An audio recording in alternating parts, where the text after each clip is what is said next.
Good afternoon, ladies and gentlemen, and welcome back to the Wild Rift Origin Series monthly finals for July. I'm Lee D.M. Smith, and joining me is Max Man. And Max, how you doing, buddy? It's been a while since we actually cast together. I think December was the last time. I think it was late, like November, December, something like that. And even I almost were together for the last monthly finals. But you know what? I wanted to avoid you. I ran away, but I couldn't avoid you 2 months in a row. So this time we're together, man. We're in it for the run. We're in it for the whole day, so we are going to be here. Let's talk about what happened, obviously, last time out. The June monthly finals, you kicked things off, obviously, so and I managed to catch the tail end and cover some of the finals. Let's go through those groups and how it all played out back in June. Just a month ago now, obviously, some big surprise winners in there, some not surprised. I think Tribe definitely wasn't a surprise in there.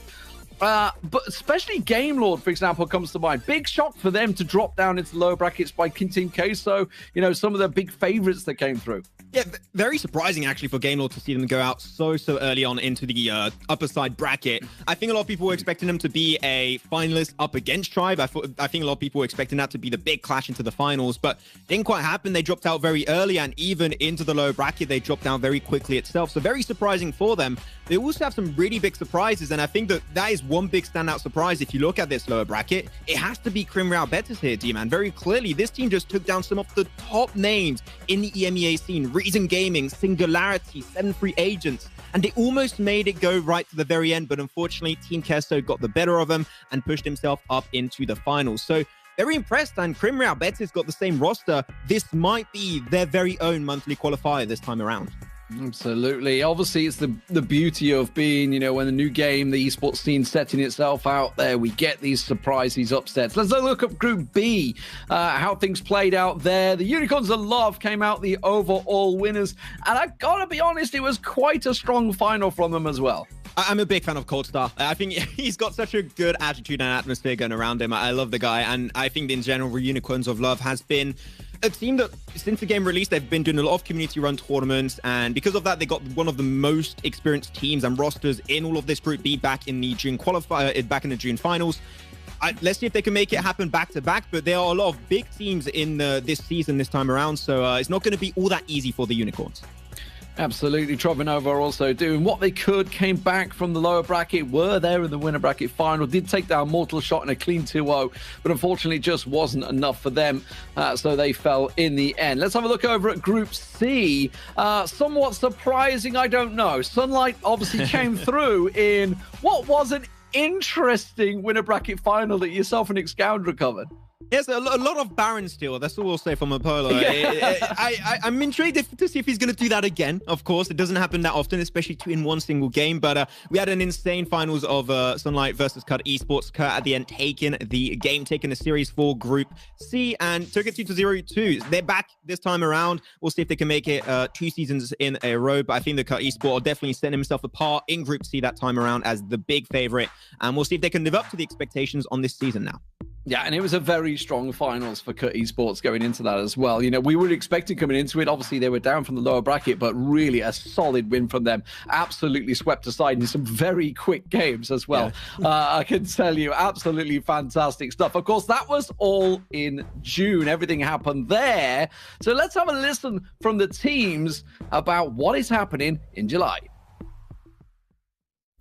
We are Salty Potatoes. I'm Starboy, the jungler for SP. And I'm the V9 mid laner of SP. My nickname is Knight. I'm playing top lane in Fast Play Wildcats. Hello, I'm Sanji. I'm playing for Act 7. Currently, I'm playing jungle. Hello, my name is Frost, and I'm currently playing for Crimreal Betis. Hello, I'm Nick Coldstar, Baron laner for Unicorns of Love. My name is Gayik. I'm from Mortal Shot. I'm a jungler in this team. Hi guys, I'm Sanks. I'm the captain of Team of Revenant. Hello, my name is Vic, and I'm representing Off Meta. I am their mid laner, and my in-game name is OM Cap Su. Hello, my name is Simple. I am the manager for Searching for an Orb. I'm Shakrix from 7th Legends. Hey, my name is Ryu. I'm a top laner for Team Singularity. I am Coach Michael and I represent Cat Esports. I am Leos, looking for Orc Black. We are really confident in our skills and performance. I hope we will try to get higher place and show good performance. Last time we got 3rd place, and this time we're planning on going even higher. We're coming for Sunlight this time. We're not doing the same mistake. We're also very happy and proud to represent our country, right? UAE, in this very big tournament. We feel quite confident. There is a lot of good teams. It feels like a really big challenge coming out.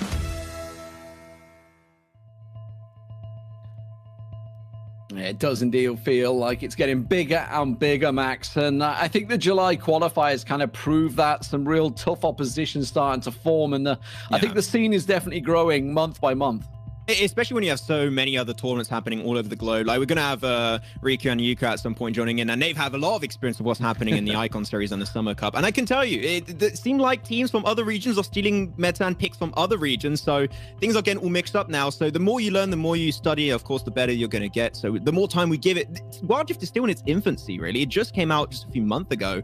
So the more time you give it and the better these teams are going to get. So I think we're going to have even better games this time around. Yeah, and I love how you talk about meta. How meta around the world does differ. And that's the beauty of the variation of the game. Obviously, some people prefer some champions, and then that begins strong, and Europe gets entrenched on one side, and America's in the other, and then obviously Asia suddenly comes out with some super pick, and everybody tries to follow it. But yeah, absolutely fantastic stuff. So let's look at the schedule for what we've got coming up today. We're starting things out with a Crow Crowd up against the Fast-Paced Wildcats, or formerly known as the Istanbul Wildcats, obviously with their sponsor in there.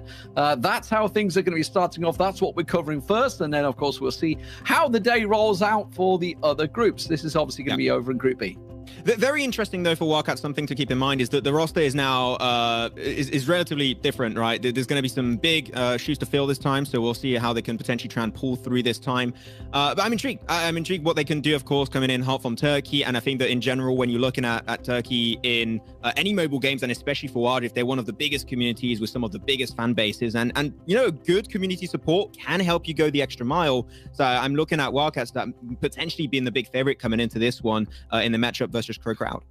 Yeah, I'm loving the fact that we're getting all these esports orgs getting behind the teams. You know, it's fun, it's all well and good for, obviously, you know, there's a lot of people out there looking for teams, trying to get the teams together. But with the scene being so fresh, effectively, and obviously everybody getting behind it, they know exactly how League of Legends was, and obviously coming over to Wild Rift, a lot of players and sort of trying to bring that experience and a lot of new, fresh talent coming through, and I absolutely love to see it that way. But of course, these guys, they all had a tough qualifier to get here. Let's hear from the players themselves. As far as our qualifiers go, I think we came out, we was first seed in our bracket. They definitely did very, very well. They felt that they did so well because they didn't face any too strong teams in the qualifiers. Right now, I've been making sure to get them strong scrims against big teams. As long as they know that, okay, we can play, we can do well against like these big teams, we will be able to do well in the Origin series. Yeah, we're definitely disappointed by the qualifiers. We expected to win the whole thing, but came in a bit unprepared, I think, and had to go down to the loser bracket because of that. But yeah, we clutched it up and still qualified through. So happy about that one, but not satisfied with the performance. Actually, we played good. We had some problems with communication. I guess we need to improve our shape for the tournament. When we get to the qualified at the first match, we lost it. So we had to choose another strategy to qualify for the next match. The first game, it was a very hard game for us. We had like a very, very, very strong matchup, and like they beat us to the rotations and stuff, and we weren't ready for that. But like a second game as well, we tried like to fix the stuff, and yeah, thank God we got through the next opponents. We were really feeling good and confident. We had 2 matches and we straight up won both of them. No offense to the other team, they were really good. The other teams were really good, but the wins gave us the confidence going into the monthly finals.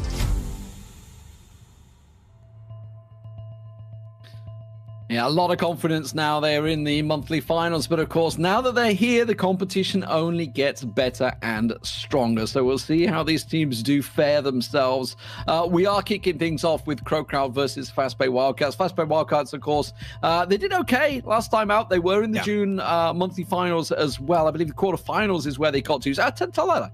Semi-finals, winner bracket semi-finals, where they actually fell to Nova Esports, which is no slouch because Nova Esports ended up in the final themselves. Yeah, looking like one of the top teams in that group very just last season, actually. So Nova took himself into a very good position, pushed it right into the finals versus the Unicorns of Love. So I said it right. This is a new, well, not really new anymore. It's like they've been together for like more than a month now, the new roster from the Wildcats. So now they have a little bit more experience, and I think that 2 month of experience now is going to be really useful. And the more experience you have, of course, the better chance you have of pushing it really far into the event. So as I said, I think that Wildcats could push an extra mile and potentially have a good attempt versus the likes of now the old Trevor Nova, because we got to keep in mind, Trevor Nova, they disbanded. You got a few players now into the new Na'Vi is going to be all over the place. So I don't know. Now you're looking at Group B, and I could not really tell you which team is looking as a favorite because you got so many big changes that happen that the top teams are just almost not there anymore.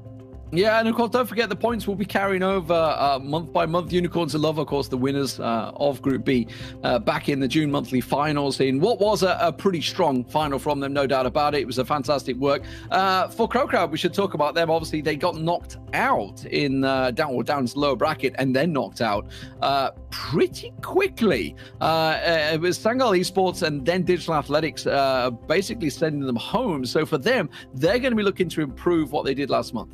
Yeah, they took a double bonk on the head. They instantly got pushed out of the tournament very quickly. So they're looking back, and which is great, even though it's not, well, I'm saying it's great. That's kind of mean, but it's not great they went out early, but also got to see this as a good opportunity for them to watch out the rest of the tournament and see what happens. You literally cannot miss any single game. So I'm hoping their VOD review was absolutely on point, and the more information you get, the more prepared you're going to be coming into this. So yeah, I mean, there's literally, you can't do worse. Right, you can only go upwards from there on out. So Crowd's got a lot of expectations to live up to, and we're going to see if there has been a few improvements on their side. That's it. So let's look predictions. Where do we see it? I mean, from a past perspective, I guess we would have to put Istanbul Wildcats or Fastpay Wildcats as the favorites coming into this one based on what they did last month. But of course, there's been a whole month, a couple of patch changes in between. How's he gonna favor them? Exactly. That's the thing. And I love going for underdogs typically. I mean, we casted some other games, and I love going for the team that's maybe struggling a little bit. So off the back of that, and I'm hoping that Crowd, as I said, I hope they've done their homework. I'm going to go for Crowd. I'm hoping that they have put a lot of backbone effort into their performances recently, into the community tournaments they worked into. So I'm going to go for them. We'll see if they can try and take down Fastpay Wildcats, because if they did, just like you said, they did way better Fastpay compared to Crowd last season. I think that they can make it happen. So I'm going to be looking for Crowd to take the series. I would say 2-1. I think 2-1 is an achievable kind of record that Crowd could go for. And just before we get into the game, let's quickly talk about the patch, because there has been quite a few changes since obviously the last month's thing. Anything in there particular? I mean, obviously we can look at last month and say, yeah, Kaiser was like the big pick. Most picked and 67% win rate. It's pretty huge, no doubt about it. There's also a couple of pretty scary picks out there, but of course we should also say stats always vary because it depends who's playing the champion itself. Yeah, just get good. That's what we're trying to say right now. But there's been some changes that I think are pretty important. There's one that I have in mind right now, which is Fiora. They reduced her health early on by 40 HP, which is not huge. It might not be that scary, but you got to keep in mind that when you're looking at also the runes that Fiora typically goes for, Fiora goes for rune for the Grasp of the Undying, which scales off of your HP. So it does take a little bit of your damage away, so that trading potential could be shut down, but I don't think is that big of a nerf that Fiora's going to be bad. And especially Leon's in the tournament, so no, if Fiora is still viable, Leon's going to pick it. We all know it. Yeah, we should point out, obviously, all games today are going to be best of threes. So it's not just a simple one and done, because that can be the worst thing, especially when you got pick and bans involved. You know, you maybe just make a bad setup at the start and it can completely cost you. Okay, we're about to get the pick and bans underway in just a few moments. What are you thinking? Let's flesh out a team. What's the prime max team? And don't just say Blitzcrank.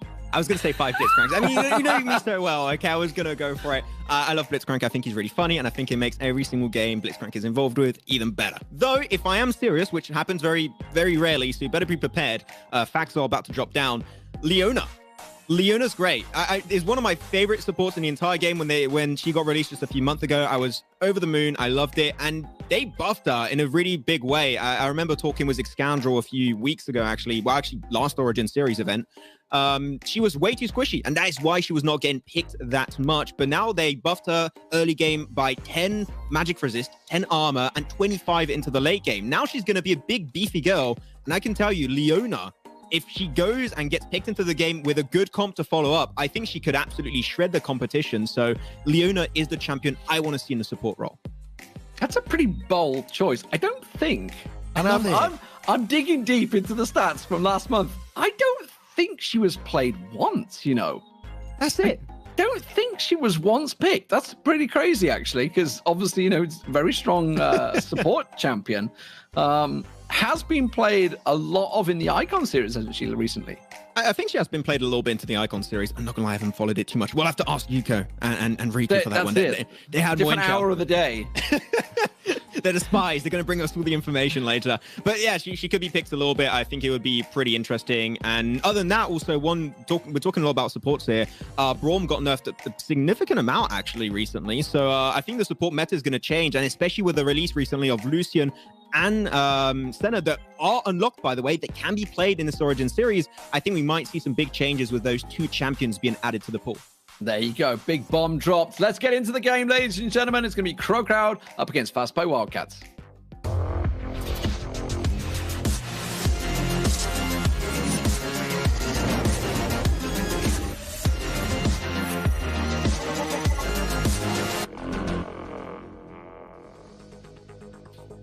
So, introducing the teams, of course, for Crowd, it is going to be Flops, Queenie, Roz, Fiend, and Nick Eagle.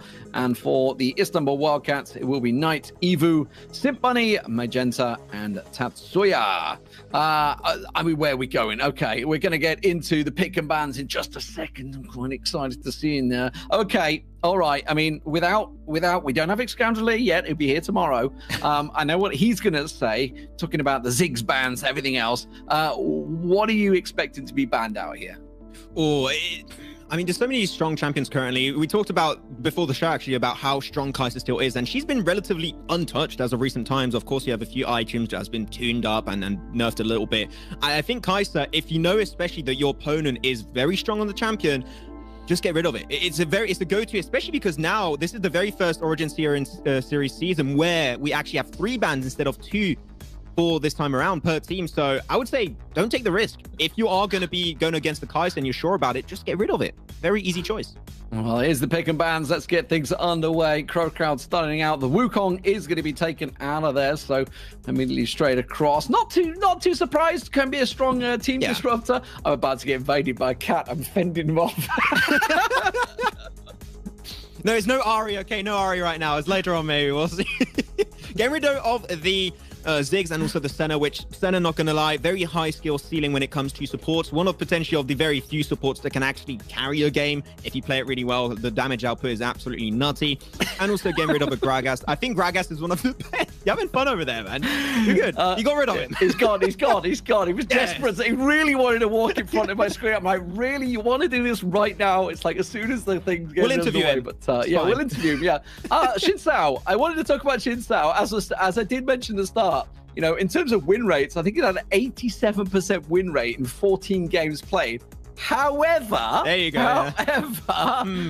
It was played by Doom of Tribe Gaming 10 times. So, as I was saying, don't always read into stats too much because it really varies on who actually played the champion. Yeah, the stats don't mean much if Doom has been playing it. That guy is nutty. He has so much past mobile MOBA experience. This guy is absolutely on board. Though the bans, as I talked about it, Gragas, great to ban it away onto the red side. It is very flexible if picked on blue, so you want to get rid of it. And Renekton, I was talking about it with Riku and Yuko earlier, and they did say it's pretty popular, so you're just going to take it off the table. Though I'm happy to see a Jarvan. We didn't see too much Jarvan actually last season, but if it is played correctly, I think it's one of the best champions in the game if you have good synergy around it. So I'm really happy to see that picked up by Crowd. 23 times it was played. 23 times. And it's decent. Okay. And it's only got a 26% win rate. Oh, that is the low win rate. That was it. Yeah. Yeah, not a great win rate. So we're going to hope to see, again, stats do vary on who's actually playing that champion, of course. So with Lucian, Galio, Olaf, and Malphite coming through, the Ahri being picked up. Oh, I'll tell you what, if Excoundrel was here right now, I'd be losing his mind. Terrible pick. I would agree with Excoundrel this time. Even though I love Ahri, you know, I love Ahri into the mid lane, but I just want to see more rotations coming out from an Ahri. How are you going to deal with this front line from Wildcats? You got yourself a Galio, you got yourself an Olaf, you got a Malphite that can easily dive your backline, and then you also have those 3 champions that are going to be the front line and serving as UPS for this Orianna. She's going to be the ball delivery service on top of you. I do not know how the Ahri is going to be able to be relevant in these fights, and I don't know how the Kai'Sa is going to get to the backline without getting hit by a bomb of damage and CC. If we're going purely based off the draft, I think Wildcat got this one in the bag. It's so good. Other delivery services are available. Also, yeah. But as you mentioned, I mean, you just look at the ball delivery system that is available. I mean, obviously the Malphite is a given, but that's not even it. I mean, Olaf can just stomp his way straight in there, hitting that Ragnarok, and away he goes. But here we go, ladies and gentlemen, the first game underway of the Wild Rift Origin Series July Finals. Crow Crowd in Group B versus the Istanbul Wildcats. Let's get right into it. A little bit of a 4-man face check actually coming out early from Wildcats up top. Surprised to not see Crow Crowd actually try and do a little bit of a cluster around Nick Eagle. I think it would have been interesting with Braum, despite the recent nerfs in patch 2.3c. He could have actually worked out pretty good, but you know what? They're going to take it pretty slow. Don't want to deal with that early frontline potential from the Wildcats. So I think that's a pretty good deal to go for. But yeah, I'm liking these 2 comps, but I put my ideas on this composition out there, D-Man, but I didn't ask you. I'm sorry. What's your opinion on these 2 drafts coming out? Well, I mean, I like Istanbul Wildcats is picked by the fact that they've got that big front line, real lot of protection for Lucian, as we talked about, you know, the first time we've seen the Lucian out there. So a lot of protection, love the ball delivery system. My only worry is if there's picks out there, and also, especially from, you know, the culling, effectively. Nick Eagle out there on the Braum, you know, put that shield down and the culling is just useless. So there's a lot of counters to one another, but it's I would favor with the Istanbul Wildcats pick for now in terms of their team comp. It's more of a... but that said, actually, it is a team comp. It's not an individual pick comp, it's a team comp. So they have to play teamwork well. Hoping to see synergy and communication on point. And that's the thing, we had those little content pieces at the start, and I feel like a lot of teams that did participate into the June finals did say communication was a big issue. And that's something that over the course of the month, I think it's fair to say here, D-Man, but that is way more than enough time to work on the simple issue that is communication. I think that it should be nailed down to a T, hopefully. But interesting thing that I didn't spot out, and I didn't mention actually, that's what I'm going to say, is that we have then the Lucian into the mid lane position and the Orianna into the A roll down bot. So I like that, but I'm having one issue is the Galio into this Kai'Sa. Galio does good into AP matchups, into AD, struggles a little bit more, and with the Braum, it makes it a little bit harder. So I just hope that we're going to see Tatsuya be very respectful of that bot lane composition from Crow Crowd, because it could get a little bit dicey from time to time. Yeah, exactly. They're going to have to play a little bit passive. And as you were mentioning, I saw that they're actually pushing the lane quite heavily. So it does surprise me that they were being forced back there. But maybe that's based on mobility factors. Maybe they're thinking the Lucian's got a better chance of dashing out the way of the Ahri. Speaking of which, they're going to have a little bit of a tit for tat down on the bottom side. But Magenta, I tell you what, you know, you can be aggressive with that ball. The attack command can put a lot of damage down. Obviously, don't forget, he's going to be able to just throw that shield on either himself or the support Tatsuya if and when they need it. But Symphony, and this is what we're talking about, that is why you take the Lucian. You can just dash out of that damage. It keeps him much safer against the Ahri and, of course, the jungle invade we just saw there. Yeah, the pursuit is just so strong, and you can also refresh yourself the cooldown on that ability from time to time when you hit your passive. So you're going to be able to keep that constant mobility underway. And when you are playing against a full skill shot champion that is going to be this Ahri, it makes it a very advantageous kind of matchup for Bunny very early on. Though top side, I believe we are currently seeing a little bit of back and forth of Flops taking that fight versus Knight, but we got to keep in mind, right, this Malphite. Intrigued to see if he's going to go for the more AP route or the tanky route. I think that tanky route, especially with this composition, is just way, way better. I don't think you really need to go for the AP route this time around, but you never know. We'll see what they're going to be going for, but Malphite in general is just so strong, that unstoppable force. If you're not ready and you're out of position, it is deadly to deal with. Yeah, see Nick Eagle run around, wards placed pretty well. In terms of river wards, you can see blue pretty much got the south side covered off there, down and around the dragon, whereas the north side very much covered by the red team. So keeping the protection for the Malphite early on, making sure that Camille doesn't come in and around. Stint Bunny just going to back away, quite confident in his abilities to be able to avoid any damage, backing in the center of the lane. No jungle invade yet from Evu, playing a very passive jungle game so far. It's taking it pretty slow. I'm okay with that, to be honest. It's the first game of the entire tournament. Maybe teams are feeling each other out a little bit. It's the first game of the series. Maybe we'll see some invades for game 2, or if it does go to game 3, we might see it over there. Gotta be careful there. Nick Eagle's going to be caught out and having to jump over to Fiend, so he'll make it out. But this is the first Infernal Drake. And Infernal Drake here, D-Man, for a Lucian is out of your mind. It just does so much extra damage. That would be a huge pickup for the Wildcats, and it's just not going to be contested whatsoever from Crow Crowd. No, that's a free one. That is not even remotely contested. What sort of damage did he got down? Because really, it's only the top turret that they've actually put damage down on. And again, not really a great deal there. There's a Sector Ultimatum coming down, and Sim Bunny's just going to have to dash away to the turret. Oh, wow. Nothing you can do about that, I'm afraid. A 3v1 pylon. But honestly, you know, I would take it. I would still take it. It depends if they lose the tower here. That's definitely going to be a tougher trade, which it looks like they should to lose the tower. The Olaf coming in, so Evo coming in. And you can see the Braum coming in a little bit stronger as well. They should have tried and help them out here. This is going to be tricky, Max. I don't think they can stick with this fight. Instantly pop the Ragnarok, though. Going to be taking some CC damage. Does get one. The double taunt. That's actually insanely well played from Tatsuya. And that's the double. Does get traded away at the end, but that's still a win. But the tower was lost. Now I need to make sure that this Ari can defend the top tower to not lose too much at the end of that fight. But another piece of action, and then falling down bot. But it seemed like the clear from Knight is a little bit too strong. And both Fiend and also Knight, Nick Eagle can't really deal with that pressure from the Malphite. So in the end, I mean, who gains really? A 2 for 2, an Infernal Drake, as you say, good for the Lucian, but losing the top tower. So it was a tough trade for the two here. And First Blood. Not a great deal. Yeah, and the First Blood as well. Not a great deal the Lucian could do there. Obviously, completely pinned not only by the Hextech Ultimatum, but also the Jarvan coming in. So double ulti burned on him. But, you know, top tower being lost, not the end of the world. If it was the mid tower, definitely would cost them. And you can see in terms of damage, actually, it is the Istanbul Wildcats that put a lot of damage down on that mid turret. Now they're just keeping their eye on this blue buff. Are they going to try it? No.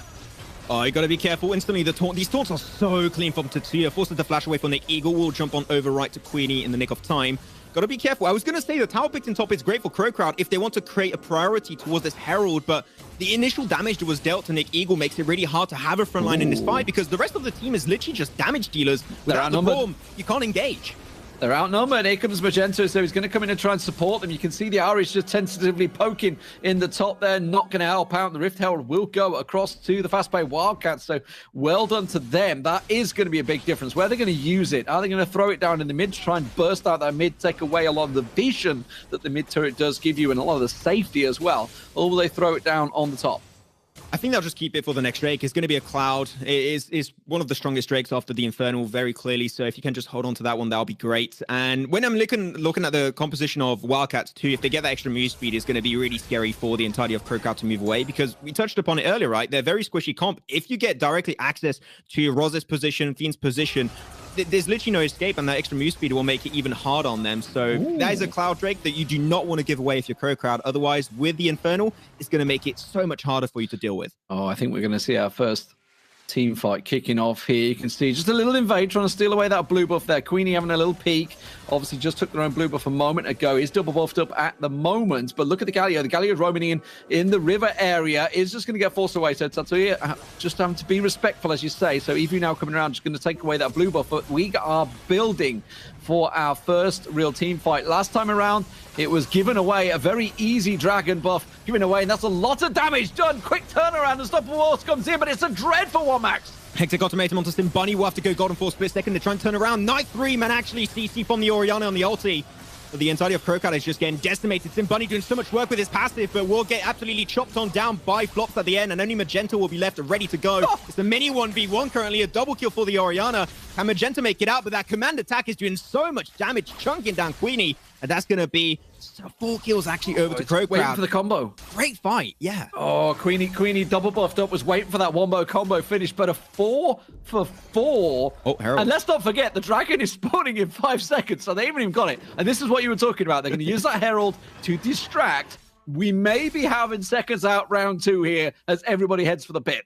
The Herald is really far away, though, but I think we need a quick replay onto this one. A really good idea from Crowd, had the intention to go for the collapse, but the instant turnaround, because Sim Bunny instantly has access to the backline, but really good turnaround from also Crowd themselves as they go for the Hectic Ultimatum onto Sim Bunny. But as we said, right, the 3-man Shockwave was exactly what they needed to really build a lot more breathing space, and it did work out for some time, but at the end, they did lose most of their players, with only Magenta remaining at the end. Here we go. We were talking about it. We're in the pit, ladies and gentlemen. That's another unstoppable force. This time it's working out wonderfully, and they do manage to absolutely chop them down. Queenie's going to drop in there as well. The Dragon will go down. Didn't even see who managed to get hold of it there. They're going to try and get away from this one, but no. Satoru's not having any of that one. Gets charmed out. Takes so much damage. Has to back away and be respectful in the end. It was going to be the Istanbul Wildcats that picked themselves up the Dragon. Don't forget the Rift Herald also pushing around that top as well. They may be able to take this middle turret as well on top of that, so it could be a massive win for Fast Play Wildcats. Yeah, that's going to be a lot of extra gold actually coming their way. You need a quick replay onto this one. Great Glacial Fitters to start things off, but the main issue I have on this fight is Flops is just taking care of the backline. Magenta has that stasis enchant ready to go at literally any time in the engage, and Wildcats really be in the middle of all that, just focus down the Drake and then can very easily get Flops just way too far out of position and then focus down the 2 remaining players of Crowd. So I gotta say, it seemed like the game plan and the communication of Crowd's a little bit all over the place compared to Wildcats. They're very methodical, very by the book. Boom, first go Drake, then Flops, then the rest of the fight. It was clean execution, it worked out great, and Crowd, you need way better fights and cleaner fights if you want a chance to take down this very bulky composition of Wildcats. So they got the Dragon, they got the top turret with the Rift Herald. That passively worked out for them. They didn't manage to push any further, and it didn't take this middle turret, more importantly, which I thought they may stick around for. But I think rightly so, they did decide to just back away, spend the money, because there's nothing more criminal than having the gold and not spending it. So you go into those team fights, and you think you're in an advantageous position. If the opposition team has gone back and spent that cash and has bought those items, they will be stronger than you in that team fight. So you've got to make sure you're prepared. Hey, look, you don't know that, but I used to do a little bit of magic with coins and make them disappear. I could do that. I could surprise you, and they'll be like, wow, okay, we'll FF the game. It's okay. Coins can be pretty interesting, but indeed, it is better if spent properly. Mid lane has yet to fall down for both of these teams. The first one that actually takes the first mid lane tower will create a lot more free real estate for themselves to play with, invade a little bit more jungle, put down more vision, and that's going to be where the control starts to really build up for one of these two teams. But so far, we're 11 minutes in. The gold lead is really insignificant, just about the 400 to 500 gold mark, which when you're 11 minutes in, a non-existent gold lead is pretty rare, but it goes to show how evenly matched these two teams actually are. Absolutely. Very tight between the two. Those two Dragon buffs, though, could be a difference when we come to the next team fight. Certainly seem to work, and obviously, let's not forget the position in that all-important position. It does seem that Fast Play Wildcats, with that team comp we were talking about, with the Unstoppable Force being the big breaker, the Ragnarok of the Olaf just bursting onto the back line, trying to chase down the Kaiser. These are the differences, it seems, at the moment. We got to keep our eye on that one, because the Ahri can only control one person within that fight. The Brahm's trying to do what he can to defend it. Now we see them grouping up here, actually almost in a dangerous peel position. The Malphite off the side there, they've got to be careful. They're exposing their middle turret, and just a couple more hits, and they are going to go for it. Oh, the knock-up on the Unstoppable Force on 2 valuable targets. What are you doing over there, Crowd? You're way too deep into the jungle. Trying to engage, flashes out instantly. Queenie with the ulti. And Tetsuya tries to ult in. We're not going to get too much off of it, but the damage up and the collapse from Wildcat was so clean. They're so low. A dive could be possible right now, but it seemed like Wildcats know better than to go for a dive. They're just going to take it slow. That was a big win coming their way, and seems like Crowd are slowly but surely losing their footing. Yeah, Crowd's positioning just seems just a step behind Istanbul Wildcats. If you look at that fight, you can see it sort of building. I mean, they're chasing a Malphite and an Olaf, the two tankiest. Actually, tell you, it was Galio up there, wasn't it? It's the two tankiest members of the team that were off at the side, so they don't care about that. And they have this delivery system, the Unstoppable Force, the Galio coming pounding on top of it. It's such a great delivery, and whoever's locked inside that is pretty much dead. Out of it. So if you're carries are in there, it's a big problem. But here we go. Ocean Drake spawning. Seconds out, round 3. Three crowds, got to be careful. They're a little bit spread away from each other. Going to put the focus on a Drake, though. Flops wants to go for the fight with a heal 2 coming up on the Redemption. There you go, Hector Consummate him onto the support. Actually, not really what he want to do. And they're going to try and collapse his backline. Actually got straight up access onto Feeney's going to be just pushed upon instantly. And that's been already out of the fight. You're losing most of the damage for Crow Crowd. And the rest of the team is just trying to leave. They seem like the focus on the tanks is just not what you want for Crow Crowd. They lose everything. And that will be another free Drake as we get a quadra kill. Very first quadra kill in the first game. And it's for none other than Lucian. Yeah, straight onto the AD carry, and I've just got a question. Just as I talked about Crow Crowd's positioning fight, they chased the top laner, the jungler, and the support, while the 2 carries came in behind them. Yeah, the positioning there, very, very bad. It loses them the Baron. And this right now is looking disastrous for Crow Crowd. Look at this. They engage on the tankiest members of the team, and in comes the 2 carries.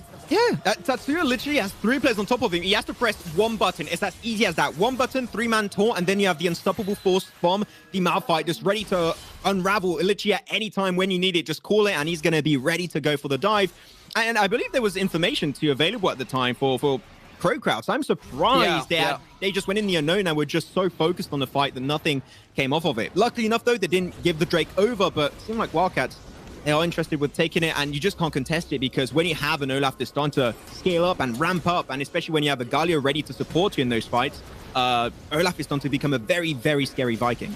And they're doing exactly what they should do, right? They've just baroned up all 3 lanes as well. We just saw them, someone going top, bottom, and mid, baron up all the lanes, put the pressure on, keep the minions shoving in, and get themselves a free dragon. And right now, this is looking very strong for the Istanbul Wildcats. Triple dragon, triple baron up already, and you can see they are just going to push. So the focus seems to be down the bottom here. Now be careful because look what's peeling through. The Galio is right there, just going to walk straight into him. He's going to get charmed up, but he's such a tanky target. They're putting so much focus on it. The triple comes in, the shockwave absolutely decimating them, and this is what we talked about already. Tatsuya getting focus. He's saying thank you very much. You can focus me all you like. I am the support, and the carries will do the business. There goes the turret, and they may well finish the game right here. You almost don't even need the ball delivery service with your front line. That was just an insanely well played from Magenta, though, trying to go for the push once again, get some nice CC out from the Galio, trying to push his way out, flops back to the fountain. Even though there's going to be the backdoor buff on this Nexus, they are relatively low. This could be a clutch play from Ross, but the damage from the command attack is too good. Goes for the re-engage. The health bar's going lower and lower. The Corgi about to close it off, and that's going to be game number 1 going over to none other than Istanbul Wildcats in game 1 here of the Origin Series.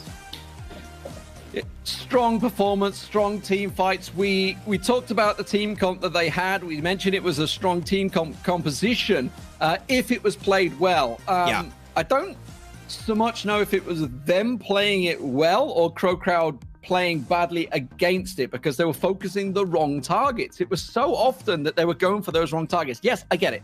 Lucian could dodge away, no problem. You can avoid it, obviously, but you know, I think there's 2-3 times I saw 3-man shockwaves coming out as well. So really well played by the Istanbul Wildcats or the Fast Play Wildcats, whichever you prefer. They just played that much better than Crow Crowd, and they're going to have to step up in game 2. I'm really surprised, and I think it's not even just down to how they were playing for Crow Crowd. I think it's also down to the information gaming, how they were unaware, not checking out their mini-maps.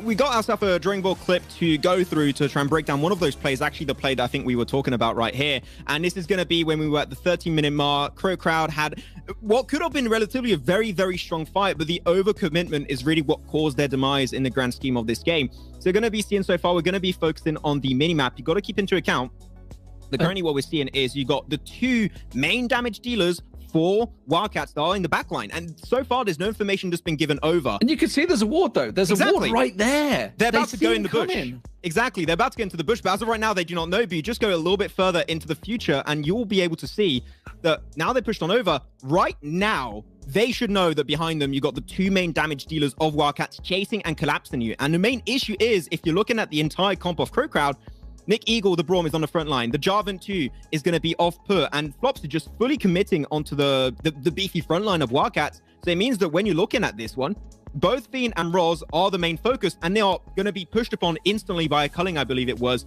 from the Lucian. So we're going to be pushing this clip a little bit further forward here, D-Man, and you're going to see it. There's literally no escape. Roz has no idea. Even stopped moving for a second. And Fiend is just in the midst of all this, can't do anything. And now you lose 50% of your damage because very clearly Fiend is your top damage dealer in this game. And then it's just play and survival of the fittest for Crow Crowd. But there's literally not much you can do. All the remaining players trying to jump out, rush away, but they're getting killed one by one. And it ended up being a quadra kill over to Sim Bunny. So the initiation, the idea was good, but the execution and the awareness was so off the mark that it just caused the demise of Crow Crowd very, very quickly.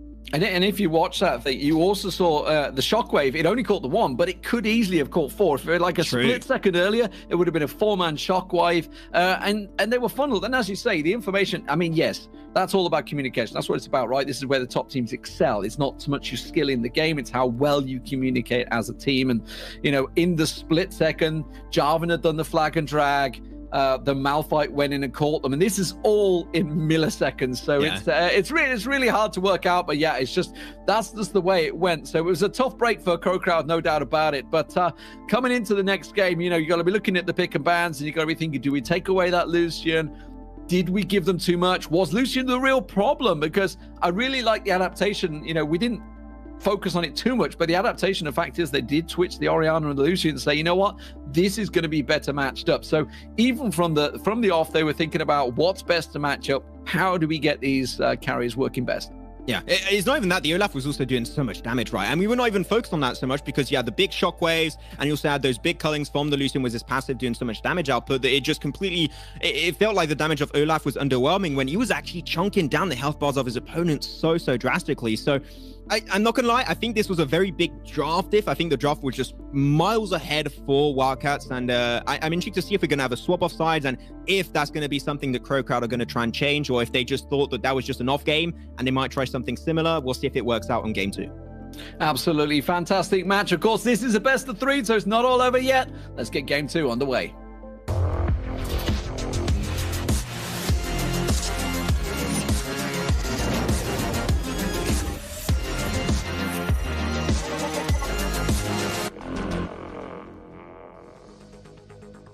So if you just joined us, didn't see that first game, these are the teams. Crow Crowd is Flops, Queenie, Roz, Fiend, and Nick Eagle. And for the fast-paced Wildcats, Knight, Evo. Didn't quite catch the last 3. Simp Bunny, testing my memory. Damn it, I can't remember the last 2. Almost there. You know what? Fair enough. That's like you got 80%. Matter. It doesn't matter. We're going to get into the game. Let's get the pick and bans on the way because that's the more important bit, right? You don't want to look at our faces. You want to look at what's going on with the pick and bans. Let's see how game 2 rolls out. Hey, checking out the stats. Champion Demon has 80% win rate. All good to see. Though, back onto the draft once again. We got some champions that we're looking at here. Lucian, is it ban worthy now? It looked really strong. This was the very first time, well, it was the first game, so it is also the first time that we're going to be seeing Lucian in the Origin series. I think he made a big statement that champion is definitely scary in that mid lane position, cannot be contested easily by an Ahri, so you got to be careful how you want to play around the champion of that caliber. They're going to get rid of relatively similar champs. You're going to see the Wukong taken away for the side of Wildcats. They have then swapped sides. Crow Crowd are now going to be red. So Gragas, if it's not banned away, Wildcats could instantly yoink it for themselves and play around the Gragas and just put it literally anywhere they want on the Rift. Yeah, absolutely. So the Lucian being taken away, not too surprising, I think. And the Galio ban, interestingly, coming out from the Istanbul Wildcats, obviously playing themselves in the last game. So very interesting to see that they chose that away, which means that tells me they have something in mind. Crow Crowd just being reactionary, so taking away the Orianna as well. Don't really think the Orianna was the problem. I think it was more Crow Crowd's positioning than anything. But you know what? If you just got beat by it, take it away. Yeah, I think she was more of an enabler more than anything. Of course, by hitting those big shockwaves, you're going to get some kind of damage. I think it goes without saying. But there was definitely some setups, and it did help Lucian do so much work. Sim Bunny was doing fantastic work. That quadra kill was insane. Could have been the first penta in the very first game. That would have been insane. That would have been huge, but not quite maybe for the second game of the series. But to kick it off was Renekton. I said it, the Gragas being open and not banned despite 6 bans being available for this Origin series format. They're going to pick it up right away, and we're finally going to be seeing Exing Zhao. I'm happy to see it. It's not the easiest champion to play. Doom, you better be looking, man. Yeah, he's going to be watching his win rate percentage drop, maybe. I don't know. Hope not. Olaf coming in once again for the Istanbul Wildcats. Now, obviously, he was a strong champion last time out. However, for Evo, he did stay very much in his own jungle for a while. Well, didn't get very much involved until he hit level 7, so he was in there for a very long time. Obviously, was impactful when he did come out. And as you mentioned, the Lulu coming in there along with the Corki. Yep, I like this one. A lot of mobility going to be dashed away with that Corki and also that Renekton. So I'm really enjoying what's happening from the Wildcats and the Lulu Olaf. You just can't go wrong with it.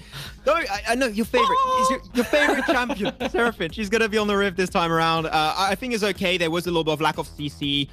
There was, of course, going to have the wild growth from the Lulu, potentially on the Olaf or the Renekton. You can just make a very big crocodile. He could be huge. Got the Dominus plus also the wild growth. That's going to be a big croc. You can make a really big bag with him. That's big. Yeah, so the Braum also being picked in there. So Crocrowd sticking with relatively what they had before, just a couple of changes. But for the Istanbul Wildcats, some big changes for them. And I mentioned that, you know, as soon as we saw the Galio ban from themselves, you were thinking, okay, they have something planned here. That obviously maybe counts as what they have. Let's get the game on your screens and get ready to go. Right, back onto the Rift. Once again, for game 2 here, Wildcats got himself the first points of this one. We'll see if Crocrowd can take himself the reverse sweep and take it 2-1 in their favor. But it's not looking good. Wildcats definitely, we talked about it, right, D-Man, they were coming into this as one of the favorites, though. I'm seeing a 5-man cluster from Crocrowd, and they have an Ari. You start with a Charm, you hit that one first, that's an instant kill, and you have a Braum. It's CC Haven right now, so that is something that Wildcats definitely do not want to walk into unattended. Yeah, there's no way they're going to invade with that around there. You know, the fact is you could take that Charm at level 1. I mean, generally you don't want to take Charm at level 1, but, you know, you're definitely going to keep your hand hovering over it. But, yeah, no invade's going to help out. Just a simple leashing for Magenta. And Tatsuya down the bottom there. That's going to help out the Olaf, as we say. We'll keep our eye on him. Obviously, didn't go for any big invades. Just very much kept to himself for a long time. Whereas Queenie was definitely looking to be more involved early on. So keep your eye on that Xin Sao. Meanwhile, the top lane, got to give it to the Renekton. Got to respect him early on. Yeah, of course, Renekton's going to be a big bother, especially in the later stage of the game. But I would hope to see, and I really want to see this coming out from Flops. I want to see a tank Gragas. I think tank Gragas is just miles ahead of what AP Gragas can currently do. Unless you start scaling and you see an opportunity to stomp, but that's only if you're like in bronze/silver that you can do that. So I would not recommend it in an actual proper tournament, such as the Origin series. So hopefully he's going to go for the more tanky route. I think that would be great. But so far, and you mentioned it earlier, right, D-Man, for the first game, no invades. Both teams being pretty respectful of each another, but there's been one small change. It's quite a bit of deep vision from Wildcats set up. You see 1 into the bottom jungle, 2 into the top side jungle. So they might try and set up a jungle gank once they hit that level 5 around the 2-minute mark, though. Queenie got spotted away by that ward. And instantly, the information game is exactly what they need. Queenie trying to dump away. The Undertow does get some severe damage, but will not be the first blood just yet. Yeah, committed. Flash for flash there. So the mid laner and the jungler's flash. Knight also flashed as well. The top laner trying to get involved in there. It doesn't work out for them. This is going to get caught in the pit. They're both having to double flash. So a lot of flashes being burnt here early on. And we're talking about those invades. Evu really wants to get involved, but that is a double buffed up Xin Sao. You can't. Got to respect that because you get the knock up on the Olaf and he's just done. Yeah, not what we want to deal with. You want to try and have that Ragnarok ASAP around the 2-minute mark, which he should be able to get there in just a few seconds' time. I'm especially looking for some bunny here on this Seraphine. Seraphine is, I know, a little bit obnoxious. I know I don't like her singing personally. I prefer listening to Shakira or something else. But regardless, the CC that this champion can dash out is second to none. And if it hits the right champions, it could be great. But there's one big counter available for Crocrowd, and that is the Braum. You get yourself that Unbreakable, and that ultimate just gets sent straight into the ether, straight into nothingness. So you've got to be careful because Braum could be the one to ruin those playmaking opportunities for the Seraphine for the side of Wildcats. We'll see what Riot's audio department can do for you next time out with the next champion they release. Get a bit of Shakira in there. I'm not too sure, but at the moment, yeah, certainly a possibility for the. Oh, hello. We're gonna have a bit of a dive down the bottom there. Of course, the bonus with the Corkies. You can always just knock up. And I was talking about that knock up. You got to be careful. You get the knock up, you get the stuns in there, and nothing you can do about it. And that was a simple first blood in the end. I thought he was going to be able to get away to the turret, but Tatsuya, nothing could do. Welcome to the Braum hype train, and this is going to be the next stop. It's going to be CC Haven. There's nothing you can do against Concussive Blow, despite the nerf, because it had a few issues in the most recent patches. The stun is out of this world. The damage you get from that 4th basic attack onto the Concussive Blows is out of this world. You do not want to deal with it. Braum is, if it takes a fight against you early on and you have a jungler gank, it's going to proc the passive so much quicker. It is not fun to deal with. So you better be careful, especially when you have so much mobility like Corki. You do not want to be caught out like that. So hopefully things are going to be fine. But these are 2 games there, D-Man, where we have 2 first dragons actually being the Infernal Drake. So that's going to take, once again, a lot of focus. And as Xcandal like to say, we're going to have a little bit of a clown fiesta happening in the river just in a few minutes' time. Yeah, it's certainly possible. You can see that obviously Crocroud's setting up for this one. Istanbul Wildcats a little late to the party, whereas Crocroud are already getting the leashes on there, but they're going to back away. They realize they're being pushed. They have got good ward coverage, both teams actually, so they're well aware of the chance that's coming. 4 members of Crocroud here. They're going to leave the Fiend's actually going to stay on the Xayah way down on the lane. That's a little tricky, so he's going to separate it from the team. I'm not sure I like that because there is a chance for him to get grouped up on the turret there. You can see them just sort of gathering through it, but this is definitely going to be one of those back and forth moments where they just poise and see who can get in position to have the fight. It's game of chicken, but to see who's going to be the one to initiate first. Seemed like Evu's going to be the one to give in first. You've got to be careful, try and move out, brawl onto the front line, trying to maybe proc his passive down. Gets concussive blows on a valuable target, but not going to happen for the time being, as the Drake's going to be reset, and they're going to send some players in mid, try and clear out those waves just a tad more. They're not ready for the fight for the time being, which is okay, to be honest. I completely understand it, and the vision control is definitely in Wildcat's favor, so if they do have a way to clear it away, that is something Crocroud needs to do, because the information game last game was a little bit all over the place, and that desperately needs something to fix it.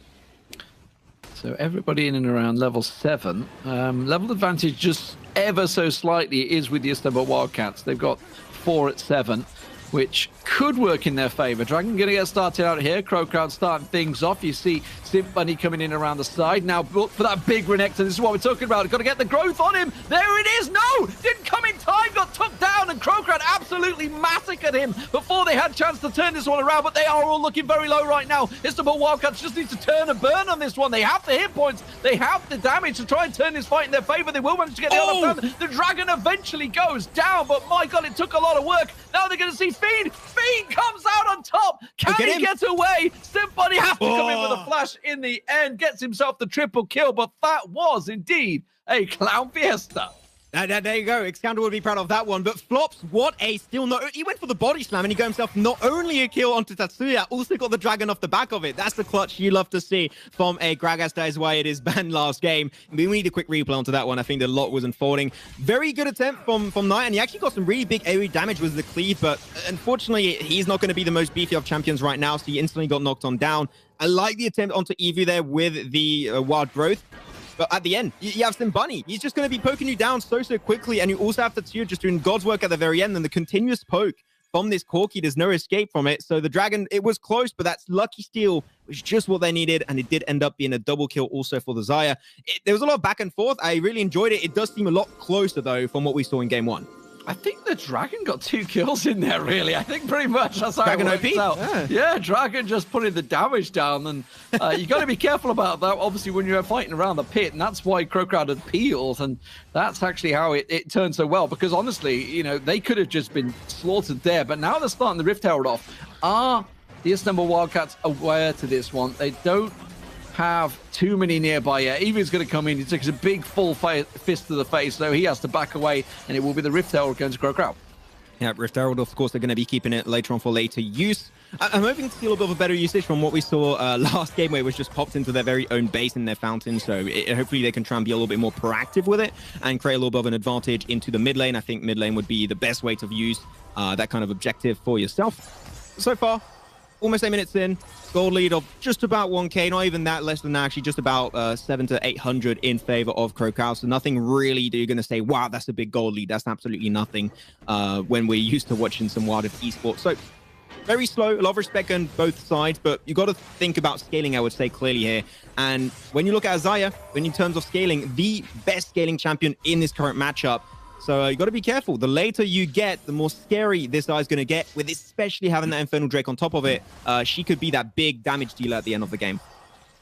Yeah, and in terms of items, I was talking about the fact you got to make sure you stay in there. I do like the Sturridge Gate started slowly being built up, so that's Knight at the moment. He's going to be a big tanky menace coming to that next fight.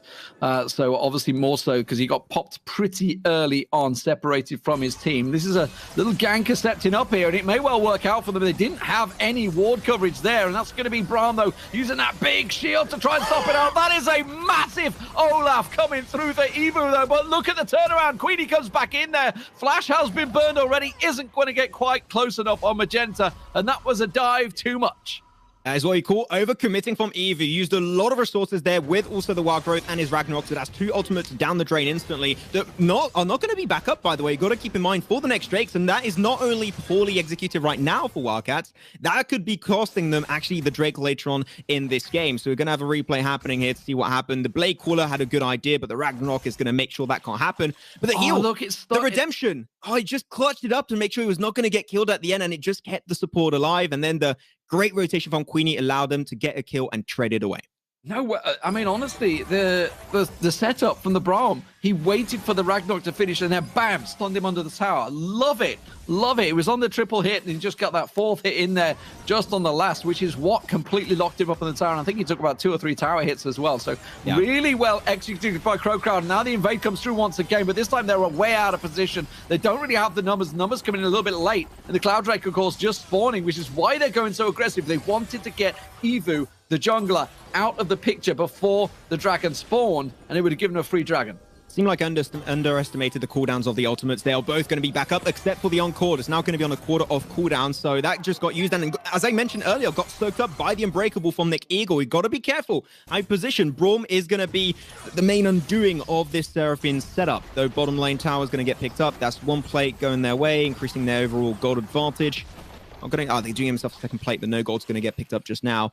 And it seemed like Wildcats are trying to build some kind of gold advantage. They're going to be pushing up top. The Herald, really good usage right into the mid lane to take the big portion of the focus of Wildcats. And that's the easiest Drake I've ever seen. You can't do anything. You can't steal it away here. Now they're focusing on the top turret. You can see they're giving it up. So the Renekton, Olaf up in the top turret. So they will take themselves that down. They will stop the Rift Herald as well. But I got to be honest, Magenta, I would say be very, very careful here because you've got a 4-man coming down from the Dragon. They're pushing. They want to try and get this tier 2 turret, but that's a little too far for them. Flops back in there. Should be able to protect it. So they ended up just deciding, you know what, we're not going to get the Dragon. So they just went for the top tower trade. I got the impression that this is going to be a very similar finisher from what we saw in game 1 here, D-Man, in the sense that you got really no big gold lead. Of course, you're going to have those dragons. There's going to be Inferno and Cloud. It is really worth quite a bit of gold, even though it's not direct gold, but indirect gold is still going to be a lot of value coming your way. It's so close that I think that you're going to have that one big fight that's going to create such a huge advantage. You're going to get a few towers off the back of it. You're going to get yourself potentially even inhib towers, get access to the enemy jungle, and get yourself a Baron. That should be the big fight you're going to be looking to. As Queenie's trying to jump in, takes us a bit beating to the hands of Magenta, so not ready to trade it just yet. But I think that the next fight that will happen relatively soon, if it's for the next Dragon or the Baron, might be the one to slowly but surely create a huge lead for the winning team. Again, we didn't really see too much aggression from Evu, really. He's been very passive, just going about his business, farming it up, keeping it going. In terms of gold, it hasn't really benefited either of them. Of course, you can see the 2 kills and 2 assists for Queenie. So in terms of that, it has helped him out. But you can see in terms of the gold, in fact, Evo just carrying about doing his business, keep on jungling, keep on grinding. It has helped, and he's kept himself pretty much on level and gold, which is where we're seeing, obviously, the differences here. Now, the question is, where do we go? Obviously, bottom turret's both low. In terms of Magenta, very tricky for him. Obviously, we've had the top lane of Flops now coming down onto the bottom here, into the Dragon lane. Dragon not there, Baron certainly is. And you don't want to be pushing too much on the top lane either, or the Baron lane, as we call it now. So I'm really interested to see how this is going to go, because this is looking for a big team fight setup. And where do we see this? Obviously, for me, this number of Wildcats, if they were to get into a proper brawl, a proper 5v5, they would be in a good position because they got the Renekton, because they got the Olaf, they got the Wild Growth, they got exactly the support to back it up. But that hasn't been the case so far. A lot of damage actually onto Flops, but I agree overall. We haven't seen too much of that kind of yet in these games, so we'll hopefully see that. Teams are getting pretty close to the Baron, so we might see a little bit of a threatening happening from Crowd to try and force the fight coming their way. They are seeing quite a few players actually from Wildcats towards the bottom side, so maybe they're trying to create a man advantage in some kind of scenario to get yourself and start building a lead, because I think we're getting to that point where they seem pretty confident they had 2 Drakes, but look at the goal. The farming game from Wildcats has been pretty on point, and now they're actually in the lead by just about 1.5 to 2k. That is not nothing, because if they continuously stay at this point, they will have a pretty decent margin of lead against Crowd in the very first fight here. Yeah, I mean, it's obviously the golds in the towers, the 2 towers they've taken down so far. So, you know, the poke potential is always there, really, for the Istanbul Wildcats, obviously, with the Corki now doing the work down the bottom. Now, let's see if we're going to get a fight here. It's going to get picked off. Tatsui is absolutely done and dusted. Nothing can get caught out there. That's the problem with Lulu.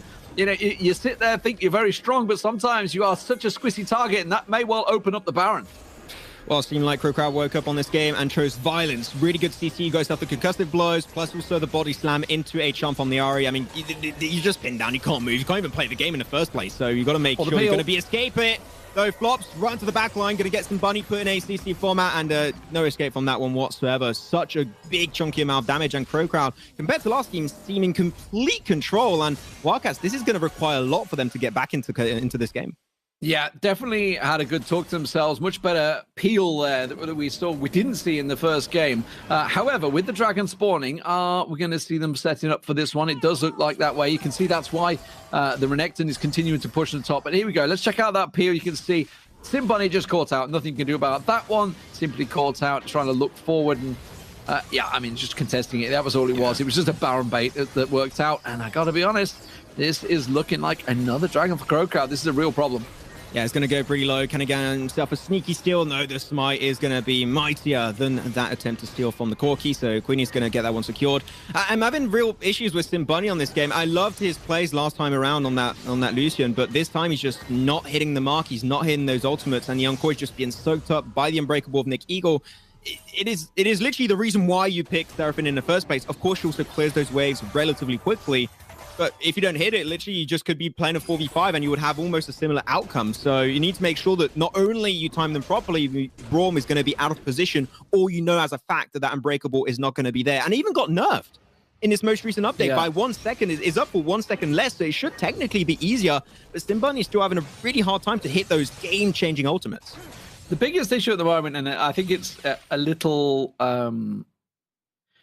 misleading in the terms of team fights, is we've never seen Istanbul Wildcats together as a team. They've always had either Sim Bunny picked off, Tatsuya's picked off, you know, someone important to the team fight has been picked off, because that Wild Growth can be a massive turnaround for them. And obviously, you know, when losing your mid lane and your Seraphim can be huge in itself, because you're losing your carry straight away there.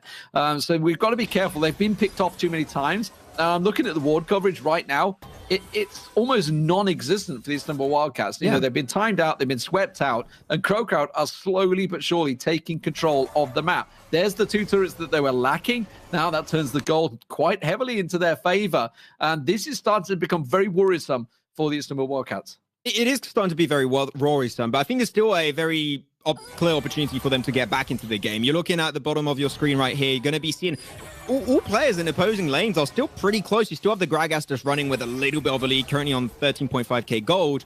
There's nothing scary. It's not a full tier 3 item difference. Normally, when you're 16 to 17 minutes in, you would see sometimes teams with 15,000 gold lead. Literally, this is nothing so far. It's just about 2 to 3k. So there's still a very clear chance that Wildcats could turn it back on its head and create a lead out of nowhere. But as you said, they're just not fighting together. And if they don't change that very soon, I just can't see a world where Crowd lose this. Flops is just keeping Knight entertained down on the south side of the map, while the rest of Crowd do look to try and force yet another fight. See if they can pick off yet another exploration, someone trying to get that ward out there. And I'm looking at you, Simp Bunny, in the middle lane at the moment, making sure he doesn't decide to walk in there, but is instead just going to make sure he keeps himself very much away and carefully he doesn't get picked off like he was before. There's a big chance.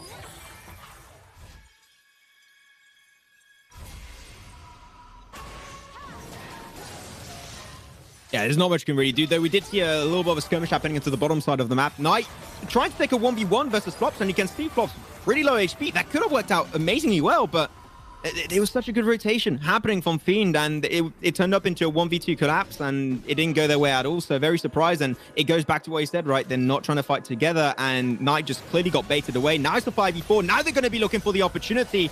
That's the instant Ragnarok Qs, and you want this for the engage. This ultimate being down with the Wild Growth, I mean, you lose everything you needed to really set up a huge fight.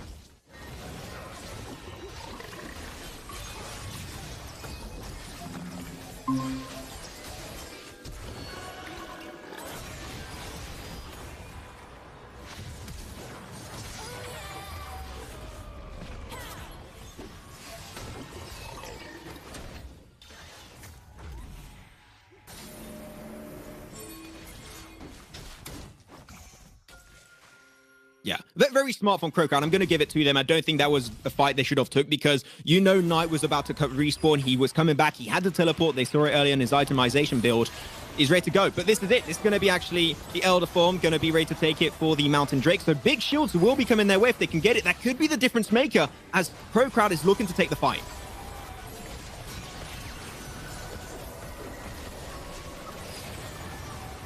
Oh!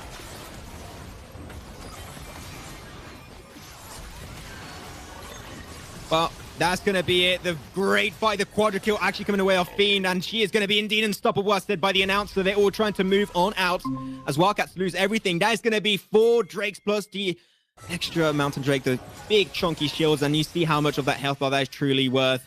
20 minutes into the game, and I think we're looking at the end of this game for Wildcats, and we're going to be indeed pushing it to a Game 3 right off the bat. Our very first game here of the Origin series. Love to see it, a Game 3 right away. Wildcats have Nomi and Magenta trying to defend that Inhib tower, but the moment that Inhib tower falls, they are just going to be going even further, lower, and beyond. But yeah, this is going to be the Nexus Bear. Ownput's taking damage, and they're looking to close it off.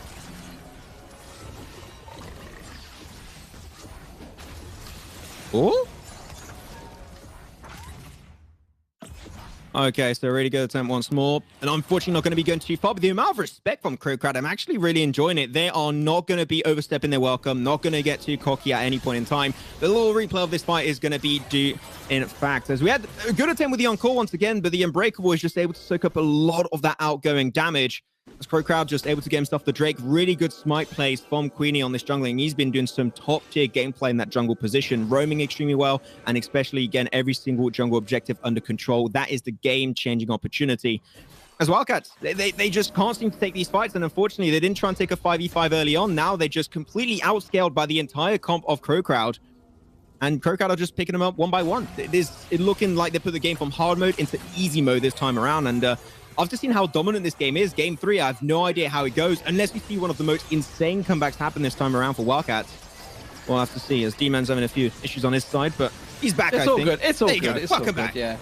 Yeah, the connection playing me up there, as it does sometimes, but I don't know what it was. I could still hear you. We can still hear each other, but nobody else can hear me. That's the problem. Baron Nashor going down and done, and Crowcrowd now in the driving seat with the Baroned up minions, full health up there, everything working well in their favor. This is going to definitely be, I don't see any way back right now. They're going to have to make a howling error, which they've not made all the way through. A complete role reversal to what Game 1 was. Yeah, it's exactly what I mentioned, right? Is that you're going to have that one fight that's going to be the pivoting point of this entire game for these two of these teams. And you had that one fight towards the Drake where Crowcrowd took it for themselves, and then they started building a huge empire of a lead in their favor, and there's literally no comeback. And unfortunately, that's two towers going on down into the base, 2 towers plus the Baron buff. They're going to try and pick a few more kills to go and close it off, but that's going to be Game 2 going over to none other than Crowcrowd. And indeed, D-Man, we shall be going to a Game 3 for the very first game here of the Origin Series Finals for the month of July. What a game. It's been a great comeback from Crowcrowd. Yeah, good turnaround. Just lack of execution. It's like a total role reverse, right? Of what we saw from Istanbul Wildcats. They had a great team comp, but it's working out. But this time around, they were the ones getting picked off. They were the ones losing players, losing members, and their gambit for wild growthing and sending in the Olaf, the Evo, or the Tanky Renekton just wasn't enough. They just got boom, absolutely obliterated as soon as they went in that 1v4. It didn't work out at all. There were some very clear attempts, but the fact that they were so spread so often in that game, and Crowcrowd this time around, it seemed like their map awareness was so on point. We talked about it Game 1, how it didn't seem like they were looking at their mini-map, not using it, not even knowing it existed in the first place. And now they just see, okay, well, there's 2 players down in the bottom side. We're going to go for rotation, take the fight, and we're going to get extra kills. And then we can turn it into a Dragon. We can turn it into a Baron if needed to, or get some extra towers in mid. It was very clean execution. This is the level of wild drift I'm expecting from a lot of teams in this tournament. And Crowcrowd just really showed that it can be done very easily as long as you pay attention to what's happening around you, to your surroundings. And it worked out great. So now the question is, after these 2 teams showed good performances in their own respective wins, who's going to take Game 3? I have no idea. I mean, if you think back at it, and hopefully we'll see it in the highlights, we can have a look at what happened throughout that game. You think of the very first Dragon fight, the Clown Fiesta, that ended up being a 1v1. The Dragon even getting multiple kills in there, obviously, despite the fact he doesn't get the credit, bless him. But the Dragon doing work. But I think this is the first team fight, right? A very, very messy one that could have gone either way. In the end, it was actually the Istanbul Wildcats that kind of came out on top in the fight, but didn't get the Dragon. You know, I feel like I've been going after Simbunny quite a lot on those encores, but I want to give a huge amount of respect to Nick Eagle. Those timings on that Unbreakable were top tier every single time. It was a sneaky steal from Flops. He did go for the body slam. Not only got the Dragon, but also got the kill onto Tatsuya for a split second. But this is the overcommit we mentioned during that game where Nick Eagle got himself his heal. He pulled it off in a clutch moment and got the heal from the Redemption. And the perfect time of Queenie just roaming so well. And now, once again, goes down to their map awareness and able to change the landscape of the fight every single time with those extremely well executed rotations. Yeah, and I can't fault Istanbul Wildcats for going for the Dragon here, going for the Elder Dragon. They realized, obviously, it's kind of do or die, effectively, right, at that situation. They kind of had to go for it because they knew the game was already slipping away from them. Yeah. Unfortunately for them, they didn't get it. And obviously, that was picked up again by Crowcrowd. So Crowcrowd just stealing away absolutely everything from them there, from the very, very tight Clown Fiesta of a 1v1 it ended up in, actually, both losing 4 players at the start. But this is going to change up the pick and bans, I feel, quite a bit, because if you think about, obviously, the champions that worked well, and bearing in mind, we're switching sides once again, Istanbul Wildcats back on that red side. You know, what worked out well for them was the Lucian, was the Orianna, obviously, but it was also supported by the Galio, the Malphite, the Olaf continuing staying in there. That won't be banned away, and I'm very interested to see what bans Crowcrowd may adjust to. Well, I have no idea. I think there's so many things you can take off the table, especially of that first game that Wildcats did play around that. The big beefy front line, you had yourself the Olaf, the Galio, that really left open, and you could have played it again.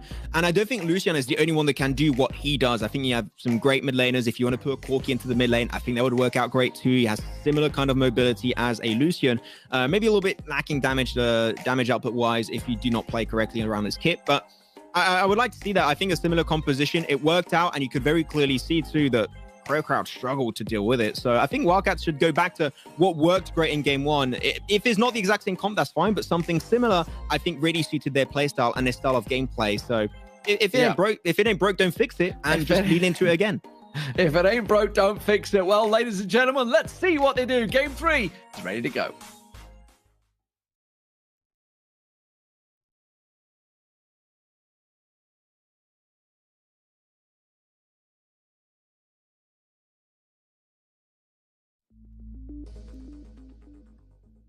Well, maybe it's ready to go. Here we go. There's the rosters. That's what we were looking for. In case if you just joined us, ladies and gentlemen, this is the first game of the July Origin Series Finals. Of course, the round of 16. Crowcrowd, Flops, Queenie, Roz, Fiend, and Nick Eagle for Istanbul Wildcats, Knight, Evo, Simbunny, Magenta, and Tatsuya. I gotta be quick on them.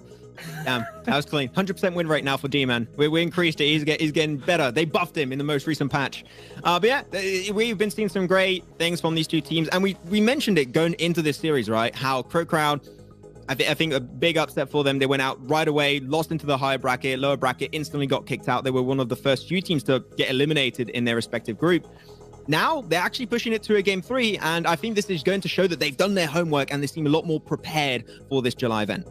Yeah, of course. Let's get the pick and bans underway. I think didn't they go 2-1 last time out as well? I'm sure they did in their first one. So let's hope history doesn't repeat itself for Crowcrowd, because they've definitely got certainly showing much better signs this time out. So let's see. Are they going to adjust in their bans? Crowcrowd, are they going to be thinking of game 1? Wukong once again, the ban that they've been going for throughout so far. Both teams actually focusing on that Wukong. Yeah, don't want to deal with it. It's always been Crowcrowd, I believe, getting rid of the Wukong. Maybe just a comfort pick from Wildcats that they just don't really want to deal with, so they're just getting rid of it. Same also for the Ziggs. It's just so strong in competitive. Ranked games is still pretty powerful, but when you have that synergy on board, it does get really, really scary. And Orianna, this time, once again, off the board. But I just love to see this Gragas ban. I think it makes so much sense when you're red side and you don't want to deal with the flexibility of such a champion. So I have no issue with it, but so far, it's all looking absolutely good in the hood. Probably thinking if we're not having Xin Zhao, you're certainly not having it. And obviously taking that Gragas away, like you say, Flops did do very well on it, certainly causing a lot of problems. But the Brown Band, that's an interesting one. Crowd used that in the last 2 games. That has been a strong pick for them. Was a big part in a lot of the kills they got in that Dragon lane. I find that very interesting. But there you go, Crowd. They're going to be yoinking that Lucian for themselves, not going to be giving it over to the Wildcats, and that was something maybe they were hoping to play for. Maybe they thought Crowd maybe can't play Lucian. He just came out recently. We'll try our luck, but apparently it did go against them. Though, this is scary for Wildcats. There you go. We said it. Big, beefy front lines. That's what worked out for them in the first game. That's the reason why they got the win, and their engaged potential with that Hectic Ultimatum, with also the Unstoppable Force from the Malphite. I'm liking where this is going already. Yeah, absolutely. But Olaf once again, also this time being stolen away. So we're going to have to see different jungle champion for Evu, and it will be the Camille, I assume. There, the Akali also coming in. So now, okay, we could obviously be flexing here. So it could be the mid or the top lane, but the Diana also coming in, and the Galio. They got that big tanky side, and this is a monster tanky performance. Look at the pulls they have. The Diana pulling, the Camille Hextech in there, the Unstoppable Force, the Galio stomping on top. This is just a big team clump coming out from the Wildcats. The Moonfall from the Diana, plus also the taunt from the Galio, is going to be so hard to deal with. Okay, Nami, we were talking about it actually before the show, right? How that seemed to struggle a bit with it, so I'm hoping to see big improvements. You got to hit those bubbles, otherwise Nami does great counter. Nothing. But it's a great counter, yeah. Yeah, it's like everything that at the moment the Wildcats team comp is to pile in, and that big wave is just going to say no, you will not pile in. I mean, this focuses on obviously the damage coming out from the Ezreal. Ezreal is very strong, and I say, as you mentioned, the Diana in there, getting in there. But this is a full engaged Istanbul Wildcats. But I really like that Nami last pick there.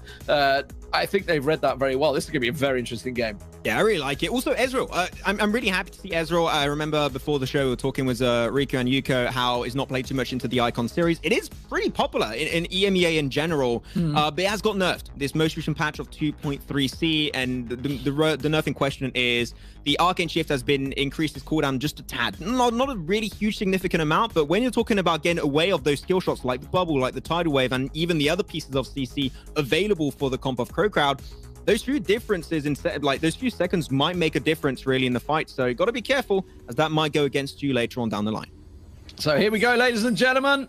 The third in the best of 3. First game went to the Fast Bay Wildcats. Second game went to Crowd, both winning on the red side, which is unusual. I just mentioned that because generally is blue side. Everyone always favors the blue side, but it doesn't matter in Wild Rift. It flips around on you. Well, if you want it to. But yeah, let's talk about this because we have potential changes here at the moment. I'm seeing the Camille up in the top there. I'm assuming the Galio is going to come down and help out. Tatsuya roamed quite a lot before and is doing the same. He's going to get that ward down, given the jungle coverage early on to know exactly the route, the path that Olaf's taking.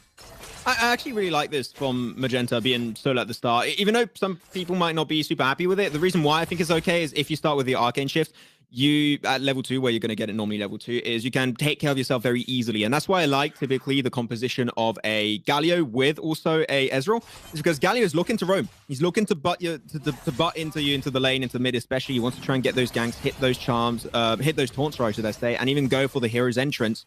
So that means there's going to be a lot of moments around the map where Magenta is going to be stranded solo in a 1v2. So having that mobility on the Arcane Shift is important. Not many champions could do that, but because they have an Ezreal, Tatsuya is free to roam the moment he hit that level 5 power spike.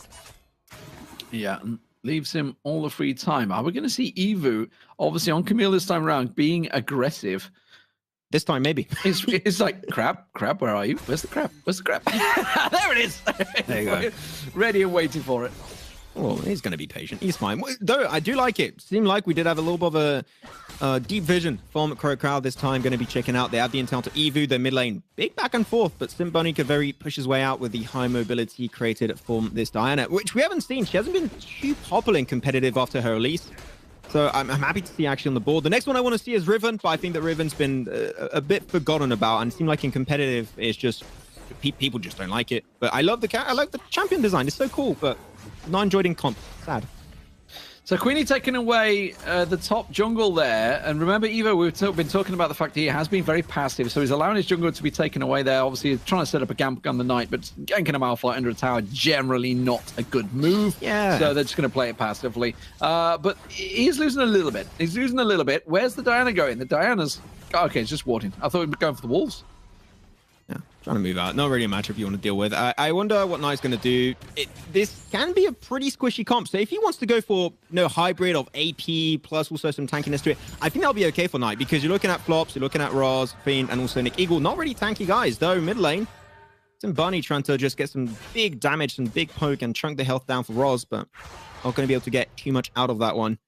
But we're going to be hoping for the first Drake fight. It's going to be Mountain, so not super important. So we might see some teams actually try and just cross-map, trade away that Mountain Drake for a top tower. I think that will be extremely valuable for whichever team decides to pull that one off, because Mountain Drake is not a must compared to an Infernal or a Cloud. You can just easily let it go, and it won't really hurt you that much in the grand scheme of the game.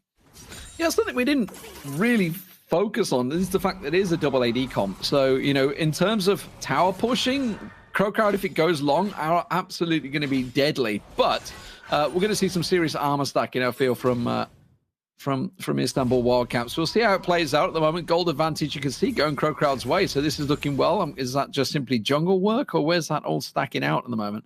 Let's try and have a quick scan down. Top lane, just a slight advantage. Just looks like slight advantage here, there, and everywhere. The Crab's going to be picking away. That's going to be important. The vision being picked up just for that dragon, just in time. Yep, that means they can potentially go for a reset if they want, which would be fine if that's what they're going to do. But they only got 15 seconds, and you can already see both Evu and also the mid lane. It's going to be Simbunny have already gone back to base. They got their items ready to go and use them into the fight that is normally going to come pretty soon. Going to go also for the Honey Fruit to get himself some extra gold thanks to his runes. So he's going to be able to hit those power spikes a little bit quicker, get some boots, and some crit rate is also going to be unlocked for Fiend very, very early on. So we know the fight's going to happen pretty soon, but it seems like both Knight and Flops are going to commit to their Baron lane. So this technically should end up being a 4v4 if a fight even happens in the first place. Absolutely. The first, fight at the Dragon has been pretty messy the last few times that they've engaged one another. This time around, it looks like they're going to be far more patient. Obviously, in terms of Queenie, he's going to have a little look-see. He's going to walk straight on top of a ward, though, so that's going to be pretty well gifted out there. So nothing they're going to worry about that. They are actually grouping a little bit here. I think the more important part is what they are looking to leash the dragon is going to be how it plays out between Sumbunny and Roz, because that could be the pivotal part. They could end up in a 1v1 at the moment. Roz has been punished, I would say, by Simbunny. Obviously, if he catches with that Moonfall, it can be pretty deadly. And you got the dash away all you like, but he's just going to wait for you to dash and then dive on you. So Roz is going to play this one very carefully with his positioning. Yeah, he's got to be careful because especially the CC lockup potential of Wildcats is huge. Like, I love this composition for so many reasons. One of those being that if you have the on-point accuracy and also timing that this team composition really requires in the first place, there's not much you can do. Nick Eagle will be careful for he's going to get locked up by Evu. We'll be able to jump on out. No Hectic Ultimatum this time. But really, you're looking at it. You got some taunt, you got some CC, you got some roots. If anyone gets caught out from Crowcrowd, like we saw in game one, it is game over instantly. So they need to be very aware with their vision game. I like how this has played out. So they've basically been almost relay racing back to buy. Everyone's sort of gone back individually, go back buy. Everybody make sure you've got your items, you've spent your gold. The dragon fight's going to be happening soon. They're obviously looking to try and put a little bit of damage down, see if they can get a pick, but everyone is sort of slowly going back to get themselves to purchase the items to make sure they're not just sitting on a stack of gold. They can get involved in the fight. They will have the items to back it up. But Flops, once again, back to the top there. Let's see, looks like Knight's going to go up here. So again, just going to be very passive. A much calmer start. 6 minutes in, no first bloods, no dragons, no nothing so far. Yeah, pretty slow game. It started the same way for all of these games in the series so far. It's been pretty slow, nothing out of the ordinary. I like the amount of respect that these two teams are giving each another, but Fiend is going to put a lot more damage down, I think. Like, the Static Shiv and the sword in there as well. Oh, true, yeah. As opposed to, obviously, the Ezreal. Yes, he's going to have that little spike damage, but it's going to have to ramp up, whereas, the Static Shiv is very important because the comp for Istanbul Wildcats is to clump up. So that Static Shiv could be vital. Yeah, and Rabadon's Death Cap already purchased for Flops on his Akali, so that could be some really huge single target damage. Though it's okay, they're going to be trading away this Drake. They're going to give it away. We said not really unnecessary. Does go for the True Shot Barrage. Doesn't quite get it. But yeah, the Rift Herald, that's going to be the focus of Crowd. Queenie's going to be on top of it. And the rotation a little bit slow from Wildcats. They know they can't get to it. So they're going to give it away. But is this going to be Queenie using it instantly in Baron lane? Or is he going to try and use it later on? Fiend! Oh, that was such a good ultimate. The burn damage. He makes it out. Fiend, that was a clutch ulti. Has Ezreal got True Shot Barrage? He doesn't have it. Yeah, he's used it already, so he doesn't have it. Maybe able to get himself onto the tower, but it doesn't matter. Knight's been dived in the top there. Now, Symphony's coming in, but it's going to be a 3v1. Hasn't got the tower to back him up either. Maybe able to get Roz down or not. Does get Roz, but it's going to cost his life in the end. And, of course, the Olaf's just going to ramp up that damage with that Rift Herald. They might be able to keep on pushing here, get himself that second turret down. Meanwhile, down the bottom turret, they were continuing to push, but they didn't get the turret. The wave coming out from Nick Eagle was enough to stop them. I was Doctor Strange for a second there. I saw the outcome where that could have been a potential triple kill for Simbunny on the Diana. Luckily enough, though, seemed like the cooldown did hurt his chances of that 1v3 quite a severe bit. But that's a big tower going into the top lane. So a little bit of gold coming their way too. And now talking about gold, that's a just about 3.5, 4k gold in favor of Crowd that when you're aiming it into the game is nothing just really scary, but if you leave it unchecked, it will start to actually ramp up pretty quickly and get out of hand. It's going to have to check out that fight once again. And yeah, it's huge. They get himself the tower, instantly put the focus on the kill onto the Malphite. Nye is out of the picture instantly. And Simbunny, it's very unfortunate. That would have been a 2-man ultimate. That could have worked out, but Flops being very respectful of the range of Simbunny, did not want to get too involved and gave a lot of breathing space to make sure that they don't get 1v3'd. So it was good play from both sides, but at the end, it will be a 1 tower worth of gold going over to Crowd.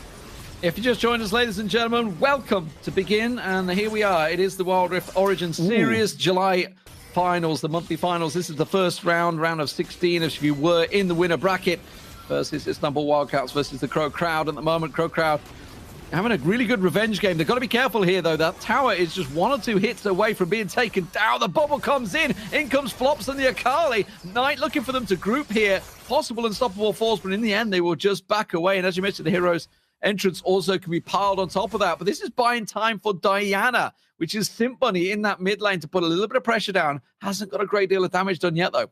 Yeah, didn't get a plate. That would have been cool. A little bit more gold and free real estate coming his way. Though we are seeing a Trinity Force being now purchased by Magenta. That is going to be a big itemization purchase for himself. So he's going to start to really scale further and further and become that really big, scary Ezreal that you see played a lot, especially last Origin Series season. We'll see if it's going to be having the long impact they are hoping for on the side of Wildcats. So next Drake is going to be the Ocean Drake, so not going to be the Infernal. But that's what it means when it's not going to be, when it's Ocean. It's not Infernal. That's how it works. I don't know why I said that, but whatever. That's how the game works anyways. But bot lane is going to be pushed up, and he said it was pretty damn low, so that should be some extra gold potentially going the way of Wildcats, but it seems like they're not going to get it now. Still, very quiet game. It's almost like they've gone the distance here, right? You know, they've sort of both shown their teeth effectively. Oh, good flash straight to the root there. Good work from Fiend. Fiend putting some damage down. Obviously, himself that Infinity Edge as well, so stacking himself out. That's going to be the important little Scuttle Crab being taken away. It will be picked up. Very important because it gives you the vision that they need for that dragon that's spawning in just 25 seconds. To be completely honest, I fully understand what these teams are dealing with and how much pressure must be coming their way. You've got to be careful, though. Will try and jump on in. Does not go for the taunt just yet. Nick Eagle, Tidal Wave will be coming out. Trying to collapse, though. Straight going for the backline. Got to be careful. Maybe if we're committing a little bit. Tatsuya will be going up into the air, but he will get instantly smited on down by the Lucian. Great ultimate from Roz. They're going to be trying to put their focus instantly onto the Drake. Big fight from Crowd. That's good. That's important. They managed to obviously take down a member. Yes, it was only a support, but you know what? Hero's entrance could be a big deal here. They still have the unstoppable force to start things off and the Moonfall to go on, and that's a great entrance from Simbunny, putting so much damage down. Nami just melting away there. Simbunny gets on the second one as well. The Zaya gone. That's going to be the AD carry picked off there. No turret to fall back on. Flops in all sorts of trouble. Queenie can't do anything about this one. Roz going to get caught out. In comes Evu, and he will take one down as well. And that just about went perfectly for the Istanbul Wildcats. And, you know, it all started with Tatsuya being taken down. There was so much back and forth in that fight, but as you said, that was definitely the big reason why that fight came to be as it was. Tatsuya getting picked up early. They lost that potential engage with the hero's entrance, and then they just tried to create an even bigger lead, tried to go straight for the Drake, but seemed like they did not lose their core, and that was the re-engage from Wildcats, especially that Moonfall from Simbunny. Could have been a double, but Fiend played really well on that Featherstorm to try and make sure he denies that damage and the extra dose of CC. And that's the thing with Camille. Sure, she joins the party a little bit late, but she can just very easily close that gap and set up the fight for the rest of your team so they can pick the remaining players one by one by one. It was a good engage at the very start from Crowd, but Wildcats stood on strong and knew that there was already a lot of damage dealt to Crowd. So that is really what made the most difference in the grand scheme of that fight. Yeah, obviously very strong now. But the irony is that for Simp Bunny, you know, if Nick Eagle wasn't there on the Nami, wasn't in range to moonfall onto, he probably would have died, probably would have gone down to flops, and that would have been a very different fight. So, I mean, it's just how this really has teetered on the edge of this fight at the moment. Nick Eagle just going to come in, sweep out, get himself that ward down, clear the coverage as they can, because obviously with Baron up, that may well be the next focus for these guys. Still only the 2 dragons down, still pretty even in terms of fight that they've had. Obviously, 1 tower apiece, just the top and the bottom turrets both going down. So still a very, very tight fight. But we talked about it at the start. Istanbul Wildcats have a very strong team fighting comp, whereas for Crowd, they're all about the picks. And yes, they've got massive amounts of damage and massive amounts of push in the waves, but they don't have a great deal of control in the team fights. And that seemed like it is hurting them quite a bit. But hopefully no action's going to be happening, because I'm going to go back to my point I was going to make earlier, which is I understand why they are taking this one so slow, because when you think about it, this is a 4-day event, and if you lose this game, you're going straight into the losers bracket. You're going into the lower bracket, and any match you lose, you're out. You're done. And that is so much pressure that nobody in their right mind would want to deal with. So you definitely do not want to start your adventure for the month of July in this Origin series in the loser bracket, because that's 4 days down there in a single elimination bracket. You want to avoid it like the plague. So I understand what's happening in the mindset of these teams. That is a very scary outcome if you do not end up winning this game. Yeah, and obviously Istanbul Wildcats, they made themselves through to the semi-finals last time, so they're going to be very confident. But for Crowd, you know, they fell 2-1 last time out. They don't want to do it again. This time the dive on the turret will not be enough, and that's going to be very careful. Here comes the wave to try and dissipate it. Oh, wow! Unstoppable Force completely whiffs, splits the difference. In the end, they just have to walk away. Okay, interesting one. Had to flash and use the Unstoppable Force to get himself back to safety, though jumping on forward with the Arcane Shift. Nice shield popped by Fiend. The tower has yet to really get picked away. Oh, really good snipe. Magenta trying to crash that wave in. A lot of damage was dealt to a few of the players of Crowd that we're going back to base, and that should be one place. But Fiend, you're low. I would be careful, because Tatsuya is ready to dive on you anytime, and that's going to be the first mid lane tower going in favor of Wildcats. Now that is huge. That's going to start unlocking a lot of playmaking opportunities for Wildcats if they play around the map and the vision correctly. So now Crowd's got to be careful, because their own jungle could be their demise if they do not scout and get information properly. Yeah, that's what it's all about now, the information gathering game, which is why you see them actually probably going to fight for this Scuttle Crab as well. Evu, the 2 junglers, and Queen Neba just got the support of Roz, so quick and easy for them. This is going to be the top fight that kind of went wrong. Very wrong, actually. Somebody big shield able to soak up a few tower shots. The tidal wave, I like the idea from the tidal wave, but you got to keep in mind it's a very slow ability, so you can very easily just walk out of the path of the tidal wave and you'll be completely unscathed. So I like the attempt, but really when you want to use the tidal wave is when you want to try and disengage or you're fighting in a narrow area. So far, 20 seconds is going to be the Infernal Drake, and we saw it many times. That is going to be one that starts to create a big lead, especially when you're already 15 minutes in. That 6% extra damage output from the buff is huge, so if they can try and secure it for themselves, that'll be interesting. We've seen some also power spikes starting to be hit, so the next fight is going to be starting to somewhat seal the deal for a lot of these 2 teams and players.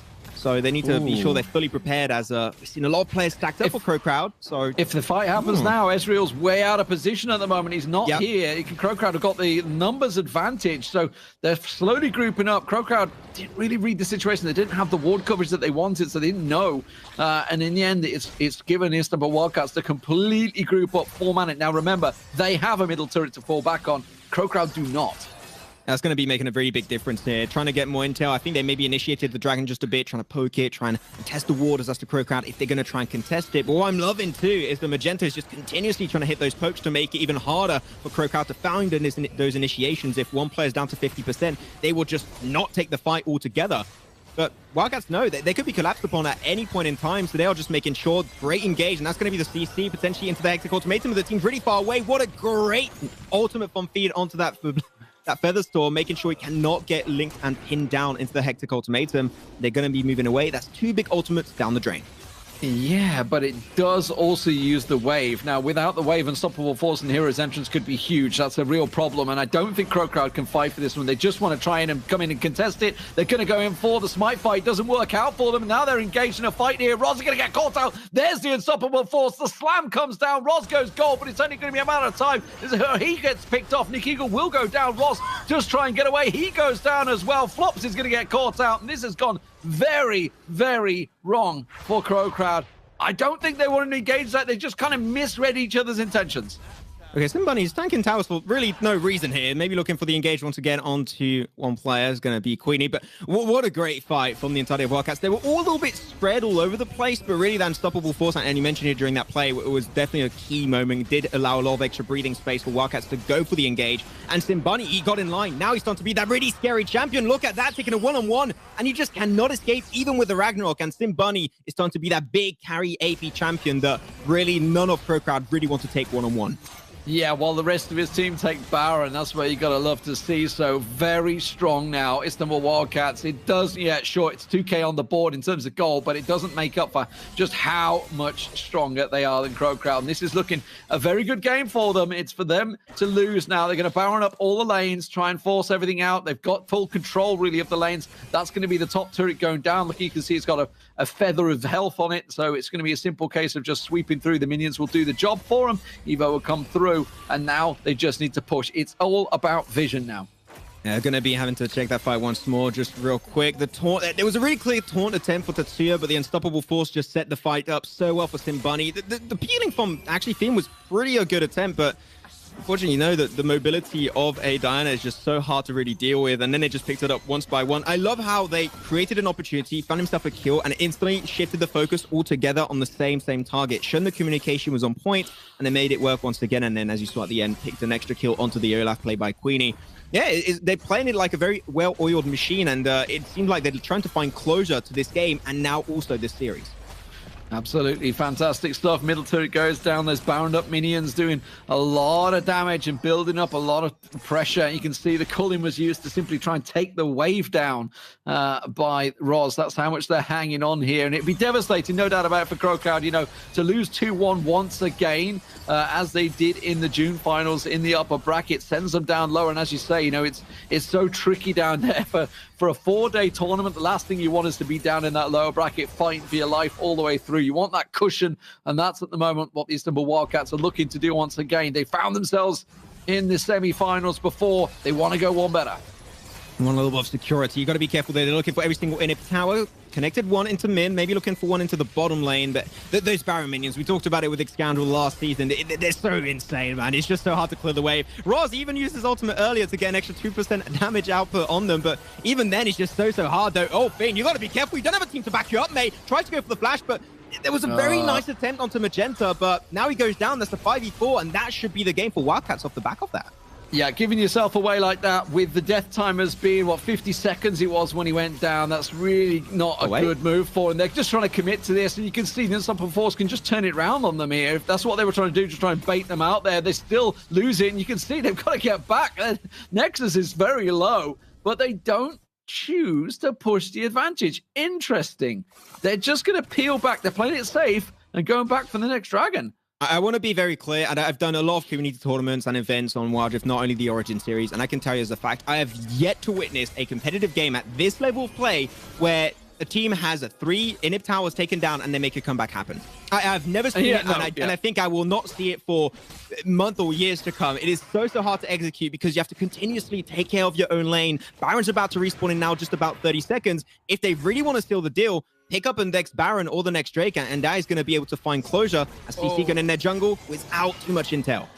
Yeah, I mean, they're doing the right thing right now. They're coming in, trying to get the vision down, just trying to protect themselves a little bit. They're well aware that the Elder Drake is now up as well. That's what they want to try and push towards. The Baron, of course, up in 10 seconds as well. So if they could pick someone off now, it'd be great. But they have to make sure they move in a group, a unit. Catching Knight off guard, that's not going to be the one you want. That's not the target you're after. You can have a big tanky Malphite. It can just take all that damage from you. Yeah, sure, it's picked him down a little bit, but he'll regen that back.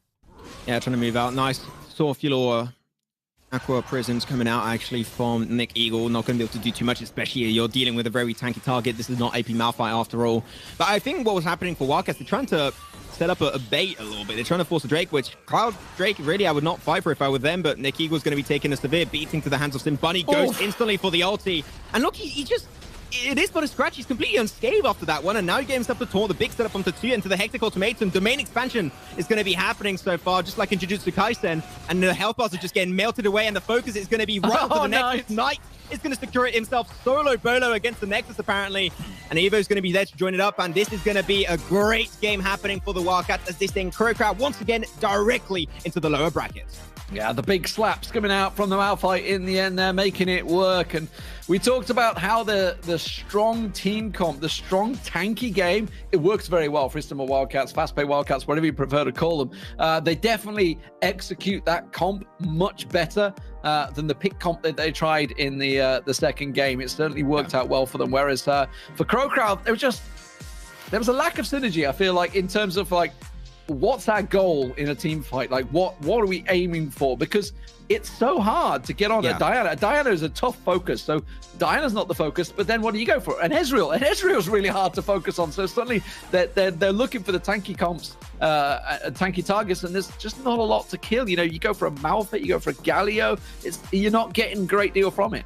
Yeah, it was so insane to see, because Sim Bunny, he would just go for a fight, he would just like push it off his shoulder like it is but a scratch. He was feeling nothing. He had the shield from the Mountain Drake. He also got himself the magic shield from the Galio, and he was just going so deep into the fight while being completely untouched and able to be so healthy in the process. So I was really enjoying this game. And as you said, it seemed like Crowd were having a real hard time focusing down certain parts of the map. But I think that's not only them doing a poor job at that. I think it's actually look at this. due to Wildcats playing it really well. If Sim Bunny hadn't have gone into the Nami there, I reckon Flops would have got him. And that could have changed the game a little bit there, because Sim Bunny obviously then came away from that kill, I think with a triple kill there, obviously stacked his items out in the end.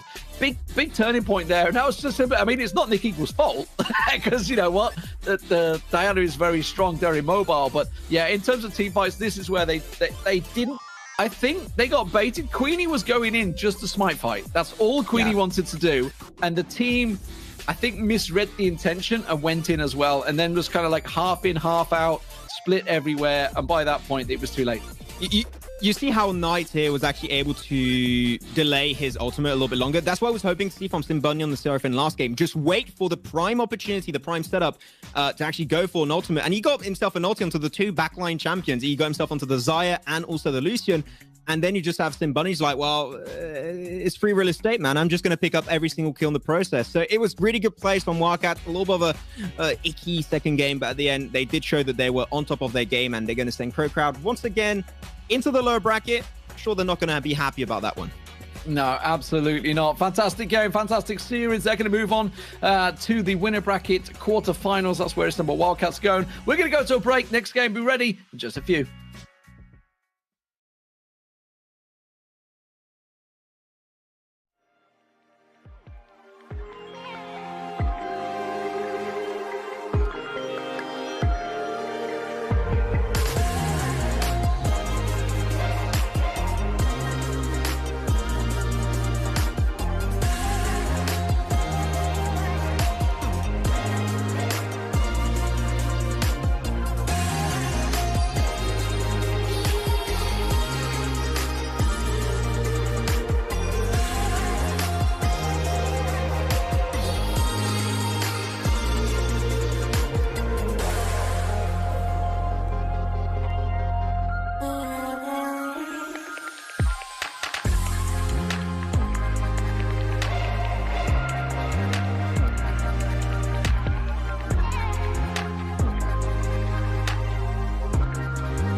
Coming in. Wild Rift Origin Series signups are ready to go. So grab your team, get them registered.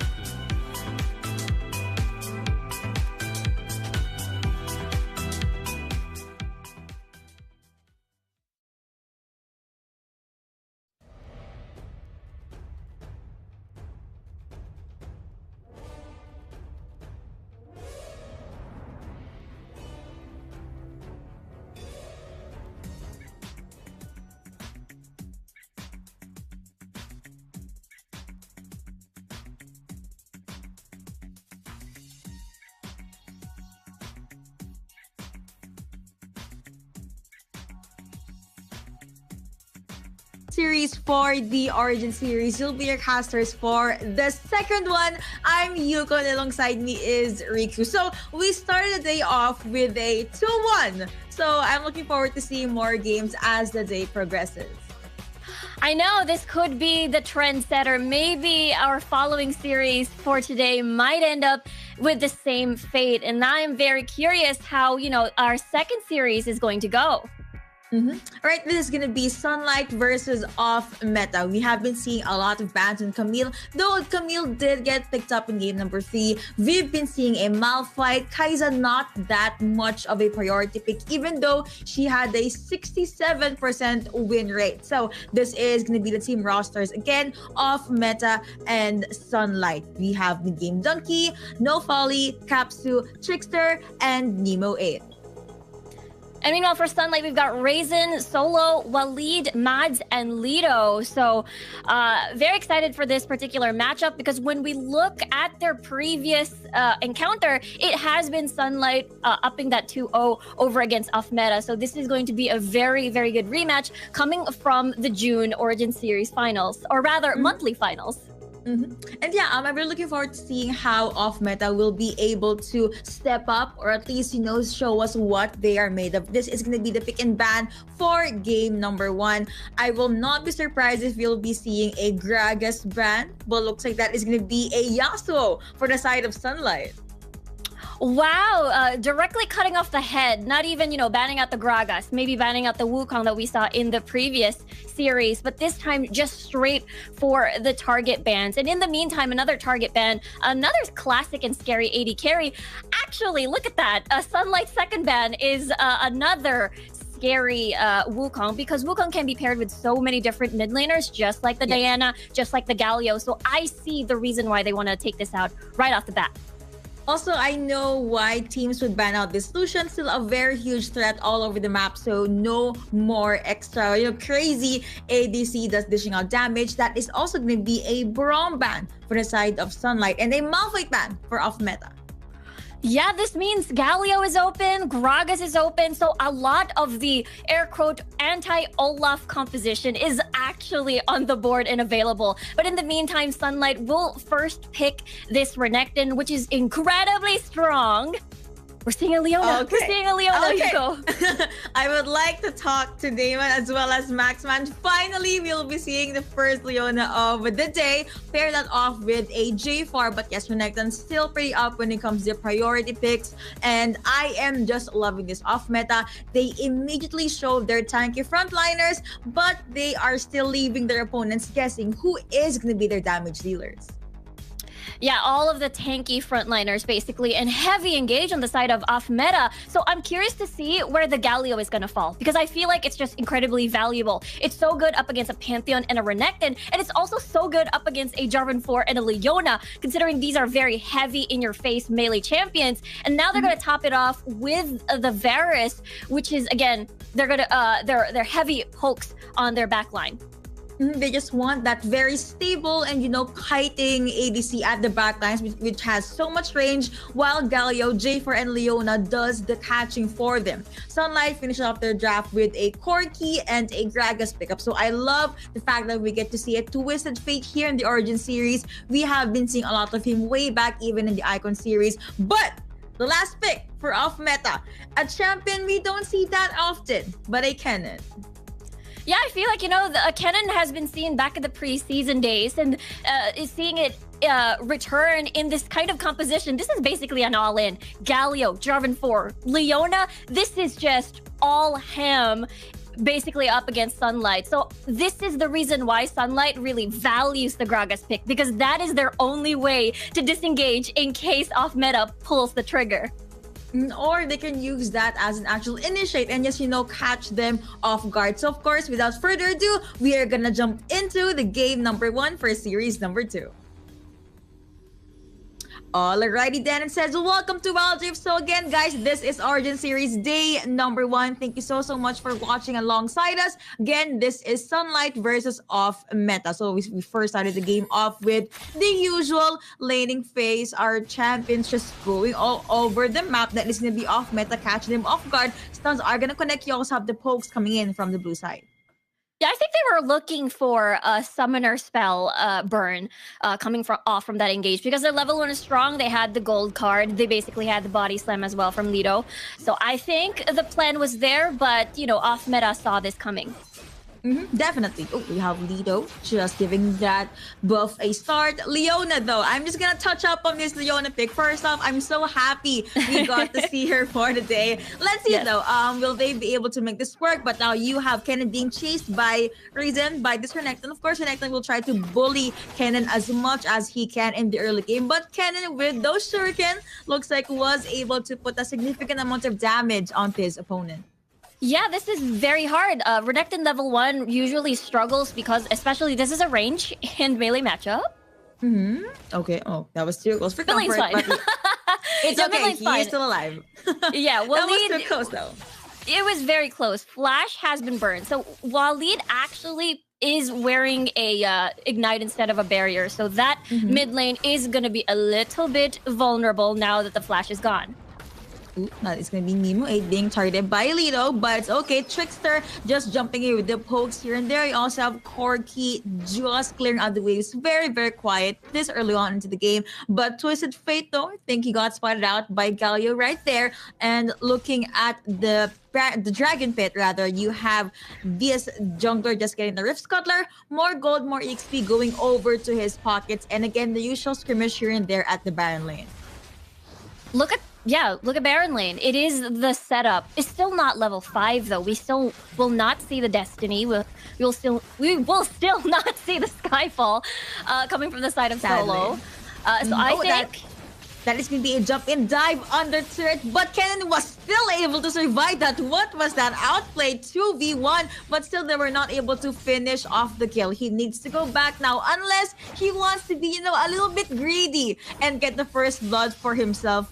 Razin just still holding his ground at the Baron lane. Here comes J4, though. That's a beautiful flash coming in from Kennen. First blood going over to that Kennen. Wow, what a play with the help of J4. Yeah, that was a really good bait there by Kennen, and it was just so well played. I mean, Raisin had, 2 summoner spells available, so he could have just sliced and diced, used the flash to escape, and just a swift assassination. But at the same time, no Fally was right there near the whole top lane, and it was just the perfect timing. And the reason why they wanted to gank level 4 before level 5 came is because the Kennen will get level 5, which means it's just so much harder to go all in because the stuns are just gonna be very punishing. For someone that gets stunned by Kennen, most of the time in my early games in Wild Rift, I definitely understand their concern. Jumping back into the game, yep, you had this Yona making her way maybe into the mid lane, but Twisted Fate still at level 6. Destiny is available, so he could just visit Renekton in the Baron lane whenever he wants to, but looks like Galio is just doing his best to keep him at bay. First Drake is going to be up in 25 more seconds. That is going to be stunned to see he's connecting, but Leona was able to flash out of that skirmish. A flash gone for Nemo 8. That's very valuable. That's a huge win because you want to have the flash available. Either flash Zenith Blade, flash Solar Flare, or something to use as an escape tool because a Leona is just so vulnerable. It's a pretty much an all-in and no way out. Resets are coming in. First Drake is going to be a Mountain Drake, and you have J4 still getting that Rift Scuttler. Looks like maybe off meta could have first dibs on this dragon. Corki at the dragon lane being very, very low. That is going to be them. Kennen, you got your position has been revealed, my good friend. But at the very least, the dragon is now back there at his pit. You still have Galio with the hero's entrance. He could just jump in whenever he wants to. Explosive cast is still available though, so I guess this is a lot of initiates basically possible for these two teams. And now you have off meta having the dips on this Drake. Sunlight is still there at the sides. You also have Twisted Fate waiting for the proper opportunity to strike. You have Drags the side stun are gonna play, but look at that, guys. It's gonna be a 3 champion body stun. You also have the ultimate coming in from Kenny. It is gonna jump in. You have the hero's entrance and the toss will connect dance. It's gonna be no. Gragas does get bursted down. Now you have Corky being targeted by J4, but the Corky was able to get a double kill. Now a double kill going over TF as well. You have Roa up for this Galio. Gold card gonna connect. You have Corky chasing yourself down. Valkyrie connecting onto one, killing spree going over to Matt. Yeah, that's 3 kills over to Mads. He is going to be one huge Corky right after this tower take, definitely as well. And it's just one of those things where the gold card has been so impactful in that fight. The rest of off meta was just forced to back away because they were afraid on where the gold card is going to land, and the rest of the beautiful package, by the way, just cuts off everybody from off meta to join the fight. And as well as the Cataclysm, I think it's a very double-edged sword in that particular scenario, as it basically blocked and the rest of their own team. And, you know, Waleed was basically, there were no threats for Waleed at that point, and he was pretty much healthy and was able to do cleanup. Rip Herald is now up, but looks like off meta. They're still asserting dominance in this area. Also, look, going back to what you said, I do agree. Cataclysm, it basically just stopped their escape route, and Corky was just there with a Gatling gun and just poking everybody out. Flag and Jack is gonna connect onto one, on the two, but it's on are gonna connect as well. But that's gonna be the ultimate coming from J4. He does get taken down, gets bursted down rather by Twisted Fate, and now you still have the stuns connecting. Goodness me, Rampage going over to Corky. That's gonna be a flash in. Will it be enough? That is gonna be a no, but at the very least they were able to push Leona back or make her go back. First turret down at the mid lane, and the blue side, you have Sunlight. They can take this Rip Herald. That is crazy. I mean, look, they've managed to get Mads in such a huge lead. Why not just keep using that? Why not just keep pushing the issue? And that's exactly what we're seeing now, and they're rewarded with another juicy objective, which is the Rift Herald, and they can open the map up even more.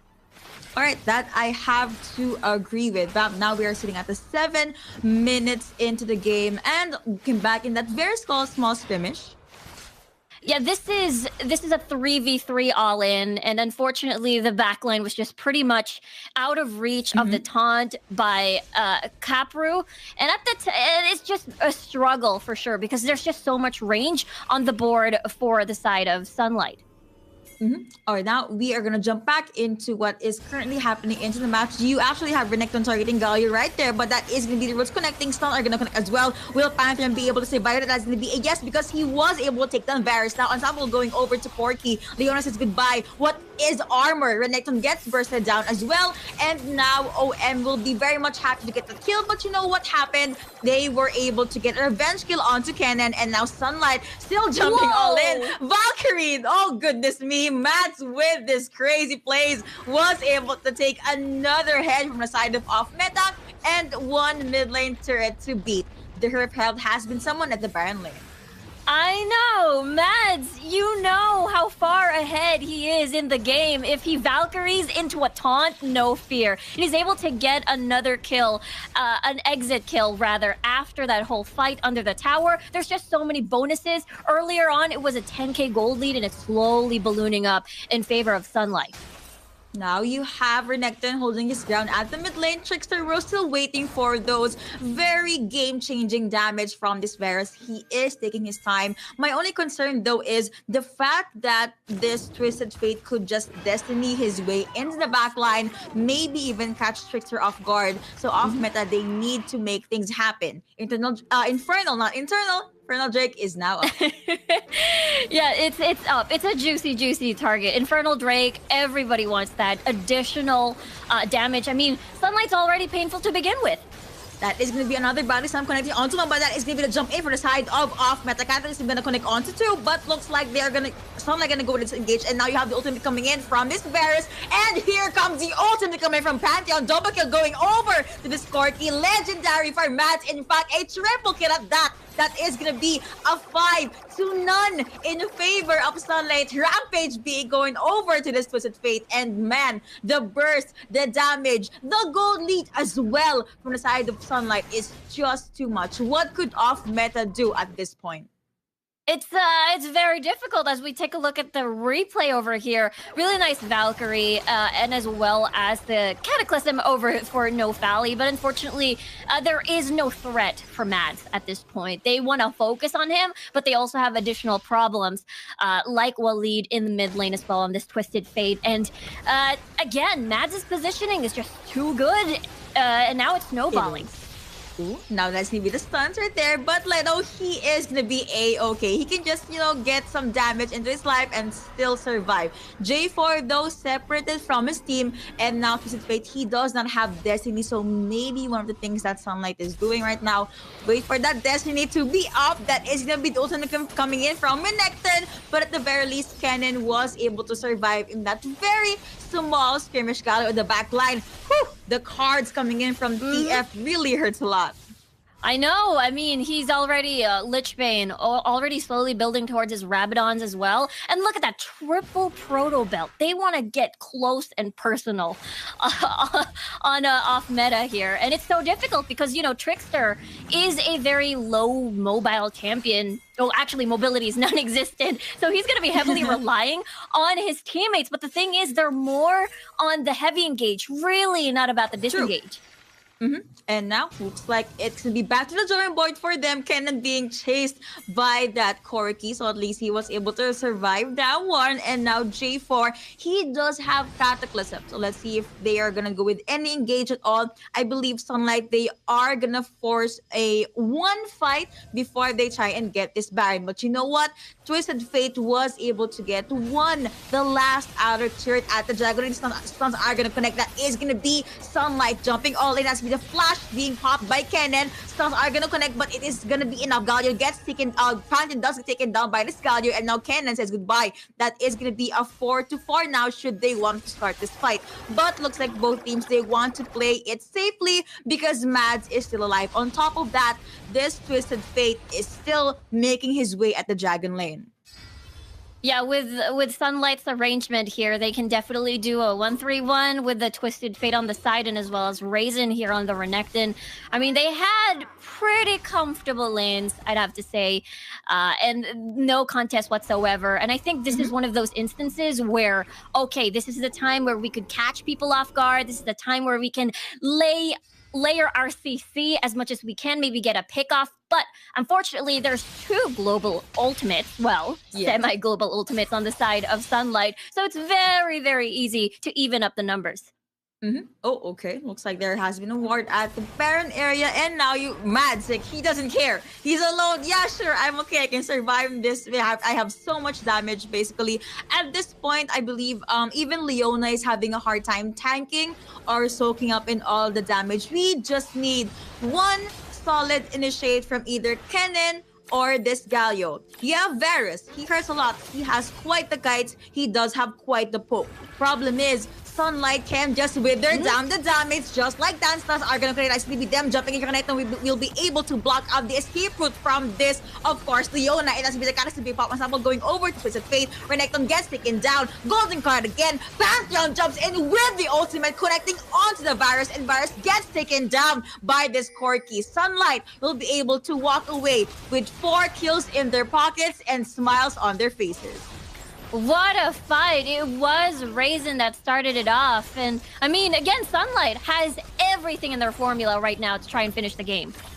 Yup, and looks like that is the plan for this moment. Stun's still there, and J4 says goodbye. However, Twisted Fate does say goodbye as well. Will they be able to defend it? That is going to be a no, but looks like Sunlight will be able to get their hands on game number 1. What a way to start the series. Yeah, it was so many new things. Well, not exactly new, but Pantheon, Twisted Fate, being a pair of powerful, semi-global ultimates in one team is a rare pair, I'd have to say, but incredibly strong when executed well. And that's exactly what we saw in that fight. Also, towards the latter parts of the matches, Gragas was like, okay, I'm looking for my next target. You're there. All right, body slam. And then everyone just jumps in. Again, Mads being very, very powerful, and his positioning is definitely on point. Twisted Fate was not afraid to actually just dictate the tempo for his team. Came to the point that off meta, their draft is good. I'll give them that. They were able to have these small moments wherein they did shine. Problem was, Sunlight, with the immense lead, they were just able to overthrow their opponents in this game. Exactly. It is very overwhelming. That's what we saw in that fight earlier. And after that triple kill from Mads, they kept pushing their lead. And I feel like that is, the best scenario for, a Corki. True. And actually, I was very happy with the Leona pickup. Sadly, no win rate for Leona just yet. So to the teams out there, maybe you can pick more Leona support just so we can have some stats in there. Totally not forcing a Leona in the Origin series. But yeah, Gaia pick, very, very good. Problem was, in the mid game, he would just get bursted down by Twisted Fate. Exactly. It's just so funny too because Sunlight, Leona was on the opposite team, was an off meta. Betrayal is what we saw. Betrayal, Indy, and of course we're gonna jump into the drawing board. Riku, floor is now yours. All right, I'm gonna do the honors here on our drawing board right now as we get to see the fight in the Dragon Lane. It was the beautiful package that we just saw, and at this point it's just one of those things where when you see a Corki Mads getting a triple kill this early and a double kill as well on the carries, basically on Sunlight, then it's kind of difficult to get back into the game. And in this specific clip, rather, Trickster was not able to do there much because he did not have anyone to be the front line. And yeah, that is just basically Sunlight again asserting dominance from the early game up until the late game. So I'm actually curious, what could the adjustments of off meta be? What the adjustments could be. I think their composition earlier looked really, really solid. It could be the lack of disengage as well, because when we look at the composition from Sunlight, Renekton, Pantheon as well, then it's just one of those things where you're expecting them to be up close and personal too. So maybe a Braum could be a good solution, considering that there are like two melee champions that are expected to go all in as well into the backline. And they again wanted to rely heavily on Trickster on this Varus, but we'll have to see, because I know off meta really, really loves their 5v5s, and that's the reason why we saw that composition. Yep. If the champions are gonna jump into the backlines, we are gonna jump into game number 2 without further ado.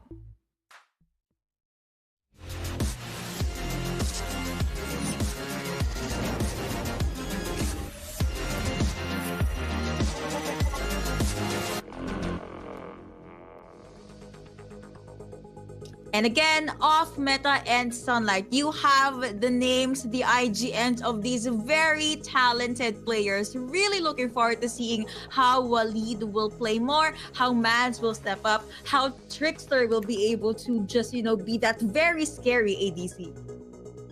I know, maybe they'll go to default again for the 5v5s as we've seen back in the June monthly finals for the Origin series. And meanwhile, Sunlight really does have their early game strength. They really love their 5v5s in the early Drake. So maybe we get to see a similar composition from what we've seen in game number 1, maybe a Pantheon again, maybe a Twisted Fate. I wouldn't be surprised if Renekton is back again from either off meta or Sunlight. Yep. And you know what? Oh, okay. I was about to say I want to see that Pantheon pick, but okay, I'm sorry. First ban for the side of the blue is the Pantheon. Yasuo still not gonna be seeing the light of day. So maybe off meta they could ban another Renekton too or get it for themselves. But looks like they're gonna take the queen of the late game away in this draft for game number 2. Yeah, that's true. There is also a second queen, which is the Xayah. Maybe we'll see the Xayah and Rakan lovers duo combo this time around. I think it really fits what off meta wants to do. Rakan with heavy engage, and as well as Xayah being that late game scary monster. Gragas though taking another disengage option away from Sunlight. So Braum is still on the table. Never mind, just as I've said. So it's gone. It's off. Can the players hear us? Because it's so sus. I mean, they would ban these champions at the right time. But Malphite is up for grabs, and that is going to be the first pick for off meta. They took out Gragas, a disengaged champion, so why not have a champion that can literally jump in with the unstoppable force? Yeah, this is very similar to, Canon, but this time it's different, no range, but still the same concept of having the level 5 and then going all in. Now, what will be the pair? I wouldn't be surprised if we're going to be seeing an Orianna, the ball delivery system. It's perfect, Jarvan 4, and then the Malphite. Meanwhile, Sunlight does have that Lucian, so AD carry already intact. The snowball potential is also there for themselves, and also a late game insurance in the form of this Nasus. Late game. I'm actually surprised that they first picked Nasus, but now they will also be picking up that Twisted Fate. Akali had a phenomenal game, phenomenal series in our series number 1. So let's see if off meta will be able to follow up on that. But aside from that, we also have the Xin Zhao being picked up by Sunlight and a Tristana on the other side. First time we'll be seeing for this month. This is actually, okay, no ball delivery system. Because I was thinking Tristana would rocket jump in with a ball, and then having the Lulu on the board as well, it really fits so well. But this time, they're not playing around their AD carry. They're not playing around Trickster. They will also rely on their mid laner to deliver the ball, to bother the backline. And it fits so well because they do have a Twisted Fate for Sunlight and as well for Lucian. I think the biggest struggle could be is that they have a Rakan. You are going to get knocked up. You are going to get charmed. So this will be a challenge for off meta to push it to game number 3. Will off meta be able to answer to the challenge, or will Sunlight close things out in this game number 2? We're going to jump into the game. Alrighty. Wow, okay. Sunlight, hello. How are you guys? Being very aggressive the moment we jumped into the rift. That is going to be Lulu forced to jump back. A lot of damage going over, a lot of health bars being taken down. But Sunlight, after being able to poke Lulu out, they went back to their normal laning stages. I think this is a huge win because no summoner spells, no heal, no flash. So Nemo is going to be vulnerable, if you will. And this is Mads and Lido on a Rakan and Lucian. This is full-on aggressive. You get the level 2 or level 3, and you have a complete kit for a knock-up and full-on damage from Mads on this Lucian.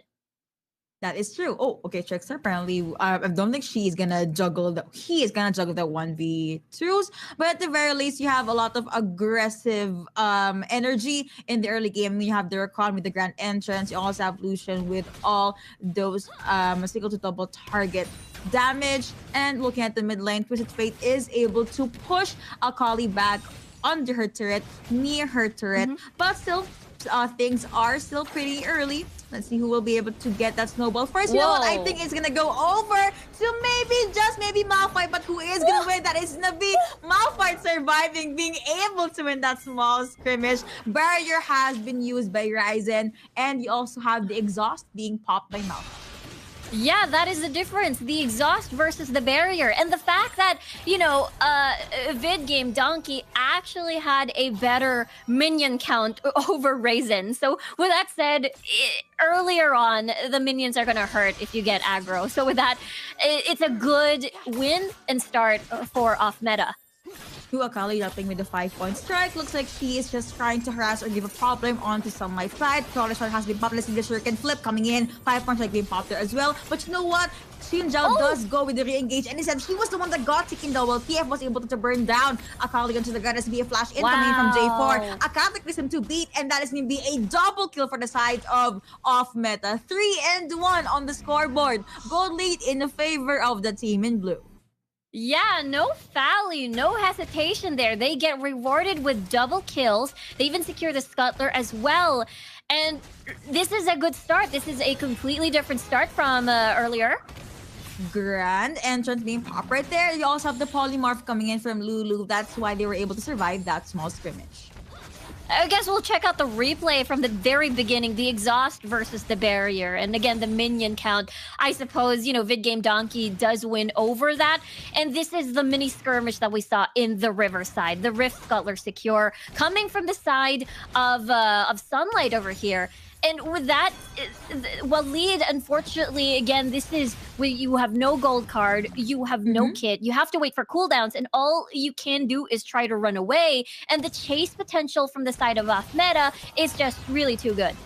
Grand entrance in, polymorph in, flash out, but that is going to beat the rocket jump coming in from Tristana. Will they be able to survive? The answer is going to be yes, because Rakan does get bursted down, but oh no! Lulu still chasing down his Lucian. Here comes this Xin Zhao. Destiny? Flash out coming in from Lulu. Destiny coming in from this Twisted Fate. Gold card is the connect, but you know what? Akali jumping in. Akali with the plays. You have, that is going to be her. Still focusing on to Xin Zhao. Was able to finish off the kill. Runner shot is still there. 5-point strike. Stun still there. 2v1. Will you survive? That is going to be a no, but that was so close. Looking now at the Baron lane, still coming in with the 1v1s. Nasus, he is mad, but it's still pretty early for him to have an obnoxious amount of damage. That's why he is just forced to play it very safely. Malphite first kill, come on. He does not have the unstoppable force though, does not have exhaust, and does not have the flash.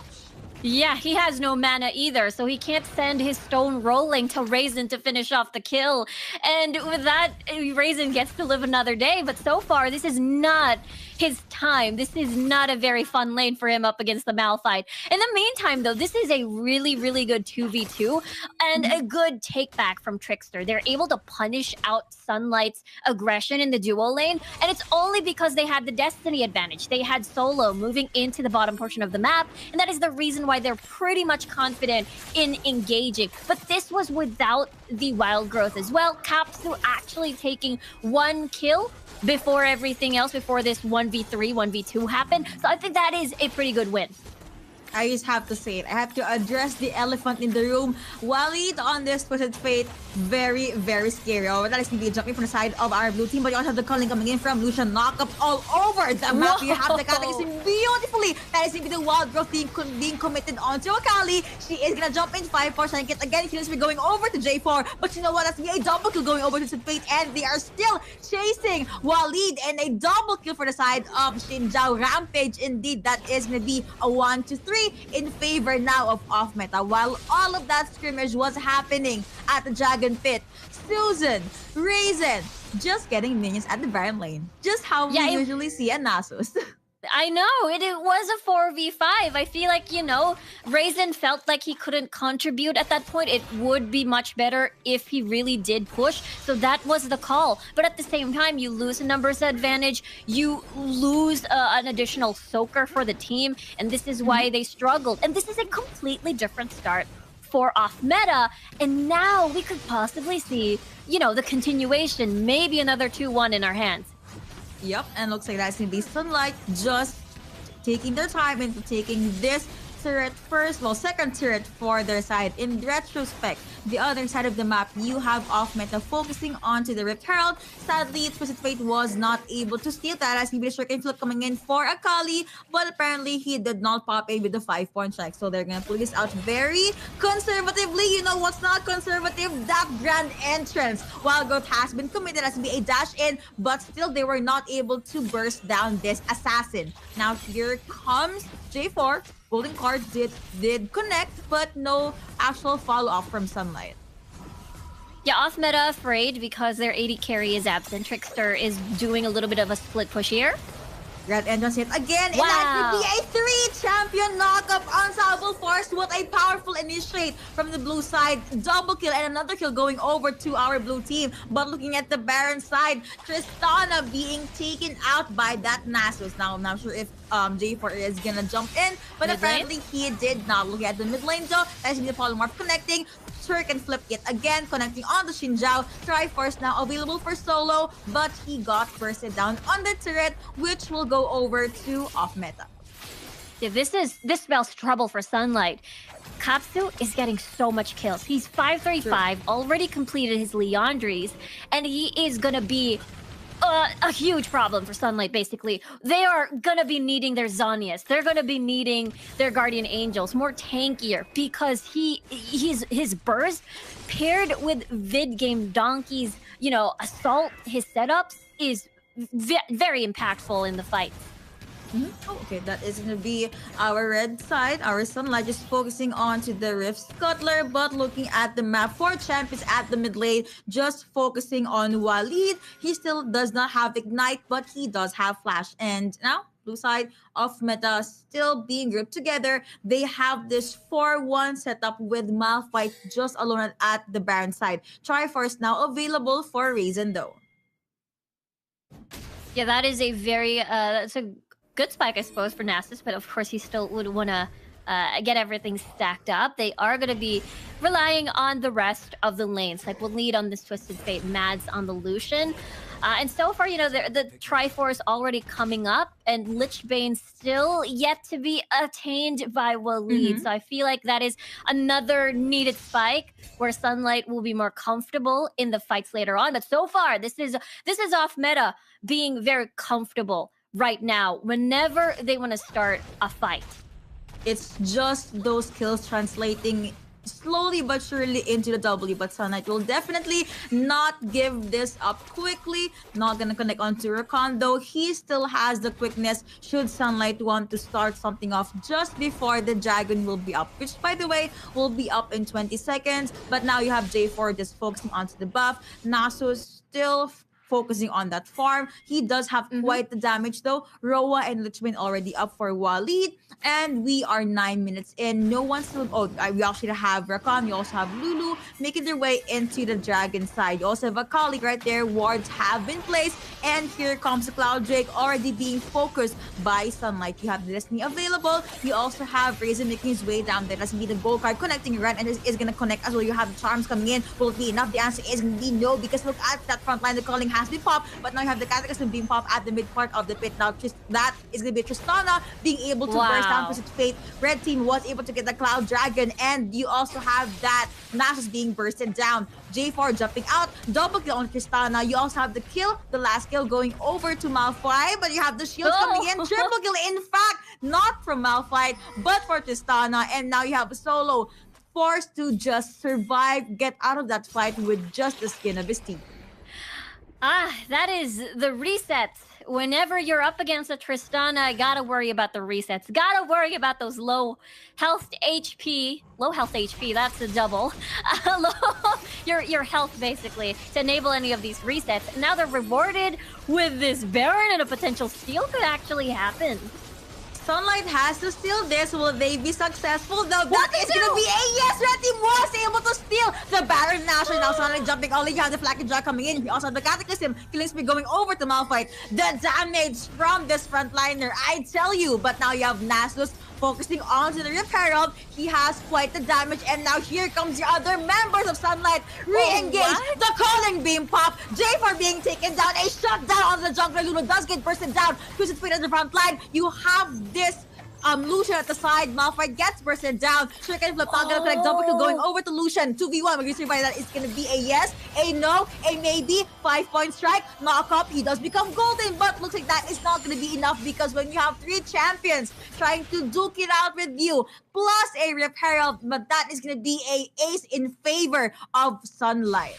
What just happened? It was the Baron in off meta's hands, but just gets stolen by Solo here. And after that, it just fell like dominoes here. With, you know, Sunlight knowing the fact that they can still fight, their carries are still alive. They still had Lido to set up the fight and re-engage, basically. And the fact that Trickster is pretty much low, so again, all the kills basically went to Trickster, and if he's gone, then most of the damage is gone as well.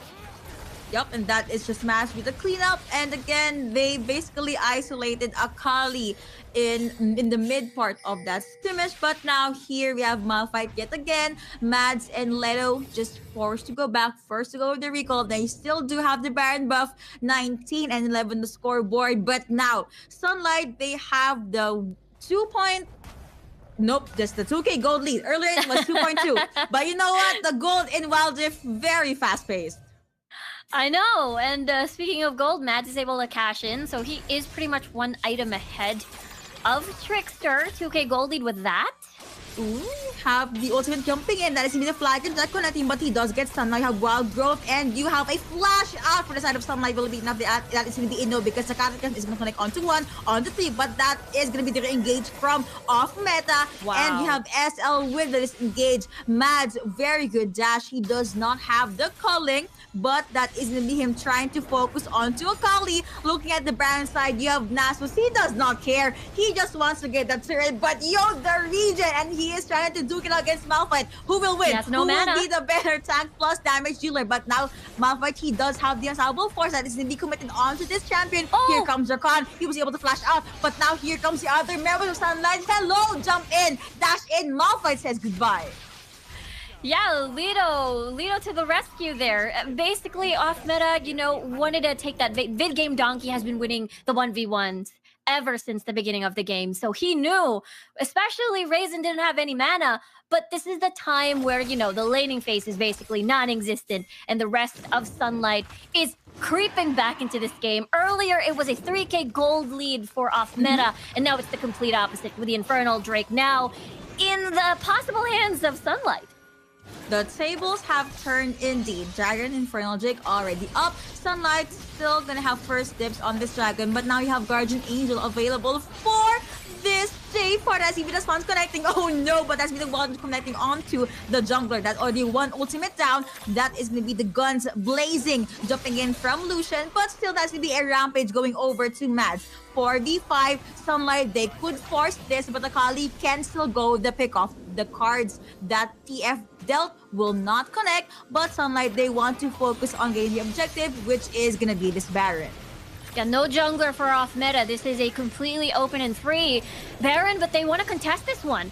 Yup, looks like that will indeed happen. You have the charms connecting onto the Malphite, but now you have Sunlight just duking it out against this off meta. You have the Twitter shot being popped. Akali, you were able to survive. That's gonna be Malphite jumping out, but you know what? He got that in and taken down by that Lucian. Akali saying goodbye. Another blue team ace. That is gonna be a 1-5 in favor of Sunlight. With the Baron still up, looks like they are just gonna focus on this last outer mid lane turret. You have the minion waves pushing in, flag and jag, maybe even the Cataclysm, but looks like he just bit too much. He cannot chew at this point. You have the shields coming in, regen is going to be enough, but you have a Lucian that is going to be him flashing in, jumping in, and that's going to be a dominating Maz for the side of Sunlight, and no more outer turrets for off meta, and no more turrets at the Baron lane. Yeah, this is another, No Fally just basically woke up from his slumber after getting sent back to his base, and now he's back asleep again. And it's just the perfect timing because he wanted to delay the tower takes against Sunlight, but in exchange, this is 18 seconds on the clock where Sunlight may take this Baron, but I think they may have time because Kapsu is doing his job to try and push the wave. Woohoo! He was forced to pop flash there. He did not have ignite. Perfect execution is now up though, and because a handful of summoner spells already down, Sunlight says, hey, why not try to get Baron? I mean, yeah, they can try to go with the steal, but we can just box him out. Nice pop in with the Destiny just to make sure that off meta is nowhere near where they are. That is going to be a non-contested Baron take, plus Twisted Fate jumping over to the Dragon lane to clear out the minion wave. It's going to be a 1-3-1 setup just to maximize their Baron buff.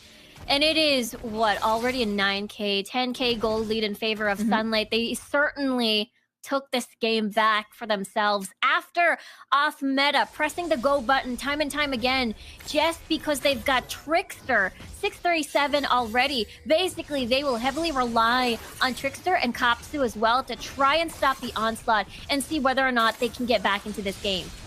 Well, lead hurts a lot. That's be the flag now connecting on 2 plus the Cataclysm, but I guess that is just in too deep. Akali does become golden, but will she be able to survive that damage? That's gonna be her popping out with a circle flip, but the damage coming in from Fate came in after. Again, must be a flash in coming in from Rakan, was able to finish. Whoa, okay, he flashed in and took down the jungler from off meta, but now at the base for our blue side, as we follow our connecting bottom 6 Sunlight, they do not care. They just want to end the game, and they were able to bag that game number 2. What a comeback from Sunlight.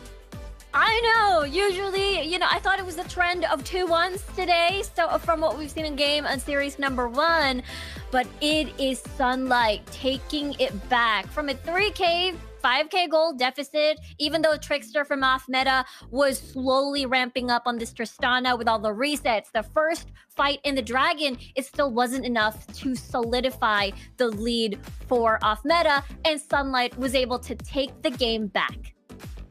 And of course, I'm sure you guys loved that game number 2. Let's have a quick look into the highlights of that game.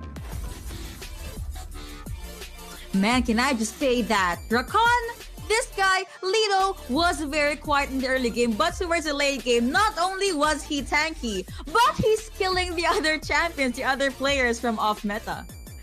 He was everywhere. From early game, his presence can be felt, being the sacrificial lamb to serve as bait, and now saving the rest of the teammates come late game as well.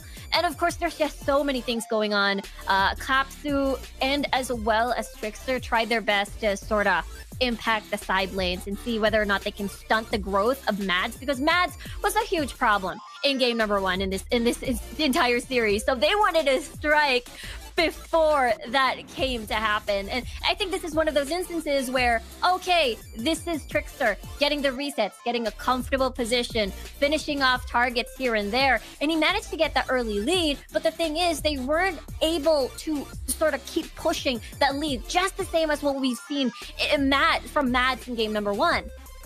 That is true. Also, just like to touch up on the fact that this J4, he had very good cataclysms, but there were times that instead of them being able to lock in Sunlight, it was Sunlight being stuck in there with them. But you have to chase something in, and this was the point of the game wherein Mads, Lucian was a huge problem. Also, I noticed Lido, he would sometimes be polymorph just to make sure that his teammates won't. So, that's already one useful skill down for the side of off meta. The re-engage and disengage potential from Sunlight was very strong. It was a good flag and jag, but the moment the stuns connected, Akali was just in too deep.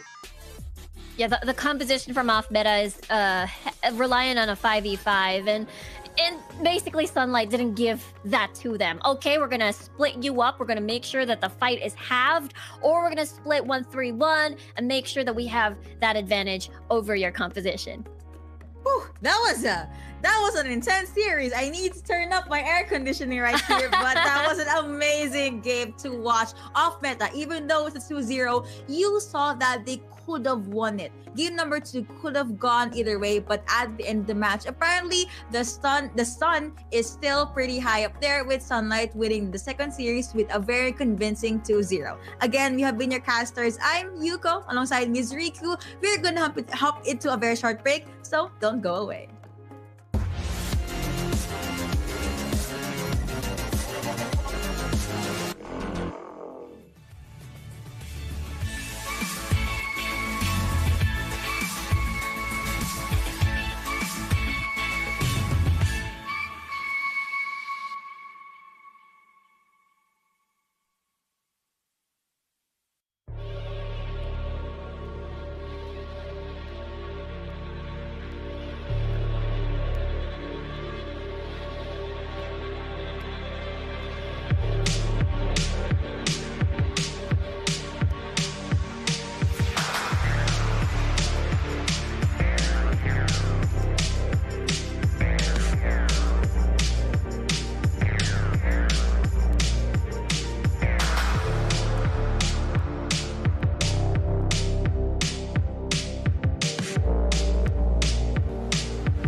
finals coming in. Wild Rift Origin Series signups are ready to go.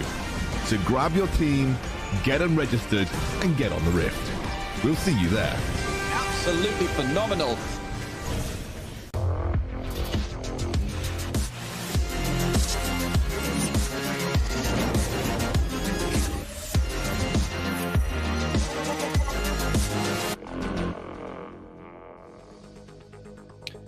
Welcome back, ladies and gentlemen. It is Wild Rift Origin Series, and we are jumping into Group A. It is going to be looking for Org versus, what was QLS? It's Queto, Spain, isn't it?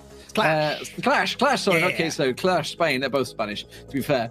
So hence the confusion. But 2+4, Tyrius, Vejos, Capiat, Hegman for looking for Org, and Ayman Legend, Fowlan, Nomo, Hanura, and the Noob.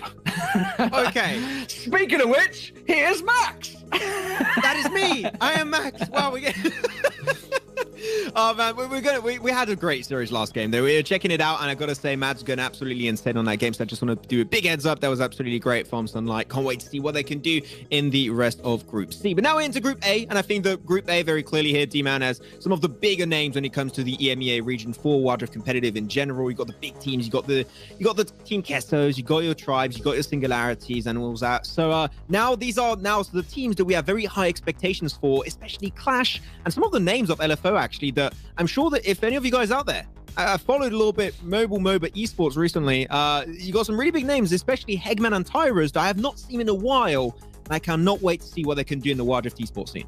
Yeah, their path here, just before we get into the bans, is they took down Arctic 7 in the first upper bracket 2-1. Then they lost the Game Lord 2-0 in a, well, the second game was pretty convincing, let's face it.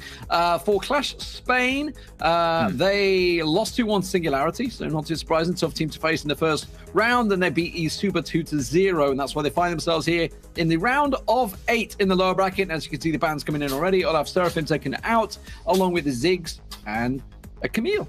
Yep, Lucian 2 going to be taken off the board by Clash. Not too surprised, not going to lie, for a relatively new champion added to the roster of champs from Wild Rift.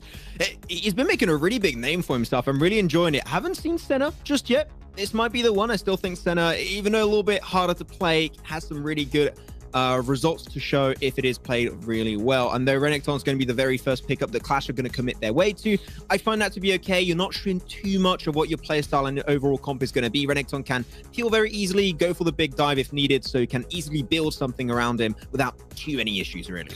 Yeah, just looking at the match, I can see the screen they have from Game Lord, and pretty much targeted bans on what they played in the previous games. In fairness, those coming out from Clash Spain. So doing a little bit of prep there, but it does mean the Fiora and the Wukong, which was banned out, by the way, in the first 2 games that we covered out there. But the Lee Sin coming in and the Twisted Faith, I'm really liking this. We're getting some good variation.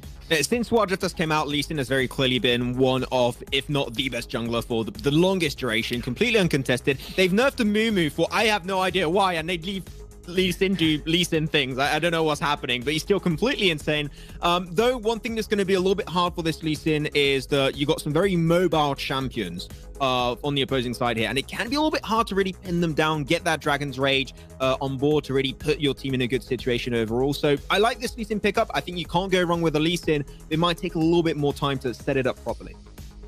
Yeah, absolutely. Corki comes in, and there's the Rakan Zaya. So the combo, I like that combo. It's a very strong one. And we just saw this a moment ago, yes. Max. Means we didn't get the first one, but we're happy. We're happy, Leona. I'm very happy. I'm happy way more than you are. I don't know why I'm flexing on that. I don't know why. I love Leona. I think there was, of course, a few issues. It did not go as planned last series when we did see the Leona get played. She's a little bit more tanky. But it does not mean you want to get into the thick of it too quickly. You are still going to get mowed down relatively quickly, so you've got to be a little bit careful. But when you have Leona on your team, what you want to do, go for that big ultimate, go for the Zenith Blade, hit CC after CC onto a single target, then things could be working out just fine. Well, let's get the game ready to go, ladies and gentlemen. It's Group A. It's the European scene. Let's see what they bring to the table. We're going to see indeed. Dimman, before this game, he told me, hey, you got to be quicker to game. There you go, because I know. It's typical. It's typical in any esports. Caster, stop talk, start game. We start game. Okay, we're into it. We're on the Wild Rift once again. as we're going to be ready for our third and final series of the day to kick off this first day of the Origin series for the month of July. Clash versus Looking for Org. And I said it, Looking for Org, a lot of big names, especially Veos, right? He's been into the scene for the longest time. Switch side, switch Org now. And he's with the boys of Tyras and also Hegman, but Hegman has been known as a great Alistar one-trick. So I'm really intrigued to see what his take is going to be on this champion of Leona.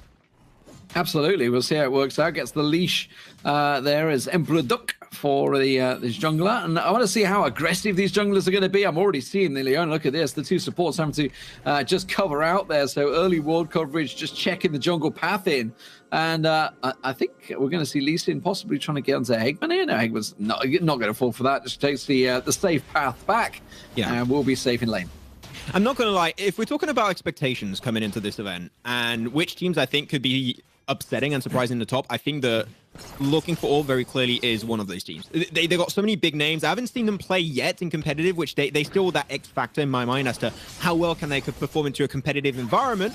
We'll see. Grand Engine's going to be avoided away. Nice Valkyrie away actually from Capalog, but it's going to be Fallen trying to join up. Unfortunately, hits the minions, so can't quite dash on top of both Hegman or Capalog, so nothing will really come out of it. But I said, this could be the big surprise team, so you've got to keep tabs on them because they could be at the very end of this event. Just trying to get a little bit of lane tax there, but they are actually going to peel. There's a big fight brewing here into the middle of the river. You can see they're going to go in. Fallen goes in. That's a great knock-up coming out from the noob there, trying to catch on towards them, but it doesn't get the kill that he's looking for. Nomo's kind of split target, doesn't know really wants to go. And Veos will get away from that, and Hegman with absolutely nothing gets himself the honey fruit down, but an early engage, nothing really coming from it though in terms of kills. Lucky lads of LFO. They're able to just barely make it out of the grasp of Clash, and they will be able to go back to base, give themselves some extra items, but that's going to be offering the Scuttle control, at least the bottom Scuttle control over to Clash. Doing nice golden start onto Veos, going to use the body slam to move away into the Grand Entrance. Nice flash forward actually from the noob, and that's going to be the first blood over to Clash as they initiate this one off properly. Try to go for the double Scuttle control, but seem like they want to get the kill to Aim and Legend, and he's trying to push away from his tower, but gets the shot in time, and also does the ignite. Flynn could maybe get a sneaky kill here. Yeah, absolutely baited him in there, trying to get the knockup, but he may just turn it straight around, and he does. Fake monkey. Not get it. Gets just the fake monkey. But going back to the Gragas in the mid, like the Veos, I felt just got a little. Are we going to see it here? Yeah, we are. I think just way too confident. He knew there was a lot of players still around the area. He knew they were still in and around the middle river. Obviously, getting that Scuttle control. So just pushed way out of lane too much when knowing that the threat was still there.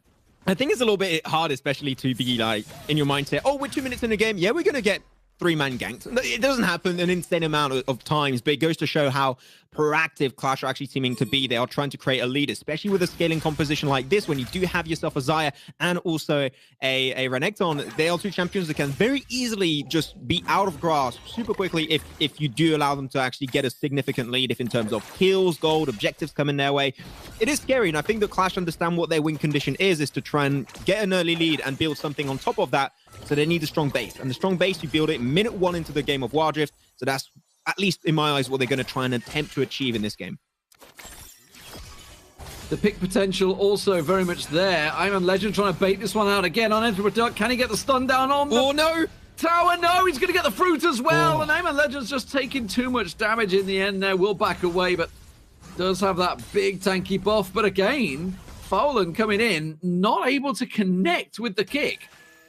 Yeah. Normally we were joking about this during rehearsals for the show, saying, oh, the honey fruit OP. It kind of good, though. It did kind of help out Emperor Duck, not gonna lie. He tried to take the grand challenge onto the ultimate, take a one-on-one, but that's the thing that you like so much, is that you can very easily roam around the map with the composition of Clash, and you also have that big map presence of nothing Nomo with that ultimate. Oh, the fight before they get here. That's going to be too slow. Yeah, they've gone for the early engage here, and the rest of the team now finally arriving. Here comes the Fiora, so has just gone back to buy. Should be able to get the noob down on the left-hand side there. Meanwhile, Veo's going in. That's a big barrel coming down. Not going to be able to get away from this one. Should be able to get a double. They can certainly push the tower if they can juggle the aggro right. They catch it with the barrel, and in the end, it works out well for Looking for Org. Now, that was a scattered fight. We were checking in the replay. They were all back to base buy-in, so they were coming in one by one, and Fowler trying to just get in. He's going to get caught out. He just wanted to get in and try and smite. Yeah, maybe not worth it there. Again, losing full lane, you got to be careful while you're playing that one. Now there's going to be a big lead being created. 5 minutes in, 4 kills over into LFO and 2 kills over to Clash. Indeed, we're going to have the replay you were asking for. The double-man grand entrance was huge into the quickness. He's getting some extra CC. But then you have that huge explosive cast trying to move all of the players of Clash away from each another. It's making it really hard. And because of that, the noob just can't reposition. And there's it. Veos onto the front line. Blade cooler could have been huge, but unfortunately, it seemed like the cooldown was just not there this time. And Capalot was just untouched the entire time. Perfect positioning. You know, he was on the outside. He was up in around the blue buffer area. Got himself the free coverage. Got himself the spray down. Quick little delivery of the package. Zooms across. Keeps himself completely clean. So really well played by him. It is going to be the bottom turret traded for the middle turret, it seems here. They're going to dive onto Nomo. Nomo should go down here. Yeah, juggled nicely. Capalot will be pretty low coming out of this one, but will be safe unless the noob decides to jump on this, which I'd be surprised. I say a surprise. He's going to get the health here, yeah. Yeah, got to be careful. Hegman's going to be the tower dive mastermind, able to use the package. Oh, the package moves away, but nice CC actually. Got to be careful. Quickness connects onto Tyru. Is going to be able to move away. The Flank Monkey's going to be actually able to serve as bait. But all the health bars of all the players so far of LFO is just going so low. Looking for Org, really struggling. The struggle bus is going wild. But they overstepped their welcome, and the assist from behind, what a turnaround, actually, from looking for Org. But it's still extremely low, and A-Man Legend wants to fully commit his way into this fight. Oh, he sees He's going to go for the tower dive. He sees them all. He sees them all so low, and he's just thinking, I want it. He's got the ward there. He's got the ward there. Might be able to pick them off one by one. They try and go for the lockup, and he can just get the slice. Can he manage to get the health steal back? Oh, no, they're on absolutely nothing. Nomo now coming in. He fancies it, but they all get away with nothing. Max, what a different game we have here than we just saw in Group B. Okay, looking forward, you just got away with murder. That is not okay. That is illegal. They were just all solo. One more attack or anything, you would have just blown on them a little bit, and they were done. So that was definitely a close fight for sure, but not too much really came out of it in the grand scheme. And now the Herald is going to be up for the taking. All of the players went back to base, reset, got the items, ready for another big 5-on-5 skirmish. And what we've seen so far, it does seem like there is a little bit of a lead created in favor of looking for Orb, but not all the ultimates available, especially the Wukong is currently missing in the grand scheme of this game. Yeah, and the noob looking for a big knock-up here as well, looking to see what he can get, make it work, but don't forget about that Wukong. He can spin to win, catch him straight on there. There's the big Leona, the Sunfall comes straight in, doesn't manage to catch him very low, but the kick saves him. And almost the blue ball took down Nomo there as well as he walked past, but they all back away. Nobody dies. Rift Arrow goes to LFO. I don't care, man. Nomo, you got to buy a drink over to Fallen for that one. He deserves it, but it seemed like Fallen will go down at the very end of that fight. And with the Herald, they are just taking everything. They're not just taking a game. They are running away with the game currently, D-Man. And that's it. Then it's Blade connects. They're going to be forcing away the Featherstorm away. What a great explosive cast. Puts everyone on just a silver platter to pick up, as Clash will be able to just keep themselves 3 players alive. Renekton trying to split push, but you're losing 2,000 mid for 1 Herald. That is clearly not worth it. And Hegman is going for dive after dive after dive. This is Clash just getting literally cyberbullied in this game. They will finally take down, and that's a tier 2 turret falling as well. So great push with the Rift Herald. Yes, they lost 3 people, but they'll take it quite happily there. And it's working out well, but this is a very aggressive game. We can tell we're back into Group A here, all looking for blood. 7 kills to 11 already. Dragon coming up in 20 seconds. Okay, we'll have to go back onto this fight. I love the start of the fight. It was really clean. They were not getting too overzealous, but then Clash is just getting destroyed by those explosive casts, and it's really hard to deal with a good and well-played Gragas. Clash, understandably so, saw the health bar being so low, but you got to be careful you engage it. They're peeling the amount of CC that's available from the composition of LFO. Is so hard to deal with. You got to be careful. And Clash definitely overstepped their welcome, and it even cost the life of A-Man Legend at the end of that fight. So that's the moment where they should have been like, okay, we've got a kill, let's move out, but they overcommitted, and it cost them a lot more than what they initially predicted. Yeah, and for LFO, you know, they're engaged, the solar flare coming down. Okay, that doesn't really connect as much as it wants, but they always have the disengage, of course, with the barrel if they want to go for it. But the Zenith Blade can certainly lock someone up. He goes for foul, and there goes the barrel coming through. They're trying to lock him towards it. A-Man Legend just on the side. He's trying to tank up as much as he can, but the damage has been done there. And finally, they get onto the AD carry, and this could turn in blue team's favor. Clash looking to move in, and finally, they get the carry down. What's the game plan? Go for Drake or you go for the extra kills? Seem like the 2 players, and Product and also Fails, not going to be looking to take that fight. They're going to let it go. I think that's fine. They got the Infernal Drake earlier. Let's not test your luck just yet. Let's keep that for a later stage. Back onto the fight. We'll see. And I'm loving how Hangman is just getting these huge Zenith plays every time. But it does really seem in my mind, D-Man, that when you're looking at Clash, they're focusing down multiple targets at the same time. If they would focus the same target at the same time, that fight would last way shorter and they would have got potentially 5 kills instantly. So it seemed like Clash need to refocus onto which champions they want to take down in priority. And then play off the back of that. Then his Blade's going to be able to get some damage. Solar Flare not going to be doing too much as they're now trying to escape from the fight. He's got the Cyclone to disengage, does manage to flash away as well, so we'll be safe in the end. But going back to that fight, that's the first time that Capalot has actually been focused. Nomo finally landing that gold card, getting on that AD carry, and that removed so much damage. So much damage from LFO because the last 2 fights they've had, he's just been free to roam. So good adjustments from Clash Spain here. Managed to sort it out. We'll see how it affects them. I'm in Legend at the moment. He's realized that they're not focusing him. They're not really looking at him. He's that big tanky Renekton in front and they're ignoring him. So he needs to be more relevant now. Some things to also keep in mind is the Clash has had a roster change. Only in one player. They had Savik beforehand, who was in mid lane, and he got changed by Nomo, aka Gnomo for short.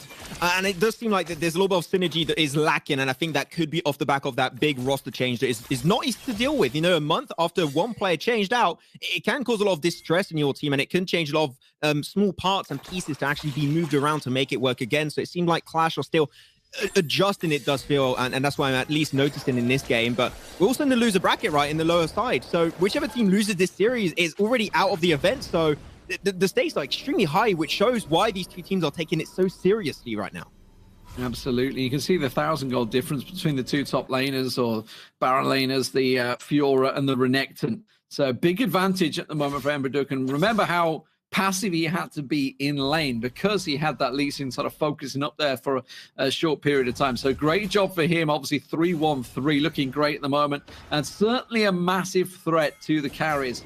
Nomo and Hannah, I can't remember the rest of the name is. Either way, the Zaya is what I'll go with because the name was cut off. Definitely a threat to them, but this is the top turret, and they've been kind of left exposed at the moment. There's 4 up there. They should get the turret down maybe before they can get close, and teleport's going to come in. That's going to stop them. That's going to be Nomo going aggressive, looking on the Wukong, trying to put the pressure down. Yeah, Hanuari is going to be actually not too far away, so could try and just serve a little bit of poking, making sure they can't get too close. Nice CC connected onto Veos. Not going to go the full distance, at least for now. As Hegman, once again, if you can go for the fight, I'll take it. A-Man Legend into the bottom side, taking a mini one-on-one versus Emperor, but is not going to go the full distance to take it relatively slow, as they know a Baron threatening position could be happening later on down the line, so they need to make sure that they survive as a 5-man crew, because otherwise that is opening a world of opportunity for the winning team. I was just a little fearful for Gragas. Oh, and this is what we were talking about. The Grand Challenge can come down in here as well. But he's caught under the tower. Will get the kill, but it's going to be a traded straight 1-for-1. You can see he's got the power. But I got to be honest, A-Man Legend's going to be happy about that, coming out on top with a draw of a kill. The Wukong's going to be the focused target. You can see he's already low, and he's going to get caught in the knockup. That's what they wanted. But it still manages to almost get away with the Cyclone. This game is so close. There's so much back and forth. It's time to re-engage into the Solar Flare. Once they see Hanuari is going to also be slowed away, that's going to be it. The Lee Sin closes the gap, gets some significant damage onto Hegman, and now is there going to be Balot going to try and move out, jumps out with a Valkyrie 2. Topside did get pushed up severely, actually, by the Gragas Veils, able to get a little bit of extra CS, but man, this game is so close. Yeah, and I think they just realized it. The then Dragon's coming up in 5 seconds, but it is risky because the respawns are still short at the moment. They're going to get back down here as quick as you like. But just going back to that fight a moment ago, you saw the damage that Capalot can get down, if allowed. When Hegman goes in, locks up with that Zenith Blade, it works out. There's the Blue Wolf taking the Dragon away. So a quick Dragon taken, and they will back away from this one. Now, what is LFO going to try and get off the back of this? I think bottom turret. I think that might be the play actually for them to go for. They could try and use it in that way. We'll see. Trying to look for a few picks into the enemy jungle. I like the deep vision too that they're trying to set up. They haven't got too much just yet, but I think that is something that Emperor is trying to achieve for the rest of his squad. Mid lane is going to be pushed up right now. It's going to be straight onto the fight and picks up the very first kill of that engage. Now they got man advantage. What do you do with it? We'll have to see. It might be a Baron threaten. Yeah, you saw them pinging it, saying we want that mid lane. Let's try and force it. But now, with obviously Veos going down, that big Gragas can be a threat. So they're wondering, should we try and bait the Baron? At the moment, LFO considering it. They're thinking, okay, but don't forget that timer. Still only 20 seconds. They can't posture for too long. They want to try and lock up a target as quick as they can, which is going to be very tricky now because they are grouped as a 4. I think they know Clash would not be that ballsy of a team to go for the Baron with only one-man advantage, especially because it's Veos that's not doing a big portion of that damage output. Most of the damage is really coming out from Capelot, and you got to be careful you actually pin him down in those fights, which they're actually struggling to do. He's just moving around. I think there was a fight earlier, D-Man, where you said that he was completely untouched, and that is true. If you do not get rid of Capelot, your fight is going to be pushed to the limit, and you're going to have a real hard time to find closure as a replay comes out, and we see how they just completely collapse on top of him. I mean, the 4-man setup is huge. It goes to show that the synergy truly is strong for Clash, despite that roster change I mentioned earlier. It seemed like they are big moments of greatness. That's a great catch. Capelot, the AD carry's been doing so much damage, completely caught out. That buys them the mid turret. That's all they need. They can rotate and maybe even catch them, because at the moment LFO are thinking, oh, they're going Baron. But they're not. They're going straight for that mid turret. Oh, no. That's going to be it. Zenith Blade onto the support. Not really who wants Solar Flares. Has completely missed the mark. And now Clash are just looking to take down the players of LFO one by one. They put the focus over onto the Fiora. Emperor Duck also will bite the dust. And now they're taking down the towers and might just get an Inhib Tower. And you know that when the Inhib Tower falls, things start to get really dim for the enemy team. Yeah, and that's going to be a quick Inhib turret in and out. And they can even peel away and try and set something up for a Baron play. But for me, my worth, I think they should maybe just try and fake this out and go buy. Try and spend some of that gold. They've just picked up a chunk of gold, but you know what? They don't care. They're going straight in for that Baron with the jungler down. Why not? They've got plenty of time. The Hegman's going to come in, but there's not a great deal he can do. Maybe try and steal it away with a Solar Flare, but that's a risky. Can the Baron come in enough? No, too early. And that is gone.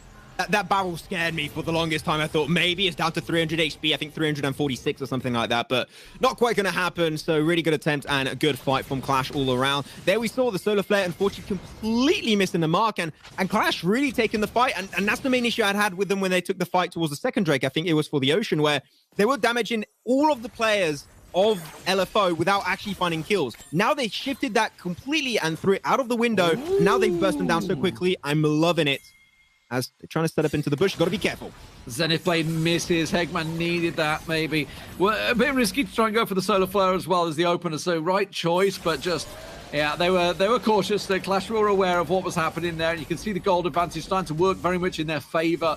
Real big step up here, and of course, Baron buffing all the lanes up the top and bottom turrets under pressure. That's where the focus is now going to be, down that bottom side. Yeah, looking for Org, trying to spread their forces just a tad, try and make sure they can keep all their towers up and alive. But unfortunately, when you do so, you also stretch yourself very thinly. They can fight opportunities clear for Clash. Solar Flare into the explosive cards. That's a big CC. Instantly finds himself one kill actually onto Gnomo. The rest of Clash are going to be leaving, but that's a good setup. Yeah. Look at this, the inhibitor turret on the bottom lane is going down, so they've got one kill to lose an inhib turret. Not worth, in my opinion. Can they try and get more from this one? There's going to be the Zenith Blade. They will get the lockup, they will get the kill, but they're losing the Nexus. The finish is coming out here, and that is game, ladies and gentlemen. They're looking for kills, while Clash are looking for game. Wow, I am so impressed, and I keep saying it. Normally, having a team-wide adjustment on how you play the game from a game-to-game basis is so hard. Changing how you play the game inside of one game is out of my imagination. It's just so well played. They struggled in the first fights, and they understood this is not working. We need to do a drastic change of how we execute these fights. It worked out amazingly well. I love to see Clash just shift their playstyle right away. And now we're looking at this one. It's 1-0 for Clash. They take another one. And as LFO, a team that I said could be an underdog, already out of the event. So that would be a big team already lost, going to show how high the level of competition truly is in Group A. Absolutely. Let's look at some of the highlights from that game, because it started off so well for LFO, but it quickly curtailed. You know, we were talking about how Capelot wasn't being focused. Well, Clash realized that mid-game, and that is the sign of a good team, you know, that they can adjust mid-game, change their focus. This fight here, Capelot just doing free damage, and that was the big problem, and you thought at the time Clash were in trouble. I really got to say, the unsung hero of this game was going to be, of course, you're looking at the Rakan. I think that he was just doing an absolutely fantastic job this time around. So I'm looking at more from the noob. He was going straight into the heroes, into the grand entrance, into also a quickness. You're going to put layoff CC on top of one another, and you set up your team really well. This is still the moment where Clash was struggling to really get that synergy down. They were doing their own thing. For example, here you have Fontaine is going to be Fallen, sorry, that's going to be a little bit too far out of reach while his team is focusing another target, and they completely scrapped that at the end of the game, and it worked out amazingly well. So once again, I think that change of pacing is just what Clash needed, and it did result in them taking the first game of the series. While those explosive casts were still clean from Veos, but at the end it was not enough. And if you look at that, obviously the pressure at the time, LFO was starting to pile it on, but Clash then just quickly turned it around. This was the big turning point here. The gold card catching Capelot off guard. Capelot trying to be avoid as much as he can, but Clash just turned it. And it was what a great game. What a great game to start things off, because that was back and forward. It could have gone either way. Yeah, I'm really surprised actually, because normally when you have the Origin Series happening is what we saw last month, right? Where a lot of teams would just be almost weeded out at the very start. You'll have a lot of 2-0 stomp series. Maybe sometimes you'll have a 2-1 happening and it pushed to a game 3. But the game of this caliber, where this early on in the event, is very surprising. And I'm just loving every single second of it. So I fully agree, D-Man. This is just a great series. And I'm really hoping this is pushed to a game 3, because I don't want this game to stop. This is great Wild Rift that we're seeing here. Absolutely. It was fantastic. There's no doubt about it. I mean, I don't know where they're going to go from here, because LFO were in the driving seat. It's going to be very interesting to see how they adjust in the bans there, because by all rights, I felt they had the team comp, but you know, they just didn't get executed. I think of Capelot getting caught out just on the edge of Baron Pit. That was a big kill for me, because that sort of curtailed it for Clash at the time. LFO were kind of in charge, large and in charge in that one, but that was the turning point for me. I mean, it wasn't so much, well, it kind of was Capelot's fault. He was out of position at the end of the day, you know, just sailing through the bushes straight over a ward, and that's what got him caught off guard. But this is a best of 3, which means we have a second game. Let's get into it.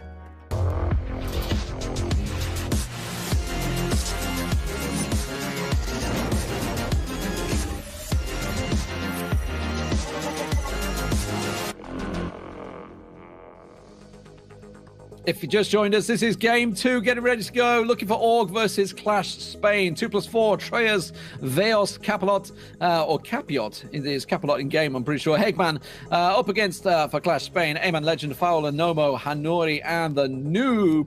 Great performance. Clash now leading 1-0, Max. Let's see how this one is going to play out. Where are you seeing this going? Baker Bounds, I mean, it was pretty wild matchup. Are we going to see a more controlled match this time around? I think the draft actually is not going to change all that much. I think the champions are really strong. Maybe you'll have some champions going from one team to another. I think the ban's also pretty much set in stone, so I don't think they're going to change. I think it's mainly down to playstyle, where some teams are overcommitting and definitely overstepping their welcome. We saw that happen to Clash, which is what created a team for a lead early on for looking for Org. And it happened the other way too, where sometimes looking for Org would just go a little bit too fast, spread themselves a little bit too thinly, and Clash were able to capitalize on those opportunities given to them. So I'm not really expecting a change of draft, but I think playstyle is what we might see change a little bit hitting game 2. Yeah, I am a little worried for LFO. They had a pretty close game with Game Lord in game 1, judging by what I saw in terms of the scores. And then game 2 just absolutely got slapped. So I do worry in terms of mental capacity, how the team can go forward. Obviously, when you're pulling together, looking for an org, trying to get together as a team, you know, maybe stability not quite there yet because they've got a couple of new players, etc. But let's get into the pick and bans here. Twisted Fate obviously was a big part of Clash's execution there, so no surprise that being taken away. In terms of bans, pretty standard so far from what we're seeing in Wild Rift, and Lucian being the first pick. Yep, Lucian being the first pick. I'm not surprised. We did see it. I believe it was banned onto the first game, so we're going to see it this time left open. It's going to be the first pick for LFO. And Clash going back for it. I said I thought the unsung hero of that game was really the Noob. Those grand entrances into the quickness on just, even if it's just one target, you get the kill, you set it up for your team, and then you create a 5v4 literally out of nowhere. Just snap your fingers, boom, 5v4, easy peasy lemon squeezy. They keep that ball rolling. I think things are going to be completely fine. And when you pair up Rakan with a Xayah, it is one of the best duo lane matchups into the Dragon lane. So I have no issue with that whatsoever. But now, that engaged potential of LFO with the Gragas and the Leona, now that is something to be very, very aware about. Yeah, I mean, they've taken it away from... I tell you the lie, no, they had it last time around. Had it last game, same setup. And yes, it worked out to start with, but I got to be honest, they're giving Clash kind of everything they want here. I'm a little concerned. They got that Xayah Rakan start, which was a big part of Clash's execution there. We'll see how the Ahri will synergize into this. There's a Varus coming in with the Lucian. Okay, and a Pantheon. All right. It's all in. Pile in, boys.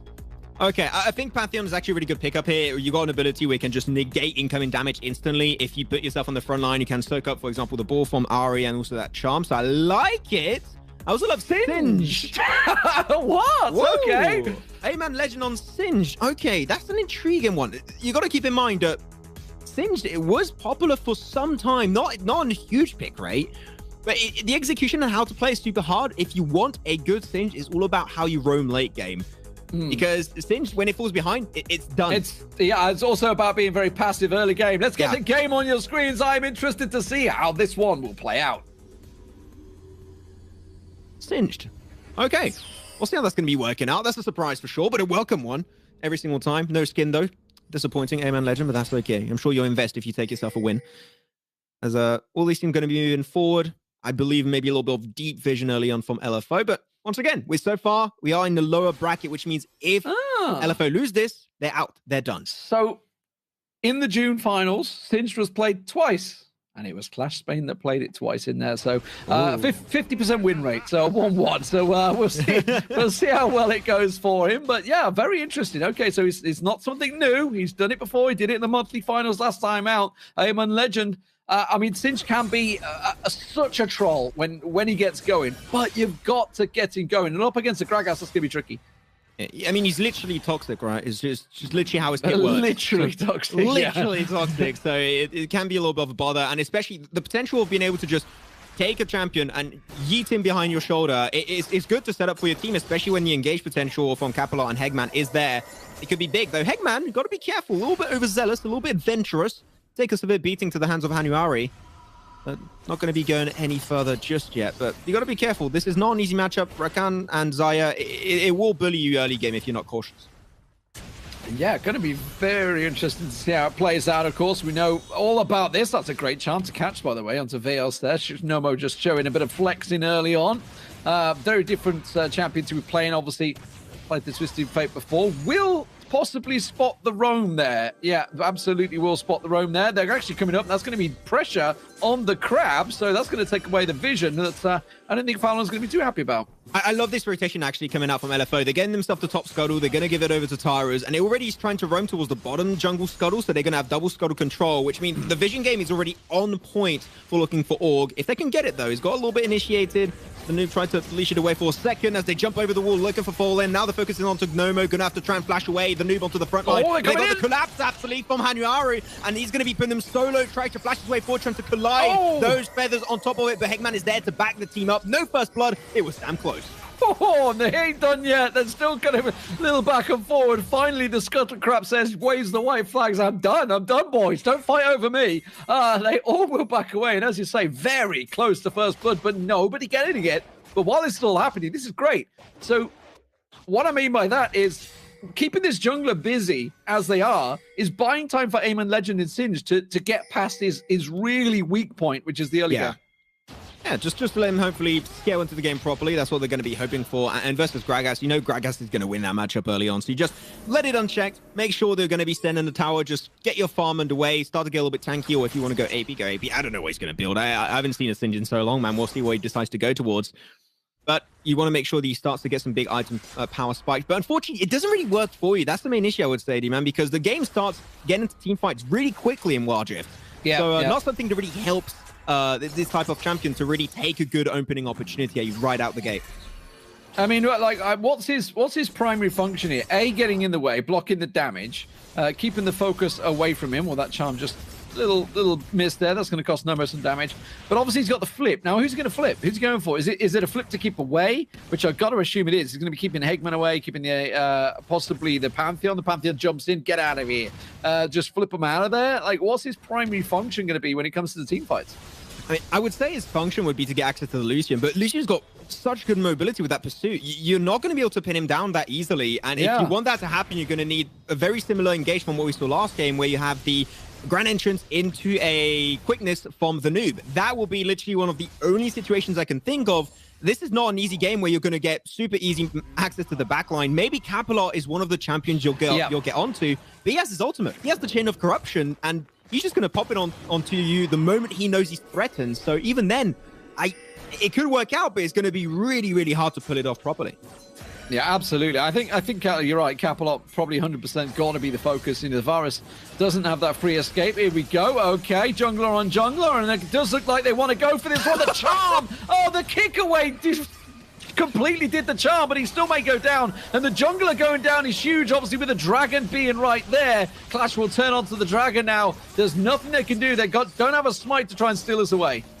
This could look like more like a game of ping pong, I gotta say. Tara's just getting pushed away with the Dragon Rage. There's put on back and over the shoulder by A-Man Legend. Interesting prospect, but at the end, I gotta tell you, that is a first blood over to Clash, plus also the first Drake. They are starting to scale properly, with also 1,000 gold lead in their favor, as A-Man Legend can be able to put product right over. 1, 2, 3, 4, or 4 turret hits onto Emperor there, but A-Man Legend, oh, it's just not enough heals in the world. Not enough, unfortunately. Tried to be a little bit more toxic, but seemed like Veos is not going to deal with that. No BM! No BM for Veos. As they're moving out, Goalie has said it's starting to increase a little bit. The Herald is going to spawn very, very soon. So the lane swap could be happening in just a few seconds' time, but Tyra's going to go for the gank. Yeah, it's going to come in, but that's going to be dangerous now. He's going to be a call away. There's nothing he can do about that one, so Hegman will go down. Gifted, really, that one. Not too sure. Obviously, got to be expecting Fallon to be nearby. Had no ward coverage, of course. And speaking of ward coverage, there's little to none at the moment. Yeah, really good roam from Noma in general. Really like how he's paying attention to the map and his surroundings. Emperor trying to move away. Maybe the body slam will be there to try and keep him up and alive. But he's going to be Dragon Raged up. And Emperor might be able to make it alive into the Zenith Blade. But no, there you go. Puts him right over his shoulder. And it actually works out for A-Man Legend. We do see Tyrus pop the ulti, try and join the party relatively late. And that will allow enough time for Clash to actually make it back to the safety of their tower. Yeah, Tyra's just a little too late to the party there, and we're starting to see a really nice combo forming, aren't we, between A-Man Legend and Foul, and that flip into the kick. You can suddenly pull, you know, whoever it is you focus on well away from the party. This was so close, you know, catching him out here with the flip, and yeah, a lot of turret hits.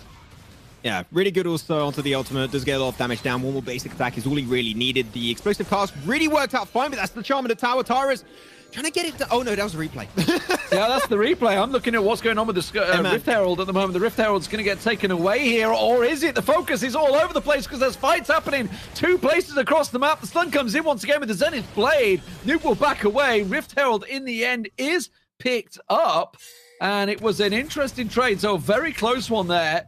4-1, so they're going to give up the top turret for this one. And intrigued to see where it's going to be actually used onto that Herald, though.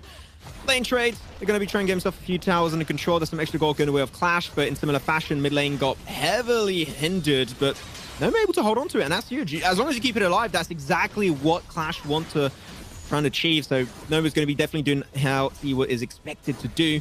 Now going to be able to check out that fight again with a Herald, and it was going relatively low. I think Fallen was trying to contest it away with the smite. Nice body slam, able to buy a lot of precious time. He gets straight to the Herald, snatches it away from the grasp of all of LFO, and now is Clash taking another great fight and starting to build a rather sizable lead. Really good body block as well. Fallon was taken very low there, but a good body block to stop the Cullen, finishing him off. So really well, good teamwork from Clash Spain at the moment. This is working well for them. 4-1 up in terms of kills, but look at the gold advantage. It is starting to snowball out of control a little bit here for LFO. They've got to be careful. They've got to realize they're down. Sure, all they see is the kill count, but they are 5k behind right now. That is pretty big this early on. It's also so scary when you're seeing Fallen being 3-0 on this Lee Sin, got himself his Yumu's Blade, and also going to go for the Black Cleaver. So he's going to start being a really massive threat to LFO, and you just do not want to deal with him. He's going to be zooming all over the place.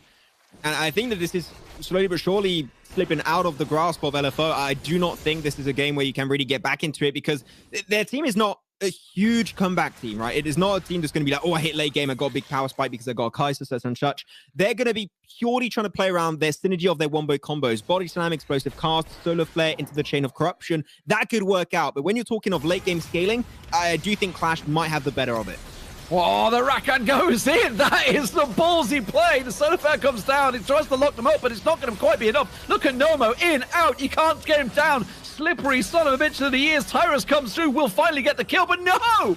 Gets picked off instead, and a 3-for-1 in the end. Eggman just about gets away. Well, scare me a bit there. Herald instantly popped. I mean, you got the Dragon. You're going to get yourself potentially mid lane tower if the noob pushes it, which I think he is. 3 players are out. Why would you? You'd be foolish to not take that opportunity.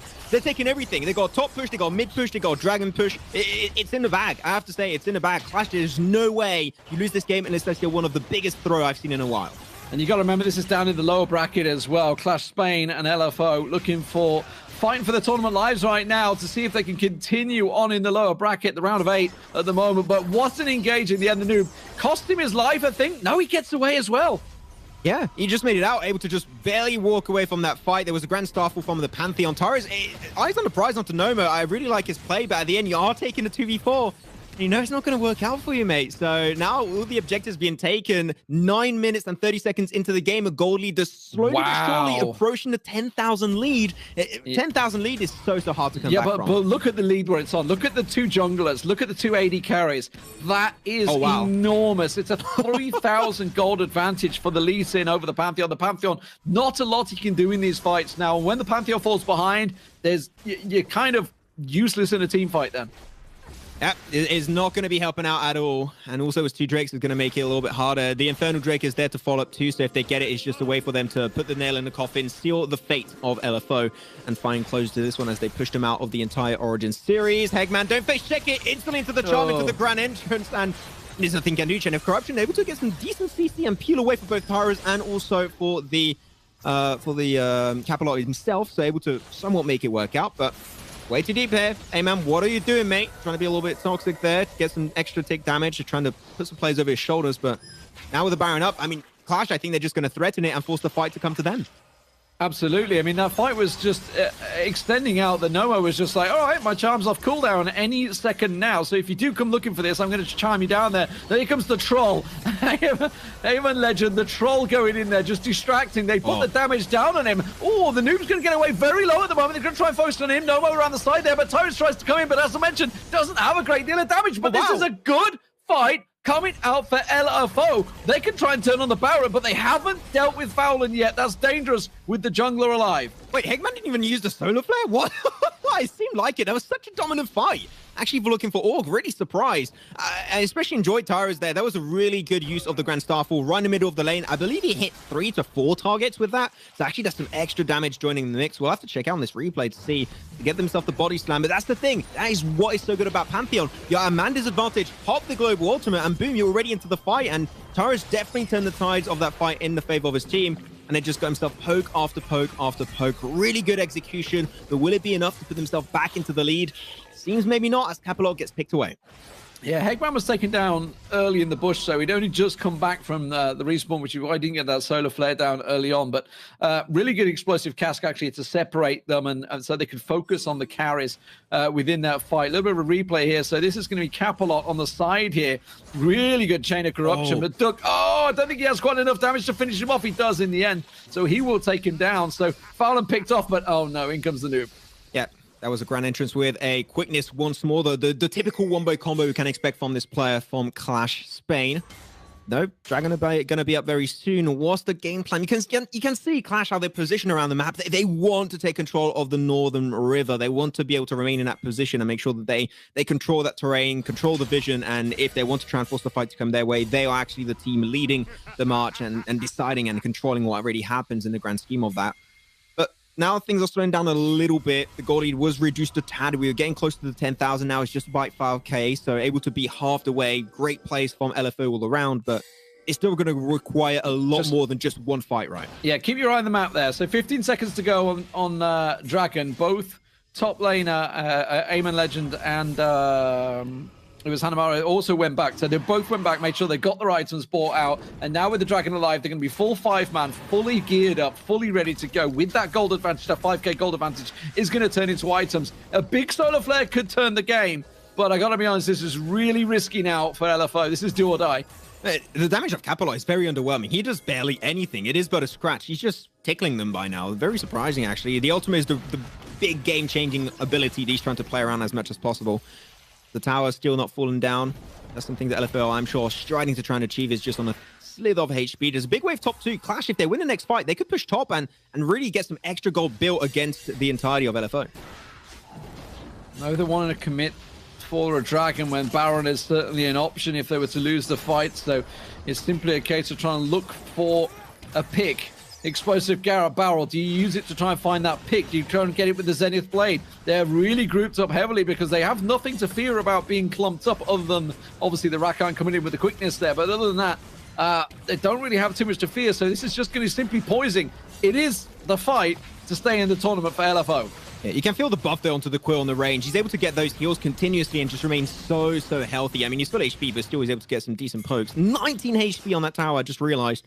Damn, he just blown it, and he's going to be taken down huff and puff, and we'll see where it goes. They're going to push mid turret. They're just going to push mid turret. They're out of position. They can't fight them. They can't cut across. They cannot cut across, and they may give up mid turret if they're not careful, which obviously leaves the position. Look, Singe is going to top, so they're just going to try and force it down. As you mentioned, 19 hit points left on that top turret. There's the charm landing. Emperor Duck losing half his hit points by a single flash of a charge. Look at Singe. He's just waiting off at the side. They're looking for the kick. They try and find it. They get it down there. Straight to the charm comes in. That's going to be enough to lock him down. In comes the Singe round on side there. Will knock them down. Heckman going to be the focus target. Tyrus is also taken very low. It is a 1-for-1 trade so far. Still very much in Clash's favor. Yeah, trying to go for the Grand Entrance once again. We'll be able to jump away, but it's an extra 2 kills picked up. The double whammy, actually, for Hanuari. And they're going to put the focus right into the Infernal Drake. But there you go, G-Man. That is how you use a Singe. You flank, you be annoying as hell to make sure you can just push LFO and control their position to your whim and to your heart's desire. Straight for the Infernal Drake. They pick it up. You got to be careful, though. A little bit of an overstep from Veos. You do not want to get collapsed upon. But now they're going to try and go straight for the Baron. As once again, the CC engage is huge, and they just pick them up one by one. The Grand Starfall a little bit late from Tyras, and then he's the one taking the full-on wrath of Clash at the end. Try and get himself the Blade Caller, get some extra layoff CC to maybe find closure to that fight. The extra tower dive, boom, picks up one, goes for the double. I mean, Clash are looking unstoppable here. And if you didn't quite notice it there, Fowlan using the kick to get Hegman away. Not to look for that kill. Oh, I'm going to get an AD carry. No. He used it defensively, which is very unusual for Lee Sin. Obviously, you're always looking for that highlight reel play, but he went, no, I'm going to keep this Leona away from the fight. There's nothing he can do here. It's completely caught out. Tyrus actually kicked in, and as we were talking about how low he is in terms of gold, but how far behind he is. This is going to be the finishing play here. Clash, nothing they can do about this one. You can see Emperor Duck going to get taken down. The last man standing. They are just rolling on through. That's simply caught out of position. That indeed will be GG. Not a man lost. It's an ace. It's the game. That's the game, that's the series, and that's the day. We're going to be done with day one here for the Origin series, and it's taken by none other than Clash themselves, a team that has been all over the place as of recent months. But you know what? It seems like they've been able to improve so much in recent times and able to actually take themselves a series versus a team that's really stacked, I said, D-Man. And I think I cursed them a little bit, said they could be the underdog team. I'm sorry, guys, I did curse you a little bit, but man, Clash, they surprised me. I was not expecting huge things, but they have definitely improved a lot in recent months.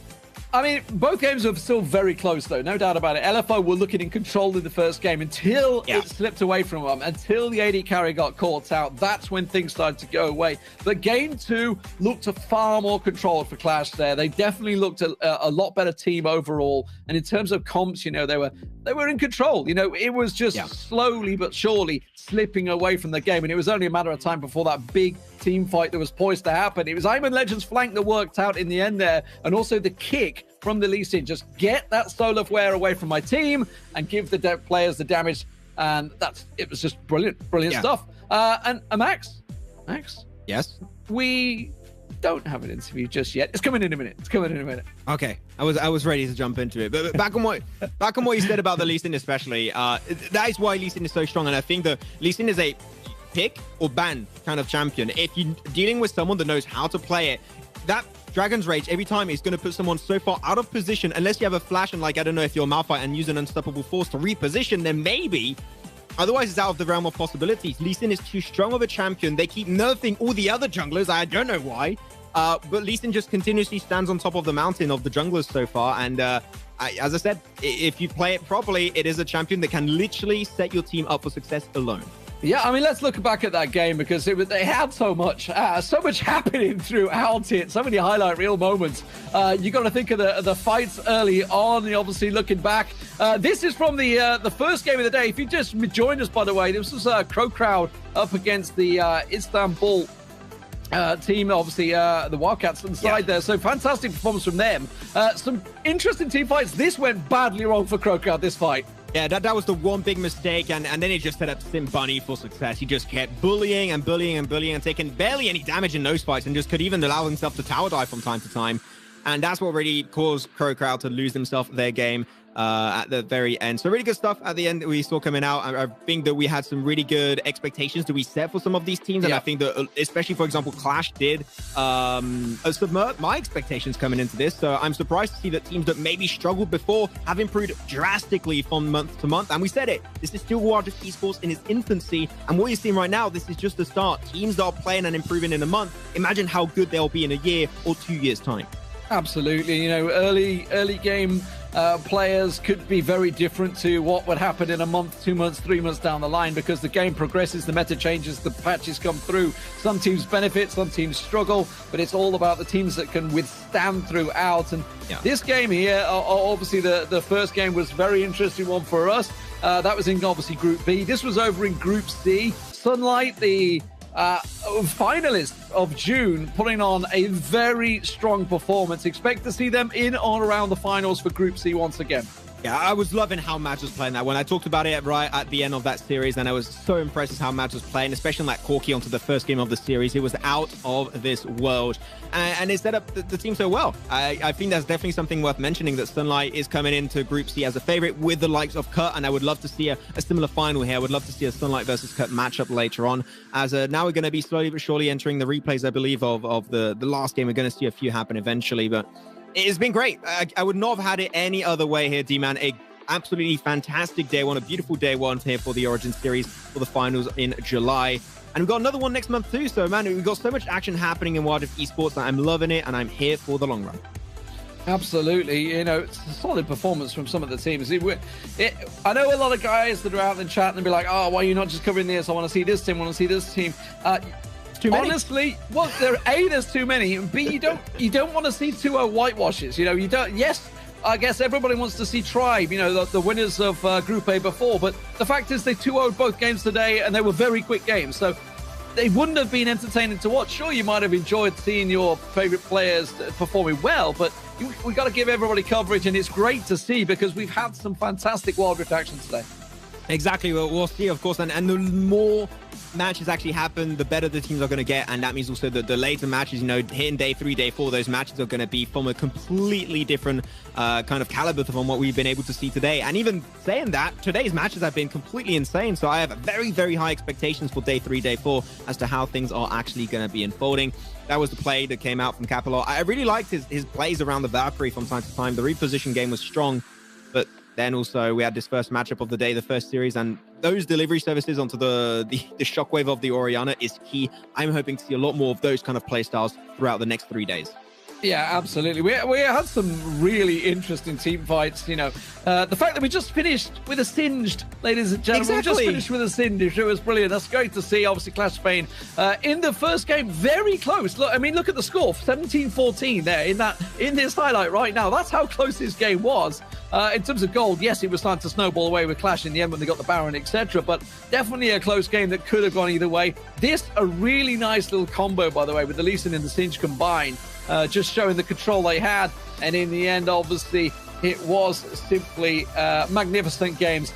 It does mean, of course, we have plenty more action tomorrow. But we're not done yet, Max. We're not done yet, Max. Still 3 more days.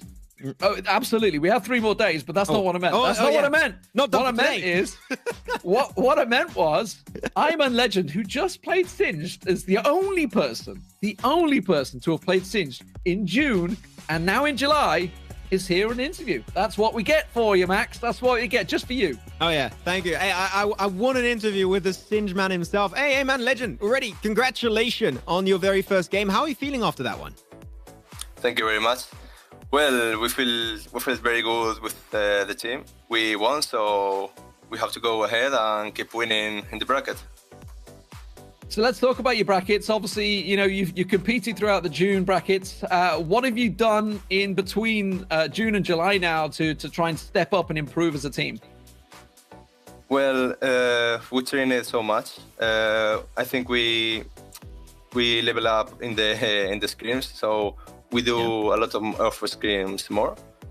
And yeah, I think in the last month we have our bad day, so we're here to show our level. Yeah. I think you guys did definitely just that today in that match versus LFO. That was absolutely amazing way to close it off.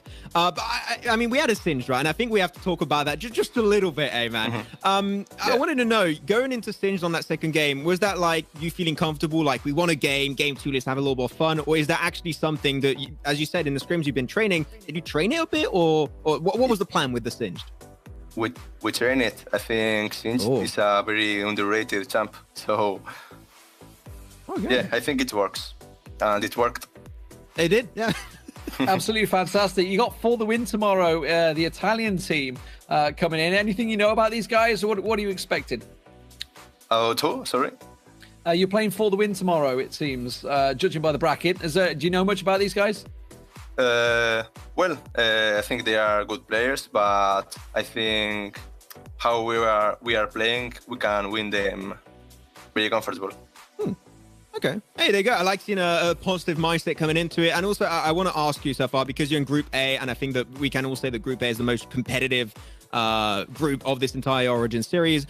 Which other teams you're looking at here as, okay, these are going to be your rivals or team you might have a hard time to take down, that you know these are going to be big matchups? Well, I think Drift has a good level. So if we fight versus them, I think it would be a hard match, but it would be a good match to watch. Wait, Tribe. Tribe, sorry. Okay, yeah. I was like, is there two team called Tribe then?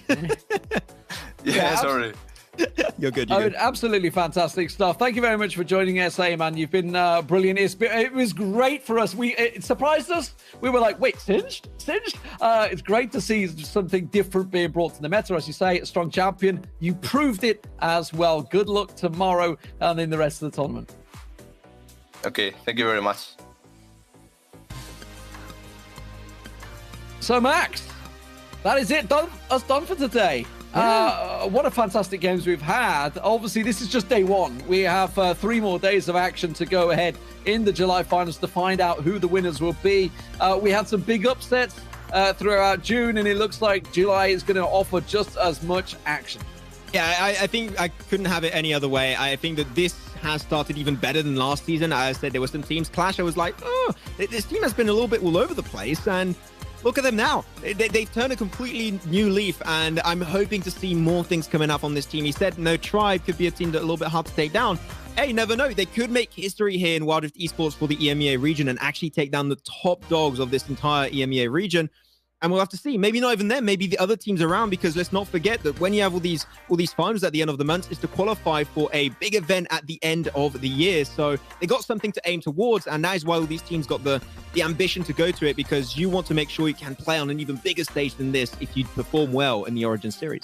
Yeah, absolutely. And there's a lot of money up for grabs for these teams as well, obviously all performing well. It's great to see. I mean, I'm looking at the bracket semi-finals. They're mouth-watering, man, especially for Group A, Tribe versus Game Lord. That's the game that a lot of people were talking about, obviously, last time in June, but Game Lord fell short in that one. But also Singularity versus Queso. You know, both those semi-finals look magnificent. There's no doubt about it. I'm looking across all the other groups as well. There's so many big teams performing. This is what I love to see. Origin series bringing Wild Rift to obviously the European regions, North Americas. It is in North Americas. We're not covering North Americas right now. North Africa, Middle East, all these regions represented is what we love to see. Teams stepping it up. Obviously, we have big Turkish teams stepping up as well throughout the day that we saw today as well. So fantastic stuff overall. Plenty of action to come. That's what I'm going to say. We will be right back tomorrow. Same time, same place. Join us then for some fantastic matches.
being Wadi, you'll love to see it, but you don't want it to be you. You know what I mean? You start thinking that handshake, it's like the handshake of doom. You don't want it to happen to you, but Wadi, obviously a monster in this game. It's great seeing him playing more and more too, streaming, doing all that good stuff. Great personality that we have in the scene. He's awesome.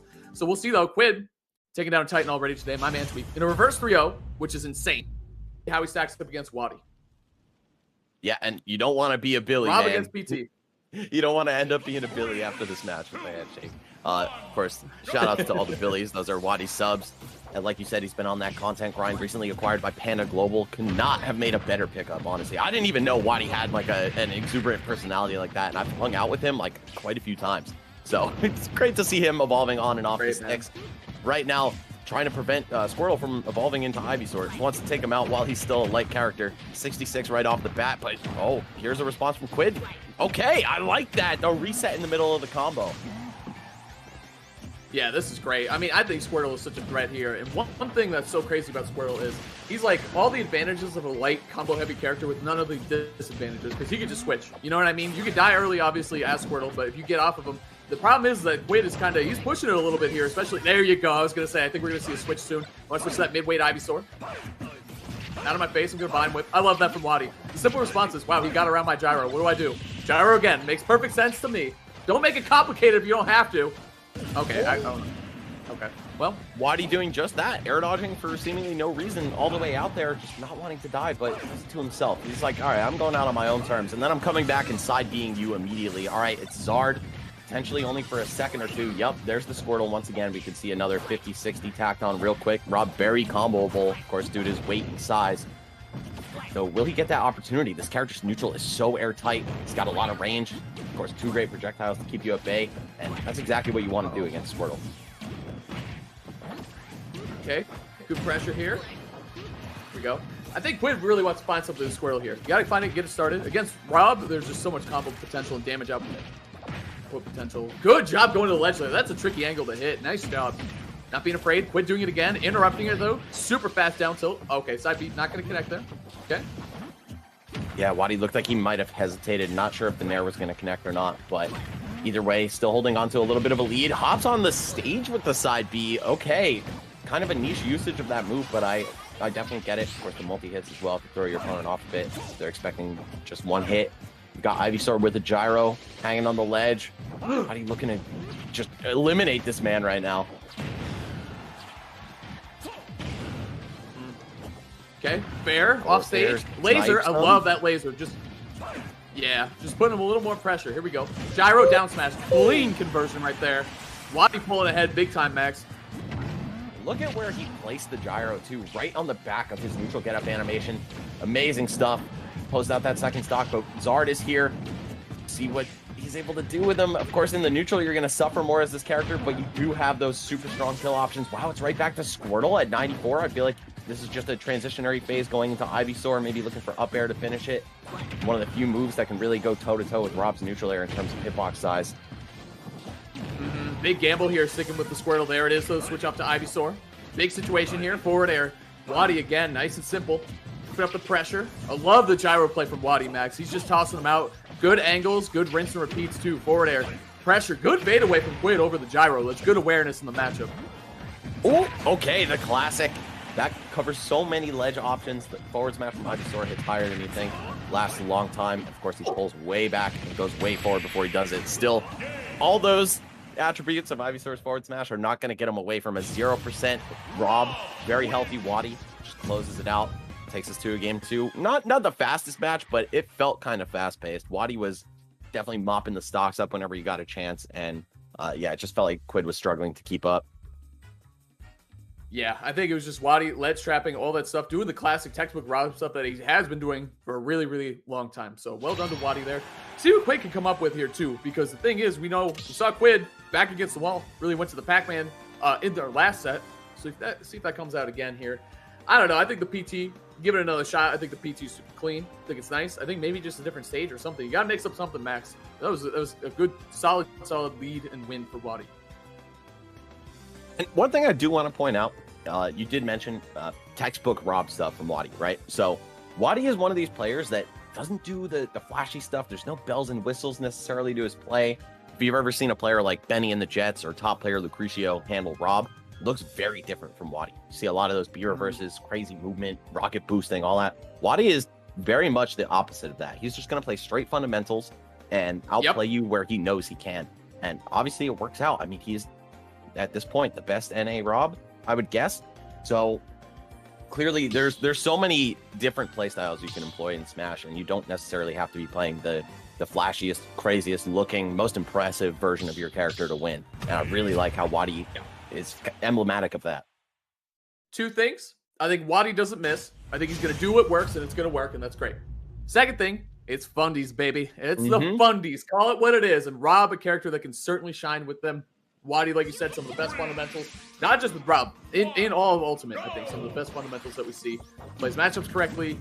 Plays the neutral really, really well. And ledge traps like a champ. So, see what we can do here now. Quid closing the gap here. Smashville.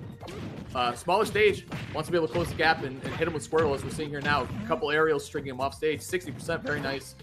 Quid really does like to stay on the Squirtle. Like in that situation, I feel like a lot of players would switch to Ivysaur and go for the edge guard there. You know, very active down air. Try to punish him going high with a, you know, Vine Whip, something like that. Nair, anything off the ledge. But really, really likes to favor the Squirtle. Oh, misses the jab block. Okay, that could have been huge.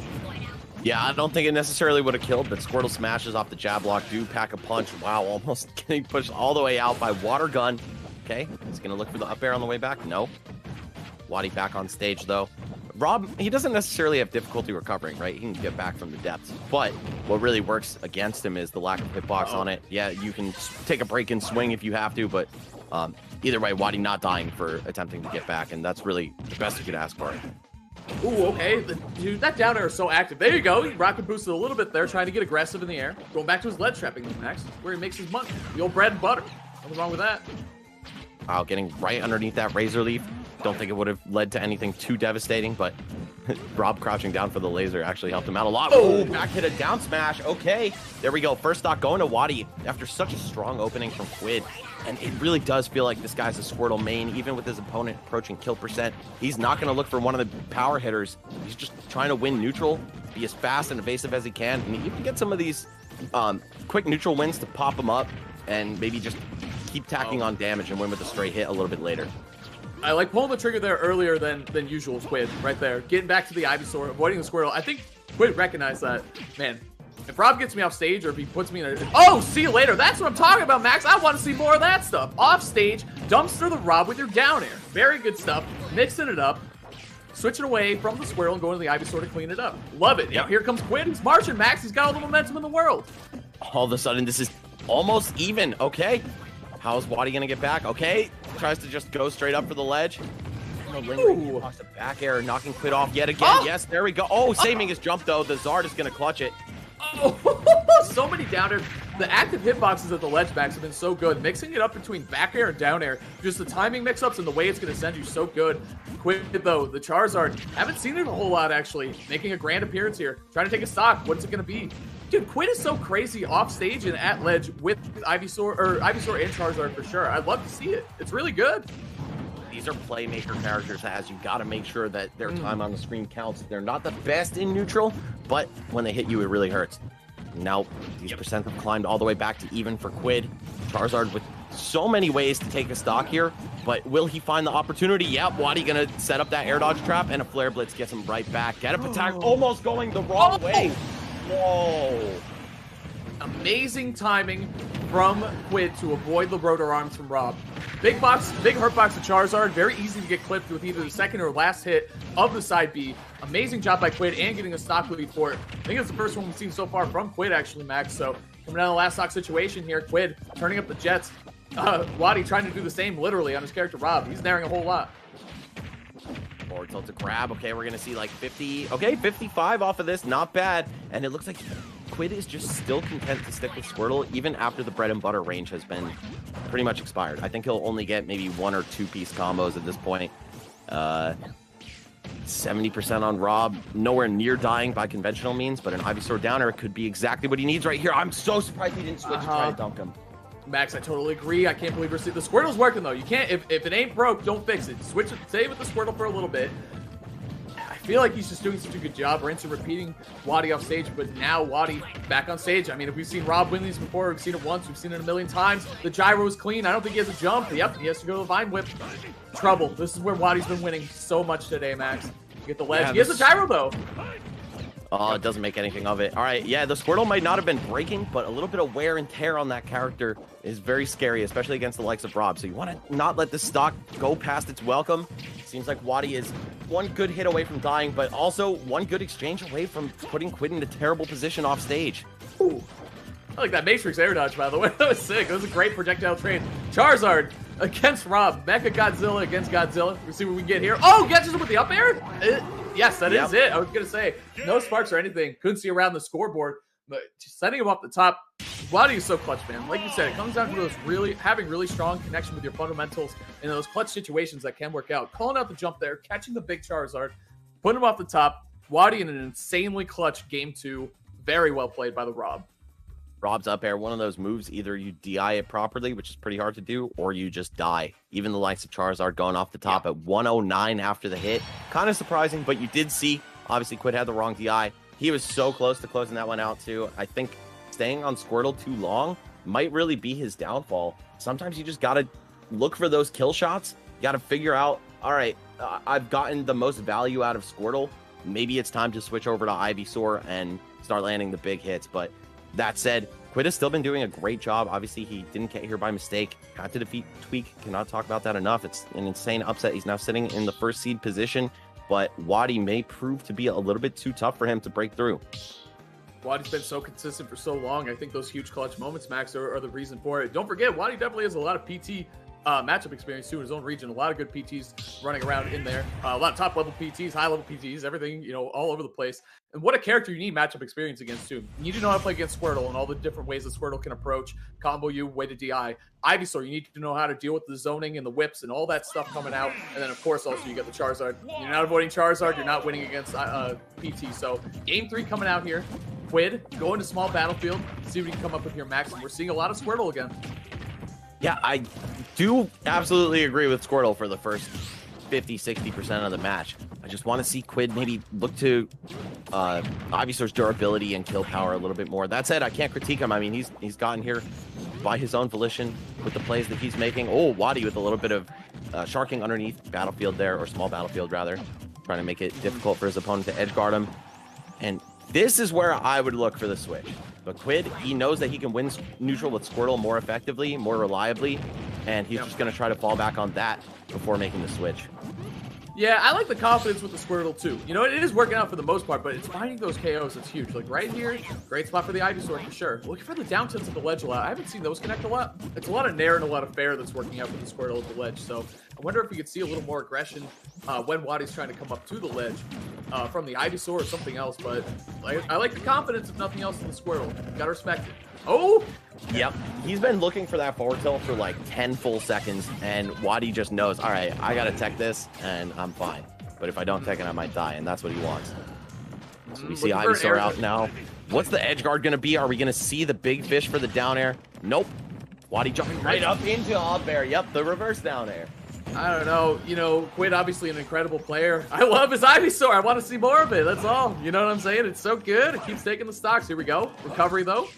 On his way around. Okay, big Ivysaur damage right here. Okay, can't get the fair. Oh, nothing there either. That's crazy. Up air? Up tilt the up air, and yeah, I think regardless of DI, he was probably dead there. Here's Zard. Probably not for long as well. Yeah, gonna use the switch to Squirtle to bust him out of a potential combo. Gets the tech chase with dash attack. Fair for his trouble. Okay, things are starting to look good for Quid in this game, but of course, we've now seen 2 games go by the wayside because he's a little bit too stubborn on his Pokemon choices. It's working out here, though.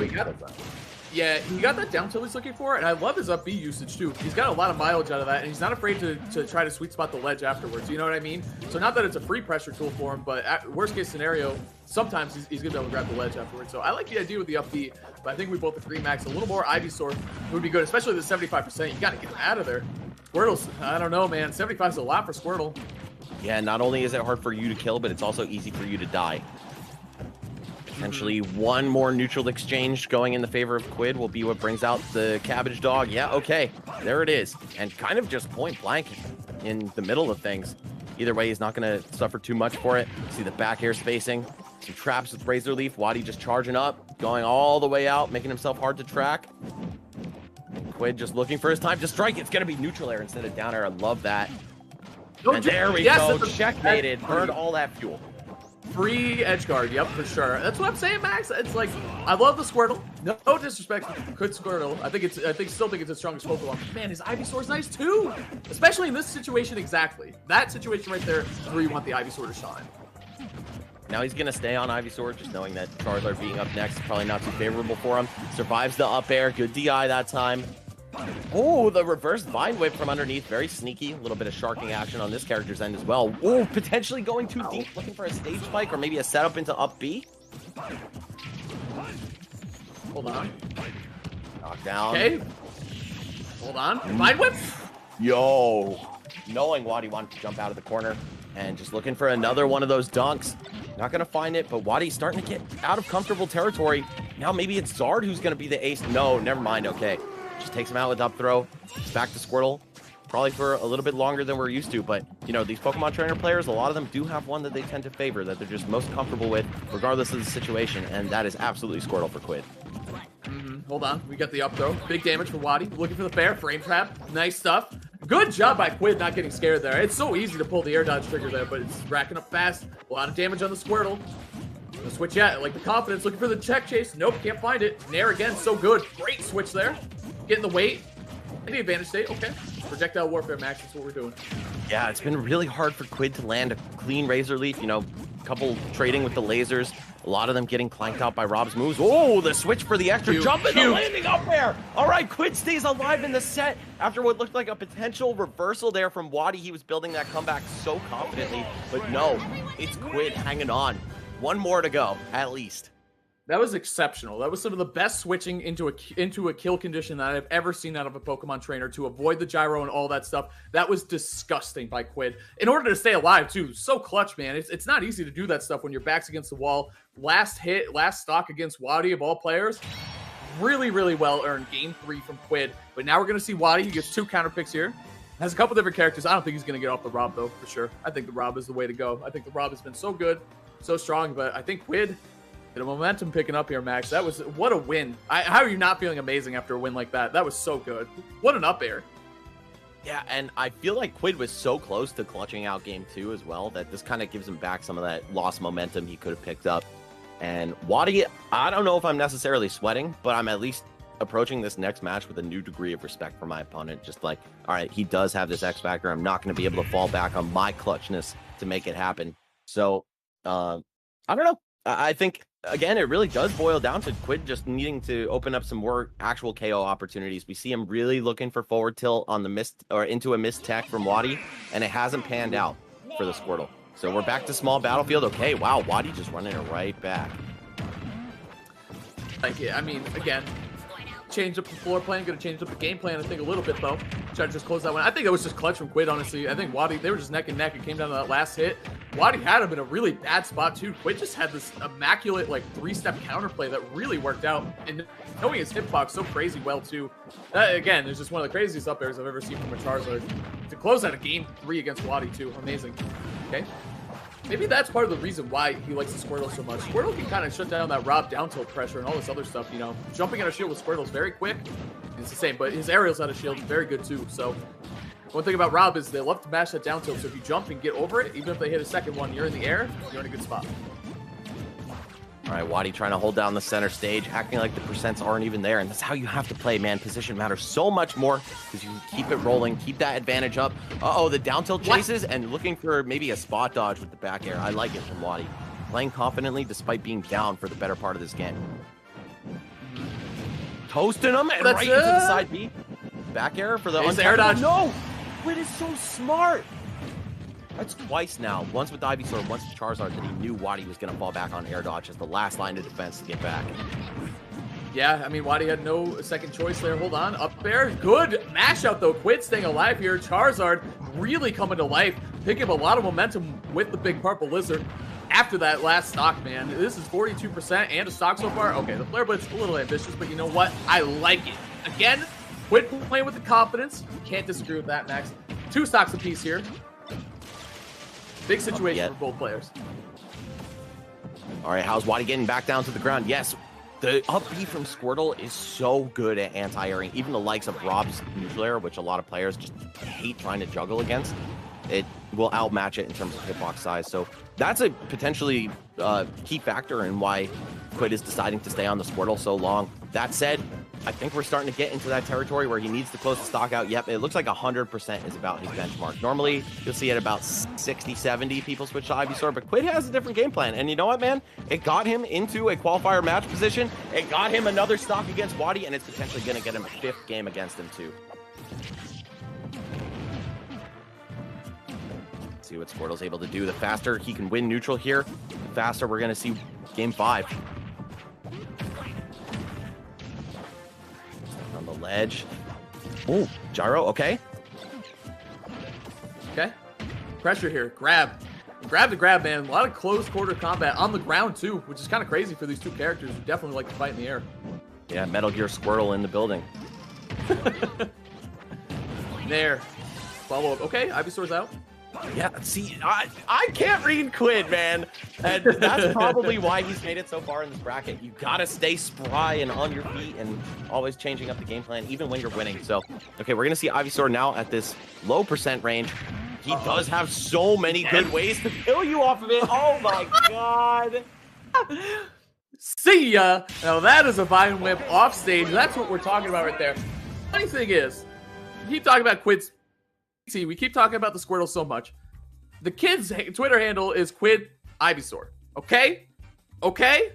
Really making that statement right there. Bringing us to a game 5. Comboing Wadi. That was just insane stuff. That's what you love to see from Ivysaur. The offstage plays, Max. The offstage plays. Forward air into neutral air into up B to take a stock from Rob, I believe, starting at 32%. That is kind of crazy, man. And I just, again, have to wonder why. If Quid has conversions like that, if he feels so confident staying on Squirtle, potentially losing that war of attrition to Rob. But, of course, you do want the speed, the air drift, the faster normals, the better outer shield that Squirtle brings to the table. So I definitely understand both sides of the coin here. That said, I think Quid is trying to keep Wadi on his toes, and us. Max, we saw Quid earlier today. Reverse 3-0 against my man Tweak. We see Quid right now, game 5. Last 2 games are his favor. Is he trying to do 2 reverse 3-0s in a row on this stream? Smash World Tour, NA Northeast online qualifier. One of the biggest stages that we've seen in Ultimate so far this year, and the kid is rising to the occasion. This is crazy. To address your question, yes, Haz, I do think he is trying to do that. Will he do it successfully? Only this 5th game will tell. But no Pac-Man here. It's all PT. You're not going up against a former PT like Tweak, so no reason to switch off.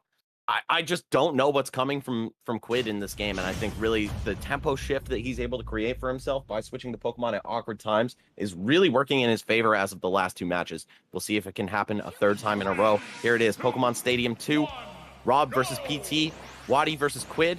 It's anyone's game. And it's Wadi opening things up. Oh, but not for long. Oh, potentially losing the damage exchange in the early game. No, okay, never mind. I thought maybe we'd see Quid take that a little bit further, but it looks like they're just trading back and forth, getting these stray hits, getting these 2 pieces. Ooh. Hold on. Where's Ivysaur? I just need to know. I don't think it matters. I think he wants more damage. I think he's going with the Squirtle for the consistent damage here, and then he'll bring in the Ivysaur when he's feeling confident for the kill.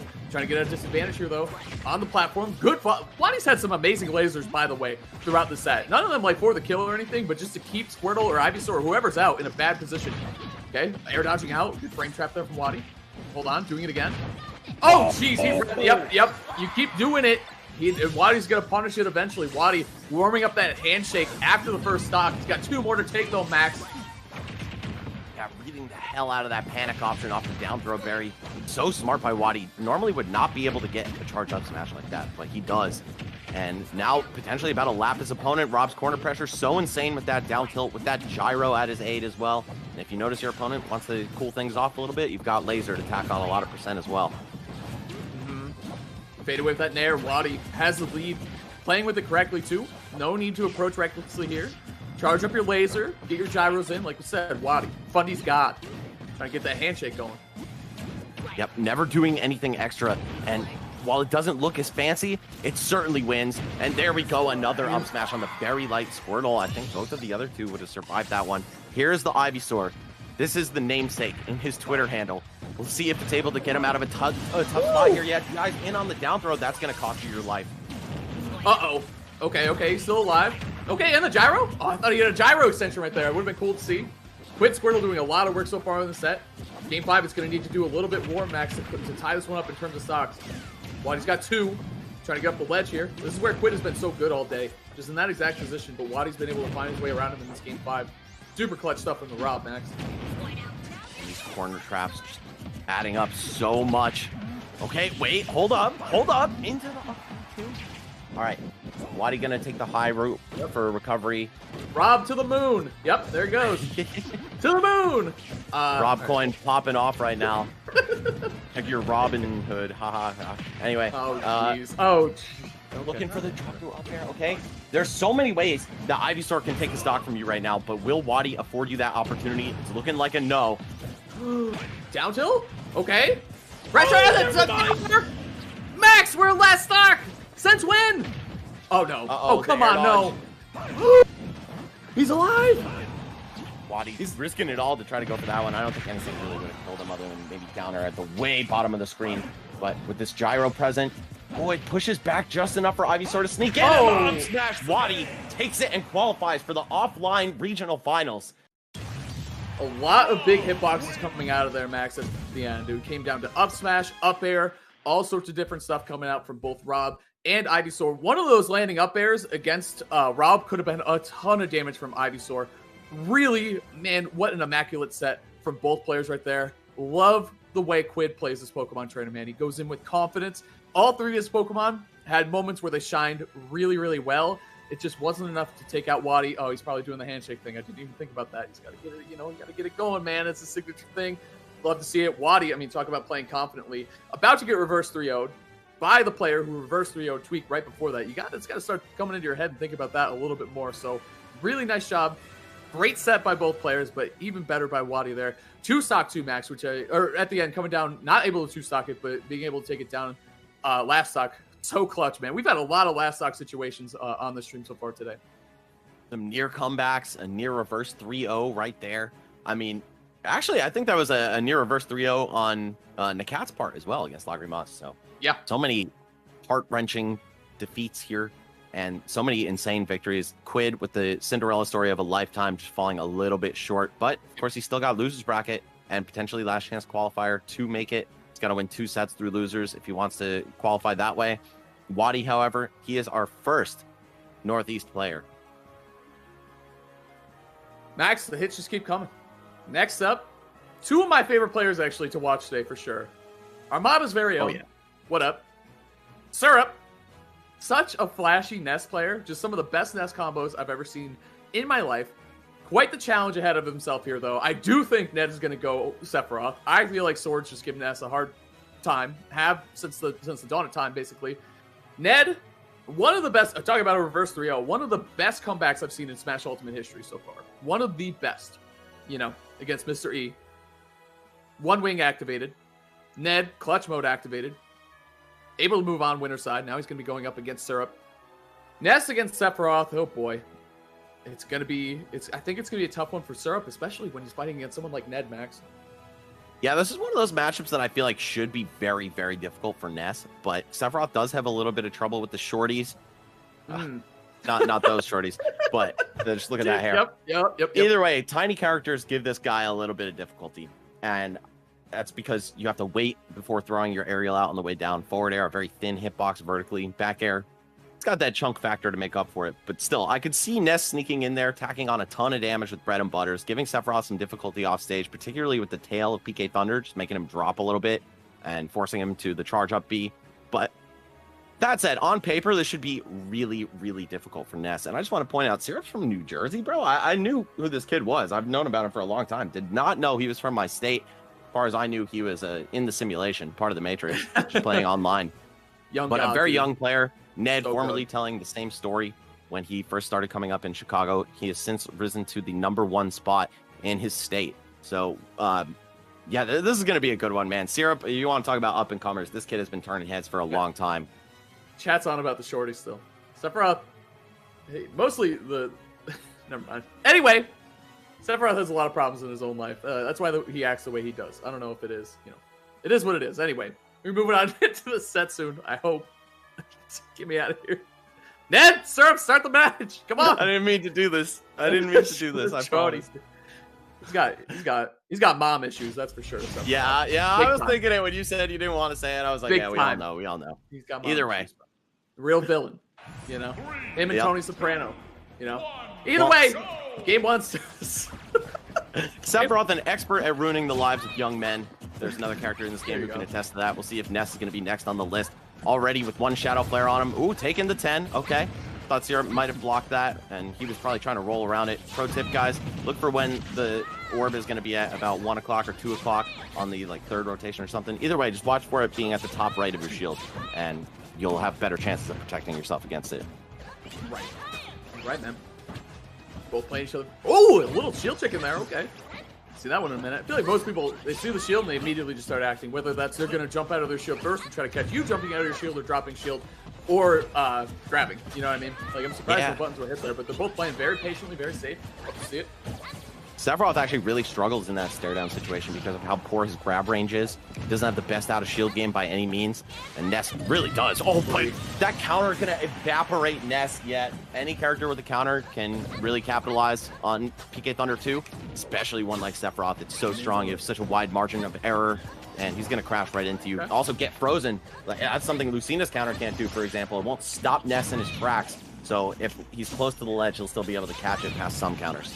Good. A lot of good matchup knowledge here from Syrup, too. You can see him absorb the side B from Sephiroth, too, when it's about to explode on him. But also you can see him knowing that the ledge hang from Sephiroth can get caught by side B as well if he get fired. So really good stuff from Syrup. You got to know those tough matchups. I'm not surprised that the kid does, so see what we can come up with, though. He's got to take this kill. Huge situation here with the one-wing angel out of 2 max. Love that empty landing from Syrup. Affords him a grab. Not into anything devastating, but the next one should be a kill from maybe even anywhere on the stage with the lightness of Sephiroth. Cross, maybe not, but either way, Ness with a plethora of kill options at this 117 and counting range. Okay, forward air. Let's see what the edge guard is. He's just looking for the tail of PK Thunder. Yeah, I think that's so dangerous for a character like Sephiroth, even when he's got all 3 of his jumps. Or all 2 of his mid-air jumps. Right, yeah. We know what you meant, Max. Here we go. Up air, though. Falling from Syrup. Very nice stuff. Match could have gotten out of hand there pretty easily, especially a character. We see what Ned can do with this character Sephiroth already today. Off stage especially. Looking for the down tilt, unable to find it. Pressure though. Okay, he goes right back to the ledge. Man, that up air is just it's so beast mode. Dude, like, what do you do about that hitbox? It's just insane. Yeah, there's nothing that can contest it. You don't want to air dodge too much, right? Like, that move just creates a lot of problems. That said, Syrup potentially trying to solve him. We've got even stocks, a lot of damage on his end, and Sephiroth with so much kill power. Everything can just wipe you off the board before you know it. Oh, the roll in? Oh, I don't know about that one, Chief. That was a little scary. I don't think Ned could have done too much about it, but you don't see that, like, roll right into their face in a tense situation. So Syrup maybe trying to get in Ned's head, and it worked. This is Smash World Tour NA Northeast qualifier, Max. What? People are just dropping stocks. We saw Wadi do it before. Ned dropping off like that. Huge surprise, actually, in the set. All of a sudden, Syrup in a great position, great control here. The wing isn't out yet either. It's going to be some more damage before Sephiroth gets that. We're going to see a lot of these downward angles PK fires, Max. So good on the stage for Ness. I think that's why Ness has loved the stage. Short blast on the side, too. All that good stuff, but here we go. Ned with the ledge trapping has been so good all day here. Yes, he does make... Okay, I don't know. My heart stopped for a second there. I knew he had it, but, man, it just made me nervous to see him that close to the blast zone. Yep, Sephiroth with the luxury of challenging PK Thunder from so far away. And we're going to do just that. Hold up, though. Syrup looking to extend this lead. Say, you know what, man? You gave me that free stock with the SD. I'm going to make it count. Tick throw set up. Down tilt into grab. Someone's been studying their FGC, the Bible that came out of the tick throw, man. Oh, the back catching him holding away. That's it. Syrup taking advantage of the stock given to him, as you said, Max. Well done. Syrup's offense and like his conversions are some of the best I've ever seen on Ness. Straight up. They're so good. And his shield pressure too. Side magnet use, like what? He's crazy. Yep. Not afraid to get a little fancy with it. Kind of like the opposite of how you're talking about Wadi not using some of the real tricky, gimmicky stuff that Rob has. Syrup, he's cracking the ceiling on Ness and trying to do everything in his power to just like stand out from the crowd. and it's really working so far. Obviously taking game 1 on Ned with a little bit of help from Ned. And also I'm offended that you would imply I didn't know what a tick throw was before that glossary dropped.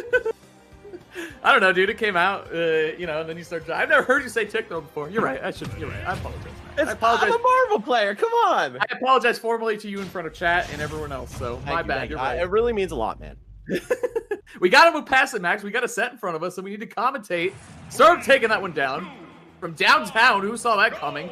If you've seen Syrup play, actually, it's probably not that big of a surprise. But the SD from Ned is a huge factor. If I'm Ned, you gotta pull up the sleeves and think, you know what? You only won that one because you ISD'd. I'm not gonna SD this game, so you gotta take 3 clean stocks from me. I'm gonna make that happen. I'm gonna win this game too. And Syrup's over here saying this wasn't a mistake, man. I'm gonna run away with this momentum now. Pressure. Oh yeah, waiting out the button from Ned, not trying to stick it out and get caught or even trade.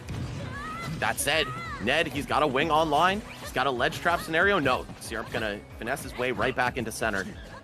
And now it's Ned still playing on the back foot. All the kill power in the world on his character, but not enough percent for his opponent to really be feeling the heat just yet.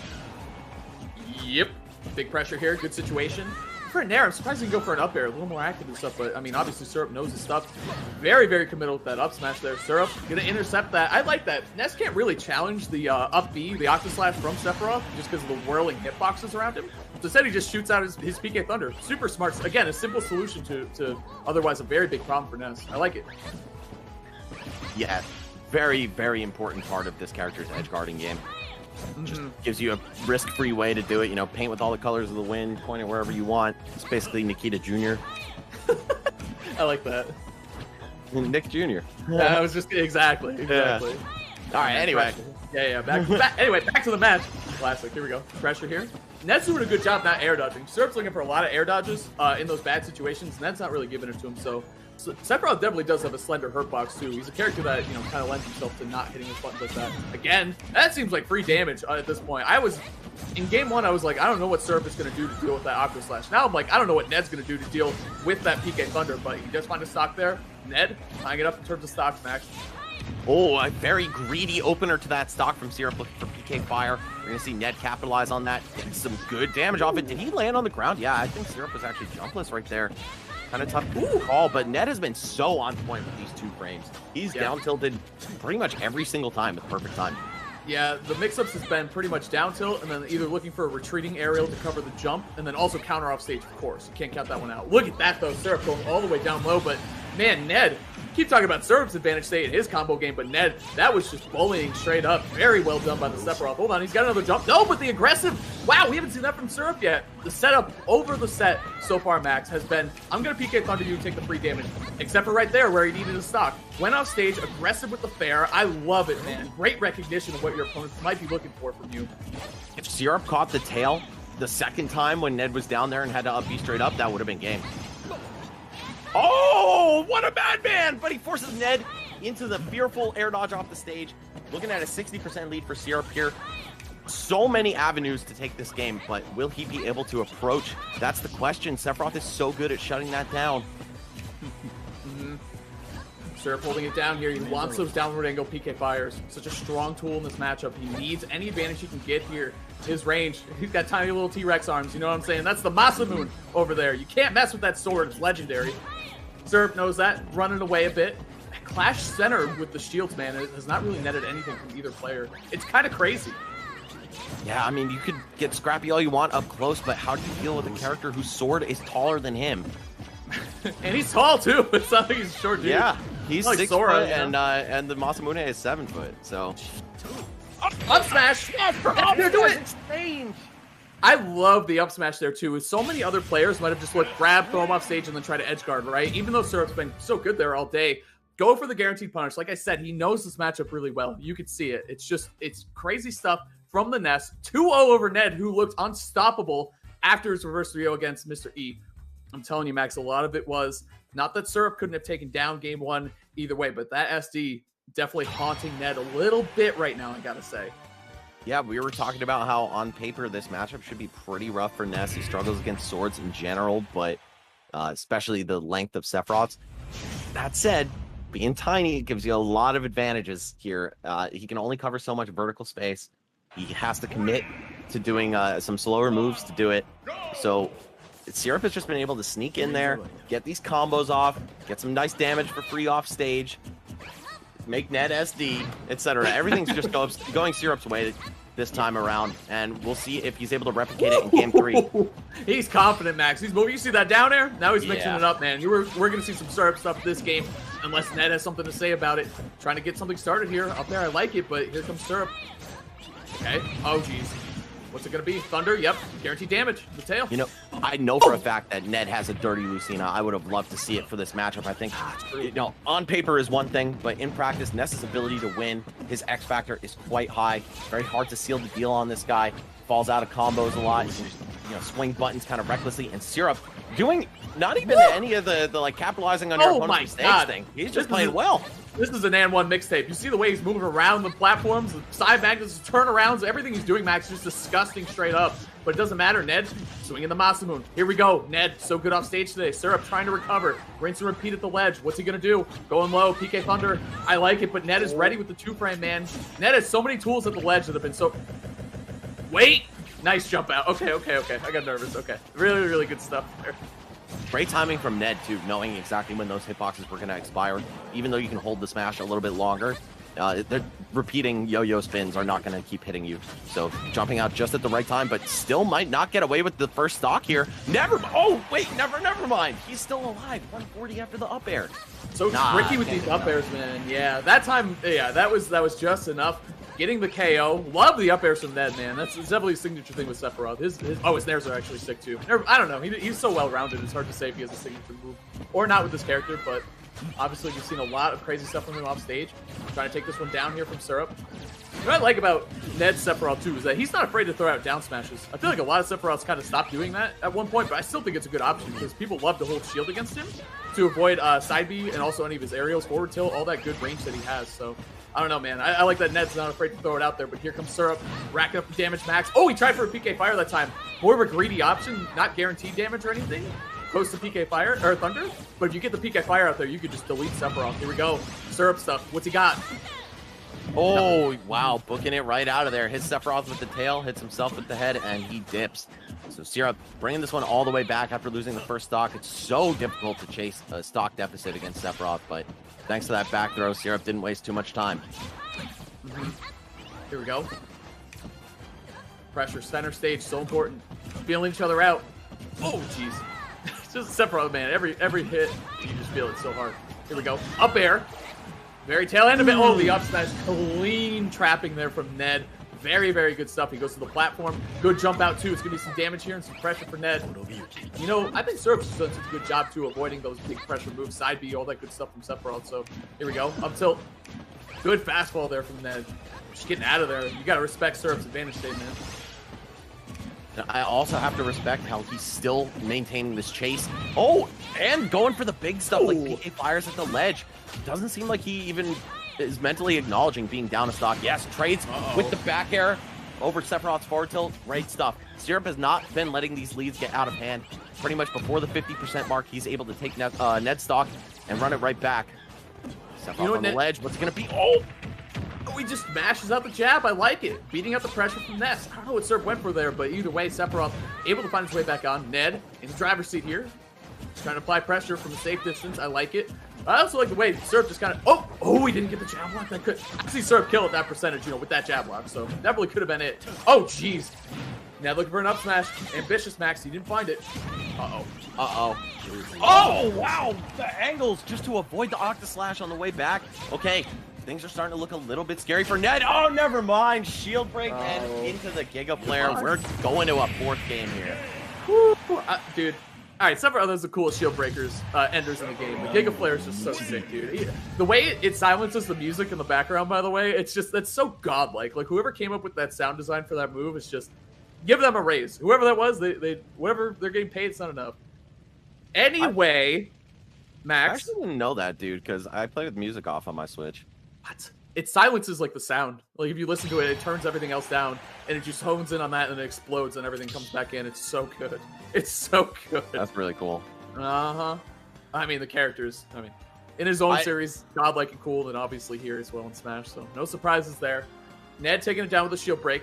Love to see that stuff. I think, too, a huge thing, Max, is that Ned was mixing up his recoveries really well at the end there. He was ferrying into the stage a lot more and not just up being at the PK Thunders that have been so much damage for Syrup for sure. So I think Ned's really catching on to the game plan of Syrup, mixing up his timing, which is such a key thing, chat, when you're trying to recover against anyone who kind of has your number off stage. Think about the timing, not just the option you're choosing, but when you choose to do them. It's such a big thing. Ned figuring that out, doing a great job with it. Moving on to a game 4, Max. Yeah, some excellent adjustments, and also just making sure to get his money's worth out of every advantage state he got. Saw that up air keeping Ness at bay from the ledge so effectively. I mean, it covers all around you, including behind. So if they roll, front hit of up air might get you. If they jump, the whole top swing will get you. And then if they just get up, they might be facing the back of it. And the sweet spot lies at all different corners of it. So Sephiroth is just so dangerous against these characters that lack range and also lack a good burst option. Ness's dash attack, a rather good one, but his overall speed on the ground, it's not so crazy that Sephiroth can't keep him out. We're going to see if Ned can replicate that here on small battlefield. This is Syrup's counter pick now, maybe looking to just shrink the floor plan a little bit so he doesn't have to worry about Sephiroth from afar so much. That said, the Masamune now takes up like a much larger percentage of the stage. Oh, it doesn't matter though. You see, all right, great first stock by Syrup. I like the mix-up he does here. So, like, sometimes he'll do the double jump and shoot the PK fire down, and other times he goes right to the platform and shoots it straight at people who might be trying to use the platform themselves to accelerate around it. You know what I'm saying? Like, the option coverage is really good and tricky from Syrup. So there's one angling down. See if we can get one shooting forward, too. He's been doing it quite a bit, actually. See if he does it here. Hold on. All right. He's just going with area pressure here. Doesn't want to overcommit. PK fire, you know, laggy projectiles, so you don't want to overcommit there. But either way, okay, pressure. Good jump out of there by Ned. Yep, down tilt doesn't actually lead into anything, but if your opponent is slow to react, you can get some creative follow-ups. That said, Ned on the back foot here. He's been lapped in terms of percentage. A stock behind. Oh, and if that forward air hit, I think we could have seen some real momentum build in his favor. Setting up for an edge guard. Armor with the wing on the down smash. Throwing out another smash attack. Just saying, you know what, man? I'm denying you the option to press buttons. You cannot land aggressively on me whatsoever. All right. Pressure here from Ned. Huge stock situation, Max. F-tilt, I like it. Ned usually attacking going upwards from below, and that time just waiting it out and forward tilting. Again, simple problem to what is something that is, or simple answer to something that could be pretty complicated going forward, but here we go. Syrup with the pressure. Both of them just waiting it out, man. Playing so, they know what's on the line here, Max.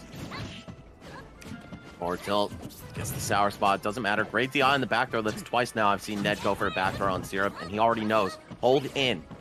You want to go with the direction that you're getting knocked back, pretty much for anything that's not going to kill you in Smash, guys. Pro tip. Uh-oh. Edge guard setup. Yep, caught with the toes, and with the back of the sword. Ned evens this one back up. Actually, rather, taking the lead. This one looked so out of his hands after the first stock, but I think Syrup might just be rushing a little bit. Yeah, I mean, both these players are so explosive, Max. You never know when the next stock is going to get taken. And just as I say that, I didn't see a stock going away there, but Syrup had other plans for Ned's second stock. The up smash, the yo-yo, super clean stuff, man. Ned's up smashes and Syrup's have been so good so far in the set. See who's going to take down this last stock. Are we going to a game 5, Max? Or are we going to end it right here with a 3-1 win for Syrup? Right now, it's looking good for the Nest. But, oh no, Ned just takes it back, though. It's so back and forth, man. Been nothing but game 5s today for us, and I don't know if Ned's going to continue that trend, but right now he's just about on pace to do it. Syrup's starting to fire back, though. Okay, got to swing things in his favor off one good hit. There it is. PK fire and a back air even after Ned already fell out. Yeah, and this is huge, Max. We see the wing is on deck, ready to go. Yo! Makes Sephiroth that much scarier. Hold on. I love that air dodge from Syrup. He was tired of getting 2-frame, getting off stage, so this could be checkmate. Counter's going to connect. Yep, absolutely. Going to game 5, Max. Off stage in this matchup as Ness seems like a nightmare even before the wing's activated. When the wing's out, done. It's over. Yeah, that extra jump gives you another chance to just stall off stage, wait for Ness to be forced into the PK Thunder 2. Easy checkmate situation there. And Ned gonna even up the set here, give himself another chance. I think Syrup really wanted it to be over in that one exchange. Saw the side magnet stall, I think a back air after, and then the forward smash, maybe looking to cover Ned's spot dodge or whiff grab on a safe aerial. Either way, it didn't work out for him. Syrup with the world handed to him after that first stock, falling just short. And again, I think it's that he's rushing a little bit. These young players, that is, of course, a tendency of them. You know, the more years you spend on planet Earth, the more content you are with waiting for things. And Syrup not in the advantageous position when it comes to that. That said, Ned still a young and wily player in his own right. Sure. Not quite an old man like us yet. Very true. All right, game 5. Max, is this region delivering or are they delivering? This has just been either reverse 3-0 after reverse 3-0. Game 5, back and forth.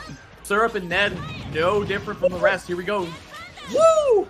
Nice stuff from Syrup. Ned, he's getting good at avoiding this stuff, though, which is so key. Kept getting caught by all these crazy Syrup traps. Now he's kind of avoiding them. Okay, the tail, I like it.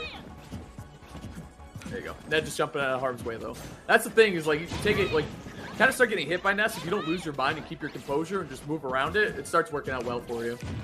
I was just going to say that, man. You have to kind of take it for granted that Ness is going to get these bread and butters off, whether it's out of PK fire, whether it's out of down throw. Doesn't matter. Just accept that you spawn at about 50% against this character, and don't let it get to you too much. Yep. Pressure here. Ned, I'm telling you, man, he's just taking his time getting out of the corner. This is a huge wing right here for Sephiroth. Oh, Syrup going off stage. It's so scary, Max. It's so scary. Made it work out, though. Yep. Yeah, covers himself with the PK Thunder. One of my favorite offstage tricks that Ness players use. Uh-oh, slipping right by. Oh, and that was still techable because it was the late hit. Who techs that? That's insane. I would have thought the stock was gone, but instead we're seeing Syrup stock drop. First one gone. Ned, huge opportunity there. The wing is gone too, Max, if you don't notice. And the stock is gone. Back and forth. I don't think this matchup could get any more neck and neck than these two players are making it. Very nice job by both players here. Can't keep up, man. This matchup's crazy. Yeah, they've just been taking turns beating the hell out of each other, and somehow it just feels like Ned is the one controlling the pace. He might get the early damage, but it's Ned getting the stock. Never mind. Jumpless off stage out of the PK fire. We're going to see Syrup with a huge opportunity here. This clean stock. Wait, hold up. Is Ned just going to destroy him here and bring this back to even? That's the way things have been going, but it looks like the Syrup show right now. Crazy offense. One of the best Nesses in terms of offense in the game. And we've seen some great recoveries from him too, actually. One of the best Nesses overall. Here we go. Has to get off the ledge against Sephiroth. Ned, obviously, he's been incredible here all day. This is where he destroys Ness, but he got out of there. Now here comes Syrup. Here he comes. Oh! Oh! Again! I thought that was it. Okay. I cannot believe they're both alive still. Ridiculous stuff. Ned has to recover. Oh, he does that. There you go. Straight to space. Hold on. Shadow Flare drag down, looking for down smash. I don't think he wanted to do it that way. He probably was looking for the turnaround. I think so too. I can't believe Ned is still alive. We've seen Ned make some crazy comebacks today, several times actually, so he's definitely not out of this, especially Sephiroth, that amazing comeback mechanic that he has. Good job charging the Aqua Slash. He gets caught though. Up smash is going to do it. Syrup with a really, really clean 2-stock to close out an incredibly close Game 5 set. What a set from both players. Ned was really catching on to some of Syrup stuff, but Syrup just had the juice at the end, able to barely take it down against Ned Sephiroth, and man, I really feel like that's a tough matchup for Ness. Like, I feel like that's a really tough one. We saw how hard it can be to recover as Ness, especially when you know, if you don't have your double jump or you don't have good momentum, or if you're coming in from the wrong angle, it's all but checkmate for Sephiroth. The counter's godlike, the forward air is godlike, all this stuff. Ned, too, his up smashes are just amazing. If you're a Sephiroth player looking to up your gameplay, definitely still watch Ned. Couldn't take down that set. Heartbreaker for Ned, but what an amazing set for young Syrup, man. Moving on. 3-2. Really clutch stuff, Max.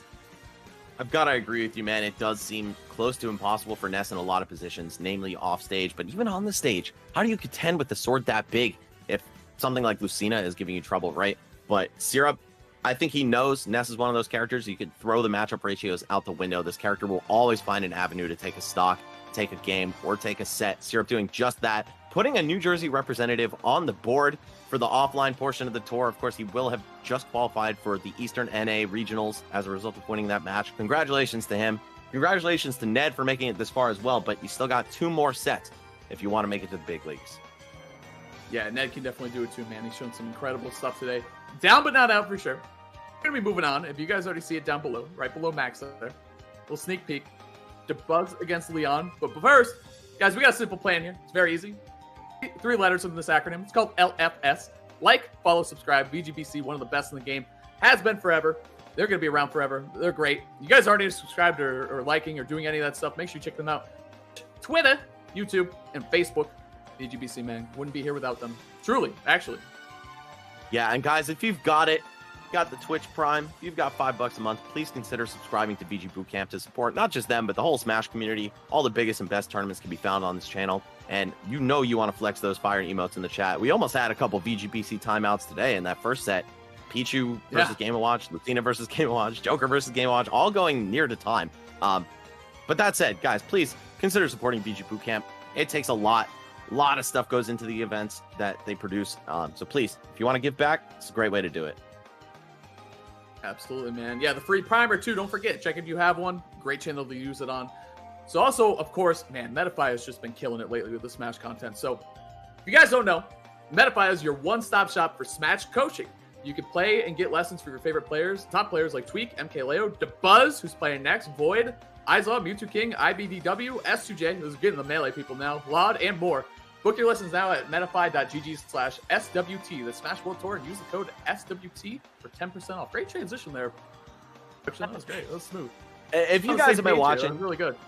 If you guys have been watching the World Tour in the last couple of weeks, you may have heard me say that you are extremely lucky to even have the chance to do something like this. If you want a lesson in basketball, it's not coming from LeBron. And if it is, it's thousands of dollars per hour, right? So the fact that the best in the world are available in both Melee and Ultimate just through Metafy, and the fact that you could get 10% off for it too. I mean, what an opportunity, right?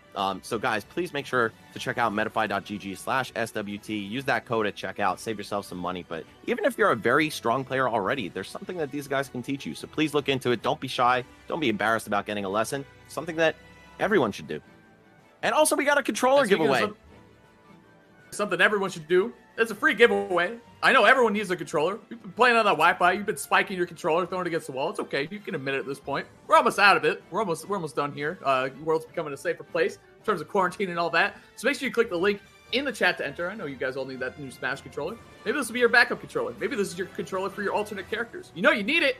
Check it out, guys. Winner picked at 11 p.m. Eastern time tonight. All right. Thank you to everybody who has already signed up for Get On My Line. Of course, that is a tournament near and dear to my heart as a member of EMG who puts us on June 26th to 27th for Ultimate. So make sure you get your chance at a cut of that $1,000 prize pool per region. It's powered by Red Bull. We got a North American branch. We got a European branch. It's free to enter. Don't miss it. Smash.gg/Gomline, Gomline. And of course, support EMG on all socials, which you can see at the bottom there as well. Twitch, double Twitter. You got two of them. Jeez, I didn't know that was allowed. Anyway, you guys already know what's coming up. This just maybe double tweeting, dude. You go back and forth. You got two accounts. Anyway, Buzz and Leon is going to be coming up very shortly here, of course. Yep, two incredible players, Tri-State region. We'll be back. Taking a break, right? I didn't hear that. Am I right?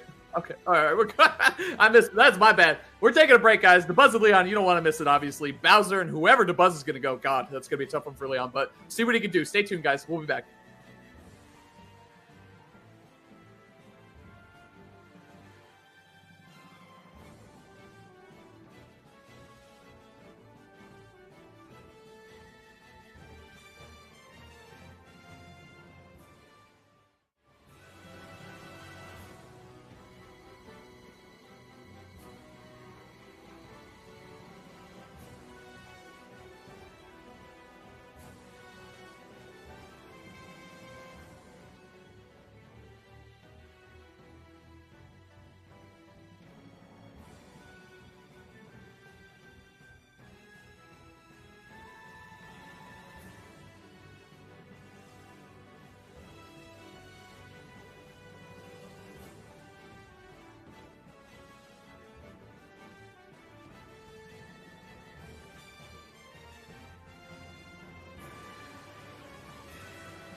Welcome back, gamers. We are here for the final 2 sets for me and Hazmat, but not the final 2 sets of the day by any means. It's the North American Northeast Online Ultimate Qualifier for the Smash World Tour. Guys, this is super exciting. The biggest qualifier by far. Extremely high level of play.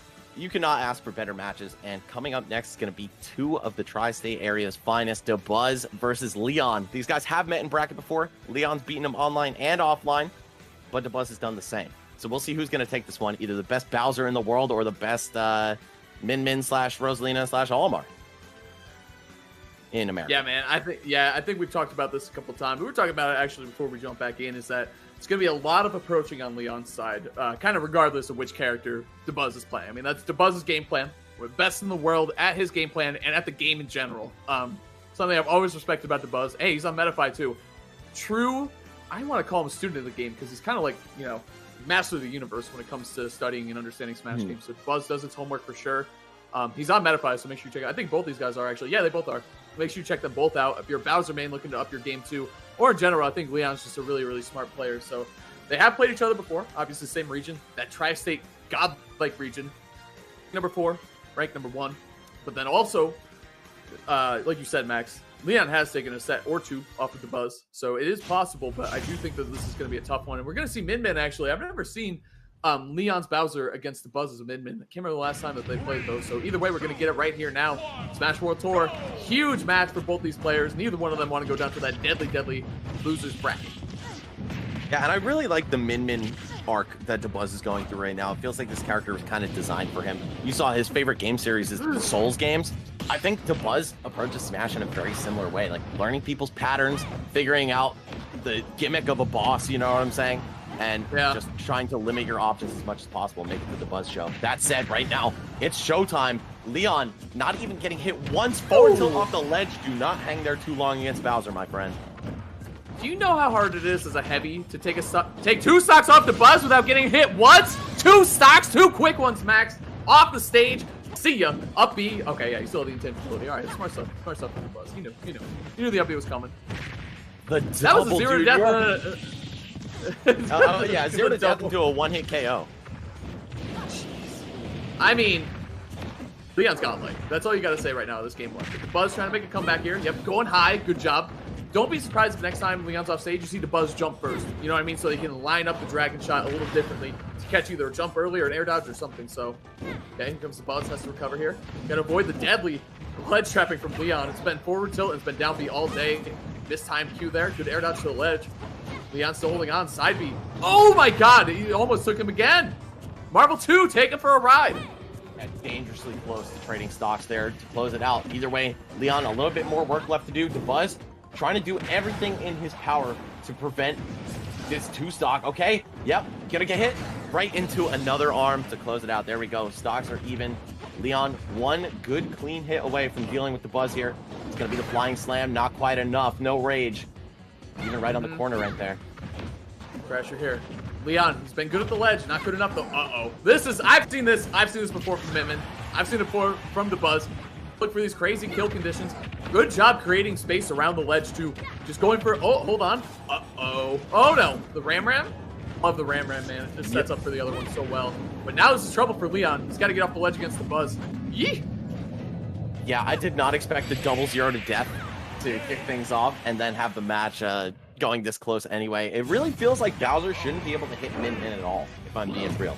You have all the range in the world. You've got neutral air in case things get hot up close, and you can destroy this character's recovery with some well-timed punches. That said, Leon destroying Dabuz at the beginning, and I think carving out that kind of lead is really why we saw the match go the way it did.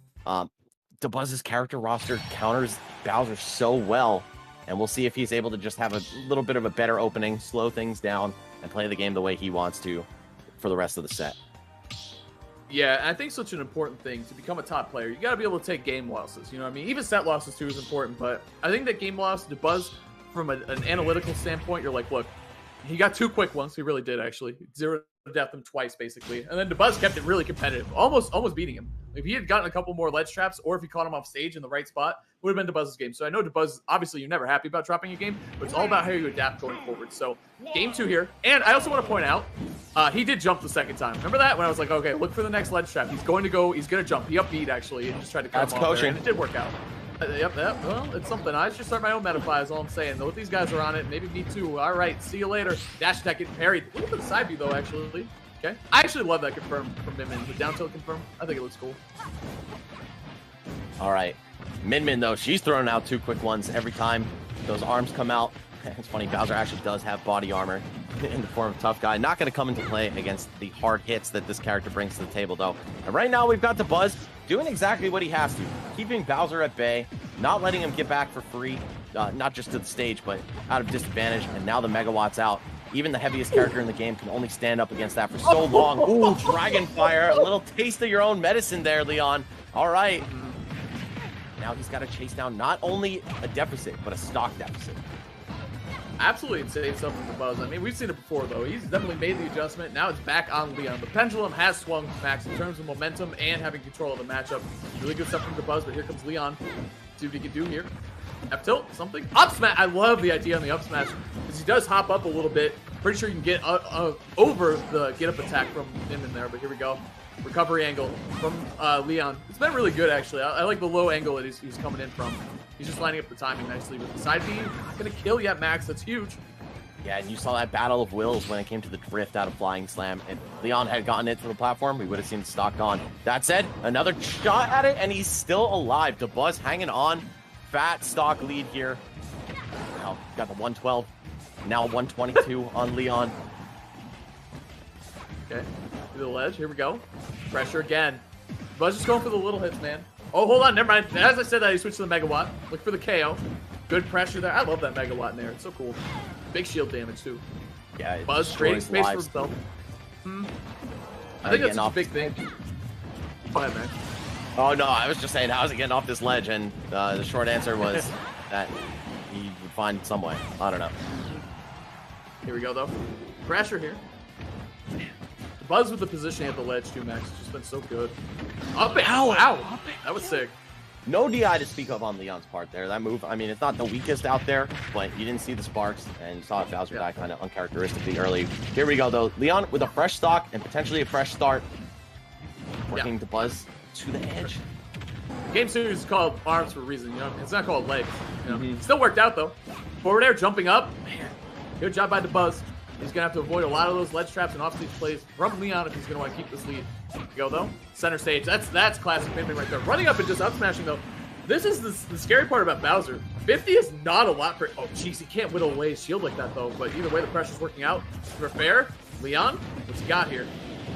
3 damage at the ledge by way of that flame breath, but not too much. Either way, we're going to see the up B come out, actually swing things into his advantage.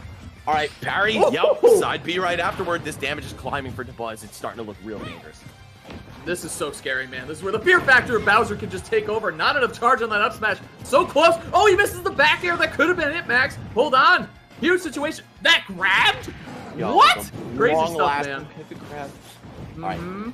Leon's still alive here. One good hit away from taking the last stock. Side B onto the platform. Is that it? No, I was going to say, I'm pretty sure DeBuzz can live that. That move lies so much. Definitely, like, out of all the moves. Forward tilt! No, he fared. Okay. Can't find anything. Grab! Oh, they both went to the up tilt, no Max! That's gonna do it. 2-0 right now for Leon. Going up huge. He was behind that whole game, Max. What an insane comeback. We've seen Leon do all kinds of ridiculous stuff. Perform miracles, if you will, on the sticks. And I think that game falls into that category. Man, this feels just like Syrup versus Ned, where Min Min should win this matchup. On all accounts, right? But Bowser's got that ability to win, that X factor. I did a video on this a while back where, you know, the tier list, sure, in theory, it looks one way. But when you're actually on the sticks, characters who have a lot of weight, a lot of kill power, a lot of raw damage output, simple win conditions, they can turn the tables and make you feel dumb for thinking your character had a free win there. Yeah, it's so big in a game, you know, especially with the rage, but with rage in those comeback factors that Bowser can have, being the heaviest character in the game, it just helps. Okay, hold on. Ready to go. Here she is. Rosalina and Luma. Character change. Is it too late, though, Max? Should he pull the trigger earlier? We're going to find out here in game 3. Big situation here. I don't know. I really like the Min Min pick, and I think DeBuzz's opinion might be a little bit colored by that first game where things got off to a really rough start. Wow, the flying slam hits Luma on the way down. That's a Dude, thing. that was the loudest hitbox I'd ever heard. Just just knocking the crap out of Luma. Oh my god. DeBuzz, though, really good with the solo Rosalina. Back anyway, though. Red Luma this time. Good, long-lasting nair there. Pressure at the ledge here, too. This is going to be tough for Bowser. Yeah, I guess that means that works in doubles as well. I feel like I've seen so little of Bowser in doubles.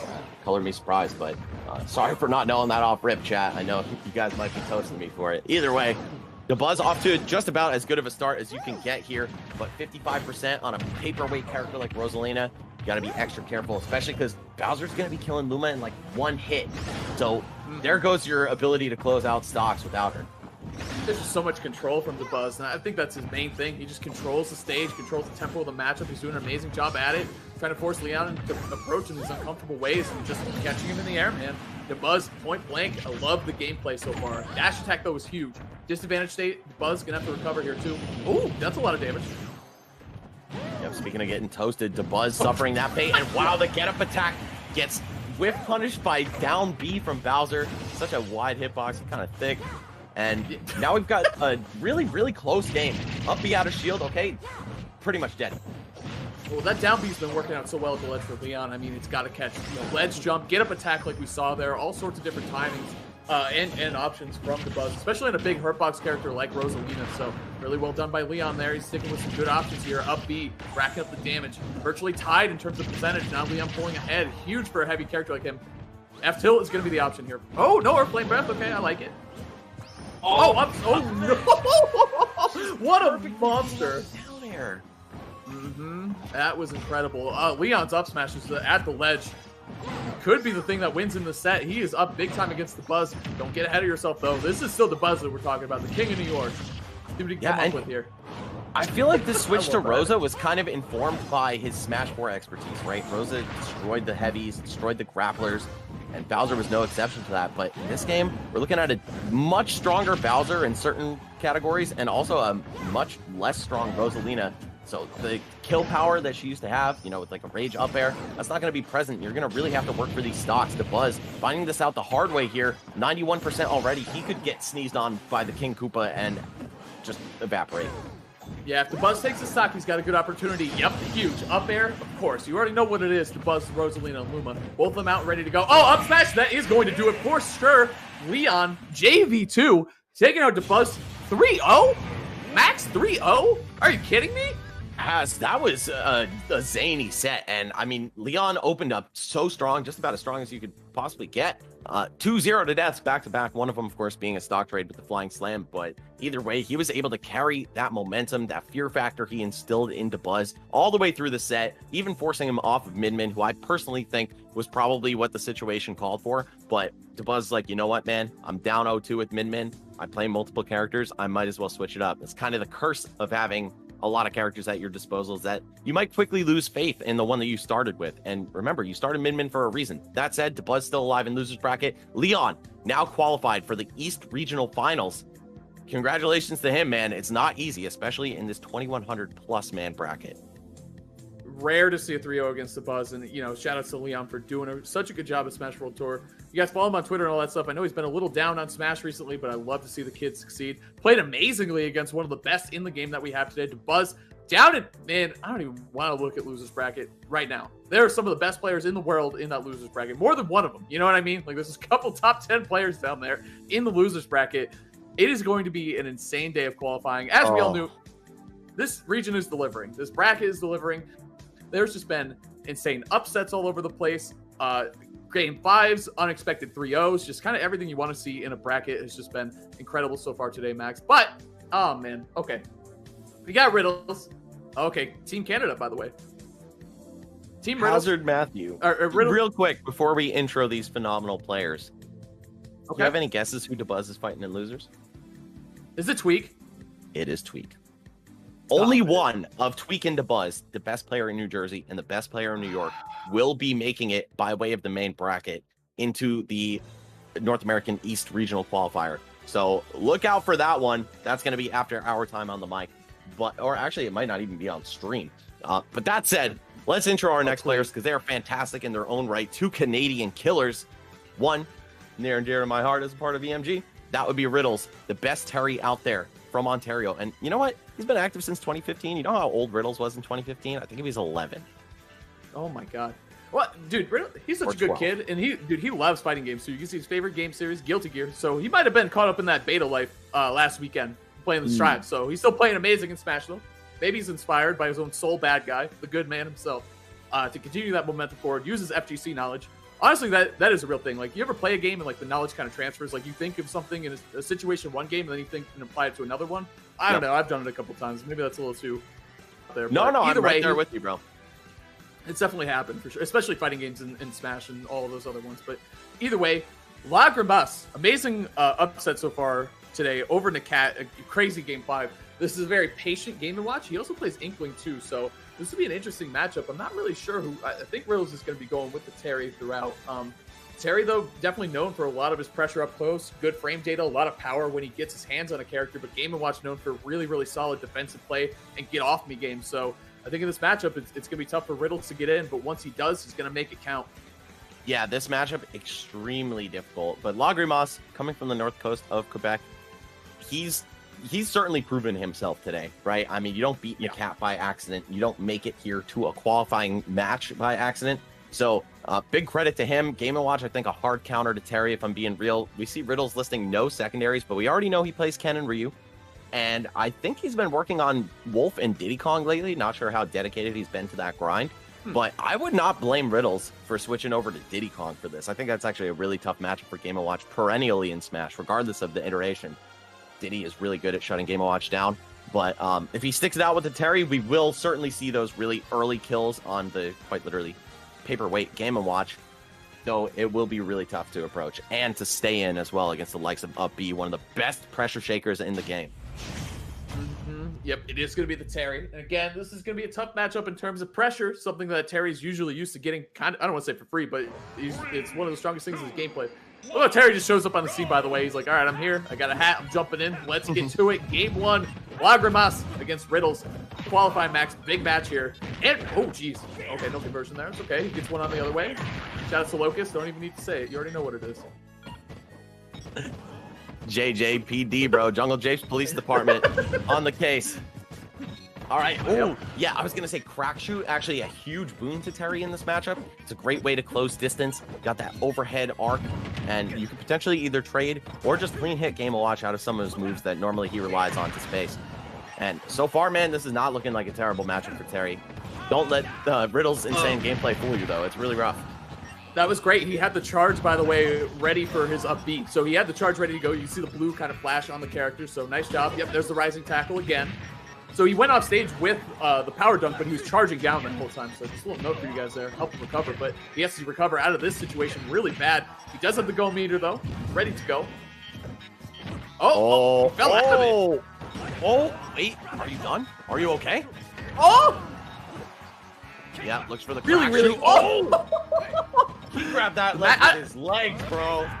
How the hell do you even have magnet hands when it's your legs spin around like that? There you go. Jab, jab, into the rising tackle, input 2. Very good stuff there from Riddles. I like that. It's a more consistent confirm. You can see more and more people kind of SDIing. Okay, back air. Really good pressure off stage from Lagrimas. That's going to be huge for him in this matchup, too. Back and forth. Tough.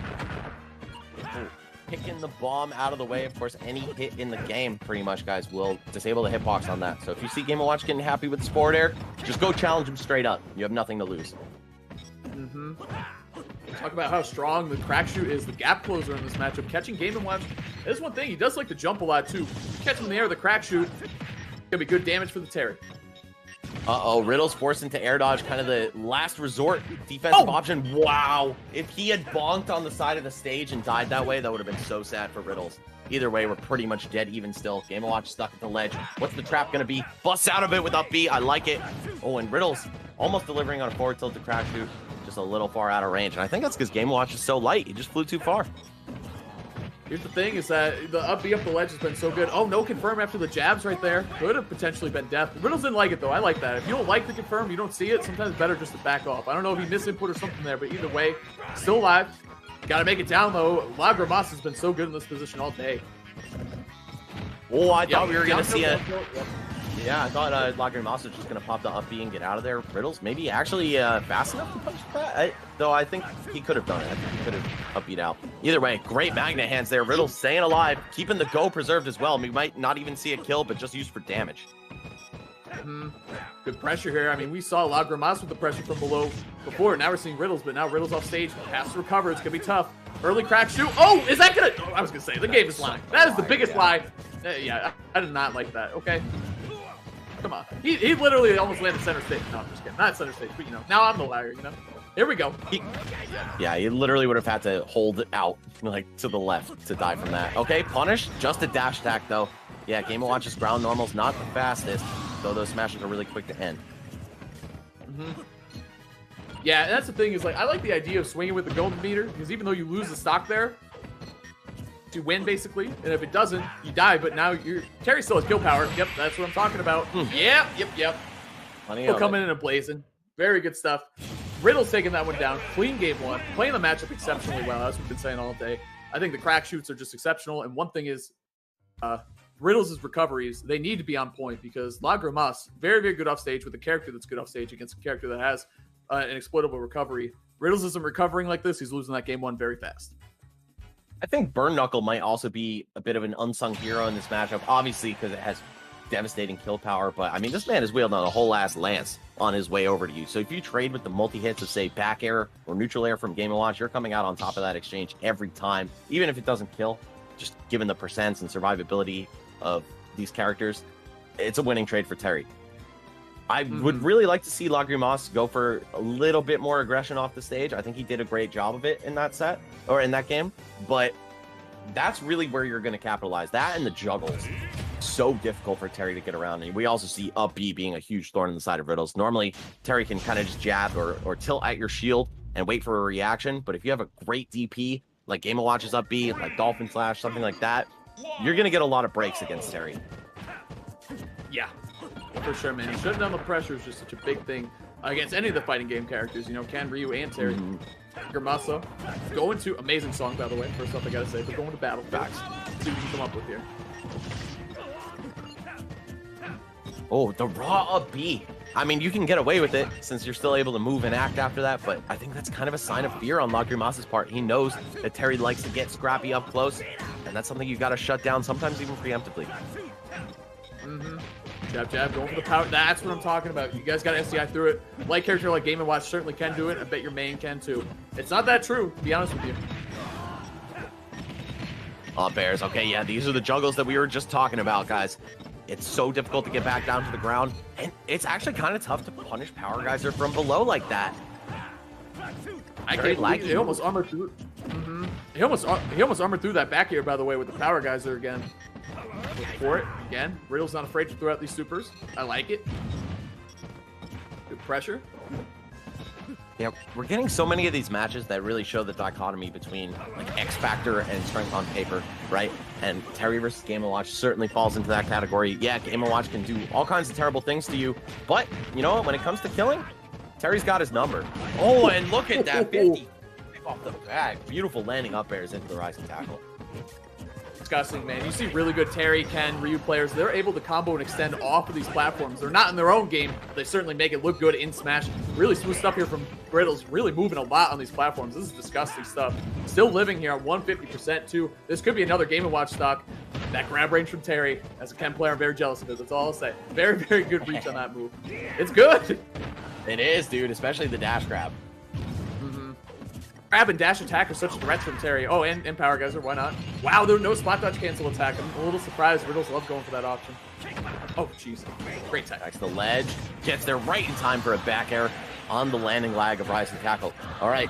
Lagrimas, you need to start turning it up, bro. Oh, I saw that number changing right there in real time, and I was very scared it would have turned to 9. Look at Riddles mixing up his recovery, trying to land. Lagrimas all over him, though, using these platforms. I love it. Look at the extensions here. Great advantage there. That was great damage, and he's going to keep it going here. Oh, gee, he down tilted there. What a brave soul Riddles is. Yeah, fortunately for him, not getting buried. All right. See the tipper down smash that time, straight to the skies. Chef edge guard. No, throws the back air preemptively. All right, Lagrimas has done a phenomenal job of getting this one back up, though, Has. We were worrying that we might lose another stock on Game & Watch's end, but instead it could be the opposite. Ooh, slide off back air there. Very smooth stuff. Yeah, I like that a lot. Oh, Power Geyser too? 33 raw. I like it. Here's the other thing, too. Game & Watch loves to do that up B, you know, at a disadvantage. Oh, the clank. Wow, they were both stuck in hit stun for a long time. Clank, whatever you want to call that. There you go. Forward tilt, Buster Wolf. Oh, God, see you later, Game & Watch. Not living that one by any means. Jeez. Punished by Riddles. Forward tilt, Buster Wolf. I love it. Great confirm. Crazy. You can just see, man, the survivability gap in action. Game & Watch, made of paper. Terry, made of being swole. It just doesn't get any more apparent than that. He's made of go. He's made of juice. This guy is just ready to go. Riddles with the confirms, man. He's so good at them. Honestly, I mean, obviously that F tilt, the Buster Wolf is really good, but the platform movement and that one string that he got in the second stock was so sick, man. It was just great awareness and good character knowledge there. So, and when you're fighting against a character like Game & Watch, you need to be able to extend your advantage state as much as you can because he's going to get out of it pretty quickly. But the one thing is, if Go is on the table, or it's up being, the Power Geyser hitbox goes very high, and Game & Watch has to be afraid of that too, just because of the damage and the knockback it does. So, something to be aware of in this matchup. I think both players know that. But we'll see what happens here in Game 3. Riddle's trying to close this one out 3-0.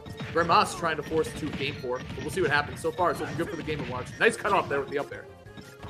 Yeah, 76 off the bat. But you know what, man? I'm still kind of fearful for Grimace's chances here.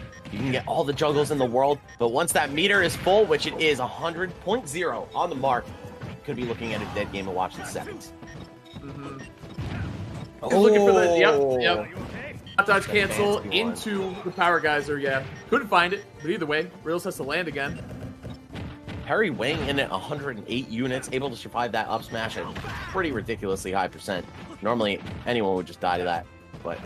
Oh, trying to break a shield. Great option from Lagrimas, just disengaging the situation. Up B, getting him just high enough. Nice. I love these mix-ups on the landing. Oh, hold on. Wolf, see ya. Yep. I was okay. Yeah, goodbye. I was okay, and now I'm dead, actually. There goes the first stock. Off stage now. This is where Terry can really get out of hand. It's another one of those super confirms, and something Game & Watch is at 60. Arguably death percentage against this Terry. Up B, though. It's like Lagrimas is really good at keeping Riddles in disadvantage, but you just can't find the kills back. 150 on Terry, and I'm not that scared for Riddles yet, man. Yeah, we'll see if we see just another, yeah, exactly, another super for damage. That's a really good start to this Game 3 for Riddles. Riddles going for the Beyblades, just letting it rip, man, all over the place. The forward smash, too. Back throw, not enough. This Terry's going to be at about, never mind. I'd say about 200 when he loses the stock, but either way, didn't make it to the ledge there. Yeah, confident that he didn't have to charge his rising tackle, paying the price for it. Lagrimas taking 30 and counting off of one grab. Okay, continues to struggle, getting stuck on the platforms against Game & Watch is never fun. And you're seeing Riddles suffering that fate right now. Oh, the upbeat outwards, nice. I love it. Me too. Because we're looking for, oh, that's it? Well, clean zero. I don't want to say zero to death, but almost. Man, that would, yeah, absolutely. Well, he's at 60. You know what I mean. You know what I'm saying, though? A really clean stock for Lagrimas. Disadvantage state for Terry, just getting obliterated by the Game & Watch. Love to see it. The offstage, too, Max, very clean. Oh, whittling away at that shield, crack shoot, putting a big dent in it. That said, Lagrimas has been keeping Riddles above him the entirety of this game. That's exactly what Game & Watch wants to do. You don't have the luxury of just forcing your way down to the ground as a character like Terry. All your normals lose to Game & Watches in the air. I'm trying to find something here. Down, yep. Chucking him to the other side of the stage. Oh, looks for get up attack, just trying to break the pressure there, yeah. Okay, it's getting a little scary, dude. I don't know, a little scary. You run, this but you is can't great. hide. Yep. Here we go. I mean, dude, I'm feeling all the pressure in the world for Lagrimas. Actually, this is exactly where he wants Riddles. Oh no, the dash attack. I don't know if he wanted that. I don't know, he's good with dash attack. Maybe he thought he tried to catch a jump or something. Either way, got to recover here. Jumping around the bomb. Good movement from Riddles. Play patiently here. Got to get his feet back on the ground. Okay. Oh, the last hit. The turtle bite, dude. One good punish could put him in that kill percent window. We saw how Riddles is able to do those ladder combos, the up airs into the rising tackle. That attacks on about 40. So if he finds his way on the receiving end of one of those, and then a good straight hit, say like a back air, you're dead to the next super. True. Pressure from below. Good from Riddles today. Oh, F tilt, nothing. Runs up and grabs though. That was so quick and smart. Like, you don't get your confirm, you know he's gonna be hugging shield because he doesn't want to get super there, so you take the grab. We did see Riddles make an absurd comeback in a Game 3 set yesterday. Forget the exact circumstances, but let's just say it happened, and he might be about to do that right now. 3-0 Riddles! That is why you play Terrence Bogard. Ladies and gentlemen, that is exactly what you do. DLC fighting game character can do exactly that. Riddles with the confirms his way into a 3-0 and confirms his way into the next portion of the qualifier. Congratulations to Riddles, man. Love seeing the kid succeed. He played so well there. 3-0, very strong stuff. And Lagrimas started inching closer and closer to victory every single game. Just couldn't close out the stock, man. And then Riddles took advantage of that, put him in disadvantage once, and then just destroyed him. With his super confirms, they were just so on point. Well done to Riddles, qualifying 3-0. Nice job to the kid himself. Yes. I want to see his pop-off, by the way. He's a pop-off god. No joke. I love his pop-off. He really is.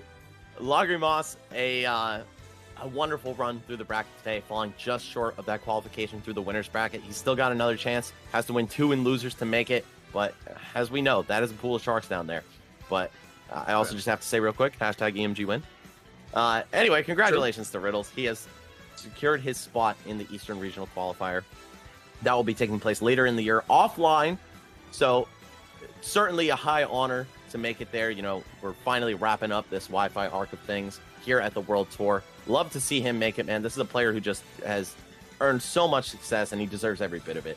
Lagrimas, same could be said for him as well, man. I mean, coming from a very isolated spot in Eastern Canada. So it's just great to see him able to perform at such a high level.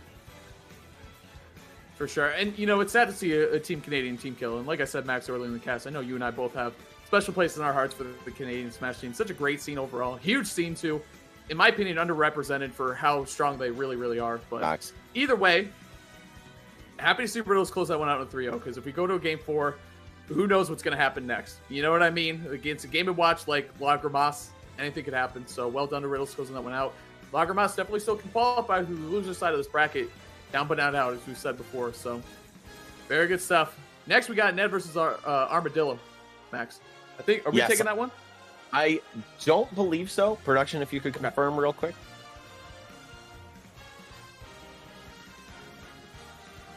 Okay. All right. Okay. So that's going to do it for myself and Hazmat. Really, both Hazmats on the screen here. Yeah, so Harry thank Potter you guys so much. Yep. Thank you guys so much for watching. Do not turn the dial, though. There's so much more Smash World Tour action coming up for you. Stay tuned. It's going to be Ned versus Armadillo, Sephiroth versus Lucario. Pretty rare treat to watch. I mean, Lucario in general is pretty sparsely played these days. But yeah, I would just like to thank all of you for tuning in. Thank you to all the players, all 2,100 plus of you who entered this event. It is the last online qualifier, so you know, the future's only looking bright. Yeah, for sure. I want to say thanks to production, you, Max, every commentator I work with. This is it for me doing online for all of us doing Northeast Qualifier. Way to close it out. Yep. And thank you, chat. Wouldn't be possible without you guys too. BGBC, make sure you guys follow, subscribe, do all that good stuff to them. We're going to hand you off to some fresh commentators for some amazing losers bracket sets. You don't want to go in. I'm not going anywhere. I mean, I'm leaving the Discord call, but I'm not going anywhere. I'm going to be planted at my computer watching these sets because it's just been amazing. So thanks, everyone, for everything, and we'll be seeing you. Same, man.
Hey, welcome back everyone to Smash World Tour. I'm here with Koopa, and we're going to bring you the following of this top 8. How you doing, Koopa?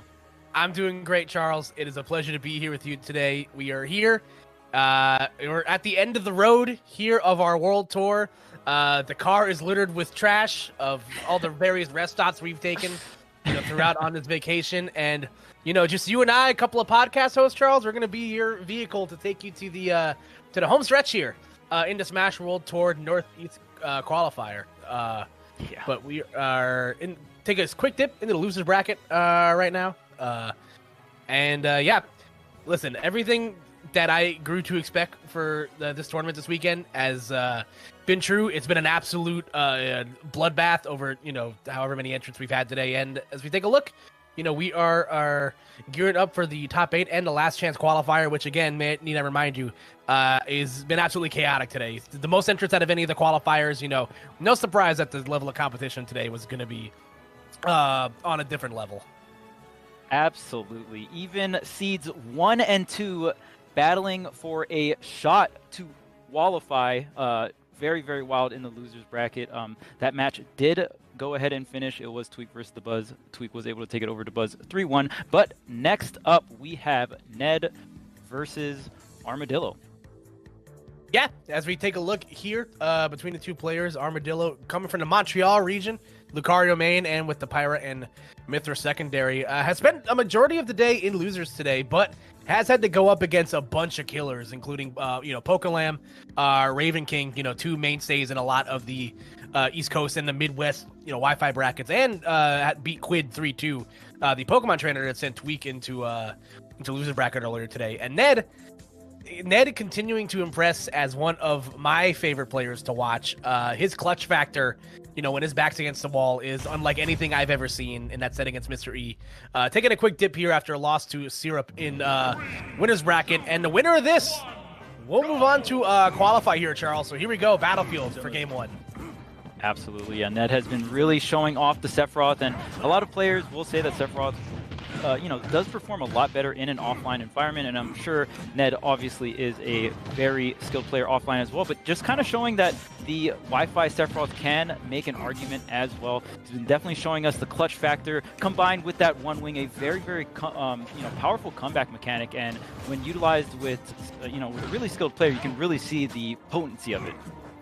Yeah, I feel like both these characters, the comeback mechanic is 110% going to be an X factor once we get to the late stages of this game. Obviously, Sephiroth with the one wing mechanic, but Lucario, with the added ability of Aura and Rage, combined on top of that, you could potentially be seeing some really early stocks taken by Armadillo, especially because Sephiroth is on the lighter side of things.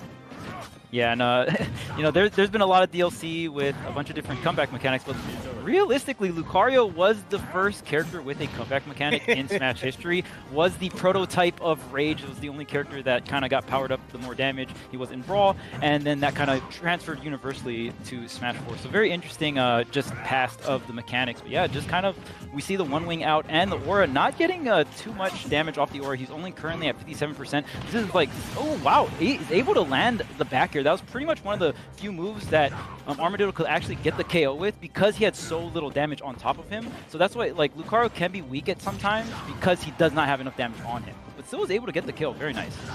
Yeah, great call out on the jump from the platform right there. And, let's see what Ned's answer is going to be here. He played a lot of these sets today, inside out, having to make these big comebacks. And obviously, because of how Sephiroth functions as a character, makes it much easier to do so. But Armadillo is doing a really good job just being evasive. You see a lot of Lucario mains really, get their bread and butter movement down with these B-reverse aerials, with the Aura Sphere. So, Armadillo doing, what Lucario does best in that scenario. Oh, absolutely. And you see Lucario being floaty as well. So with the great air drift, with the floatiness, Lucario is going to be able to use all those tricks of the traits to get the landing, hitbox he needs. But Ned, beautiful up air. That up air from Sephiroth covers so much area. Does have a little bit of startup and some end lag, but it's just so worth it in terms of how much area you are covering and the kill potency on that move. Yeah, as much as Armadillo, I'm sure has the wherewithal to, be reversed in and out of disadvantage to just kind of mix up his landing. There's no hiding from Sephiroth's up there. The hitbox on that move is absolutely insane. Right, and that's going to be such a great tool because you see the air movement. Again, I want to point out that Lucario does have in the air just by himself, and then on top of that, with all the B reverses, you're going to have just having very wide hitboxes is going to be great in Smash 4. Cloud did really well against Lucario, and Sephiroth kind of bringing a bigger sword to this fight is also going to have a lot of space to control. But wow. Time and time again, Armadillo's able to find these really hard-hitting moves and not even really abusing super max rage or max aura, just really solid play. Honestly, getting the back air, getting this forward smash set up, just very, very solid opening here from Armadillo. Yeah, it's definitely an awkward game of cat and mouse if you're Ned. As great as the range of Masamune is, you see him trying to generate a lot of his offense with neutral air up close, and getting that close into Lucario's wheelhouse like that is very, very scary. So definitely something you want to maybe pay attention to later on in the set. And this is worst case scenario here. Ned does get the one wing, but he has to use the jump early. The up B will cover him for the most part, but Lucario, he has so much kill potency with this amount of aura already at 100%. This Sephiroth could just melt in no time. The dash attack does not get the punish, almost getting the neutral B into side B setup. This is so close, and Armadillo is still up an entire stock. Ooh, gets him with the down smash, but not enough to kill just yet. Ned still searching for this kill. And he's made really good use of that short hop up air, like you said. The startup on it's, very notable, but the range that it covers low to the ground is excellent. And that back air covering so much range. So we've seen Ned make a couple of these comebacks today, Charles. I wouldn't be surprised to see him make this one close near the end. Yeah, we'll see how long this one wing lasts. I'm guessing, I'm not too 100% sure on the damage, but he probably has it up until he gets Lucario up to 60 or 70-ish. We'll see how much Ned can get in terms of value. With the one wing, your moves are more powerful, so you're going to be able to get the stock a lot early. You're going to have more combos available to you as well because of the speed, but all of that doesn't matter if Armadillo is able to land the Lucario back air. This move does have a little bit of startup and does... you want to get that hard hit spot, and it can be really difficult to do in a lot of matchups, but Armadillo is making it look so easy here against Sephiroth, and it could be because of how tall Sephiroth is, right? Just being such a large target, you don't really have to sink that back air low. Any height back air, as long as you get the horizontal spacing down, you're going to get the hit. Yeah, no, that's a huge factor right there. You see that sort of archetype with a couple characters in this game. They're these taller, lighter weight characters like Sephiroth, and Rosalina's another one that comes to mind as well. And, Lucario is so shifty with how he, shifts around his own hurt box and stuff that, I'm sure Ned had a read is okay, he might land here. I'm gonna go for the side B, and as great as a move as the Shadow player is, it leaves you wide open for a counter attack if your opponent's that close into you. So Armadillo gonna take that one to the bank and run with it. And again, stakes are big right now, Charles. Winner of this qualifies for the offline portion of the Smash World Tour. There's only a couple of these spots left, so. And it looks like we are going to have the Pokemon battle. Ned switching off the Sephiroth. Sephiroth has done him much good throughout this Smash World Tour bracket, but I think it's time to rewind the clock and take us back to the Ned Pokemon.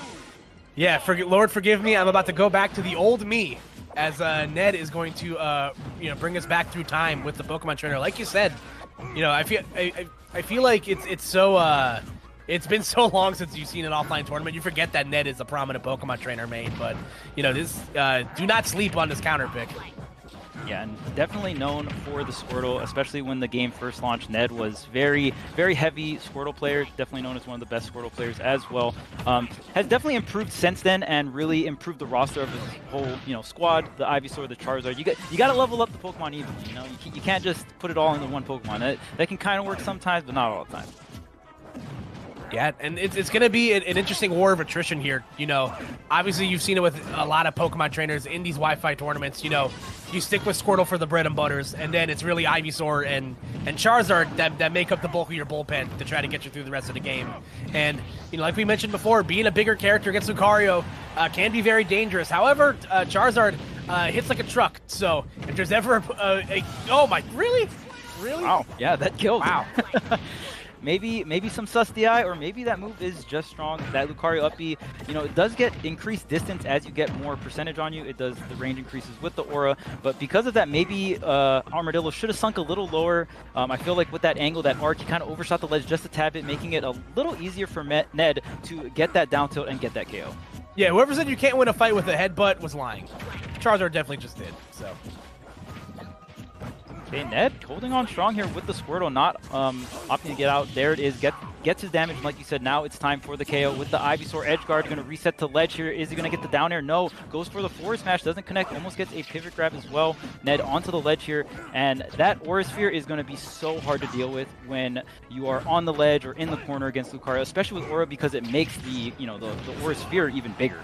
Yeah, when you start hearing when you have to start turning the volume down on your TV because the Aura Sphere is getting too loud, you know you're probably in some sort of danger. And, you know, Ned has gotten a lot of extra credit out of the stock, and there we go. You know, the fear of what could have came after the Aura Sphere led him perfectly into the Force Palm. So, you know, good stuff from Armadillo there. And, you know, for all things considered, you know, as cliche as it sounds, this is still essentially an even match. Yeah, and that's the scary thing about Lucario. Like, a lot of his moves that are going to get the KO are a little slower. So, you know, sometimes you are going to have to guess or get, you know, those hard reads with Lucario. But, you know, your moves hit hard. You have a very, you know, large projectile when the aura's up. And that Force Palm as well going to be a slower command grab. But, damn, that move is very strong to get the KO extremely early. So there's always a lot to respect when dealing with Lucario. Ooh, there's a regrab situation right there, but...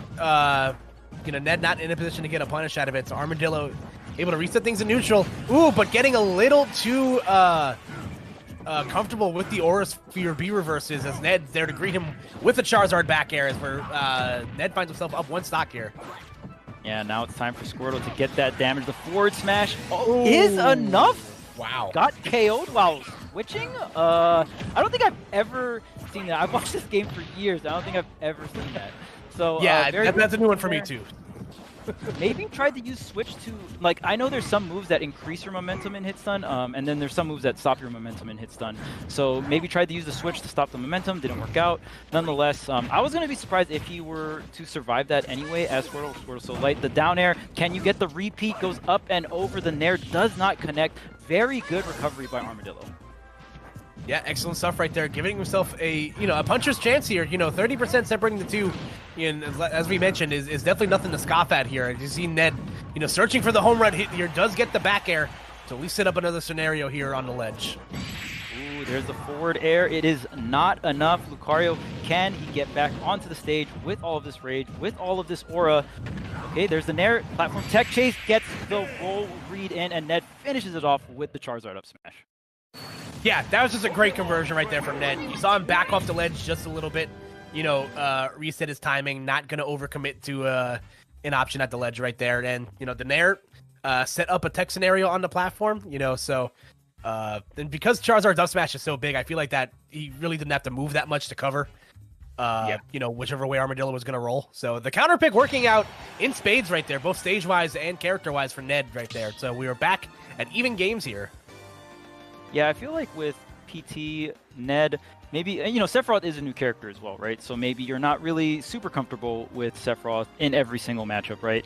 Lucario, definitely not a very popular character, especially in terms of these later parts of the bracket, especially in, you know, with the offline tournaments. So maybe don't have too much experience. In those kind of situations, just kind of go with the character that you have the most game time with. You know, you're just more comfortable. And yeah, definitely felt like we saw that in Ned's gameplay. We saw Ned, you know, spacing out with the Charizard backers. He just had so many options that could just secure the KO and not really let this Lucario aura get too out of control. Yep.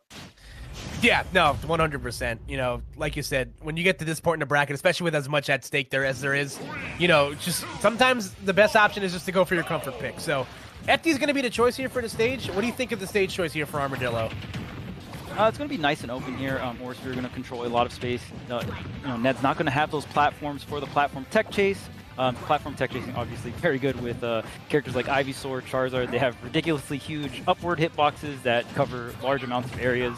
So platforms will always be nice for them. And, you know, just kind of keeping the stage nice and open so Aura Sphere will have more threat, especially in a scenario where, you know, Ned doesn't have a double jump and he has to, like, maybe, you know, essentially challenge Aurasphere on the way down. It's going to be very, very good. And Lucario just very, benefits a lot from Aurasphere ledge trapping, especially just on the ledge or, forcing your opponent to that corner. Yeah, just like that, you see the game essentially even right here. And, like you said, we could see a scenario, late game where Armadillo might have to force Ned to land in the middle of the stage. So definitely be mindful of that. But, right now it's, a pretty comfortable live score percents right now. Ned going for a home run read right there. And thankfully for him, not getting punished super hard on it. Yeah, Ned is not afraid to go for the read with these up smashes, is able to get the side B there, connecting right into the up air. That will be the confirm. And yeah, like I said, just having that Ivysaur, having that Charizard, such comfort picks to set up these kill confirms or set up these stray hits, and then just Squirtle comes right in, gets all the damage he needs. And just the main thing against Lucario, I just have to emphasize just closing out that stock, just because, oh my goodness, well, we're melting stocks out here, and that had to have been some kind of cross-up DI. Wow, especially on the Nair. So is able to survive there. Charizard coming in, doesn't get the tech, and yeah, okay. But 2 stocks in 1, it's gonna be rough. Yeah, no, this is definitely a bigger comeback that I'm sure Armadillo would like to be making right now. But, like I said, you don't want to get too comfortable against Lucario. This is a character where if you're fighting against him, you don't feel comfortable until the game screen says you can. And again, this early percent Squirtle looking really, really clean right now for Ned. Yep, just attacking on the damage. It's not quite done yet. Most Squirtles will tag out at around that 50% mark, but Ned going for a little bit more. Squirtle's neutral, definitely the strongest of the 3. Very hard to hit character, very quick hitboxes. Trying to go for the edge, but Ned coming in with a very aggressive Nair, does get the hit. Very good, and kind of bails him out and gets him back into the neutral situation. I really like that neutral air. Yeah, great use of the switch right there, and the neutral, like you said. Getting himself back in a favorable position, but committing to the Flame Breath. Armadillo going for the high on-stage recovery, and the back air will clean up that stock. So, despite losing a stock early, being down 2 stocks to 1, Armadillo is right back in the thick of things, Charles. Yeah, and it's that Lucario floatiness that was able to, okay. Use the double jump, get the down air, though. Wow, what a read coming out from Ned. Gonna complete the edge guard. That was looking like a very scary game 3, though. Like you said, a stock earlier. You can't really, it's not really over for Lucario unless it says game, just because of how volatile that aura can be, especially if it's a last stock scenario. Yeah, man, it's absolutely terrifying. And, again, the counter pick, definitely worked out in spades for Ned's right there, too. So, if you're Armadillo, I know he had a couple of, I don't exactly recall who he had as the secondaries on the screen right there, but maybe you go for the switch. I'm not sure. You're 1 game away from having to try your luck in the last chance qualifier, and judging by the level of competition there, I would want to stay as far away from that as humanly possible. So curious to see what the counter pick is going to be here. Yeah, Armadillo is going to have the option to go Pyra. He did opt to go Pyra a little bit in his losers run. And, shout out to Armadillo, because I believe, let me check here, he played 3 back-to-back Game 5 sets before going into this set. So, I mean, just playing his heart out today. And we'll see if this set also goes to a Game 5. Right now coming up Game 4. We'll see if the big question is Armadillo going to switch to the Pyra? I think, yes, just stick with the Lucario at this point. We'll see if the stage changes here, or if we're just going to see Final Destination once again. Yeah, we shall see here, folks. Ned, 1 game away from advancing on into the Smash World Tour East Coast Finals. Armadillo, 1 game away from sending it to a Game 5, so we're going to go to Town and City here. Change of scenery. I guess I'm curious for what Armadillo's looking for on the stage. I guess having some platforms to escape to maybe get out of disadvantage a little bit easier. Might be what the wave is here, but we'll see if it works out for him. Yeah, maybe he just feels like he's dying a little bit more off the top as well from Ned. Town does have that higher ceiling, but the smaller side blast zones, and we definitely see Armadillo really lean towards, forward smash or back air for these KOs. So maybe trying to get some even earlier KOs with this Town and City pick, and still kind of have that Final Destination feel as the platforms come in and out.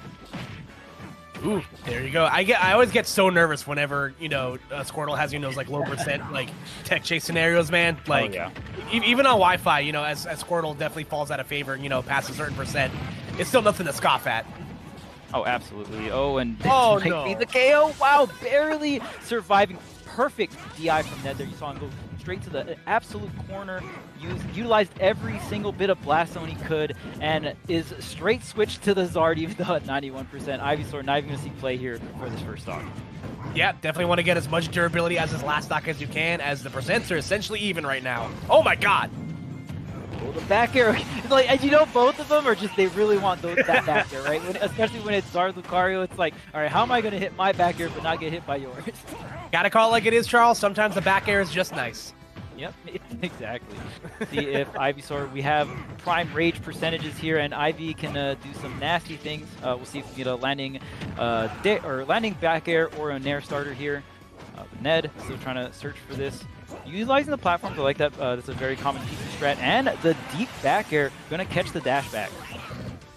Yeah, no, excellent stuff right there from Armadillo. Again, you always want to try to close the gap as early as you can. You know, Ned obviously knows the stakes of this match right now. And going right back to Squirtle, you know, trying to get as much damage in the early percent as he can right now. Ooh, I like the down smash as well. Down smash for, wow, the directional air dodge. Great spacing from Armadillo. They're not going to get clipped by the forward smash. Yep, having to be very careful right now as we go back to the Ivysaur here to try to clean up the mess. Yeah, it's so scary to throw out any Razor Leaf. The Aura Sphere is just so strong, and Armadillo completely trapping Ned. Not a lot of options. Maybe could have switched, but is able to connect the up air. And the high ceiling paying off here. Low rage on the Charizard. The up smash isn't going to KO Armadillo off the top here. Yeah, but Armadillo having a rough time trying to get back to center stage right now. Eventually able to find respite on the side platform, and now able to break, you know, free a little bit into neutral here. So Ned, still continue to add on his pressure right now. Okay, tricky landing. Ned, no punish on that. Maybe couldn't. Ooh, ducks underneath the Aura Sphere. Like the option here, jumping over, ducking under everything. See if you can get this KO. Tries to get the jump from Armadillo, but this is scary. Oh, wow, almost gets the edge guard and dies for it. Isn't going to get back the 2-frame. The down tilt from Charizard, evening things up here for Ned. Yeah, once again, the noggin being the equalizer right there. So Ned able to get himself back into a last stock situation. So let's see if he's going to be able to, mount this comeback. 83% is definitely nothing to scoff at, and Squirtle is not known for his durability, so smart switch to the Ivysaur right here. One thing that can be tough for Lucario in this scenario, like, Lucario's still in a comfortable spot, but if Lucario's at just 0%, he's not going to have a lot of options that, like, are just straight kill moves that can kill, Ned at this percent outside of, like, smash attacks. So, going to have to work a little bit harder to get that KO percent, and it looks like this is going to be enough. No, the switch to Zard is enough, but the snipe after the switch! Oh my goodness, Armadillo with the call-out. Yeah, Aura Sphere playing true to its in-game characteristics. I believe that move does not miss when you use it in the native Pokemon games. But yeah, great awareness right there from Armadillo. Again, Ned's DI was pristine, on that Ivysaur stock, but great awareness to just throw out the Aura Sphere. Ned's that deep into the blast zone. All you have to do is look at him too long, and he was going to die. And we're already starting off the block, the way that Sakurai intended us to, Charles, with a Game 5. Yeah, no, nothing short here, especially for Armadillo. This is his 4th Game 5 set in a row. Man is running a marathon. So we'll see what happens here next. Armadillo, like, just great awareness after the back air, knowing that because Armadillo didn't have, too much aura, still having the awareness to set up the offstage edge guard, and aura or not, if you're that close to the blast zone with that Aura Sphere, you're gonna get KO'd. So really, really good stuff there. All right, so small battlefield will be the final stage here. We saw Ned make excellent use of the stage in the game that he won earlier in the set. So let's see if he can make lightning strike twice here, or if Armadillo will mount once again another Game 5 comeback, like we mentioned. Yeah. Okay. Starting things off slow here. Definitely. Don't blame Ned for that. Obviously, you want to take it a little slow here. Don't want to I mean, it was such a, the last two games were just so close, right? And it's crazy because it really comes down to that back air. How many times have we seen Armadillo go, that was the go-to move, the Aura Sphere, the back airs, multiple threats here. Almost gets the tech in place there with the down smash. One thing to note is Squirtle's down smash is extremely low on cooldown. So once you do the move, you have very little, and it's a very difficult move to whip punish. All right, so right now it is Ned out the gate strong in his early stock here, about breaking out to a 70% lead. And again, Ivysaur on the ledge, one of the scariest characters in the game. That character having, a plethora of options to edge guard you with, but doesn't matter when Charizard has, once again, the noggin to kill you off the top. So Ned striking first here in Game 5, Charles. Yeah. So Ned, honestly, not taking that much damage, but how many times have we seen Armadillo in this situation and is able to bring it back with that aura, especially on that last stock? I feel like Armadillo definitely powers up and plays extremely well on that last stock, and that's realistically the most impactful stock for sure, especially when it comes to Lucario, just because of how the aura mechanic works. But Ned, honestly, making this lead so large that I don't even know if Armadillo is going to have the chance. Yeah, no, he's looking awfully solid right now in this Game 5. Whatever it is, something has awoken from him in the last up air. Almost killing him, though. My goodness. Almost killing Zard. This aura is absolutely insane. The aura does not only get powered up with the percentage deficit, but also with the stock deficit as well. And as you can see, that was such a nice Aura Sphere in to cancel right into the Force Palm there. So much knockback on that command grab, and he was just clearly done. But the forward smash, wow, no rage required. Ned just firing right back, taking that second stock. Yeah, and has broken out into a 2-stock lead here. Has not been touched on the second stock yet, Charles. And everything just coming up Millhouse, for Ned right now. He is putting on a clinic. Okay, Ledgewell here is going to be able to dash back to the center stage. I like that Ned didn't do any buffer attack, just got the roll, claimed center stage again, and is going to play this, to the T, just sit on this lead, space out Lucario. Try not to get too close, or if you do interact, make sure you have those buttons on deck. Lucario doesn't have the quickest buttons, so that's definitely the general strategy Ned is going for here. It's really scary, but you don't want to give Lucario too much space because that's when the Aura Sphere starts, taking place. You want to play that nice mid-range. Yeah, gotta be extra careful here. Ooh, nice little conversion right there. And as you can see, the Aura Sphere is nearing that danger percent right now, but it's gonna take a lot more than just that. Oh, that's a good way to get it started, though, as Armadillo lands the F smash and brings her back down to 1 stock here. Yeah, missing the tech versus Armadillo. I guess the cost for that is an entire stock there. The forward smash is able to cover that missed tech, and that is, one way to really bring things back here. And this aura is definitely pumped up and ready to go. Here comes the damage, but Charizard falling right out of the combo there. Ooh, the Aura Sphere into the grab. I like the idea. Yeah, you see Ned trying to sniff out these jumps. That's why he's going for these up airs and neutral airs.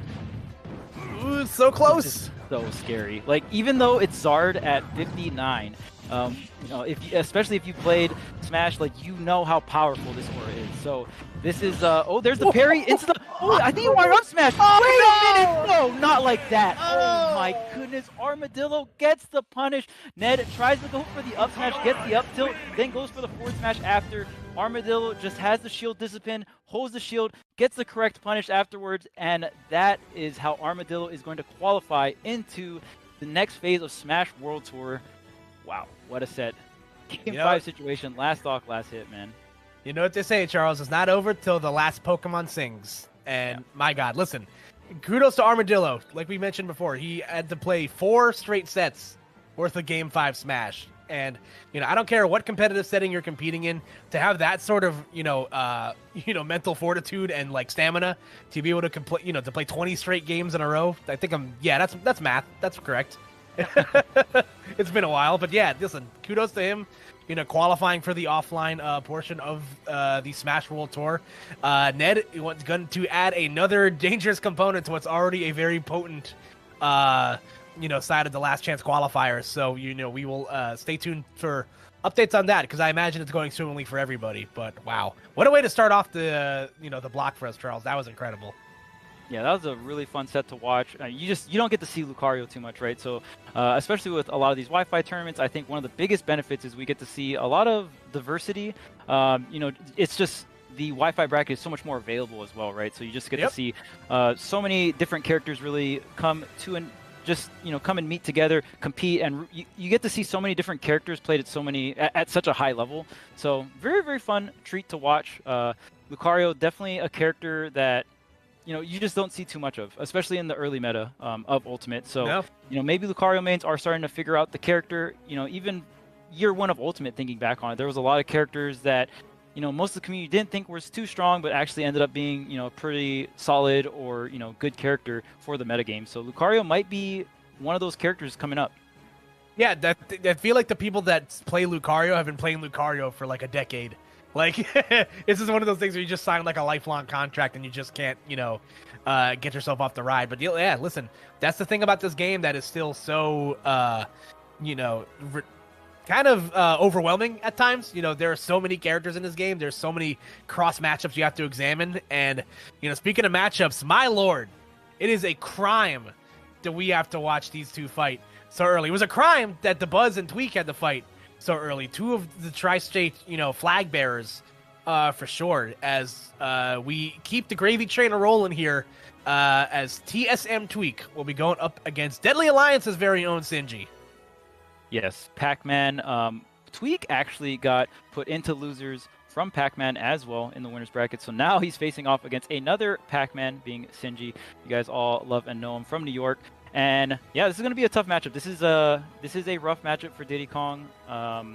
It's just really hard because Diddy thrives off of Banana. He can play at this mid-range where Banana's really strong. Any character that can really set up any kind of ground control that counters the Banana, like a Steve block on the ground, for example, or a Fire Hydrant from Pac-Man, that's going to really slow down Diddy's Banana game and the Banana pressure. Whoa. And it looks like Tweak is bringing out the Fat Man. Wario is coming to play here. We have not seen the Wario in such a long time, especially after the nerfs. So this is very interesting.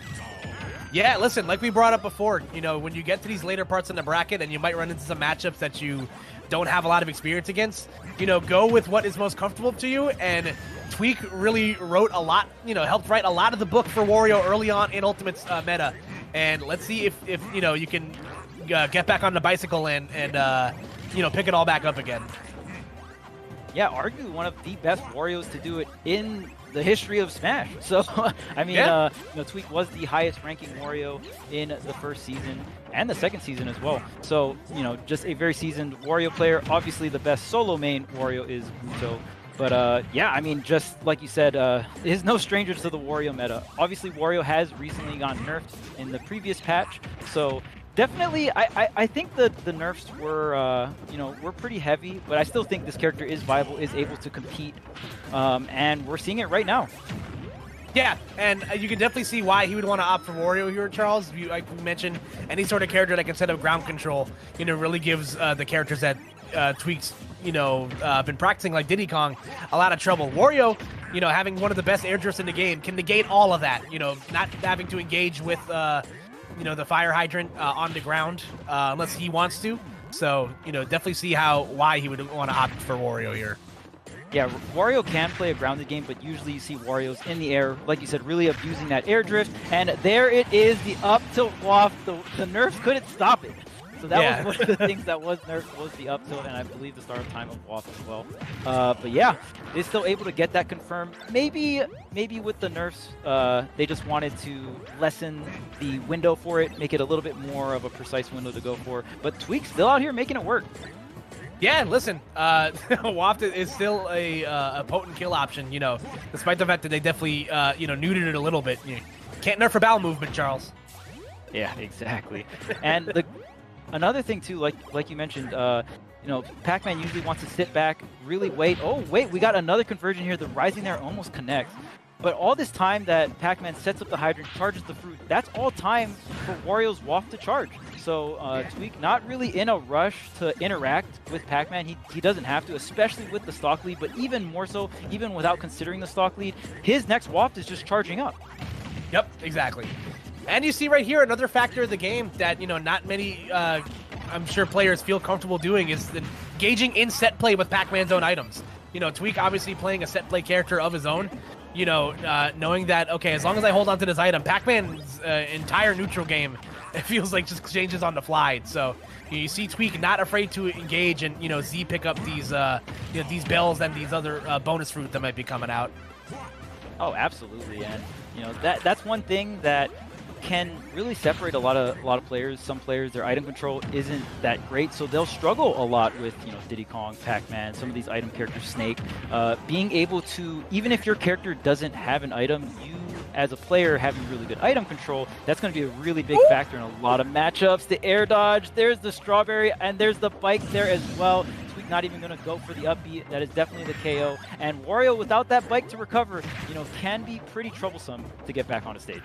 Yep, strawberry edge guards, much like strawberry fields, are forever, Charles. So let's see what the response here will be from Tweak, who's built himself up a pretty nice lead and already has full waft back on deck. So, you know, obviously, if anyone who's familiar with watching Sinji play in the Tri-State region, you know, knows that he is definitely, you know, in no rush to try to, you know, to force his hand if he doesn't have to. You know, as you see him, he's looking very meticulous with his item pulls right now. So we could be in for a long one here. Yeah, absolutely. We got 3 minutes on the clock. I imagine Tweak would probably just save this waft unless he's able to get like some kind of parry waft set up or a waft out of shield. Probably just save it for the last stock. So all this time that's getting burned essentially just to force that timer. Tweak is the one with the lead. It's not a humongous lead. It's only about 50%. It gets really bad with the stock lead, especially for timeouts here. Here's the setup, the up smash. Ooh, the bike covering him though. Not going to be able to punish that up smash. Oh my god. Wow. How many options are you gonna cover, Tweak? The up throw on the bike as well as the waft on the bottom, man. You're just getting attacked at all fronts. Yeah, no, that was just a great, chain of command right there. Tweak having all of his options covered, like you just mentioned. So, like you said, it becomes much easier to play the long game when you have the stock lead. So, you know, you see Tweak obviously doing, the right thing here, but unfortunately flying a little bit too close to the sun and getting caught by the bell into the F smash right there. So even stocks across the board here.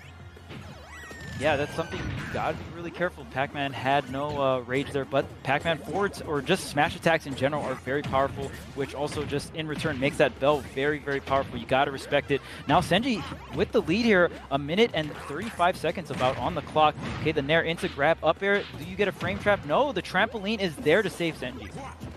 Yeah, no, that was a great awareness right there from Sinji to know where the trampoline was, reset back at the ledge, and, to get his items back on deck here.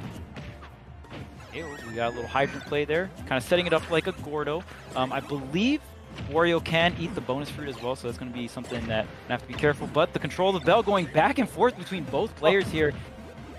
Get a little hydrant play as well. There's the up tilt. Wait a minute! Oh, tries to get the drop zone waft after the fair, but does not. Sinju doesn't go into tumble there. That's a huge L for Tweak. I'm not going to have waft for pretty much the rest of the game. There's only 1 minute left on the clock, so he's going to have to beat him out with vanilla Wario, essentially. Or you could get, like, kind of a half waft at the very, very end, like, photo finish. Yeah, he's going to be cutting it really close to the edge right there, but... You know, let's see if he's even going to need that. You know, you see Tweak definitely starting to, again, play more with the bonus route in hand. Almost catching Sinji with the back air right there, but putting himself in great position to catch the tertiary option. Oh, wait a minute. Oh, the get-up attack doesn't go punish there. 20 seconds left on the clock. Tweak has all the rage in the world. He just has to be careful of the hydrant, the bonus fruit. There's so much. He's probably going to try to land that forward tilt or maybe a down tilt dash tag. I'm not too sure if he has too much rage for that confirmed. But so much being thrown at him. Only 8 seconds left. He needs a KO. Oh, the what? What the? Okay, and he's out of here. Did he just do like a half? Did he do like a half A input? Like I don't know what happened. Like I just saw the camera jerk to the right, and I was like, what? What is? Oh, and he gets the back. Hey. I don't know what happened. It's like he was trying to walk up Bowser's staircase. And like, yeah, like, bro, you're playing the wrong game. What are you doing? Like, that was really ridiculous. You know what's crazy? Like it felt different too, just because of the tense situation. It was just like, oh, Yeah. what? Like, what the? Yeah, it's like, you know, it's a very intense moment and somebody tries to like crack a joke to like break the tension. Like there's a time and a place for everything. Whatever the hell that was not the place. My God, that was whatever the hell that was. Needless to say, was wild. And listen, like we mentioned, Sinji, you know, playing the long game that first game, and it worked out in spades for him. You know, so you see Tweak reaching back into the bag of tricks, going back to the Wolf. You know, we saw Wolf come out in the first set against Quid. So let's see if you know, the Wolf has any better success that the Pac-Man didn't have, or the Wario didn't have in the second game here. Yeah, the last time Tweak did face a Pac-Man offline was Frostbite, was against T, was able to close out the set 3-1, and it was this matchup. So obviously Wi-Fi makes things a tad bit different, but I think, you know, this is, in terms of top tier matchups, probably one of Pac-Man's worst matchups. For a top tier matchup, they probably might have some other weird matchups for like mid tiers or low tiers that are harder. But yeah, Wolf definitely a character that gives Pac-Man a ton of trouble. You know, just a very solid all-around kit. You're gonna have Blaster. We see Tweak utilizing the gun very well here. So if the neutral B is fresh for Wolf, 2 Blaster shots will disable the will put the Hydrant into tumble. So I believe you need 14% to put the Hydrant into tumble, and you know, if spaced correctly, the Wolf Blaster fresh does 10. So yeah, you're just gonna be able to hint, you know, kind of mess with the Hydrant from a very safe distance. What makes Hydrant so hard to deal with, if your character doesn't have one move that just does 14 damage and puts it in tumble, you'll hit the Hydrant, and while you're lagging from your move, Pac-Man can then hit the Hydrant while you just did your move, and then you either have to hold shield and block the Hydrant, or you're just gonna get hit by the Hydrant, period, right? So yeah, you'll see people fall into the trap where they'll like try to like smash attack the Hydrants, but that's exactly what Pac-Man wants you to do, because you're gonna be stuck in, you know, so much hit lag after hitting the Hydrant that he's gonna, you know, have enough positioning to, you know, get a punish on you. And again, like you said, Tweak's definitely going to opt to use that gun, you know, a lot, as you see right there, you know, have enough to dislodge it. And also having the added benefit of the Reflector. It's going to make it so that Sinji can't just throw the bonus fruit at him for free. So, you know, we'll see how this works out. Yep, just really playing that long-range game. Wolf, a very simple character when you do get in, for the most part. You know, outside from the very crazy, like, low percentage combos you can get, you're mainly just doing, like, you know, 2 to 3 hit combos, getting really solid damage, and Tweak is definitely playing that game, especially against a floaty like Pac-Man. You're probably not going to do, like, some crazy, insane conversion. But yeah, just playing a really solid game here. We'll see if Tweak can just hold on to this lead, and, you know, with this percentage lead, you can kind of just wait. You don't have to overextend. You got like 70, you know, 50, 70 damage to work with. So yeah, and already a minute and a half on the clock, burned out 140% on Sinji. Yeah, and Tweak setting up where he is one of the best at. We haven't really talked about it too much, but Tweak is notorious for being one of the best ledge trappers, you know, on planet Earth. So, you know, obviously, like we mentioned, the scenarios make things a little bit more difficult, but, you know, it's still very much effective, as you see right here. Sinji having a rough time getting back into neutral. Yeah, and even, like you said, that Reflector, not only do you have the Blaster to force the interaction onto the Hydrant, you can just reflect it if it does come at you. And then now it's just your Hydrant, especially at this point, Senji is going to have to respect it. There's so much threat Senji has to look out for here. You know, the forward tilt, the back air, dash attack, and even back throw. Oh, no punish, a roll in from Tweak. That does go unpunished here. We'll see if he, you know, we'll see if Senji is able to make a play with the Rage. But oh man, this is looking really close for this first stock. It might not seem like it percentage-wise, but there is a lot of Rage on Senji. One bell into a smash attack, that's gonna be the stock. Yeah, no, 100%. If you're Tweak, you definitely want to be on your P's and Q's and you're up close and not try to force it, you know, the kill right there. Forward air not going to be enough. Sinji nearing the 2nd century mark, but you know, let's see what the response is going to be here. My goodness. Gets the roll read, but shoots it to the wrong side. The Hydrant hitting Tweak actually saved him from getting followed up from a smash attack there. Got off. Oh, okay, doesn't get hit by the Hydrant or the bell. Gets up and over. Okay, and he's going to be able to defuse the Hydrant. Senji really making this first stock. Like, look at the amount of value. He is going to die from the back throw here, but he's racked up 123%. Great play from Senji. Yeah, you know, whenever you're in those long stock scenarios, especially when you're down, all you want to do is bring it to, you know, within, give yourself a puncher's chance in a second stock here. So Now it's dependent on Tweak to try to overextend and get some extra credit, which he's doing a pretty okay job of. But still have to be on red alert here. Wolf definitely very good at that. Directional air dodge, up B, barely okay. Nice tech into the side B. Senji, though, beautiful hydrant right into the back throw. The edge guard does connect the down air, stomping all over him. And Tweak did a pretty good job, 48%, but fantastic job on Senji's part to close out that stock off stage. Yeah, the Diet Snake down air, paying off in spades right there for Senji, but just as strong. That move is very, very underrated in Pac-Man's kit, I feel like. Oh, absolutely. And I feel like more and more Pac-Mans are starting to get more aggressive with just their aerials in general. Definitely one of the few zoners that can just straight up scrap with a lot of the meta characters up close, which is why, in my opinion, I think Pac-Man's a very, very powerful character. Oh yeah, 100%. So, shades of that first stock here, Charles. Tweak up to a big lead right now. Ooh, had the right idea with the reflected, right below, Pac-Man disadvantage. 9 times out of 10, they're gonna throw the hydrant down if they haven't already done so. And ooh, almost catching the jump, tries to go for the up air, but the up tilt after the turnaround. Gonna catch that normal get up. Great ledge trapping. You did point out earlier, Tweak is one of the best ledge trappers in Smash Bros. History. So yeah, no surprise there. Able to close out the stock, but this time only 52%. We'll see what the answer from Senji is, because this is a huge opportunity for Tweak to, just start racking up a lot of damage on this last stock with the reflector as well. Oh no. Yeah, and less than 70, about 60 seconds on the clock right now, Charles. Senji's gonna have to pull out a bonus pellet and then maybe a smash ball to try to mount this comeback, but it's gonna all of a sudden just have the final smash, like, oh, you're down a stock, here you go. We've been playing with items this whole time. But yeah, I mean, this is the can be the issue. Pac-Man does have aggressive bunts, but Senji's gonna have to start making a lot more aggressive plays. Only 36%, and there's an entire stock you have to wipe out too. So not only yeah, see you later. I mean, like, to be fair, I wouldn't say the game was over. I don't think that was on purpose, but it was very hard to bring it back from that situation, because 30 seconds left on the clock. Tweak, even if he comes back, gets a reversal that kills Tweak, then Tweak sits on the Angel platform for like 5 to 8 seconds, right? So that's like already almost like, fourth to a third of your time that you have left. And then he comes in, and then you still have to get the KO on top of that. It's really hard. Yeah, eventually you jail yourself because you get past these points of no return. There's always these, whenever you watch the long defensive sets in Smash, there's like a point in time where you have to flip the switch, like, okay, I'd start playing for the timeout now. I have X amount of time to do, whatever I need to do. You section it off, and like you said, there was too much to do and not enough time. At that point, it's a simple math equation. It's like, all right, might as well just cut my losses, reset, and try to bring it back into third game.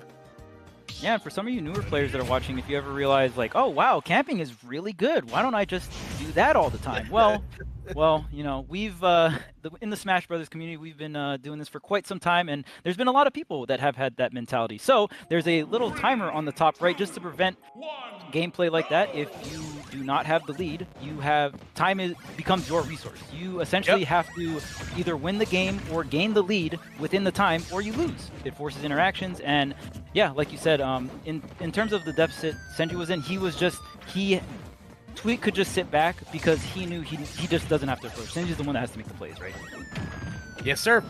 So we're gonna go to Cal's Pokemon League here. So having a wide open center here, I'm sure is going to be beneficial here for Senji, and having those added platforms that extend out over the ledge, it's definitely going to make the ledge trapping less oppressive.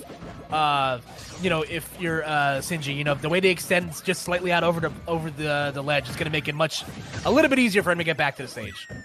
Yeah, absolutely. And there's so many times you see, in terms of the vertical pressure that Pac-Man has when you're juggling him. He's one of the few characters that can throw a projectile down towards you. So when you're juggling Pac-Man, you have to be very careful. And just Pac-Man also having that threat with these side platforms that he can retreat to in these juggle situations is going to be very useful for Pac-Man. So I really like the counter pick. And even for most projectile characters that want to hang back, when you corner yourself because you're trying to set up these projectiles, having that platform to retreat to is always that nice little safe haven that you can go to, And back in our day chat, the hydrant might have exploded sometimes when you threw it downwards. Good old custom moves in Smash 4. You never knew what was gonna happen. Think of all the crazy matchups you have to know, and then like add 4 or like what was it, like 3 different special moves per character. Oh my goodness! It's like accidentally typing your doctorate in wingdings. Like, it got weird. But nonetheless, though, shades of that first game, showing right here for Tweak. He's very apt to just take the high ground on the platforms and shoot the gun. And here we go. You can see where the counter pick could potentially come back to bite Sinji. I don't really think he'd have to do some really crazy like off the heezy like dislodgement of the fire hydrant to like get a projectile up there, without committing to a jump or something that Tweak can react to from a distance. So definitely pay attention to that if we get to another low clock scenario. Oh, absolutely. And all the reasons I did list off. Can you get the up smash at that height? The answer is yes. Senji does get the bell with the rage, able to close it out here. Now able to abuse Kalos for the reasons why he picked it, because definitely felt like that first stock Tweak was the one abusing the Kalos platform layout. Yeah, definitely. Pac-Man a little bit taller than I thought he would have been to reach that. That looked like it was like just at the right height to still connect. So now, the ball bounces back into Tweak's court, where he's gonna have to be the one to make a move, and a great jump back air right there. Sinji getting caught in the end lag of throwing the bonus fruit. So we're back at an even game, stock wise. Yeah, Wolf back air, that move. I feel like not enough people talk about how broken that move is. Do you remember when everybody thought that move was going to be bad because it came out slow? And then it's just like, wait a second, whoa, let's take it easy here for a second. Yeah, it's like, okay, this move hits like Bowser back air if I sweet spot it, and I can combo into it? Oh, okay. Or if I just like hit it in neutral to catch like a jump or something, like they're just done. It's like an aerial smash attack. Yeah, excuse the hell out of me.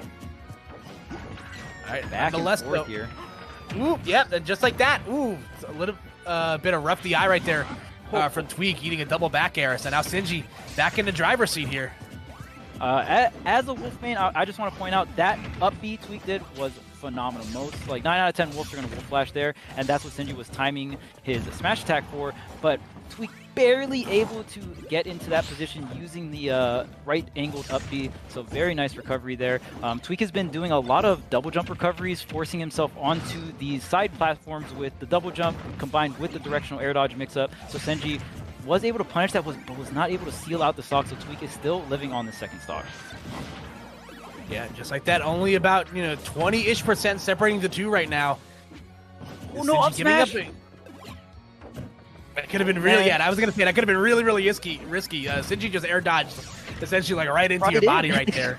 Yeah, Tweak was in shield too, maybe just not ready for it. Goes for the grab, but it's a trade. This is such a close second stock, and with only 2.5 minutes on the clock, this is going to be very, very important. Coming in, the hydrant is going to combo in from the bell. Wow, Sinji is going to secure that second stock. What is the answer for Tweak here? Yeah, thankfully for him, Wolf does have a plethora of moves like we saw earlier that are able to bail him out of, bad situations very nicely. Back air will definitely kill at the ledge right here. You see Tweak had to sort of rush that throw exchange. Otherwise, he would have gotten pushed by the water. So, going right back to work on the ledge here, though. Ooh, doesn't get the turnaround up tilt. And this is all, at this time, the whole time Sinji just stays alive, this is all time that's in benefit for him. He hasn't been getting any percent, though.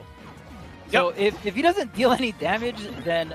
Oh, wait, the back air and no damage dealt. 140% here on this last stretch here. Last stock on Kalos. Game 3. Yeah, if you're Tweak, you couldn't have asked for a better exchange right there. Get the stock off with that while avoiding all the party tricks that Pac-Man has to throw at you to get back to even stock here. So again, less than 90 seconds on the clock once again, Charles. So if you're both players, you might have to start thinking, it's like, all right, at what point do I sit on the lead and force my opponent to have to make some moves? Yeah, and the gun is out. The cross up, Pac-Man can't do too much about that. I mean, can, depending on how far the cross up from the dash attack is, you can do a rising air out of shield. Galaga, Sinji really trying to get something started here, but Tweak just not giving it to him and getting all these grabs. Wolf is such a great character for racking up this damage at lower percent. Yeah, no, 100%. It definitely helps when things like Nair, all of Wolf's aerials can kind of combo into grabs at low percents, and especially as good as an aerial as an all-purpose aerial that Nair is. Yeah, and at this point, Senji has to put the pedal on offense. You charging bonus fruit at this point, like it's not even worth it. You have to go in and fight, and that's exactly what Senji is doing, racking up 41%. 30 seconds left on the clock here. Is gonna charge the bonus fruit. Tweak just gonna pretty much go platform to platform here. Does not have to interact with this bonus fruit. Oh wow, just gonna catch him anyway. Tweak could have opted to run away during that whole time. There's only 18 seconds left, but reads the drift after the hydrant, gets the back air, and yeah, gonna close out game 3. Yeah, I'm curious if Senji might have like screwed himself there by throwing the hydrant so high in the air. Yeah. You know, he wasn't threw it even so a high. factor, right? Like Yeah, like he threw it so high into the air that all Tweak had to do was just kind of catch him below him. Also, like one of my favorite dramatic zooms in the game is whenever Pac-Man like gets hit and you see his body look all like funny and like round. Yeah. Like it's like yes, I know he's round, but like he just looks like he's extra round. just look at it. It's so funny. It's like one of my like favorite like little things in the game. But you know the listen, another nail biter set right there. The switch to Wolf has worked out in spades so far.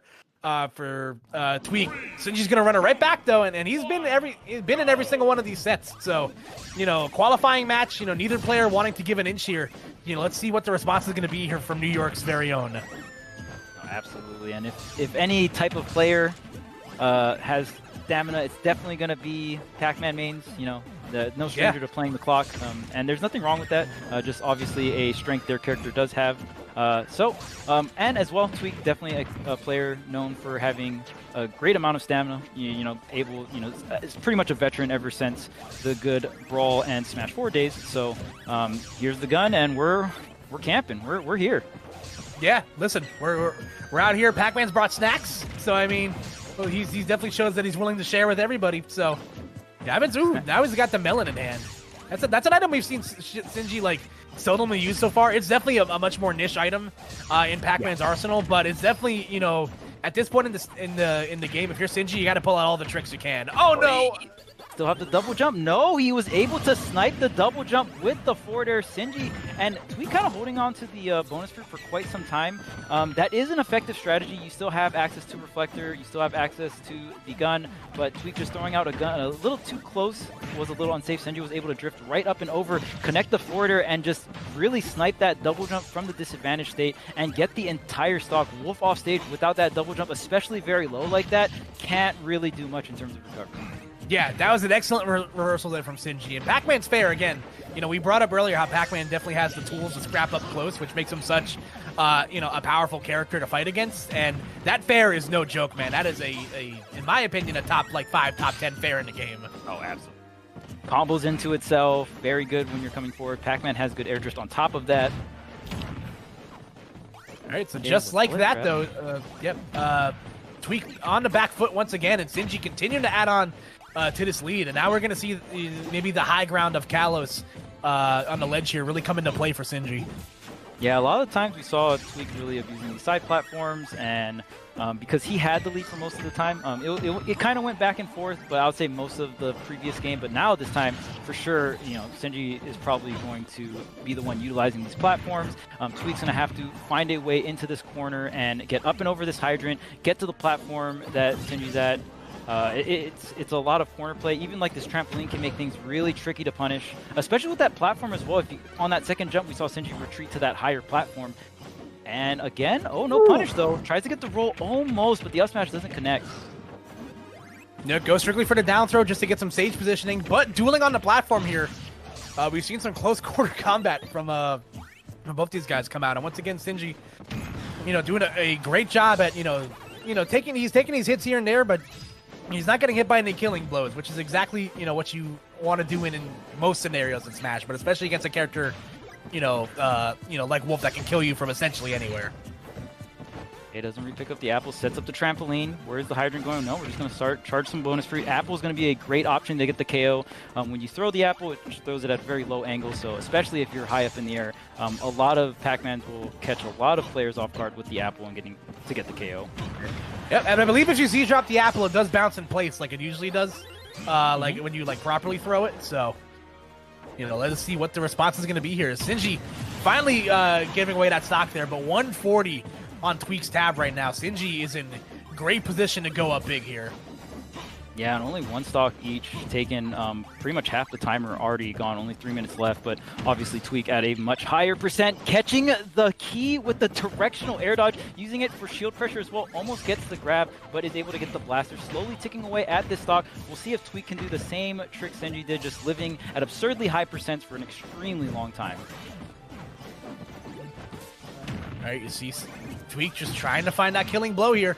And Pac-Man being that separated from Fire Hydrant definitely could have been disastrous for Sinji, but you know, thankfully everything able to reset, and Sinji once again setting up shop at the ledge.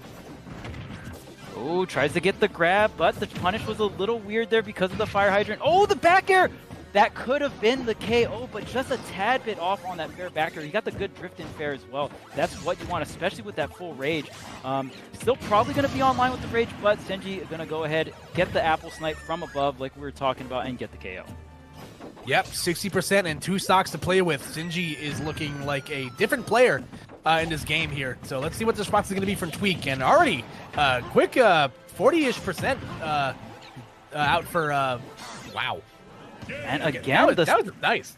Yeah, the jump snipe with the cherry, very well played from Senji. He's starting to feel out exactly when Tweak feels very safe to burn that double jump. Like I said, the double jump is an extremely important resource for Wolf's recovery. I mean, to be fair, it's for most characters' recovery, but especially at these lower percents, you know, when because you want to set up the lower hits and you want to hit Wolf with something really soft hitting, right? So if you get Wolf off stage at around, you know, the sub 50%, and they just double jump and you barely hit them with something that barely nips them off stage but doesn't really hit them too far off stage, and since the percentages is low, they don't go far, they just can't make it back. And we saw Senji take 2 stocks exactly like that. Yeah, it's sort of poetry like, you know, another character that Tweak is known for, Cloud. You know, certain characters, you just kind of get them out far enough out into no man's land where they don't hit a blast zone, but they have to burn a resource in order to get back. So, you know, just like you mentioned, certain characters, that double jump is worth its weight in gold. Or Bitcoin, whatever the kids are playing with nowadays. But, you know, needless to say, though, Game 5, you know, very fitting for what we've seen today. A lot of high-level competition, a lot of long sets here at Charles. And Pokemon Stadium 2 will be the final stage here between these two. So let's see how this works out here. I think this is a great Wolf stage, personally. So we'll see if this works out in spades here for a Tweak. We still got the platforms, the platform extension, the platform pressure, and obviously you still have the 2 platforms, but they're not like too far out by the edges for Pac-Man to utilize for setting up, you know, just being able to charge up bonus fruit at the edge of the stage. So, you know, very, very good stage for Wolf. Obviously still a doable stage for Pac-Man. And honestly, like the gameplay from both these players have just been so great that I don't think, like, the stage definitely impacts how the game's going to be played, but I feel like no matter what stage we get, we're just going to see phenomenal gameplay in this matchup. Yeah, no, I think both these players came to play for sure. And like you mentioned, you know, those middle platforms going to be great for you know, extending those, you know, mid-percent Wolf combos, but also Pac-Man can utilize them, you know, the same way, having a you know, a safe haven to land against a character as potent on the ground as Wolf is going to really help Sinji, you know, in a handful of instances. So very close out this first stock though. There's the Hydrant play and the Z-drop.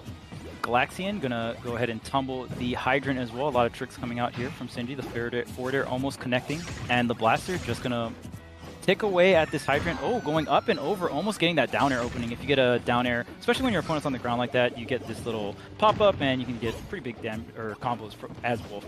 Ooh, I like the Tomahawk on to the platform. Very tricky from Tweak. Gonna get his opening here, up and over. Gonna have to deal with the Hydrant though. Yeah, interesting choice to back throw Sinji back to the other side of the stage. Maybe just trying to get a pseudo, you know, combo extension there. Try to get some cross-up DI. I believe back throw also just does the most damage, if I'm not mistaken, so maybe just looking for that damage. Back air is not going to be enough to KO, but offstage situation here. Going low, gets the tech, and Wolf flashes back on the stage. Takes quite a bit of damage, but is able to find his way back on the stage here. Yep, Tweak, one of the best reactionaries in the business. No surprise to see him get that tech there, but you know, definitely having to play it close to the vest here. Both these players at danger percent right now. And we see Tweak trying to jump over, get these grabs, but Senji just one step ahead, gonna go up and over him and get that apple to confirm. Gets the nair, but gonna tack on some more damage with the neutral B. ledge trap, yes, it does happen. The back air does land. Trying to Sinji, I believe did a normal get up into a full hop. Full hop, usually a very safe option in ultimate, but obviously there's always counterplay. Yes, sir. So we're back at even stocks here. Just creeping over the 3-minute mark. So let's see. Ooh, I like the jump away from Tweak there, knowing that he didn't really have too much frame advantage. Just tried to use a full hop to reposition himself. Almost set up for another falling aerial. Wolf definitely a character that a lot of your combo setups mainly from falling aerials. You don't get too much from rising aerials, so it's still really good for Wolf because, like you mentioned earlier, insane air mobility, especially for a spacey. So you have that air mobility to kind of set up these falling aerials that net you so much.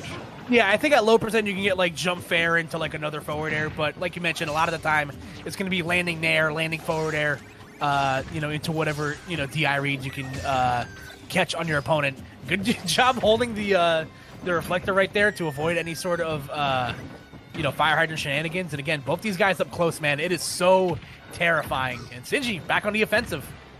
Yeah, this apple is doing so much work. In terms of like the amount of bonus fruit that Tweak has gotten hit by the most from is definitely going to be apple, I feel like.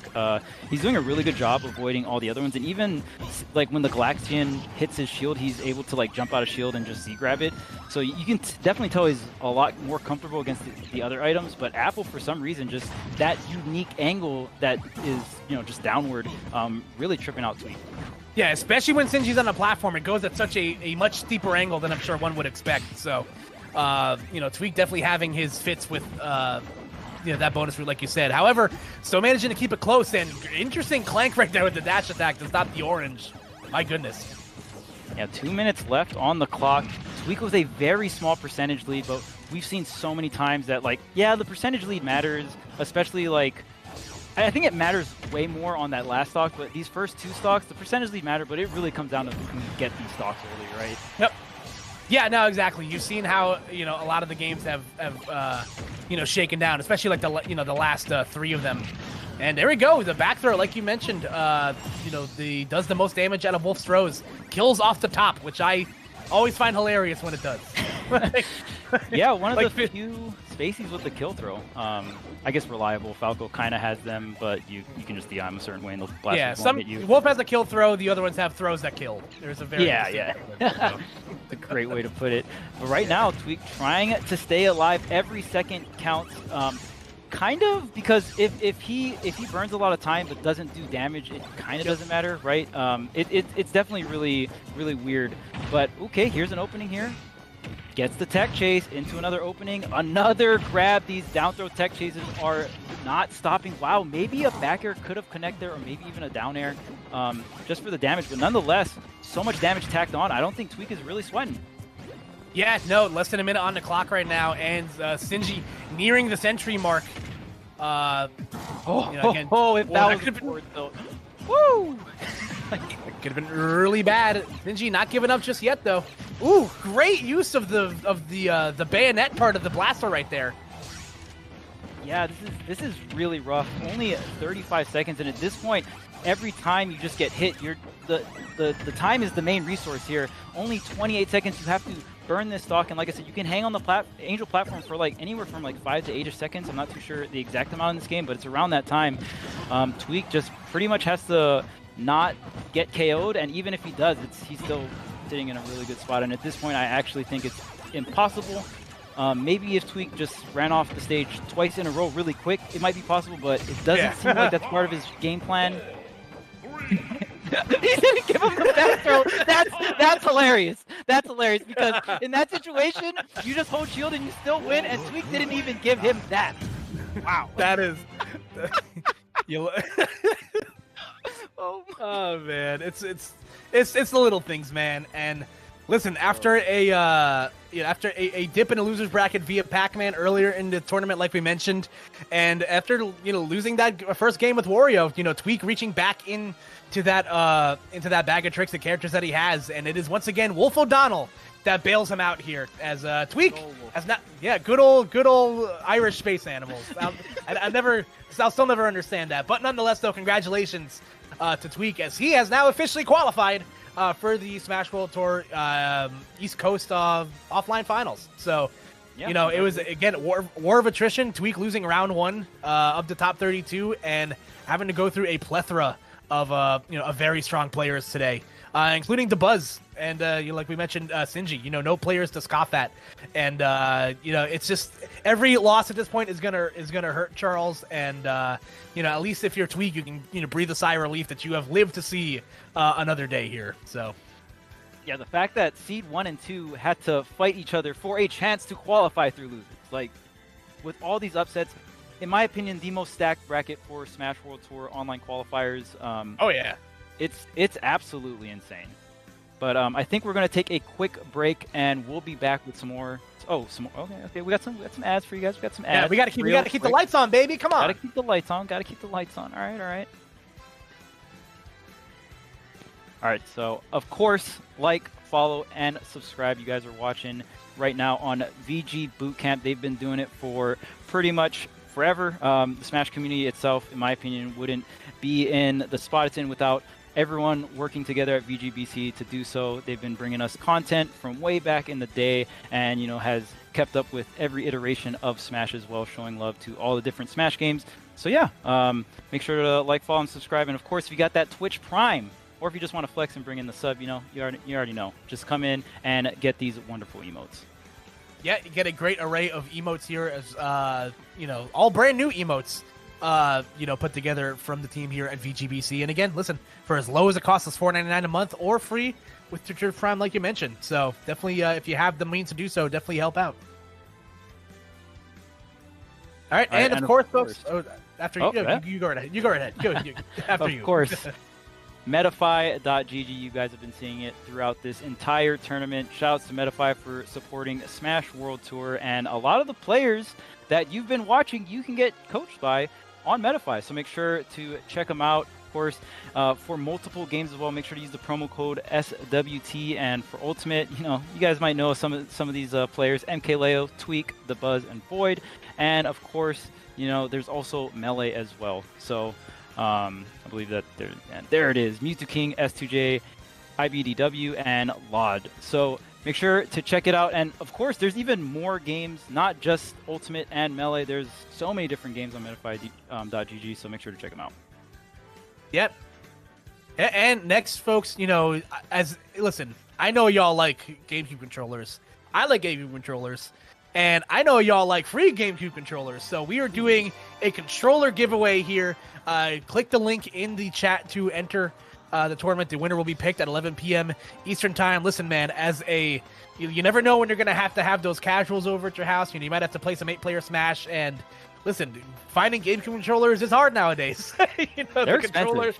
It's expensive. I don't want to tell you guys how much I spent on a GameCube controller. I want you guys to guess at home. If you guess, I'll do absolutely nothing except feel bad about it. But nonetheless, though, listen, enter the giveaway. Shout outs to VGBC and everyone involved in doing this great controller giveaway. Get yourself prepared for, whenever offline, slowly and steadily starts to come back. And speaking of tournaments, like we mentioned, get on my line, Gommel Online, happening once again this summer, June 26th through the 27th.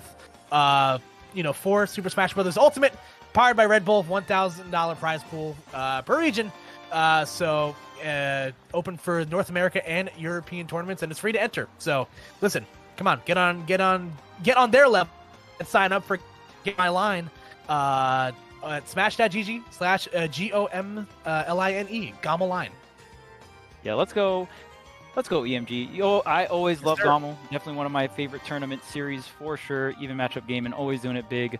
And yeah, I can't wait for the tournament. Obviously, it kind of sucks that it's going to be online, but it is what it is. And I can't wait for the online event. And I surely can't wait for when Gommel comes back online. I will be there. Same. I got my passport and everything ready. But, everybody, I think we all need a bit of a break to grab a snack after some riveting sets so far. But stay tuned, folks. We got some more great Smash World Tour action coming up for you guys right after the break. So stay tuned.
Welcome back, gamers. Hope you guys are well hydrated and well fed, and I hope you listen to the bottom six. Let's grab a snack.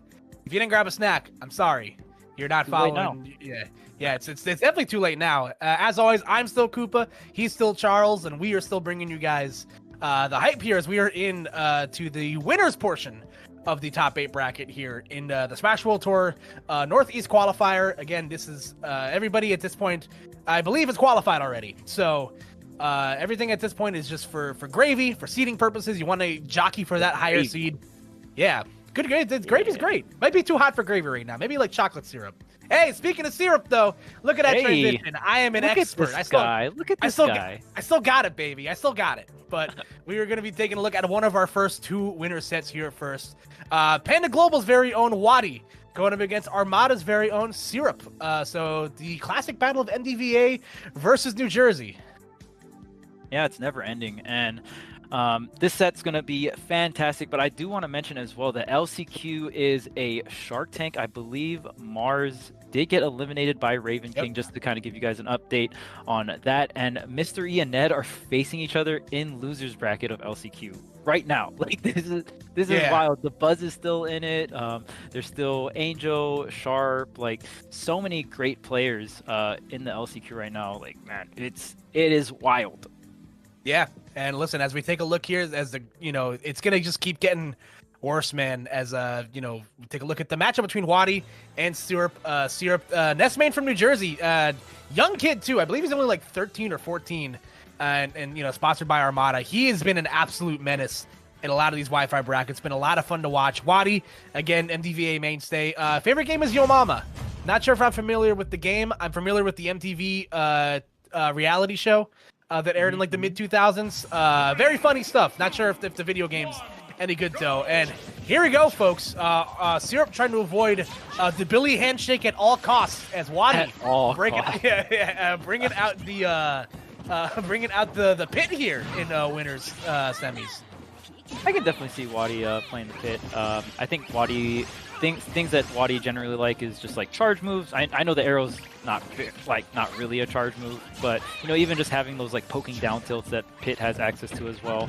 Just like your simple bread and butter off down throws as well, and really solid smash attacks coming out here for Pit. Pit definitely known in the community as being like too much of an honest character, but I don't know. I still think Pit's like very solid. Yeah, definitely big plain hamburger energy coming out from Pit. But the character, listen, this character has seen a couple of changes. I forget exactly which patch it was, but the Pits definitely have, the Pits definitely have a little bit more sauce, than they have in patches past. And I can definitely see why Wadi, would want to, try out the Pit here. Rob being a big character against a combo machine like Ness, definitely not going to be any fun for anybody. Still not looking quite as fun with Pit either, as Syrup with a great edge guard to start out this first game. Okay, yep, just gonna work these PS2 platforms with the PK fire. That's one thing. Nesses will do a lot on any like platform stage. So what's particularly good about PS2 is you can shoot it towards the center. Most players usually fight for center stage control. So Ness gonna have the ability to kind of double jump to a platform and then go for a PK fire, shoot it at that 45-degree angle into the center. It's gonna be really, really strong. And we see Syrup use that a lot in the first stock here. Yeah, and he definitely used it a lot in his earlier set, too, against Ned. Definitely having a great control over the PK fires at the ledge. And, you watch any Ness main, Charles, the one thing you got to be aware of is, your positional advantage. Because these characters, when they start, doing the B-reverse, like, side magnets in the air and stuff, like, these characters can cross you up if you're not paying attention. So, definitely a factor you have to be mindful of if you're Wadi. Oh, absolutely. Like, Ness has so much mix, especially on cross-up. That multi-hitting up air as well that can drag down into grab or other, confirms like Nair and stuff like that. Just such a big threat. And right now, Syrup kind of saucing Wadi. Wadi still, like, only on his last stock, not going to be able to land this edge guard here, almost get reversal by the PK fire, and just, we're racking up the damage. Back throw, 65%. Syrup got the PK fire setups on deck. Yeah, like I said, man, all it takes is like one or two exchanges like that, and the lead can really roll away from you. Ness isn't like a lot of other characters in that regard, like like Olimar.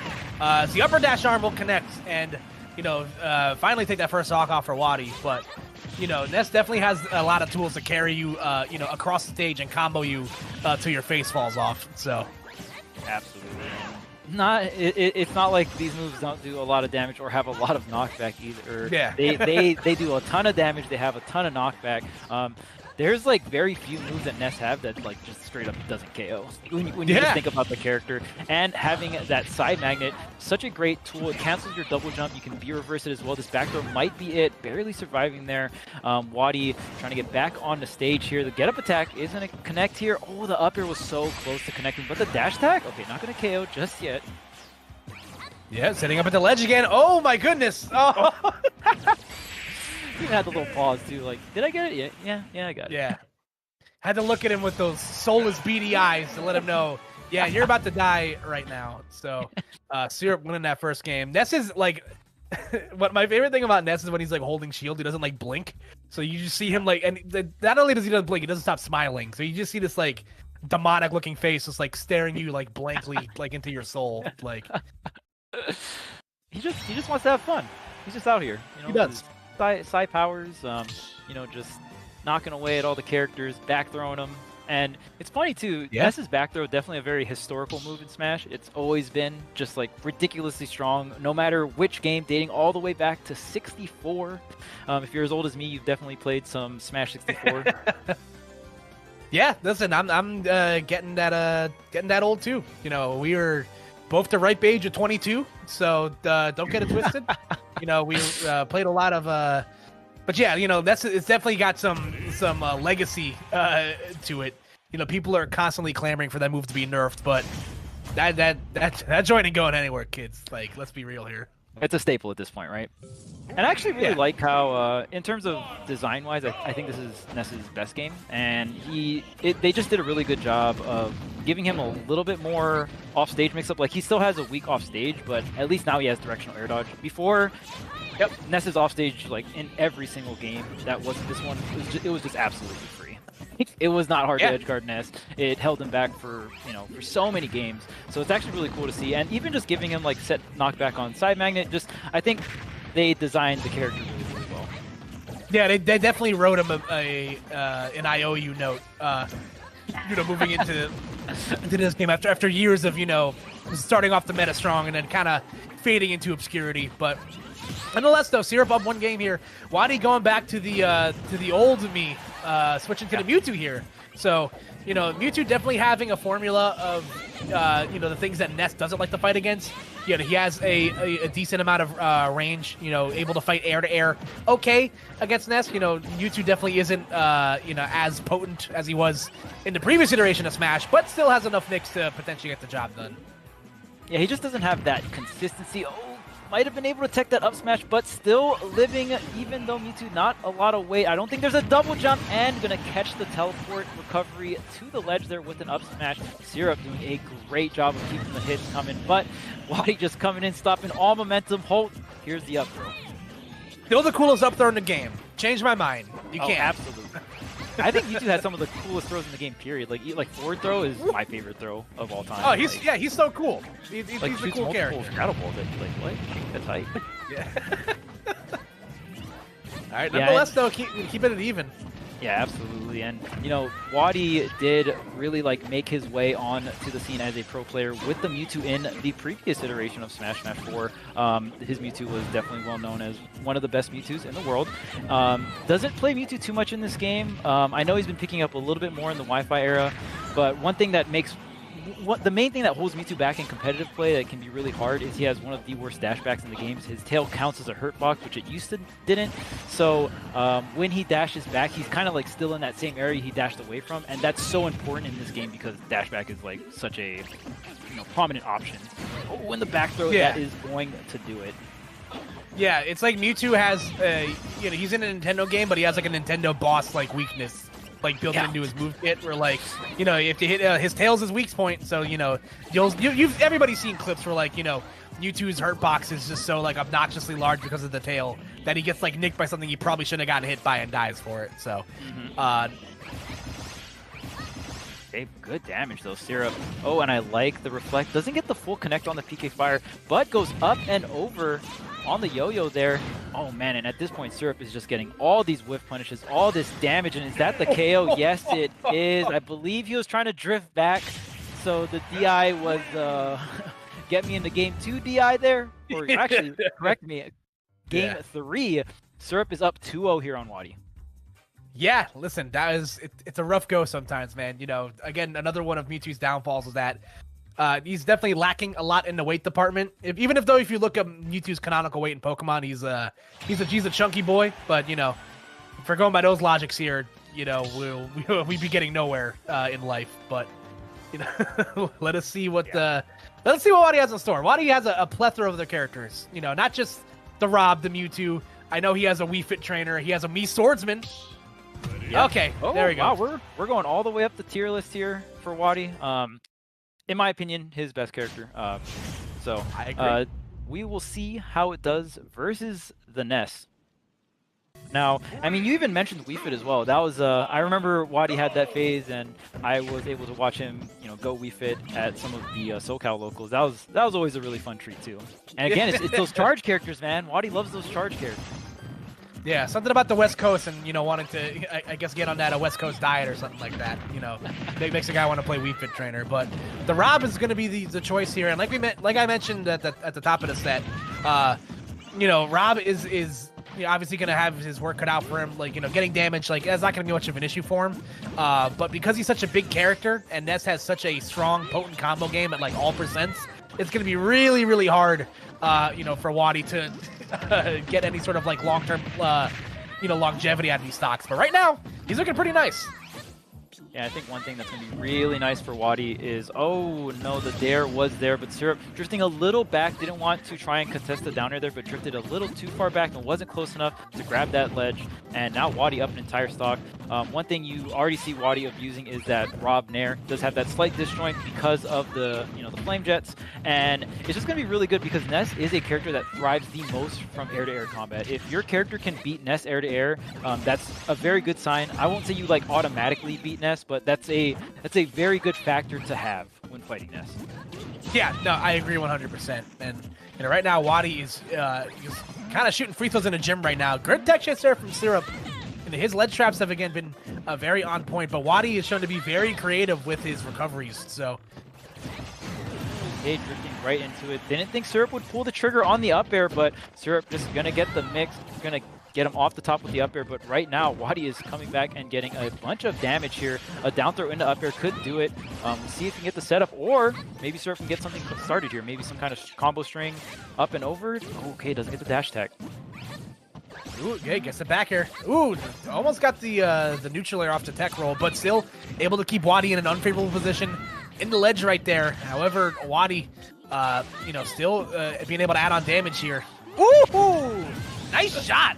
Yes, right off stage, and there Syrup's second stock goes, and that off stage we talked about not being the greatest. I definitely think Wadi caught Syrup off guard there, you know, kind of slipping at the wheel a little bit, but so I don't know if he's going to be able to get another stock like that, but nonetheless able to use that little trick to get him a very sizable lead here for this game number 3. Definitely going to need it because Wadi is quite behind in terms of game count. Yeah, no, 100%. And just one thing I've noticed from Wadi, is he kind of speaking of fall asleep with the wheel right there. I guess the batteries on the Rob must have died. But you know, I like Wadi's use of the gyro whenever he grabs it. You know, whenever the gyro like goes away or he re-grabs it, he wastes no time just like immediately just throwing it out again. So like no wasted energy here. Uh-oh. Syrup kind of turning up right now, getting a bunch of damage already, evening things up. That whole combo sequence / like ledge trap was just phenomenal, and he's not done yet. Finally, the Nair gonna beat Syrup out, but just Syrup comes right back after getting hit and goes right back to scrapping. The parry almost gets the back air as well. Oh, and like we mentioned, whenever Rob is in disadvantage getting hit, it is one of you know, the tale of two advantage states for this character. Ooh, the up air will connect. He barely survives off the top with the Tiki Thunder. Wow, Syrup just pulls the rug from underneath Wadi, calls out the jump from the platform, and finishes him off with the up B. What a play. Wow. That was an excellent play right there from the young man from New Jersey, as Wadi will be taking a dip into losers bracket. So congratulations to Syrup, who has advanced onto winners finals. In great position to to secure a top seed. Whenever they're one of the top seeds when we get to the East Coast offline finals. Getting great work there. A valiant effort from Wadi, but unfortunately, not enough at the end of the day, Charles. Yeah, Wadi had a very great lead, especially on that game 3, but Syrup just phenomenal execution on the combo sequence on the left, got him to the ledge, executed phenomenally, and was able to get that, just really put Wadi in that platform pressure scenario. And 9 times out of 10, most people will jump while they're on a platform. It's just the safest thing to do. It's really, really quick. It's just really good because it sets up for Wadi to come down with that falling nair. But just a phenomenal call out on that finisher. But next up, we got Riddles versus Leon. This is going to be a phenomenal set. Leon is the one that put the Buzz into losers bracket, which I think it was a 3-0, which was absolutely, that was one of the most entertaining 3-0s of the tournament to watch. So if you guys haven't seen that set, watch it. It's crazy. Leon is so good with Bowser. It's wild. Yeah. Listen, the story of Leon is one of my favorites to tell in Smash. Tri-state area kid from the state of New Jersey. At the end of our very last Smash 4 PR, he was the 15th out of 15th players. And it's just been, a steady climb to the top from there. Ranked number 4 in New Jersey. Big wins over a lot of your favorites, including the Buzz. He's beaten the Buzz offline and online, a handful of times. So, definitely nothing to scoff at here. Doing it with a character where it's very feast or famine in Bowser, especially in the current sitting. Also on Metafy, by the way. So if you're looking for some Bowser tips, definitely hit up my man Leon. And he has got his work cut out for him, though. He's going to be going up against, as we mentioned, even match of gaming before, one of their shining stars, Riddles, as Hazmat referred to earlier, Canadian him once upon a time. But it's going to be the Terry here going up against the Bowser. And this matchup, I have a feeling, Charles, is going to get kind of gross. Absolutely. A lot of these fighting game characters, Terry can pump out damage. Comboing is just, going to be very, very good for Terry. And usually Bowser can live to very high percents, but Terry and like the other, Ryu and Ken, they just hit so damn hard, and they have combos that set up into these very potent kill moves. Bowser is going to have a really good out-of-shield option that covers both sides, so even if Terry does go for some of these cross-ups, that up B out-of-shield is going to be very good for Leon. Very, very quick, and is able to really stave off the shield pressure. Yeah.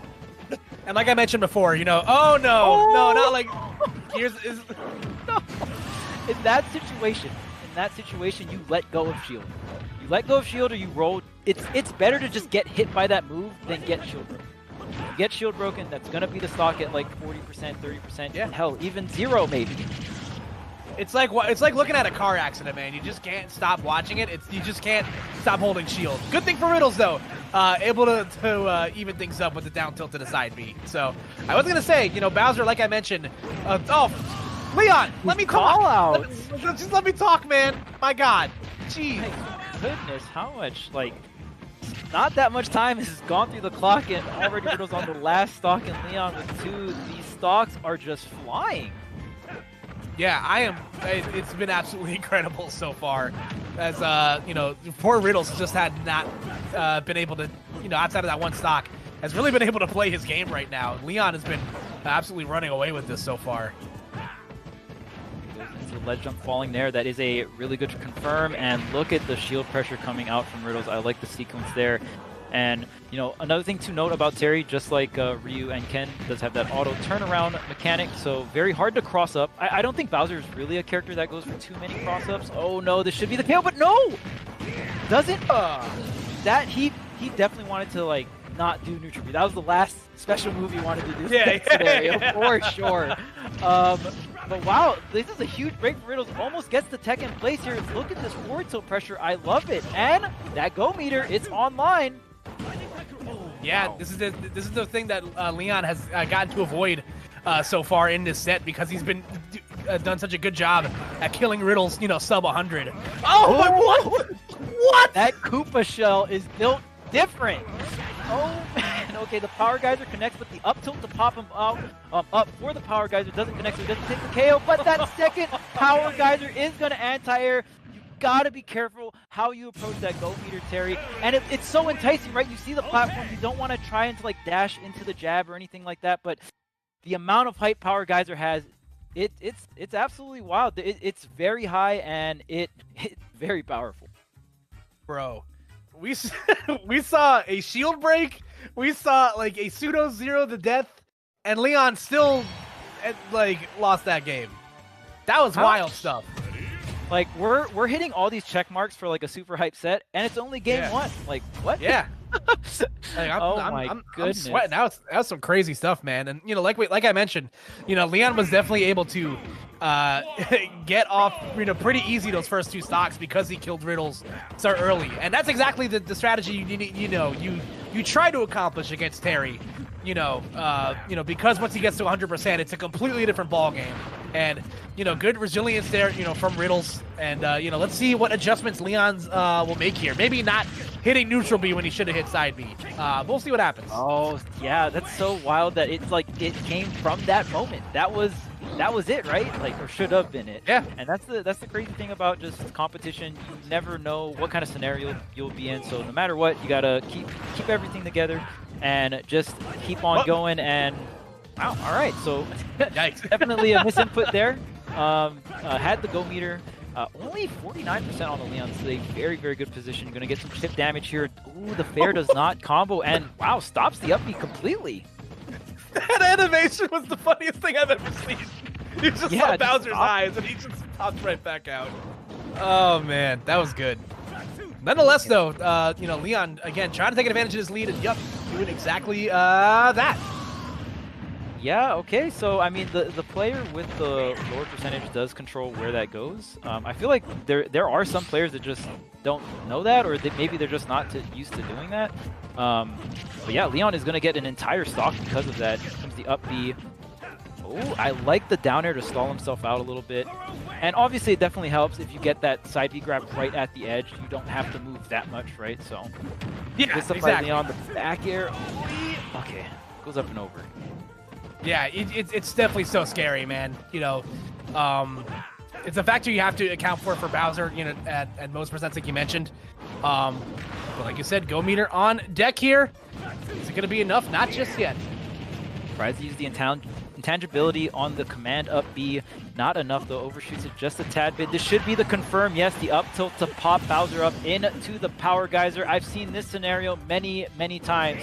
Terry looks like he's losing, but it's an illusion, trust me. Still has a chance here. Him asking you if you're okay is really just oh, come on, oh, no! Not like that, man. Not like that.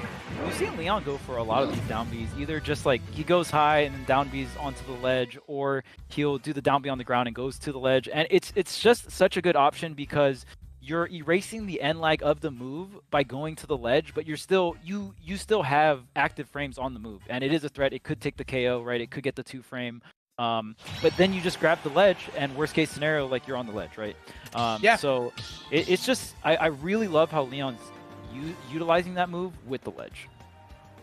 Yeah, no, for sure. Like you said, there's so many other you know, things that covers there, and there's scenarios where you see where you'll do that, your opponent won't react in time, and they'll get ledge trumped. So, depending on the percents, you could get like a back air out of it, and Bowser's back air erases you from existence at like 70. So, you know, we will see if the counter pick here to Pokemon Stadium 2 will make a difference here for Riddles. You know, having a couple of extra platforms to play with, give him some coverage, room to extend these combos on Bowser. So, let's see how he makes of this. Yeah, and already both players just dishing out a ton of damage, like 70 to 80%. And the down smash coming through, catching the landing. Very similar to like a Wolf down smash, but man, that move is powerful. Yeah, listen, I think Wolf and Bowser have been working out at the same gym, man. Rightfully so. I imagine most villains work out at the same gym. What did you say? Yeah. Oh, of course. It's just like you know, Wreck Ralph, they all had like the meeting together. Like, they're friends. They're friends. They gotta be, right? They're in the same AA meetings with Dr. Eggman and Zangief. There, great stuff. Oh man, but look at all this extra damage Leon is getting on the Bowser. Already 70%. If he can Wow, and he has all this rage too. One Nair in the back air. If that like was sweet spot, that would have been the KO. There's the up B. Don't touch my shield. The go meter is online, but he's off stage. Ooh, having to be very careful here. Leon's ledge trapping with his character is absolutely nutty.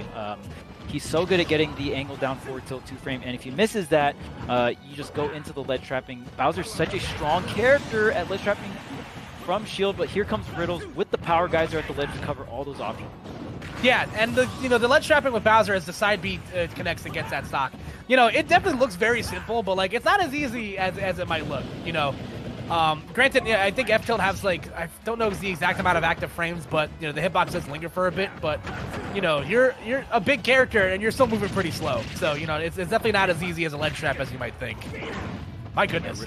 Riddle's still trying to go for a lot of these cross-up, attacks on to Bowser's shield, and that is just definitely something that's really tough to do, especially if the Bowser is on point with these up Bs out of shield. Just a very quick option, and it hits both sides. That's the main thing. A lot of characters have quick out of shield options, but hitting on both sides is definitely not something that the whole cast has.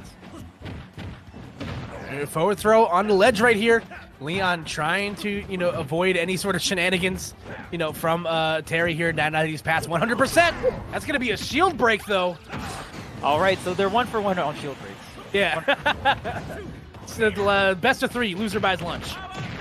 Yeah, and that's the thing. We saw, the back air does connect. That should be the stock, even from stage. That drop kick is way too powerful, and Leon is going to go up 2-1 against Riddles. But man, I got to say that shield break setup from Riddles was very impressive. Leon was sitting in that shield situation, and so many times in those scenarios, we saw Riddle would, go for a crack shoot or try to, extend the shield pressure. But this time, just going for that shield break setup to punish, wasn't able to bring that game 3 to a last stock, last hit situation. But, still phenomenal game 3 from both players. I'm telling, listen, man, I go to sleep every night terrified that they gave Bowser a frame 3 jump squat. It's one of the scariest things on planet Earth. Oh, yes. Ultimate was very gracious to Bowser. Yeah. He stopped, he stopped, Smash 4, he was learning, he stopped driving his invisible car. He started standing up a little bit more straight, and now look at him. It's changed his posture and outlook on life and everything, so. Yeah, Bowser can move in this game too. Like he's pretty quick on his feet. Like look at that. Like that's fast for the heaviest character in the game. No, no. Are you going to the back air? Oh my goodness, that would have been so sick. Maybe just a too high percent. He gets the up smash read, but just a tad bit off on the spacing. Riddles has go meter, but how much time does he have left on this first stock? Leon is not letting up. Yeah, when you think of like how Smash is sometimes a game of inches. Like, there was literally, like, 3 instances where, like, Leon was, like, frames away from killing Riddles. But Riddles now having the added benefit of Go Meter on deck, and Leon trying to get at a disadvantage. Definitely not going to be the easiest, task for him. No. Switch up Riddles with the Power Geyser anti-air, and what an anti-air it is. We saw how high up it hit Leon, and wow, what a way. It doesn't get fully connected here. The down air also hits the sour spot. Riddles is going to be able to tack on a ton of damage. Yeah, the Buster Wolf coming out, but the down air will connect on the rising tackle right there. So, Leon, despite losing that first stock, able to come out relatively unscathed on his second stock. Now, some of you might be thinking like, oh man, it must be really hard to 2-frame Terry. Actually, it's pretty easy if the Terry doesn't know how to sweet spot. Yep. Riddles does an incredible job of sweet spot up being, especially with the command up B, so you have the intangibility. But there is still a window which you can 2-frame. It's very tight, so the fact that Leon was able to get that down air for the KO on the 2-frame, very, very impressive time from both players. Yep, you see it right there. Leon Riddles just knows the exact height at which to hit that up B to not get his recovery 2-frame. Does not matter though. Bowser's back air will find him on landing as Leon looking to put the set away here. Yep, gonna rack up this damage off the cross up B, and yeah, like Leon, I really want to just credit landing that back air. There were so many threats that he had to deal with. The intangible up tilt, the power geyser that he's lost so much stocks to. He came down, he was able to find that opening, and look at all the damage he is getting rewarded for. The charge, oh my goodness, Riddles is so brave for doing that. If he held the charge a little longer, but the timing pays off. Riddles does get this last stock, and the go meter is very close. Yeah, listen, if you're Leon, you definitely have to be mindful of that. Go meter is now officially online. You definitely don't want to get carried away here. Oh, no! He thought he crossed him up. Oh, no, a scramble. Gets the back of the tech chase. No. What? Put him in a tech chase situation. What is happening right now? Okay, gets the damage, but he falls out. What? Okay, should it die? Okay, yeah, Terry is extremely heavy. Gonna crack shoot low here. Grabs ledge. It's the ledge trap. Wow, he gets back on the stage. Okay, this should be it. This should be it. Barely gets the KO. Needed that platform. Leon needed that platform to get the KO there. And just so well played from Leon there.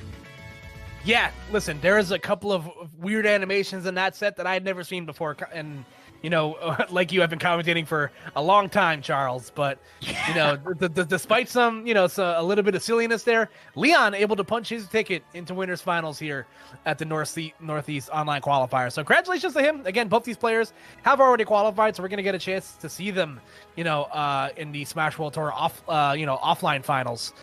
But listen, it's a great story. You know, Leon, again, it's when you play a heavyweight, especially one like Bowser, Charles, like I mentioned at the top, it's feast or famine a lot of the time. You're going to be providing, you know, giving out a lot of damage. You saw instances there where you know, stocks were literally melting off of the screen. But there's also instances in certain matchups you'll run into where, you know, you're not going to touch the ground for, you know, 30, 40, 50 seconds in neutral. So I've always said you kind of have to be like a little bit of a masochist to play Bowser. Like, you have to be okay playing inside out. And Leon has put in so much work with this character, you know, for however long he's been active. You know, he's been playing Bowser since Smash 4. So, you know, he knows his way around the Koopa King, and he is going to have an opportunity here at a top seed as he moves on to the winners finals.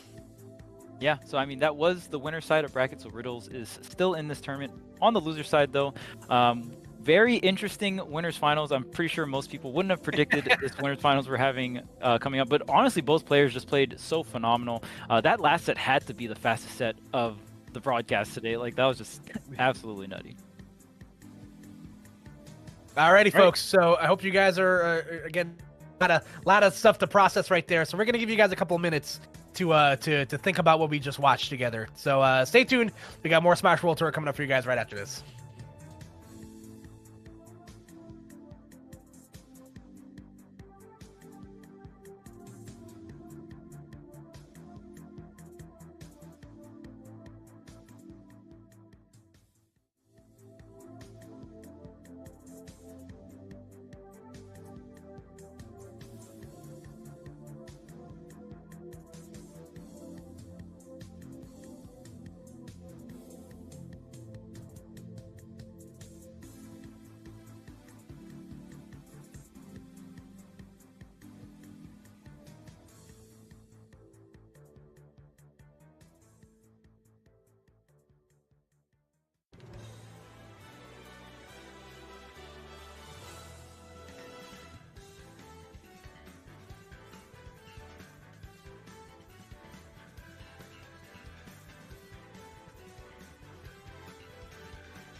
Welcome back to Smash World Tour. Up next, we got winners finals. I'm Charles, of course, here with Koopa, and we're going to bring you all the action. Yes, sir. And listen, it's been one hell of a night so far, Charles. And couldn't have asked for a better person to sit down and do it with than you. You know, we are coming to you from different coasts, but we're still bringing that same energy. So, and we're gonna keep it going. We're gonna keep it familiar in house. Leon not even getting as much time to wipe the sweat off of his brow, as we're gonna be thrown immediately into winners finals here with Leon versus Syrup. Yeah, we got some volatile characters, which means we're gonna have a volatile set, just like the last one, man. Leon Riddles was quite the ride. Leon was able to take that 3-1 over Riddles, but up next, Syrup, man, just making a tear through this winners bracket on the Ness.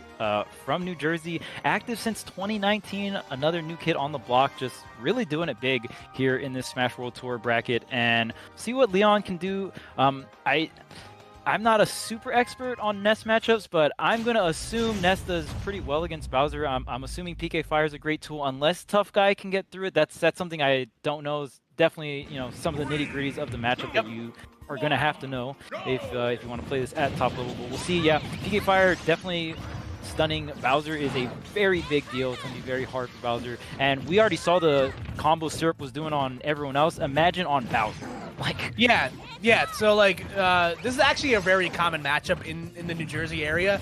There's a lot of players that play Ness that have to fight Leon, and each to varying success. As Syrup, showing exactly why this matchup is necessarily not that awful for Ness. It's definitely, like you mentioned, the buzzword is volatile, but you have to call it like it is. Bowser is so strong that it's not going to take much for him to kill Ness, but at the same time, Bowser's so big, he's going to get comboed into oblivion as both players playing Shield Chicken right there, as Leon trying to get this first stock off. And Ness definitely thrives off of a lot of cross-up pressure. I can definitely see that up B out of shield for Bowser doing Bowser a lot of justice against the tools like that from Ness. You see the forward air or the nairs into that killed up the top. I think I even saw him do an aerial and he still died. So really, really strong move, like you said. And Bowser can live very, very long, but on top of that, Ness has really hard-hitting moves. So it's can Bowser really avoid these moves, get to those really high percents where he can hold on to the rage and just take advantage of Ness's lightweight. Yeah, and you look at the archetype that Ness struggles with against the most, it's characters with disjoints, sword characters come to mind. And Bowser, is not a sword character by any stretch of the imagination, but he does have huge range and huge hitboxes, like we mentioned. So it's definitely an added factor. Ooh! Oh my goodness. Yep. Null and void as that down smash will send Bowser plummeting to his doom. So Syrup, once again, one stock here, but the drop zone fair. That move, if you ever look at the hitbox, if you want to feel sick to your stomach, look at the hitbox visualization of that move. It is insane. I thought you said he had no sword moves. Gotta go. It really looks like a sword move. It's a Pac-Man hitbox. That move covers so much above it. It's absolutely insane. Oh, big damage off the fire. That was 20 damage, and such a good ledge trapping tool. Obviously, if you do that ledge roll, it can be, you'll take a very big hit. But here comes Syrup, doesn't land the PK Fire. Oh, grab, no, gonna go for a forward air into the parry, but the multi-hit on the neutral air is gonna save Leon there. Neutral B, shield pressure, very strong on that platform. Leon can't really do much to drop through the platform, but here we are, is able to claim that center stage. That's so strong on Smashville. Ooh, misses the tech, and that could have been disastrous for him right there, and Jesus Christ. Oh man, so close to down air. Not going to kill off the top this time, but almost connecting the up tilt, snatches him up. And is it going to be enough? Oh, okay. That's the KO there. The side B. I was like, wait, is he? Is he done? I don't know. Unless... It's rough too, because right there, Syrup could have DI'd more towards the edge of the stage, but on Smashville and Town, you have less horizontal blast zone to work with. So it's scary to kind of go for that, you know what I mean? So honestly, just the nature of Smashville and in terms of blast zones, Bowser is going to be able to get a lot earlier KOs with the side B, not just because of where it kills, it's more so the amount of room you have to DI, if that makes sense. Yeah, no, absolutely. And you saw a lot of that in display in this first set. Again, the buzzword, like we mentioned, was volatile, and that pretty much lived up to what we were just talking about, Charles. So yeah, we expect to see a fair bit of that, you know. And again, this is a matchup where I'm sure Leon feels very comfortable. You know, he's the Great Gonzalez, you know, a former you know, PGR ranked Ness. You know, him and Leon would fight back and forth at a lot of our big locals and weeklies for what felt like forever. So this is a matchup where I feel like, you know, Leon is very much within his wheelhouse, and that's a lot. You know, that's saying a lot concerning the amount of characters you can run into in a Wi-Fi bracket on any given day. So, you know, let's see if the stage choice here makes a difference here for Syrup. Yeah, and even okay, we're getting the double hits, trying to take Leon all the way across stage, not completely working out. Ooh, the punish on the up B, double forward air into the PK Fire, but jumping right up and over. Definitely the big answer for Leon against a lot of these PK Fire setups, just jumping right over and either falling down with Nair or, oh no, doesn't space correctly, a little too far forward on the step up there, and Leon is going to SD. Yeah, definitely not a way you want to start the set here. At least, you know, thankfully, at least Syrup is into the triple digits, so, you know, all Leon needs is like one solid hit near the ledge to get himself back into the thick of things. But, you know, let's see if Syrup's going to give him that opportunity. The PK flash to stop. He's going to have to do the bounce off here with the up B. Yes, there it is. Syrup does get back on the stage. He's going to go ahead and even go for some of these regrabs here, kind of covering himself with the PK Thunder as well. Kind of regrabbed the ledge like 2 or 3 times there, but nonetheless, it doesn't matter. Leon just coming down with that sword move. It's he regrabbed the ledge so many times. I'm just like, did he already like touch the stage? I'm not sure. Like, like you never see somebody regrab the ledge like more than twice and like be able to live to see the day from it. That was interesting. Yeah, Ness definitely has a little bit of tricks. You can do the PK Flash to kind of cover yourself, or the PK Thunder around, and another SD coming out from Leon. You did win game 1, and you can still possibly win this game too. It's just making it a little bit harder on himself. There's the grab. Now Syrup gonna rack on some of that damage. Gets the down air, but saves the double jump. No double jump this time, and tries to get the dare to finish it off. But Leon with the high up B, barely nicking him and able to get back on the stage. Yeah, great recovery right there from Leon. You know, he recovered low. He was up Esports Creek without a paddle for sure. Yeah.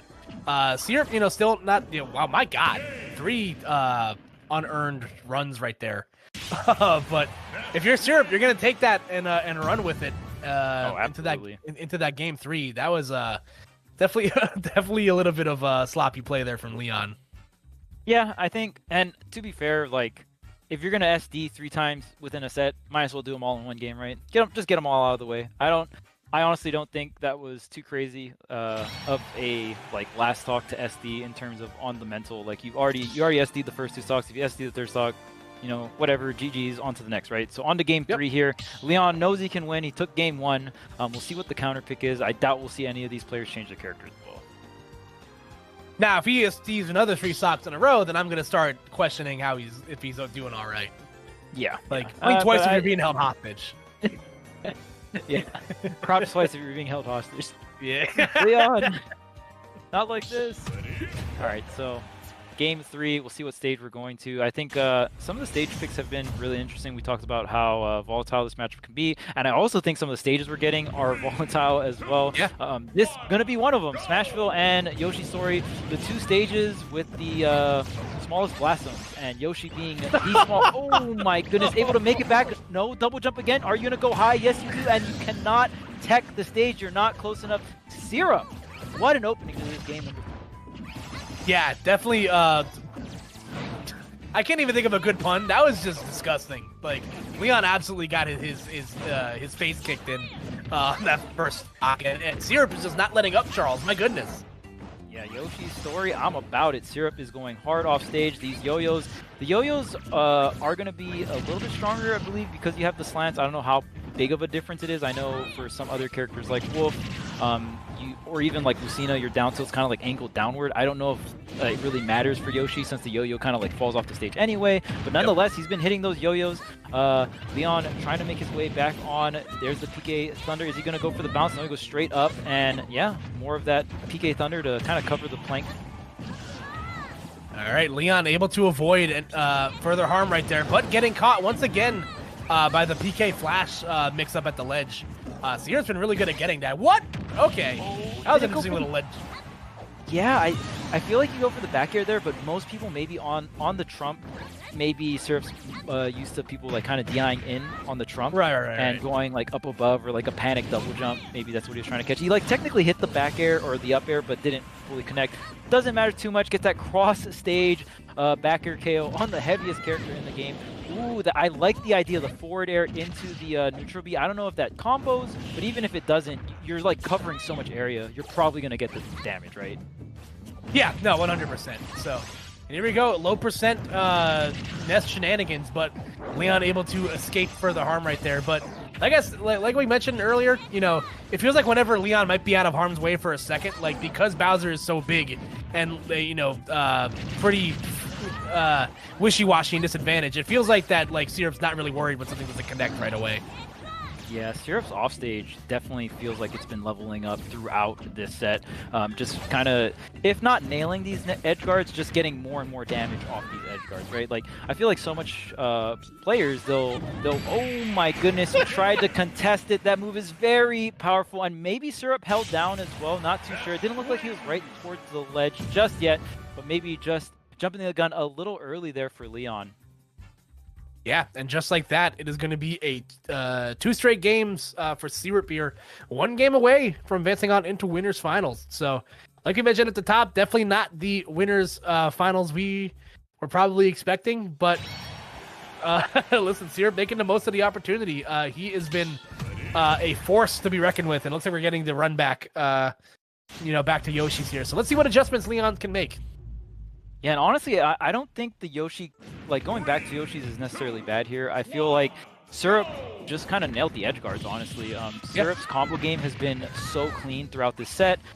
These offstage interactions, like Syrup has been getting cleaner and cleaner. Oh no! My goodness, that is not how you want to start off this game number 4. But, you know, we're on Yoshi's. Leon is still playing Bowser to get these ridiculously early kills. Most heavy characters do like to go there. Oh, okay, there is a double jump, the air dodge, but doesn't go for the directional air dodge here. And this forward air should do the trick. Wait a minute! Is he going to tack on some damage on the way? Yes, it does. Totally worth though. I think Leon, even not you know, getting hit by that up B, it does cut the distance of the PKT2 in half. So, you know, worth taking the damage. The only time it's not worth is if it's like untechable and you just die from it, right? Yeah. You really take that scenario for Leon. Here's the up throw into the fair, big damage, and Leon has brought this back considering like SDing so early. Goes for the high up B, not too hard of a punish, honestly. Gets the falling nair, doesn't follow up though. And some of these trades not going in favor of Leon. Oh, the parry on the down B, beautiful. Yeah, that's a huge parry right there. You know, obviously we've seen what happens if when you don't, you know, drop shield or shield too long when Bowser's dropping at the ledge like that like that. So. The forward air is going to do it on these small blast zones. That is, I mean, heavies definitely can KO really early, but you kind of start being able to KO heavies at a reasonable percent. Not necessarily early, but okay, down tilt does connect. Does have the double jump. Where's the directional air dodge? Going to sink low for another up B. Wait a minute, this is no double jump here. Do we just go for another 2-frame? Wow, okay, so Leon not going to opt to go for that drop zone forward air. Maybe too low. For his comfort zone, didn't want to get like reversal too hard. Oh, there's up B, and right now Syrup is just attacking on so much damage. Yep, this is exactly what we mentioned. Bowser in disadvantage. It's a totally different story. Syrup is just. Oh no! He almost fell for it. Okay, but with the Yoshi platforms, this is something that we haven't seen Leon connect too often in the last 2 games. Is these side Bs. These side Bs are going to kill extremely early with these small blast zones, and there's like, no matter where you go on the stage, there's going to be a platform. Oh, he's still alive though. Can Syrup finish the edge guard? Gets back on stage.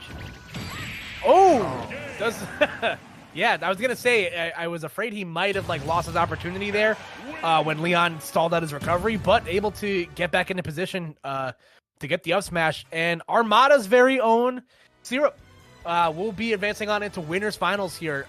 So guaranteed at least a top 2 seed whenever we get to the Smash World Tour East Coast offline. So congratulations to them. Unfortunately, Jersey team kill.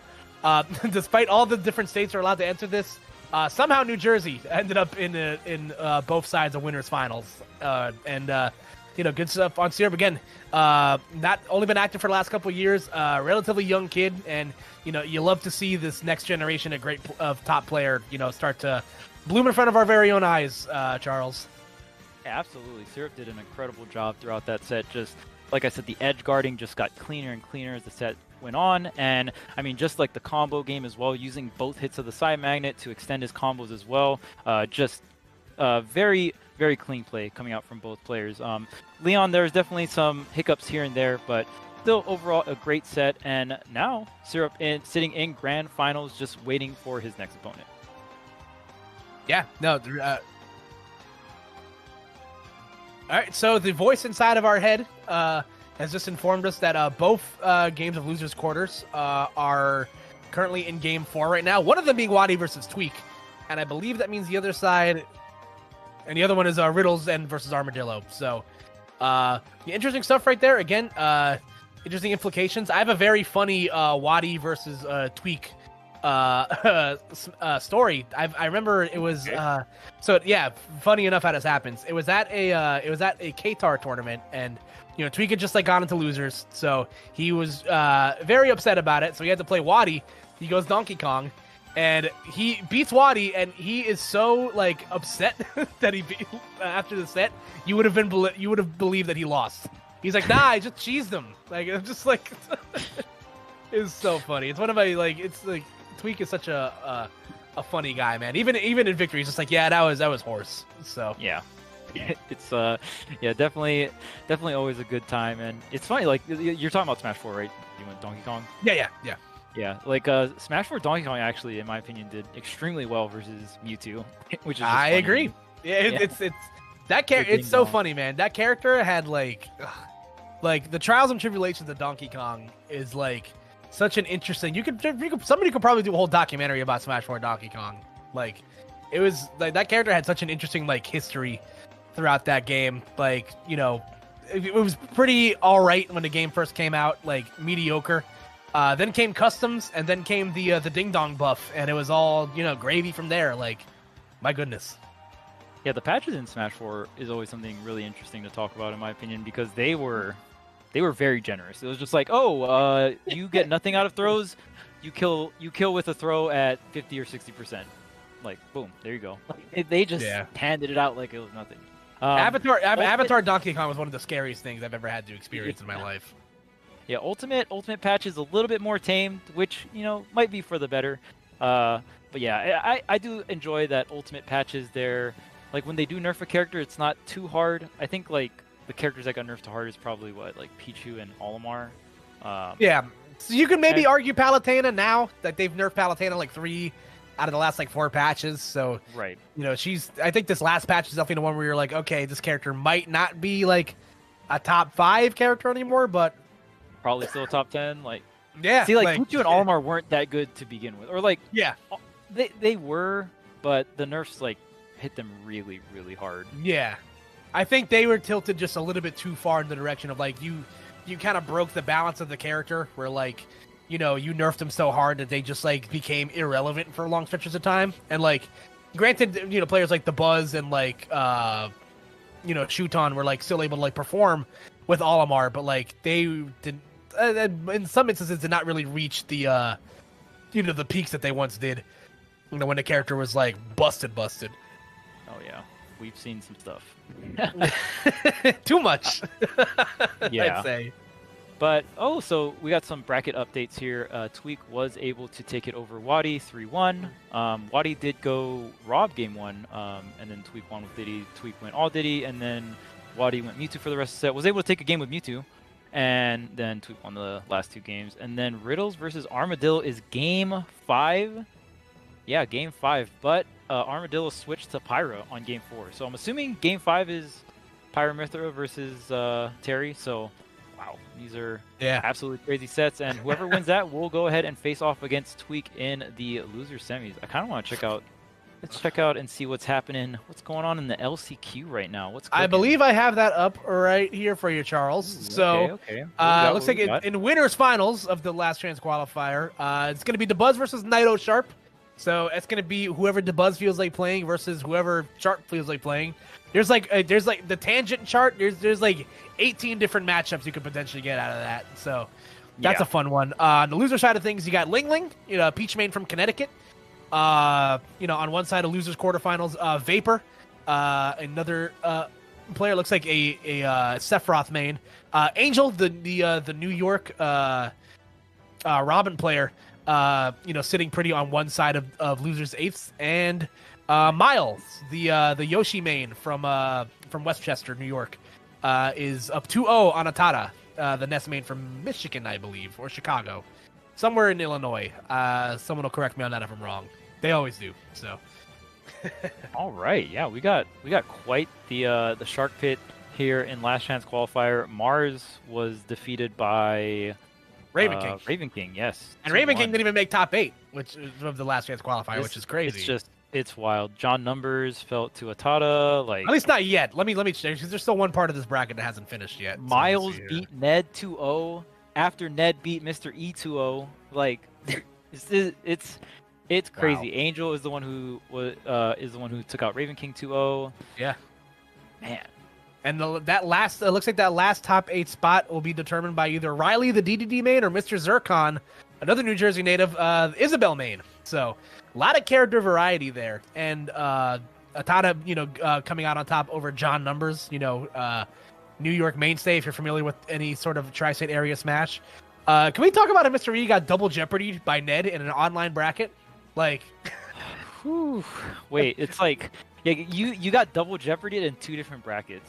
Like, oh, true. Wow. Dude, it's not even. That's tough. Hey, listen, somebody said it. Everybody says it the best on Twitter, man. It's hard being a Mr. E fans. like, poor guy. Oh man, what are the chances of that? Like, that's the same crazy. person eliminated. Wait, and who did? No, Ned didn't fight Mr. E in losers. No. Yeah. He fought him in winners. I don't know who Mr. E lost to in losers. That's a lot of stuff. Needless to say, though, we have our Armadillo. I think Armadillo was And speaking of Armadillo, he has advanced on over Riddles, and so really, so he has won the lottery of getting to fight TSM's very own Tweak. All right, Armadillo has been tearing it up on this Lucario, man. Yeah. I really want to emphasize, like, not a lot of players have been able to do it big with this character. And even in Smash 4, there was a Japanese player named Su that was regarded as the best Lucario, and he doesn't even play Lucario in this game. He's like, you know, he's starting to play other characters like Terry. I've seen him play a bunch of other characters, like the Mii Brawler, Mii Sword Fighter, stuff like that. And it's really cool to see Armadillo, really show up with this character that doesn't have that much representation, and we don't get to see that much gameplay of, honestly. Yeah, I know locally in the tri-state area, there's Vivi, who's a ranked Lucario in New York City, which, one of the hardest PRs to get on in any, Smash populous state, in my opinion. Like, the New York PR is filled top to bottom with killers. But Vivi, unfortunately, doesn't get to travel as much nationally to get the exposure that... so we around this area know how good he is and how much we loathe to fight Lucario. But like you said, you don't really see a lot of, Thai level representation for this character, for one reason or another. And also both these players on Metafy. So, definitely make sure to get your lessons from Tweak and Armadillo. Like you said, if you're a budding Lucario main looking to up your game, I can't think of another a better one, like I mentioned, than Armadillo to guide you on that. Oh yeah, absolutely. And I mean, we've already seen Armadillo utilize this aura. We've talked about the comeback mechanics, especially when it was Armadillo versus Ned Sephiroth.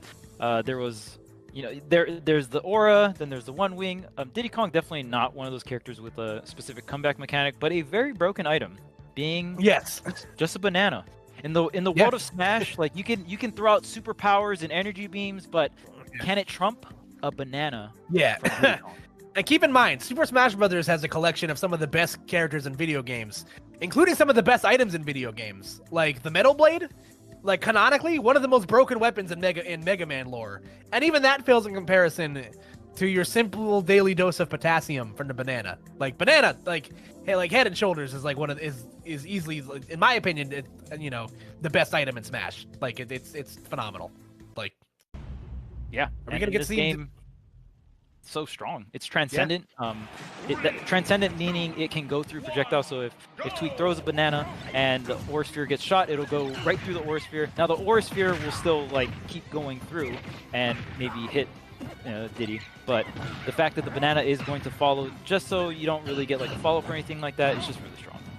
Yep, and we finally get to see the Tweak Diddy Kong on stage today, Charles. And one of my favorite things about Tweak as a player is that he can pick up a character and within a few days he's already performing with that character better than some of the ones that have been playing that said character for long stretches of time. You've seen it with Pokemon Trainer, you've seen it with a lot of the characters in his arsenal, and Diddy Kong is definitely another one that he can add into that belt. Like you said, a consistently good character across Smash, really rewards good fundamentals. But is Diddy Kong gonna have enough gusto to avoid any sort of low percent shenanigans from Lucario? Yeah, absolutely. And even with Tweak does it with so many different characters as well. We've seen it with some of the cookie cutter characters like Wolf, and you just see Tweak get incredible results with Wolf, and we even saw the Wolf earlier today. And then there's even like obscure characters like Diddy Kong and Pokemon Trainer at the time before, right? Where he just pretty much turns the meta completely upside down. Definitely one of the most talented players I've seen for Smash, and he's just single-handedly able to affect how people think about this game. Yeah, 100%. But all right, so despite losing that first stock, Armadillo even things up nicely. Again, the side B from Lucario, very, very strong. Ooh, that was nice. Some damage right there. Yeah, that was very cute stuff from Armadillo. I love these Nair combos, how Armadillo will hit the Nair, making sure his opponent's right next to him, get both hits of the Nair and drift into him for a potential follow-up or a reset. He's doing such a great job, and now this Aura Sphere is starting to become a threat. The Lucario is, that percentage is getting a little bit more on that red side, which means everything's going to have, more range and just more powerful as well. The monkey flip, Tweak utilizing very well, especially with the banana in hand. We'll see if he's able to maybe get a setup here with the banana. Tries to go for the Z drop into the dare, doesn't connect here. And that banana is going to be really useful to maybe even get a banana slip into up smash or forward smash. But the back air connects. Tweak survives though. Wow. Yeah, very impressive stuff. I was going to say, definitely one of the scariest parts about this matchup is that, because Diddy Kong has, such, short, stubby, hitboxes to play with, he's still gonna have to get into the danger zone of Lucario, which leaves him susceptible to grabs, to potential side B stuff. So if you're Tweak, you're definitely looking to convert as early as you can on these kills. Using the banana as kind of a bait, gets a back air, but the banana is neutralized here. That back air did so much shield pressure, over half the damage on that shield, or just the shield health gone here. Tweak has the banana in hand. What's the ledge trap going to be? Waits, gets the aerial hit of the banana into the forward air, which usually isn't enough to take the stock, but at that percentage with this rage, he's able to do it. Ooh, there we go. Z drop banana and Nair combos at early percent. And you've seen certain scenarios, a la a couple of weeks ago on the southeast version of the tour, as the counter will connect right there and take that stock. So definitely want to be careful if you get hit by banana or neutral air at the ledge if you're fighting against Diddy Kong. And a lot of, a very common tech that most of these top players are able to do. If you notice, some of these players, they'll have a banana in hand, but they're still able to do their aerials. And, the reason why they're able to do that is at a certain peak of their jump, they will Z-drop the item and then go into an aerial, re-picking up the item. So usually you're not able to do aerials while you're holding an item that is supposed to be one of the cons, but that's how a lot of these top players kind of get around that, and they're able to pressure with items and at the same time with aerials. Ooh, gonna get nicked by the barrel? Oh yes, the classic. Wow, he's alive though. That move is so powerful, I just assumed the Diddy was a goner there, but Tweak is barely surviving here, but there's the counter on the falling Nair. Yeah, double team once again being the get out of jail free card there for Armadillo. So Armadillo going up one game here. Now we'll see if Tweak decides to stick with the Diddy Kong. Will Tweak decide to again reach into that, spin the wheel of characters that he has to play with? At this point he's already qualified, so maybe he might want to get some more reps in. But I don't know. We'll see what he's definitely more comfortable with. Yeah, in terms of matchups, I think Diddy Kong does really well versus Lucario, so I don't really see him switching maybe another stage, but it looks like we're getting right back into it. Yeah, this also doesn't surprise me either. I'm sure Tweak was like, all right, it wasn't the stage or the character that kind of screwed me right there. He got caught very clearly got caught pressing buttons at a disadvantage, and it took 2 stocks away from him. So, double team being a slept on, a special move for Lucario, mainly because you look at counter moves, they get kind of a scrubby reputation, but in certain scenarios they work out really, really well, as we saw right there. So. Oh yeah, absolutely, and the fact that the counter gets a lot better with Aura too, and Diddy falling down with Nair is not a uncommon thing. Usually it's very, very safe in general. It can be pretty difficult to whiff punish and can be very hard to punish out of shield as well. So Tweak's definitely gonna have to be a lot more careful, but the double jump I think got sniped, and are you able to make it back? He is! What? I thought he was done, but Tweak is able to get the perfect charge and the perfect angle to really ride up that side of the stage and get back. Yeah, definitely. The flying monkeys from the Wizard of Oz wish that they could soar like that. My goodness, that was crazy. And to get the reversal again, the banana confirm into the F smash, the tried and true, kill confirm for Diddy Kong, and Tweak, looking really solid on this first stock. Yeah, and I just really want to point out that was straight up Armadillo getting outplayed in terms of just item control. Armadillo tried to throw the banana on Tweak's shield. Tweak shielded it, jumped up, Z grabbed it, fell back down, and was able to toss the banana and get the forward smash. So especially when you're using an item against a Diddy player or just someone, a character that has items, you got to be really careful on how you use it aggressively because they can flip that control.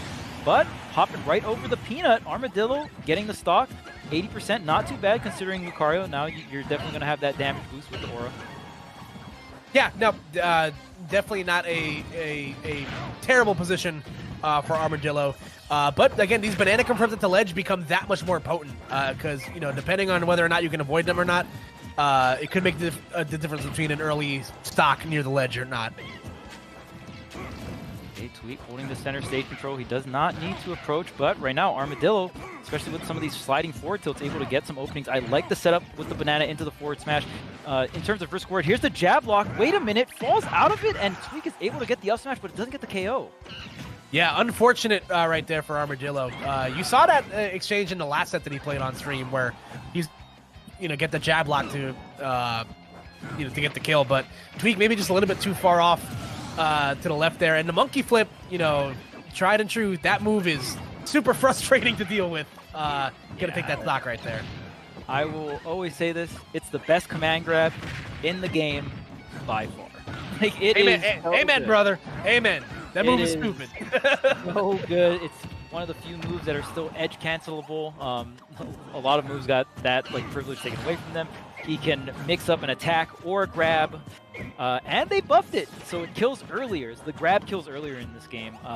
It used to not kill that early. You used to have to get someone to 180 plus to get the that grab to kill by the edge, but now you can get it at ridiculously early percents. And as I'm explaining it, thank you very much, Tweak, for demonstrating the potency of that move. Even off stage as an edge guarding tool, you can go ahead and do that kick, or you can hop and send them down low as well. A very common edgeguard tactic versus Ness, but wow, what a dominating game too. Yeah, that was absolutely disgusting. And right on cue, like you said, demonstrating why Monkey Flip is, one of the best command grabs, if not the best command grab, like you mentioned. Minecart might have a thing to say about that. The Minecart is definitely we got some runner-ups. Yeah, yeah. There's it's a very tightly contested category. There's a lot to work with there, but yeah. No, without a doubt, Monkey Flip has continued. It's amazing how these, Diddy Kong has withstood the test of time. Like we mentioned, he's kind of like furniture. You just kind of expect him to be good in a lot of these games. I saw on Twitter someone compare him to Akuma, a character that's always going to be solid in whatever game you throw him in. Right. Also, they're both demonic, so I mean it works out. So the comparison's a 1-for-1. the one-for-one comparison here. Kind of like Pikachu. I think Pikachu's never been bad in any Smash game, and that's really impressive because Pikachu's been part of the original roster. I think Fox's worst game was Brawl, but yeah, every game Diddy's been a part of, he's never been like bad. You could argue an Ultimate is like his worst version, but we're kind of seeing the Diddy players rise up. Like, I don't know, man. Yeah, his character is going up people's tier list day by day. Yeah, people are starting to definitely catch on to this new age Diddy stuff. You know, it's definitely, you know, hard to compare, you know, where he was coming from to now, you know, where he was a top tier throughout the entirety of Smash 4. And even then, like you mentioned, he's definitely rising the ranks here. So in the hands of these top players, man, anything is possible. So let's see what Armadillo has in store on his counter pick here. Yeah, they'll rock in the Lucario. I don't see any of these players changing characters. They're probably just going to rock the Diddy Kong Lucario here. Kalos is the pick here. Very interesting pick. I think this is a very good Lucario stage. I believe Lucario has the best wall jump in the game. If not the best, like one of the best for sure. And on top of that, he's so floaty and he has so much air mobility. And from the wall jump, he can go into B-reverse shenanigans. Like it gives him a lot of options. And these larger blast zones is really gonna give him the ability to hold on to that aura and just be a menace with it. Yeah, no, absolutely. So right now, pretty closely contested in the middle of the stage right here. Ooh, the air dodge right after the monkey flip. Very good stuff. And yeah, one thing to note about Diddy as well is this character doesn't have crazy air mobility, so it really depends on a lot of the monkey flips and the peanut gun reverses. A lot of those things is what Diddy relies on for some of this air movement. Beautiful wall jump into the aura. Okay, the jab just gonna relieve some pressure here. Tweak still has banana in hand, I believe. Oh, gets the wow, and just a tad bit of delay there. Gets the banana throw, and what a reversal. But answering right back, aura required. That was 0%. Yeah. Getting the up smash, really solid fundamental stuff there from Armadillo. Yeah, evening things up nicely here. So let's see what the response is going to be, you know, from either side. Again, a lot of just item movement in place. You know, both players trying to fate their movement options, you know, to kind of mix up the other player. And I love that little exchange right there from Tweak. He's been utilizing these side platforms very, very nicely so far. Oh yeah, especially the way Diddy is built in terms of just like how monkey flip works. It's like Banana is so good at setting up corner situations, and then the threat of monkey flip is just always good in these corner scenarios, right? On top of that, you can jump monkey flip to cover the platform as well, and you always have those like quick aerials that Diddy's going to be threatful with. So honestly, good stuff to Armadillo, not even taking too much damage. Obviously, it's like Lucario, so it's kind of expected, but just has center stage control and didn't, you know, lose the stock to all that pressure. It gets it down tilt into the forward air confirm. Ooh, there is nowhere Armadillo could have gone right there. That banana confirm, you know, kind of jailed him in the corner right there. He probably could have, like, you know, forced the envelope with a get up attack, but even then, wouldn't have made a difference. The banana confirm, I think, would have left him on the ground for too long. Well, Tweak is definitely starting to get confident. We're seeing some of the new tech that Tweak is wanting to implement. It's there's a bunch of different pop gun reverses, and I don't think there's a name for this one. Oh, beautiful back air coming out from Armadillo with the Lucario, and look at all the, you know, Armadillo got tech too. Look at that. He's moving with the B reverses on the platform. So both these players utilizing just all the different tech from, you know, neutral B and like reversing the momentum and all that jazz. So really cool to see both these players really like showing off the movement of their character. Yeah, I saw some of that pop gun tech on Twitter, and I've never like audibly groaned so loud at my phone before. That joint looks busted. Yeah, it's really good. Right now, Armadillo has to make something happen. Now he has, you know, all the check marks are complete. Above 20, like, you're good as Lucario. No matter the percent of your opponent, it doesn't matter if they're at 0. If you're sitting like 100 plus, you got the aura, you're fine. Ooh, stage here. Yeah, has to be very careful here. Like you said, the script is written, you know, for Armadillo right here. It's just a matter of him being able to get the conversion. There we go. Monkey flip, getting its words in wisely, confirming after the banana confirm, and Tweak will go on, or will go up 2-1 here. Wow, that was really good. We'll see if Armadillo stays on Kalos. I just like Tweak threw a banana from center stage and confirmed it into a KO. I just want to like that's what happened. That's what we just watched. I'm just saying that's what we just watched. So I don't know if you want to take Tweak to Kalos, but it looks like we're running it straight back. One does not, yeah, can't take him to Kalos for that reason. Also, Pokemon's his favorite franchise, so I mean, spirituality buff. You know, there's a D&D stat that gets increased because of that or something. I don't know. Oh, we go off, if we're going off Yu-Gi-Oh logic. Additional coin flips, some rerolls, you name it.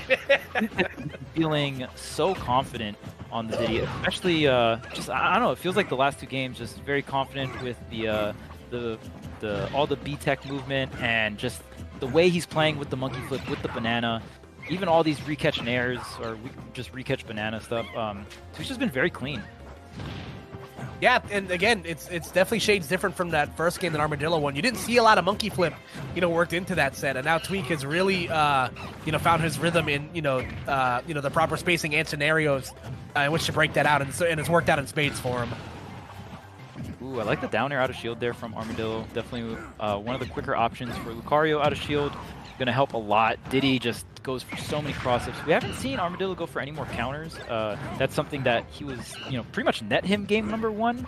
I don't know if he's just too scared that he's just going to get punished from it because Tweak has been doing more monkey flips. Oh, wow. Tweak goes for the first down tilt, doesn't get too greedy, and just runs off the platform to the center stage and just maintains that center stage. Very, very smart stuff. You saw that dash F tilt once again come out for Armadillo, and he's gotten a lot of good mileage out of that. This entire, bracket so far. So, it's so scary. Yeah, if Armadillo gets a backer, he's not in a bad position at all. And he's got the wall jump as well to get back on the stage. It doesn't really have to worry too much about two-framing on the stage. Tries to Z-drop the banana, try to get a grab, a side B, anything. Oh, and there's the down air one setup into the force palm. That is a thing, and wow. Armadillo goes ahead and takes that first stock and really just takes this lead here. Yeah, great stuff right there, like you mentioned. Tweak able to get the monkey flip. Not going to be enough from center stage, though. However, going to allow him to pull banana and set his traps here, as once again, Armadillo is showcasing a great, stall tactic on the ledge right there. It all just comes down to, like, are you not going to get monkey flipped? Yeah. And like, Tweak did stall there. It's not like he's just spamming monkey flip, right? Like, he rolled to the ledge, he dashed back. There was a bunch of stalls, but then eventually Tweak just knows when and where to pull the trigger on the monkey flip, and that's what just makes it look so good. Yeah, it's like the office flowchart of, like, changing the coffee machine. It's like it all eventually just leads back to monkey flip. Like, yeah. Wait a minute, I'm getting monkey flipped again. What's going on here? Hey, I'm trying to not get hit by that move. What's going on? Ooh, great Good damage. Yeah, I was going to say, Tweak doing a great job just nimbly moving out of the way of those dash attacks. I also want to point out, Armadillo is DIing these down tilts very well, abusing the fact that Lucario's floaty. Tweak has not been able to get too many down tilt up smashes, which is like one of Diddy's more common confirms. But just the awareness from Armadillo, usually Diddy is not supposed to get that confirmed, but you just don't get the expected DI. And even there, wow, Tweak gets the DI away and goes for forward smash because of the DI patterns Armadillo's been doing. As I'm talking about how good Armadillo's DI is against down tilt, Tweak is already there with the counterplay. Yeah, that was crazy stuff right there. And almost getting caught by Nair shenanigans on the ledge right there, but Armadillo able to live to see another day. However, Tweak starting to get that momentum, smelling the blood in the water. Oh, yeah, Tweak. You get this monkey doing aerials on these platforms, man. He cancels them, goes into a platform drop, another one, and he just keeps the pressure on. There's the forward tilt, and look at how much damage Tweak has already got. We're going for the Z drop. Dare here. No, Tweak is. Oh wait, the footstool didn't even go for the dare. What's going on? Yeah, mixing up his own mix-up. That's some crazy stuff right there. Tweak has already lapped Armadillo in percent here. Tweak is mixing me up. The heck? Oh, beautiful jump from Tweak there, avoiding the down air one into the force palm, and because he mash jump in that scenario, is able to go ahead and close it out with the up smash, and I believe Tweak does take that set 3-1 over Armadillo. Yeah, and listen, a valiant effort from Armadillo all tournament. Again, started the day in loser's bracket, and has brought it all the way to a punch ticket, to the offline, to the offline finals, and finishing out here in 4th place again in a super stacked bracket. So definitely nothing to scoff at. Can't wait to see what they do. Whenever we get to offline, and just the way that we planned it, an all Jersey top 3, baby. That's the Jersey takeover, man. Yeah, listen. Jersey really coming out, showing up, like it's hype. Listen, one of the best regions for Smash, 24-hour diners, Wawa's though. Just saying. Yeah, and I mean, shout out to Armadillo, man. He played extremely well, like you mentioned earlier. Both those players are available on Metafy if you want to hit them up for that coaching. Yes, absolutely. But yeah, I mean, just doing it that big for that long in this bracket, qualifying for Smash World Tour with the Lucario, mainly Lucario. We did see a little bit of Pyra and Mithra in throughout his sets as well, but mainly Lucario, man. And just again, those bears be hitting. If you know how to if you know how to sink the back air with Lucario, you're gonna be in a very good spot most of the time, and he was very good at that. And obviously showed off a lot more things, like the dare one into the force palm. Obviously, a very good confirm as well. And yeah, it was just really fun to watch Lucario. Yeah, I agree. But I think next up here, let's pull up the bracket. Oh, okay. So first off, like, follow, and subscribe. I know you guys have been enjoying the content you've been looking at. So, of course, all the different platforms. We got Twitch, Twitter, YouTube, and Facebook.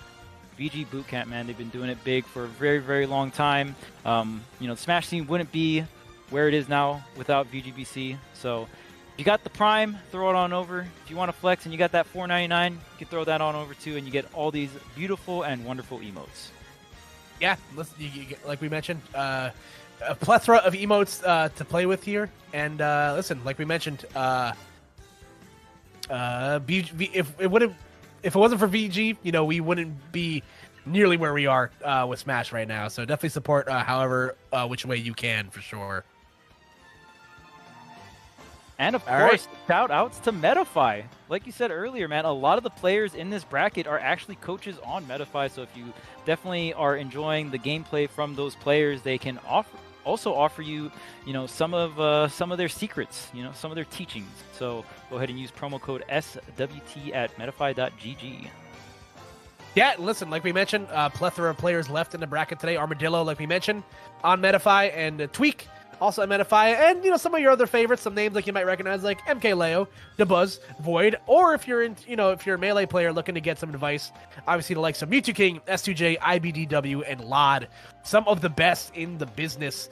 Listen, use the promo code SWT, like we mentioned, for 10% off all sessions. I would love to listen to Mewtwo King wax poetic about Super Smash Brothers. And if you want to, get a fresh controller for your Metafy lesson, there is a controller giveaway happening. Winner will be pulled at 11 p.m. Click the link in the chat to enter. And yeah, listen, who doesn't love free stuff, Charles? Always love the freebies, man, especially if you're a Smasher.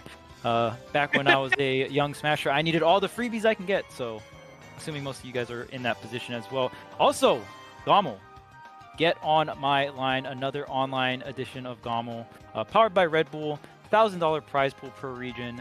Make sure to sign up. Check out EMG on all their platforms, man. EMG definitely been doing it big for the Smash community for a very, very long time. Shout outs to Tio Joe and Max for all the things, and the whole EMG staff, man. Honestly, just doing it big for Smash all the time. I can't wait.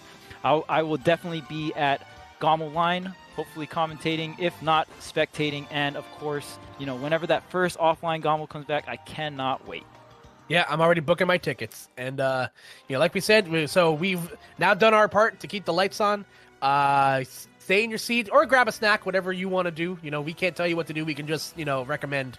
We'll be right back with Leon versus Tweak and Losers Final. So stay tuned.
Welcome back to Smash Pro Tour, guys. You already know what time it is. The Black Plague is in the building. To go ahead and finish this tournament up, and also the last chance qualifier. But of course, we want to see the action that we have up next between Leon and Tweak. I'm super hyped for that set. I love both these players as players, and just seeing them go up against each other, it seems like it's about to be pretty amazing. I'm TK. This EE. How you doing? I'm doing fantastic, man. This tournament, I mean, you know, we pretty much knew that the Northeast was not going to disappoint, and this one's just been, you know, flying on all cylinders, man. I really enjoyed. We see Leon has been a treat to enjoy. He did end up losing to Syrup earlier, but I'm actually anticipating potential rematch between them. But it's not going to be an easy road to get there because Tweak, this man is ready to dismantle the competition as well. Like, either way you look, you just have talented individuals scattered throughout this bracket. So we're going to go ahead and finish the main one for you guys before we move on to the LCQ. 5 dope-ass sets to cast for you, and I couldn't be happier to be here. Yeah, man. So obviously you can see here on the Leon side of things, main's the Bowser. We all knew that, you know. Yep. Banjo-Kazooie as his secondary, ranked number 4 in Tri-Stable. And he's going to go up against Tweak, who, yes, it says he's Sephiroth and Wolf, but if Tweak, his pocket's deep, okay? Like, if he decides to start pulling some of the characters that he could play before, like, I mean, he can get a little crazy here. But, of course, right now we're going to be seeing that Diddy Kong. Got a little Sephiroth, little Wolf action as well. It's been active since 2014 and is ranked number 1. And their favorite game series, respectively, Smash Bros. And Pokemon. I've been playing a lot of Pokemon lately on stream, and let me tell you something. I understand the hype now. I get it. Maybe it helps that I'm starting with Black and White, because I hear that's one of the best in the franchise. But it's all color on your screen right now, baby. Diddy Kong versus Bowser. This is great. I think the most hype thing about this is the fact that we've kind of seen like Tweak like drop clips and stuff like that. If you're a regular viewer on his stream too, you know he's been actually doing a lot of things with Diddy Kong, trying to get innovative with this character. Yeah. And he does not disappoint. I feel like Bowser, as good as Leon is, he's just like a big old combo target, essentially, for what Tweak is trying to do. So it's definitely going to be difficult. His item control will be very pivotal here as well, given the fact that Banana can be so intrusive. So a lot of things that Leon has to worry about, but he's been fantastic all throughout this bracket, so I'm expecting some greatness right now. Yeah, man, because we actually saying the same thing about, I'm sure a lot of people during that debut set was like, man, how are you supposed to, you know, how do you get in on Min? Like, how do you do all this? And he just, he popped off. Like, I mean, that was a 3-0, you know? So, I mean, Bowser's definitely one of those characters that, you know, everything that character has makes 100% sense of the playstyle. You take a lot of hits, you know, you live forever, and then you finally find that hit at like 70 and get a KO. So, you know, Tweak, honestly, right now, if a back air hit him, he might be gone. Like, always the thing you have to be aware of. Like, Bowser is so powerful. And Tweak, I think oh, damn, is he done? Yeah. He is. Okay. I was like, hold on now. If he makes this back, bro, you got on this. But that was smart. Leon was way behind on damage. Didn't even want to like risk out trying to you know, get some type of rage KO there. So we just finished both their stocks. Not gonna be the play to make on that last stock, but right there, you know, on those first ones, you're just kind of getting hammered. Good way to just kind of reset the whole situation. And really, at least now he's in the lead ever so slightly, though, kind of duking it out here in close quarters. My man Tweak immediately going back for that banana, trying to just get some footing right now. Like how Leon's continuing to be very aggressive. Oh, nice combination. Yeah, and the way he's using these scoop claws too, man, he is definitely getting some scoops in here. It's just like it's such a good move. Like, it's so quick. It's a command grab that you can get in the air. Like, it's just nice. And that's going to be a Tweak, making it very nice to cover to get back in. Okay. Like, I don't know how he got all that. That's what I'm saying, bro. Got the double trip and still knew what to do after that. Very technically sound is Tweak. Definitely putting that on display right now.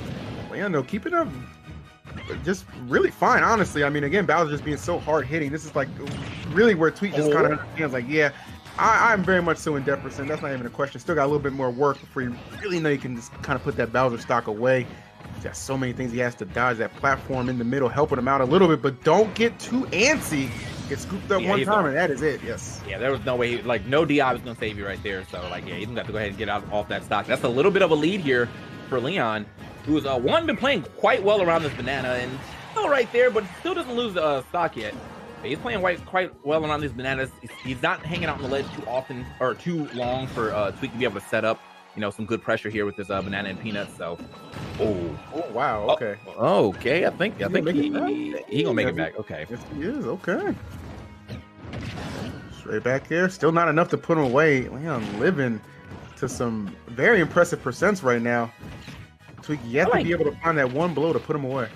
I feel like Tweak is actually very conservative with this banana usage though, because there's a lot of times that Leon's landing in front of him with like forward airs where he could get the punish by just throwing that banana straight forward, but he he waits for the next option. This should be a KO for sure, right at the edge. That has definitely been something we've seen a lot from Tweak throughout this tournament. Is a lot of monkey KOs, or I guess monkey command grab KOs. Yeah. Kind of understands. I mean, those higher percent, you got people kind of shook a little bit. Okay, Tweak. Okay, buddy. Okay. All right. Well, he lucky not hitting the ground right there. Takes another spike, but the damage, not too shabby here for Tweak. Oh, hold on. What? Okay. All right. You see, all right, he's playing with his food right now, bro. Tweak is like, yeah, I'm in your head right now. Oh no. See, that's what I'm talking about, man. It's the back air. Give Leon free opportunities, man. He legitimately could be one hard read away from stealing this game one. Despite Tweak seeming like he's been in control for the majority. Oh, what a great answer to the barrels. That was nasty, but Tweak still makes it back. Smart to air dodge. I think that was good. Can he survive this? Barely. Oh, just barely. I was say I'm not completely sure with the amount of rage that I'm seeing right now, but yeah, he won't be able to survive another one, so he's got to watch himself. This Bowser is looming. Stuck on this platform right now, though. A little unfortunate, but Tweak, even just trying to get his banana back, he's like, over here taking his. That is going to be it. Leon with the surprise forward air as Tweak trying to maybe just slide past and go under the stage. Nah, he's going to go out there and get that. Leon with the first dub here in the set. Love what Leon did there. Just so patient, man. Just let Tweak react first and just punished accordingly. That's just calm and cool under pressure. And that's what Leon's had to do throughout the entirety of his tournament. If you guys have been keeping up, a lot of times you'll see him. He'll have to play from behind. But just given the nature of Bowser and what he can do, just all that power in him, a little bit of rage as well, it can really amount to some good things. And he kept those percentages extremely close and just down the stretch. He just outplayed Tweak when it mattered most. Yeah. For sure. Honestly, there was there was 3 really good plays in there, but the first one was definitely that suicide that he did at the beginning. He was like, you know what, man, I've taken a lot of damage. Let me get the equalizer going, and it worked out perfectly. All right, well, let's see if Tweak can equal out this set count right now. Trailing by 1. It was a very close opening game, but coming out on top. So we're going to switch up the scenery a little bit more, going on Stadium, people's favorite stadium. Oh. Okay. Yeah, honestly, you're going to see a lot of the Stadium out here, man. That's just, our pride and joy of this game. Yes, it is. Oh, nice. Great the extension thanks to the platform, and then just keeping it going. Okay. Banana right where it needs to be. Nice. Really hot start here. Yeah, Tweak definitely looking good here at the beginning, but again, it's the Bowser factor. He ends up with all this rage right here. Bowser finds a good hit around 70. That's usually your stock. However, great F smash right there from Tweak. That was right on the money on when he needed that needed to find that. Not gonna waste too much time on letting Bowser rack up too much of that heavy percentage, as you can get that just a great placed F smash right there. One thing I really appreciate Tweak is just all the combos seem so well rehearsed. You know what I mean? Like, obviously Diddy is a character that can definitely put them together, but just no kind of hesitation. The way Tweak delivers, much like that down air. My God, man, this ain't even looking close right now to open things up. Butt catches him coming off the ledge to at least minimize some of the damage. But I mean, Tweak is just a little bit of a master class on how to play Diddy right now. See, now if King Kong had taken notes from Diddy Kong, might have had a different fight in that Godzilla vs. Kong, you know what I'm saying? But hey, bro. Anyway, a good lead right here for Tweak. I don't really see him losing this lead the way that he's playing right now. He's definitely playing a very punish heavy game where he baits you into believing that you can attack him real quick, steps back, gets the free punish after whatever you're doing. Nah, I see somebody in the chat saying spoilers. No, you just don't have HBO Max or you can't afford a movie ticket. Okay? I don't want to hear it at this point. No, I don't. It's been a month. Okay? 1, 2, 3 movies exist, bro. Like y'all better get in there. Done. All right, man. Oh, very close to actually getting that Bowser bomb to hit. And kick through that. Kick through the banana though. Again. Nice, good coverage with the banana. Oh, those smart man getting his hands on it. 156, very fragile on this final stock. Tweak still with a healthy 2. Oh, but that back air, that's all it takes sometimes, man. Just catch him at that right percent, the right positioning. And before you know it, Leon still with a fighting chance. Yeah, I'm saying, honestly, Leon gets a good flame breath here. That's going to be a nice, 34. Oh, doesn't matter.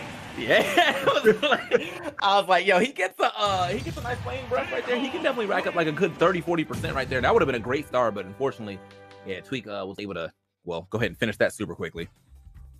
Dude, there is just no point in time where Leon is just not a threat. Like, it just seems like just Bowser in general, man. It's just got to be so nerve-wracking. Tweak does such a good job just stringing the combos there. It gets all the damage up there. It's just creating that separation that matters so much. But able to get himself on the board, so that'll put us at 1 apiece heading into game 3. Rich supremacy? Right. No, I'm not force shaming. I'm just kidding around. Oh my god, please. No Reddit thread, for God's sake.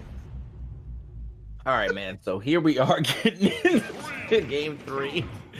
Tweak, Leon getting that first game. Tweak taking him in PS2, getting that second one pretty handily. I think he hasn't really deviated from his his play style so far. It has really just been a lot of trying to punish Leon for overextending, but yes, I guess he just was getting caught up in some of the and so I feel like it was some of the tricky. I think that, you know, he was looking for some pretty big reads in that first game too, with a lot of the times that he was just kind of letting Leon roll into him and stuff like that. So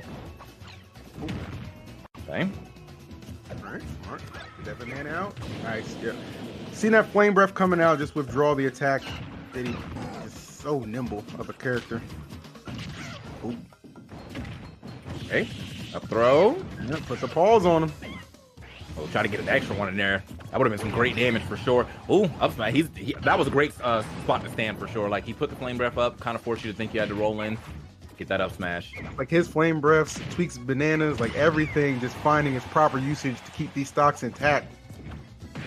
Oh, super aggressive there. Almost pays off. Yeah, try to get that up here, but unfortunately a little off the mark. Not gonna be able to grab his own banana too. Ooh, okay, a little tricky to get back off the ledge right there. It did buy him some space for sure. Yes. All right. Tweak trying to keep the banana on deck. That should be, yeah, there it is. I love how like just disciplined Tweak is. Like it's so easy. Like when you see that percent climb, and just kind of just try and force the issue, but he just finds a way to just make it the most optimal situation to really just kind of get that banana toss in, or just make the approach without being too risky. And even right now, you see him just knowing he's in the lead, understanding, okay, it's okay to put on a little bit of pressure without getting too antsy, and it just adds up so quickly. Already at 73%. Leon leaving himself open for even more. Yeah. Okay. Oh, well, all right. Well, just thought he was a little close to that ledge apparently, but yeah, gonna be giving the best stock kind of early, to be completely honest. I mean, it wasn't really that high up. Just unfortunately did not get that air dodge that he was looking for. So, all right. Let's see what if he can actually get back in here. That's the real. Oh, that would have been a great breath. Tweak fighting his way out. Big damage off that too. That was actually a really smart idea from Leon. It just did not come out early enough for him to get that big damage. Because Tweak was definitely right next to him. Like, there it is. Get that nice flame breath. Oh, so slick, man. Just anticipating Leon just really just one step ahead, and that is the tremendous difference. Love the way he uses Nair. Like, just... Well, yeah, Leon looked like right glory for a second. I saw them double F smashes. Yeah, like, no!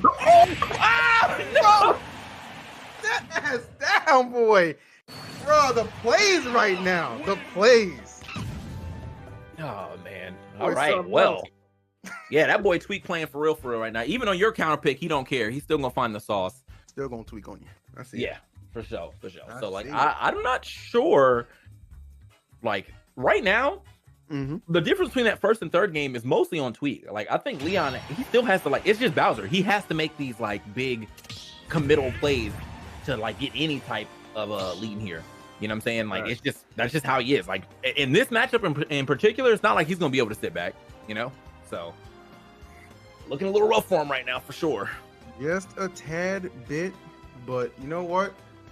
He didn't make it this far for no reason. Oh, really? Interesting. Now, I've seen him play Hero before, but I didn't think he was gonna whip it out right now. Interesting. Okay. All right, I'm down for this. You know, bring a little of that random factor here, but also just, I mean, Hero, I feel like he kind of came and gone as far as like people, hyping him up. I think the character's still solid. I just think that like after the whole debate on, random should be banned. Like, legality. They just stopped looking at him. So it's nice to see some more hero out here, but hopefully this is the answer that he needs, because right now it's weak. I mean, still playing about as dominant. Oh, okay, gonna catch what the that sucks. Like that sucks, bro.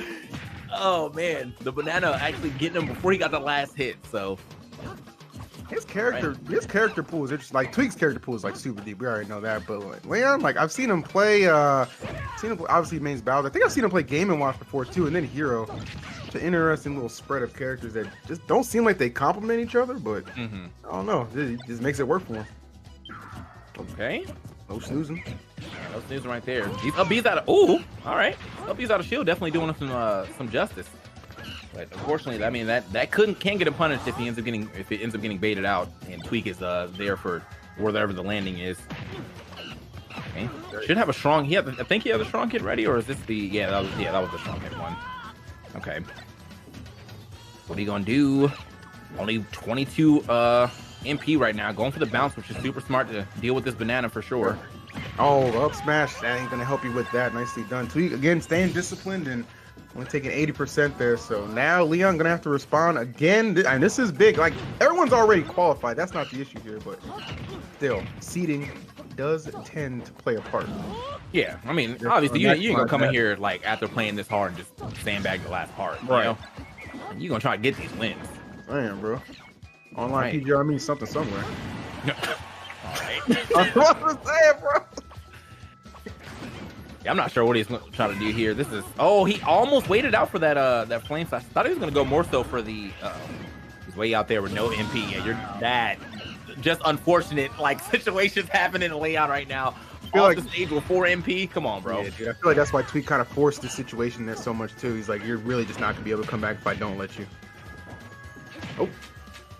Okay. Ledge trapping extraordinaire. I mean, a little bit of Soul Smash 4 Diddy type beat. Ooh. All right, can't get much more than that right there. But obviously, this is just a very dominant display right here from Tweak. Yeah. Yeah, he would have got I think he would have got that kill though. That was a rough one. Yeah, that's we're gonna have to go back to the lab on that hero, man. At least for this matchup, because that definitely did not look great for him at all. But Leon, still qualified with the Bowser, big body Bowser. Definitely a hard task, so I'm not gonna take anything away from him off that one.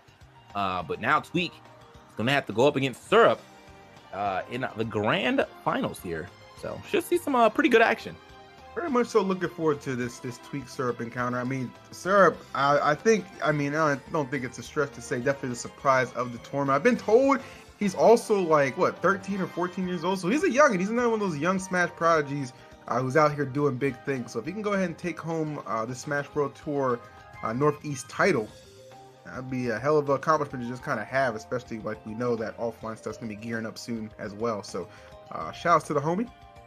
Yeah, I feel like, we keep in these young, like these young kids coming in and popping off, man. It's always nice to see, like we've been here for a couple years, you know what I'm saying? We've seen a couple games, and every single one of these, it seems like there's always a new youngster in the building, So, MK Leo was our last youngster before this, and now we got, yet another couple of actual youngsters coming up pretty soon. But yeah, man, I remember the days when MK Leo first showed up on the scene, fresh 15, like slapping kids up. Right? It was like, yo, who is this? Nobody knew. That's how Syrup's gonna be. He knew. He found out. Yeah, I love Mr. R because he took the bullet for everybody, bro. Like, yeah, bro. He went down there and caught the heat, was like, came back and was like, oh man, bro, I've seen. Keep in mind, this was after he got like second place at Evo, like the week before, and it goes down there just a whole different world. It's crazy, man. Shouts to Mr. R. You showed us the way, bro. Yeah, man. So we got obviously Syrup here on the nest. Got the Game & Watch Zero Suit Samus as the secondaries from New Jersey, not ranked, but I'm sure that once he gets to some offline tournaments, that's going to change relatively soon. Oh yeah. Here on the other side of things, obviously we already saw Tweak, got the Diddy Kong, got the Sephiroth, got the Wolf, ranked #1 in Tri-State right now. So let us. And his favorite game is Among Us. A kid that likes to lie, bro. Starting so young. Yeah, I was gonna say troubling. Maybe is a word I would use. Is a word I would use there. But hey, you know what? At least his gameplay is pretty honest, right? He's playing Ness after all, huh? You got to give it up to him, right? Yeah. Well. Honest. Ness. The Wi-Fi. All right. Ways you can go with that. Hey, you know what? It's worked out for him to this point, so I give him a lot of credit for sure. Tri-State really, obviously, such a strong region all around. We know what Tweak is capable of, all those accolades, but this kid's Syrup, man, showing up in a big way. Looking to see if he can, again, take this title. Shouts to everybody. Appreciate you guys tuning in, spending your Sunday with us, as per usual. This is the last qualifier, I believe, for Smash World Tour. Ending it with a bang. We saw Southeast last week. Those were incredible players, and now we get treated to Northeast as well. So really just a lot of good Smash in these last 2 or 3 weeks that we've all got to enjoy. Yeah, I think that, like, honestly, it's interesting to see, like, how the reason why I even came into the stream and saw Syrup was because, like, I saw like 4 or 5 different players like tweeting, "Yo, Syrup crazy," and I was like, "Who is that?" So I pulled up on the stream, and he was indeed going crazy. So I was like, "Yo," I had to do a little investigative research, found out my man's definitely super young, like, a rising star here in the Smash scene. I'm hoping that he, now that he's qualified, that he gets a chance to come out to the offline qualifier, really show these people up. So. Dude, that is easily like my favorite thing, like through the Wi-Fi era, is like just all the people who have emerged online and like being able to like anticipate how they're gonna do like offline as well. You know what I mean? Like it's actually it's actually legitimately one of the cooler things and core aspects to kind of think about, because I don't think it's even remotely gonna be like the same guard as we had, prior to everything taking place. Like there's gonna be a lot of new people coming up and doing some big things, and that's great for the scene too. That's great for the scene because, given everything that happened, just how, because Ultimate was still kind of in its infancy when this whole pandemic started, so it definitely took a hit with offline events, taking the fall or whatever. But online has done a serviceable job. We're not gonna pretend like it's the best thing in the world, but it's done a serviceable job. All right, I think we can agree with that. That's true. But yeah, man, we're just waiting for this match to start, man. We're gonna get into it relatively soon. But thank you guys for watching Smash World Tour all the way up to this point. I mean, we've had some pretty lightning weeks just going by, and honestly, this kind of flew by, man. I think it's because I feel like I missed all the I missed all like the Asia area, because like they were commentating at like 7 a.m. and I was like, Gimmer, don't put me on, bro. I swear to God, like you better not, bro. That's fair. So like, but for the stuff that we've commentated, yeah, it definitely kind of flew by, man. It was it's been nice. Unlike that other online event we did at the start of the last year, every Sunday, just waking up. Yeah, well, definitely came to pass that the same things we were complaining about, so was everyone else. So fast folks, good times. All right, I have no production. What the hell are we waiting for? How long do you want us to stall? No. Hello? Man, not even in here, bro. Well, while we wait for this to start, please chat. Where are you guys from? I'm curious. I mean, I'm currently in California. TK's in North Carolina. There you go. You're getting closer every time. I'm getting there. Where are you guys from? Let us know in the chat. I'll shout out the interesting ones. Okay. Hey, meanwhile, also, can you put your birthday in the last 4 digits of your social security? Just to check. Just to check. They're paying us for this, man. It's okay. We don't gotta go back to the streets. Oh my goodness. Yeah, just a quick check, Oh man, yeah. I'm here until the end of next month, and then I will be in Austin, living it up with all the weirdos. Huh? That's hype. Yeah, I'm super hyped for that. Like me and my homeboy getting another house, living it up with some very with some inclusive people. I love Austin for that exact reason.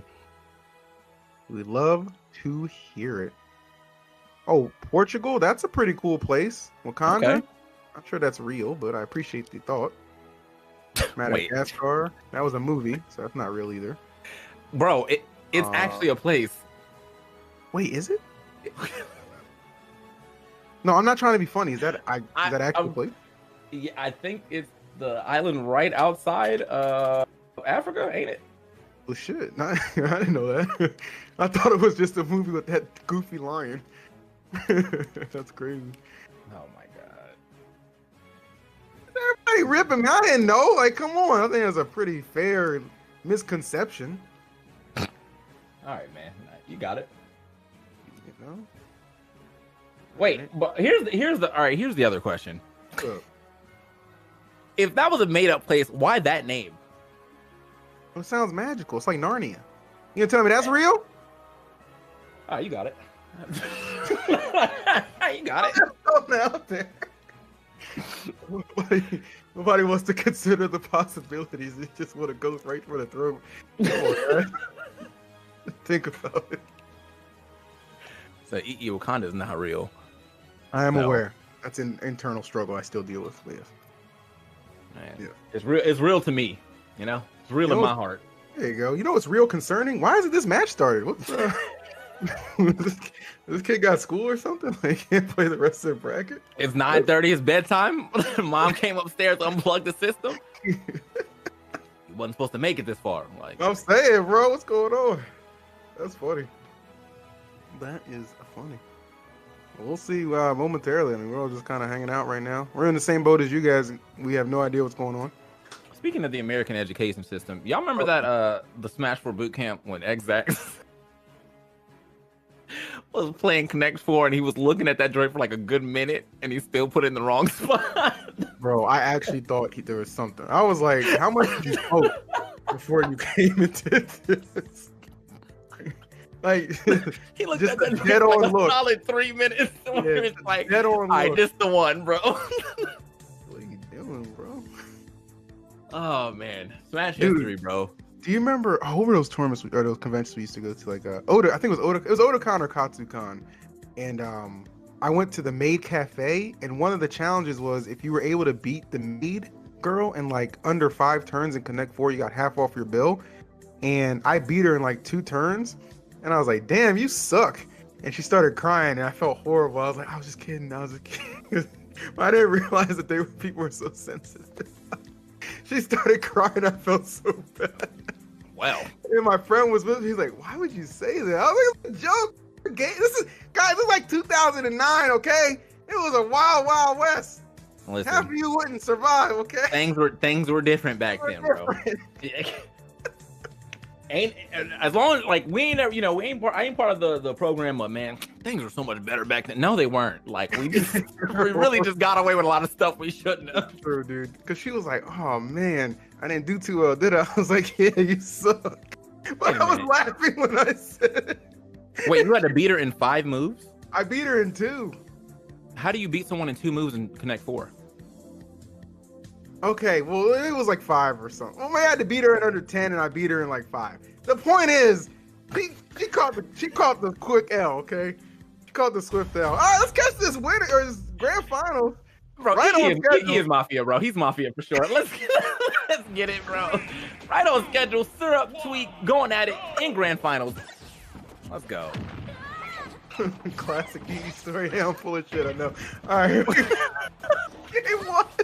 Tweak Diddy Kong, man. This Diddy Kong's been very impressive for sure. See if we can do it against my man Syrup. He's been on fire the entirety of this tournament, looking to wrap up this bracket on the winner side of things. But as we've seen from Tweak many a time in the past, gonna have something to say about that. And I don't know if I'm sure you saw it because I mean he lives with you. But you see that video about how the Tweak from Void, where he was talking about how Tweak uses platforms? Yes. Yeah, well, like, I feel like we're definitely getting a decent amount of that right now. Unfortunately, the only thing he got was a receiving end of a home run for sure. Eats that one easily, and that's going to be a nice stock lead for Syrup, who, I mean, he's hurting, but it's Ness, and Ness definitely can find some good damage here before losing that stock. Look at that. I don't know how he found that double up air, but there it is. And now a quick 56. Oh, wow. He caught him. The kind of last few hits of that up smash. Caught him on that descent. So good stuff from Tweak. Very much so needed that Syrup. But a head full of steam. I love Syrup is very interesting to me. I love his kind of like hit and run style at times too. Like this kid definitely knows kind of when to withdraw from the action, kind of mix you up, make you maybe feel like he can be a little comfortable, but at the same time he's just right there ready to strike again. You know what the other thing is, and this is like I feel this is definitely a play style thing, but when you're younger, you just will take more risks. Like younger players do not care, man. And like all these other, these seasoned players been playing years, be getting hit by the same traps. Now they kind of like too shook to do stuff. Younger players, man, they don't feel that. There's just no fear out here. it's perfect what you said. It's a younger mentality thing. Like I didn't start wearing a seatbelt until I was 24. Better strap in for that one though. Down here, send you flying. Well done. All right now. Yeah, that's how you get back into the front right here. He definitely finds some great conversion. Every time he gets like one hit at the beginning, he's getting like 3 or 4 right there. Just double back air to a little forward air for that little extra piece. These neutral airs are finding all their marks. That was actually a really good space for the neutral air too. So Tweak, I mean, not only are the neutral airs hitting, but like when they're not hitting, he's pretty much going about as safe as possible. So I'm telling you, bro. Sheesh. This is not looking anything pretty right now. Tweak in firm control. Seemed like Syrup was gonna take the early, or he had the early lead, but just was not able to maintain it. Oh, okay. These are the sets that'll really test you. Nice. Okay, nice get up attack actually. Yeah, getting through that what was about to be a yo-yo setup. Syrup though, man, like after that first stock, he really hasn't got much going for him. And Tweak kind of seemingly has his number for the later half of this stock. Having a hard time getting off the ledge. You're nasty, Tweak. You're nasty. Commitment achieved. God. Yeah, man, like finish the game. You know what I'm saying? He gave you the air dodge mad early. Might as well. It was gonna be a while until he can act again. So Tweak definitely knew that. Got out there, didn't even let the PK Thunder or anything like that even become an option for him to get back to the stage. That's gonna be a solid first win right there for Tweak, though. Yeah, that one wasn't even a question after he got out the gate. All right. Well, let's see what Syrup can do. Got to bounce back a little bit. Put some work in.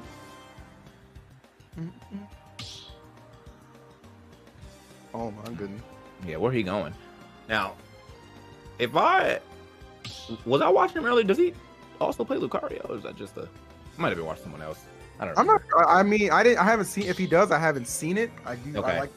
I like the profile picture though. Lucario is a cool Pokemon. Right? Yes. Yeah. Look, hold on now. That's not Gen 1, bro. You know what? Ever since I started playing Black and White, I have to admit there are some other cool Pokemon outside of Gen 1 and 2.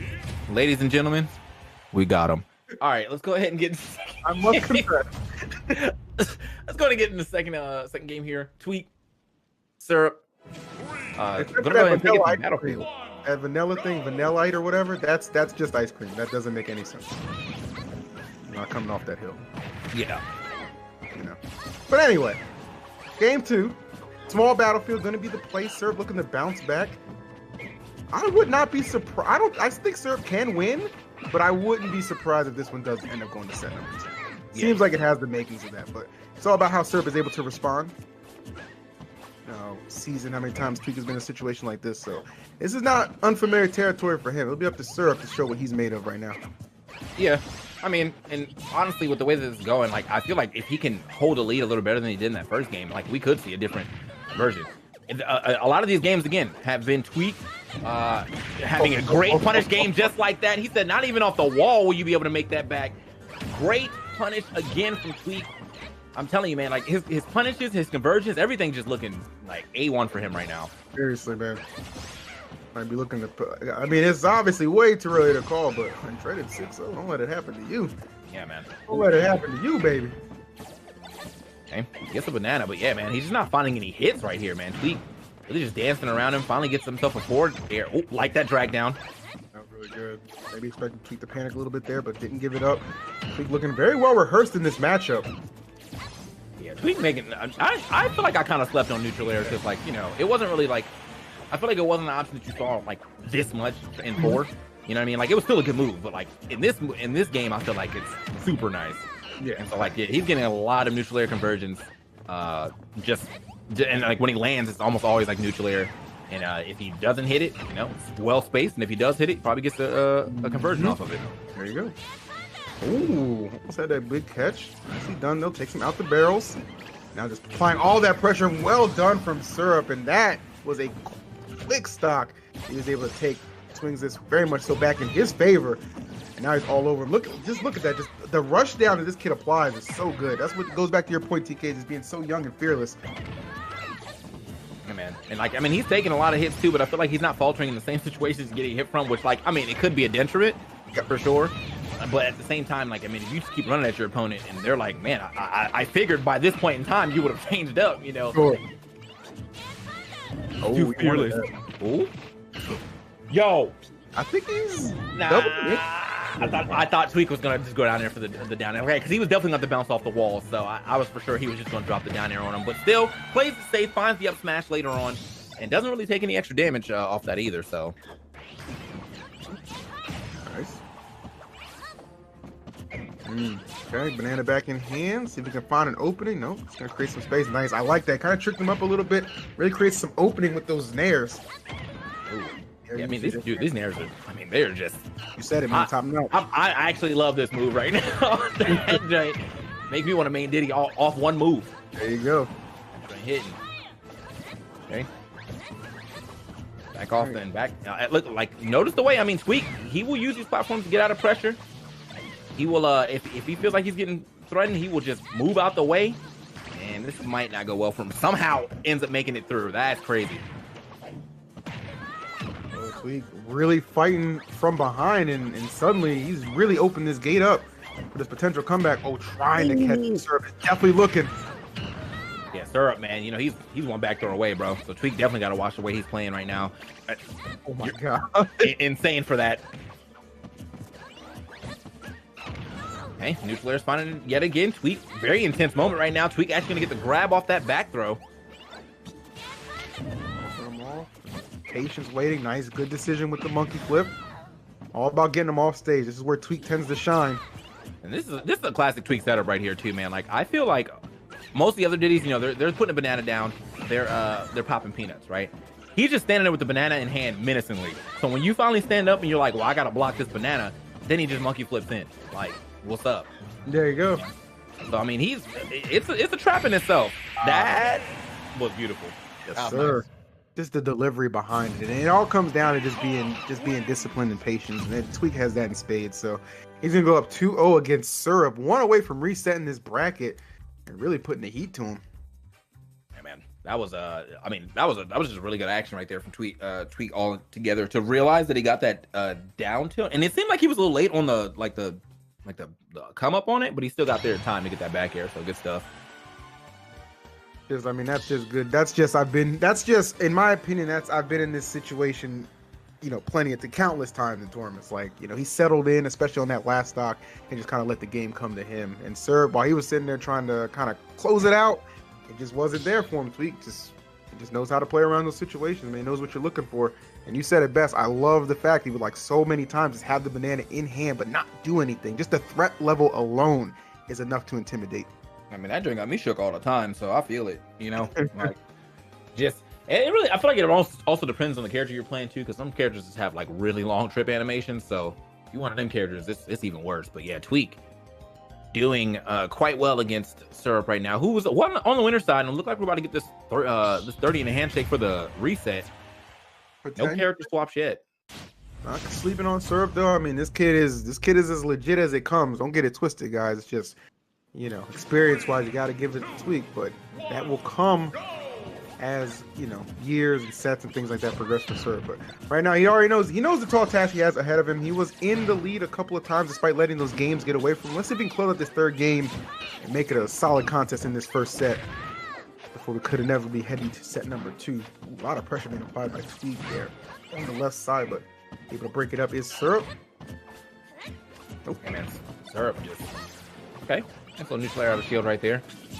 Syrup, I mean, like, I feel like he's doing a decent job of at least putting Tweak over at the, you know, at the edge. Like, he's getting good stage control, but he's not doing a good job of, like, keeping the stage control.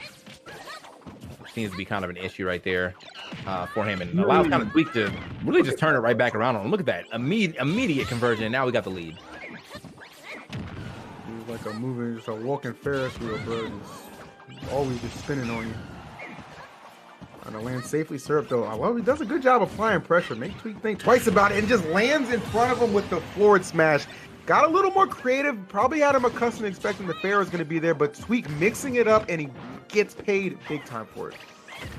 Ooh.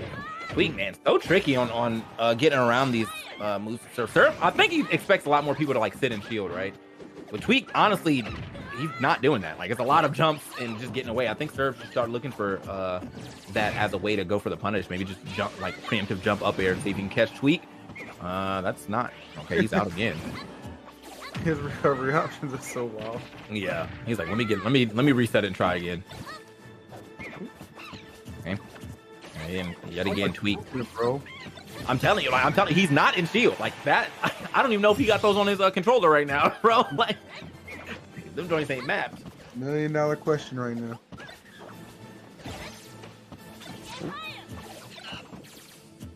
Right. Okay. Okay. Huh? Tweak trying his trying his best to kind of just keep weaving around and keeping this lead for himself. And he's doing a really good job. Again, like I'm telling you, like it really does feel like Surf has kind of had the stage control on his side as far as like the amount of time more. Yeah. But Tweak, I mean, he can confirm from anything. Oh. My man went flying. Is he done? I don't think he can make that back. Yeah. That back air was slick. I'll give it up on that one. Like the double PK fire back air, that was slick. He just kind of brought that one in there out of nowhere. And boom, there you go. Okay.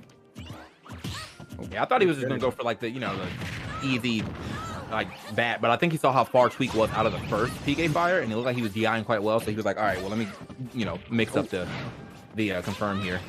Tweak gonna make it back to stage, flip on his own banana, but doesn't happen. Nothing really happened to him right there. Another monkey flip. Maybe gets this. Yeah, he does. Okay. All right, it's been a go-to kill option for a lot of the time that Tweak has been piloting Diddy. Now, once again, he finds himself kind of in a similar situation as the last game. Had to make a crazy comeback. It will result in a bracket reset this time if he's able to make it happen. I think Syrup feeling a little bit more in control. Okay, back air. Still living. Okay, hold on now. Syrup, a very solid lead here, but again, he did have this solid lead earlier, and Tweak made that comeback. So it seems like he's starting to catch on, at least to these neutral airs that Tweak's throwing out. Tweak gonna stall that recovery out to make sure he can. Ooh. Okay. I flip, like it. That's just knowing he's panics and put that shield up. Okay, hold on. Don't get too comfortable. Ooh. Man, that monkey flip actually gonna go for the hit this time instead of the command grab. Tweak. Again, just drilling his way back. That's enough? Yeah, okay. See, what did I say, bro? What did I say? Like he started jumping out of shield. He was catching Tweaks. He caught Tweaks jump on that end.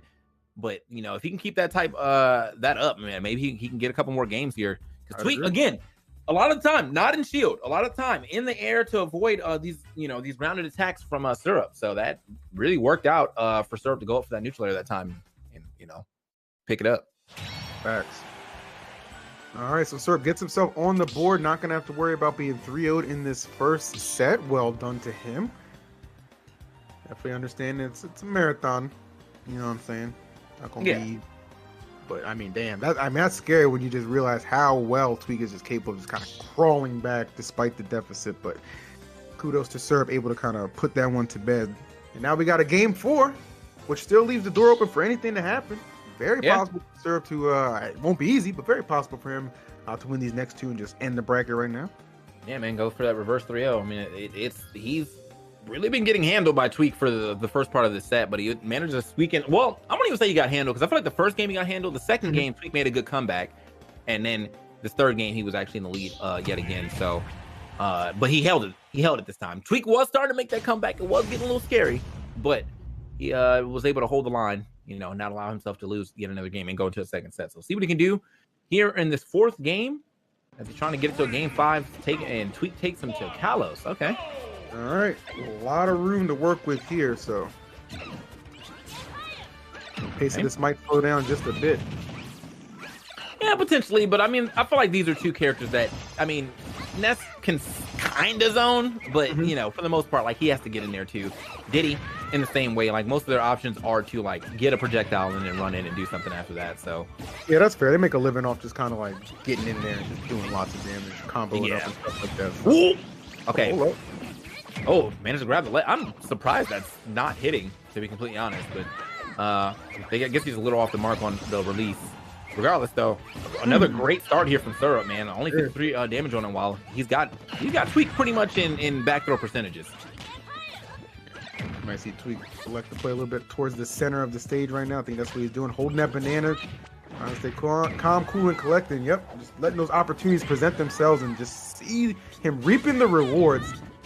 Ooh, great bounce. That's unfortunate for Tweak right there, because it seems like he really had a good option for that. And I thought he was going to go for the up smash first, but maybe he wasn't for sure that it was going to KO. That one, after getting the down tilt, definitely KO'd. Not too sure about what would have happened before, but regardless, Tweak been sitting at this 112 for quite a bit. Kind of getting that up smash, kind of bailed him out of missing that punish earlier, but the lead granted, no matter how you got to it. Oh, okay, I like that. Tried to reset him. I really like how he'll just use that down air to pop up, and just so many options he can have after it. Up tilt, nair, a couple of different ways to keep extending that combo. As he extends this lead to 58% on Syrup. And Tweak, I mean, you had mentioned it, what, about 30 seconds ago that he was sitting at 112? He's still at 112, bro. Yeah, what is going on, Syrup? You had a great start, bro. You got to get a hit in here. Tell him. Tweak is, this is about to be a perfect stock that he started at 112, so. I don't know what's going on right now, man. Oh, is he dead? That's it? That's a perfect stock for Tweak. That man's been at 112, stayed at 112. Oh, man. Syrup having a hard time right now, trying to, keep himself from not, oh, Tweak with the wall clean, nice.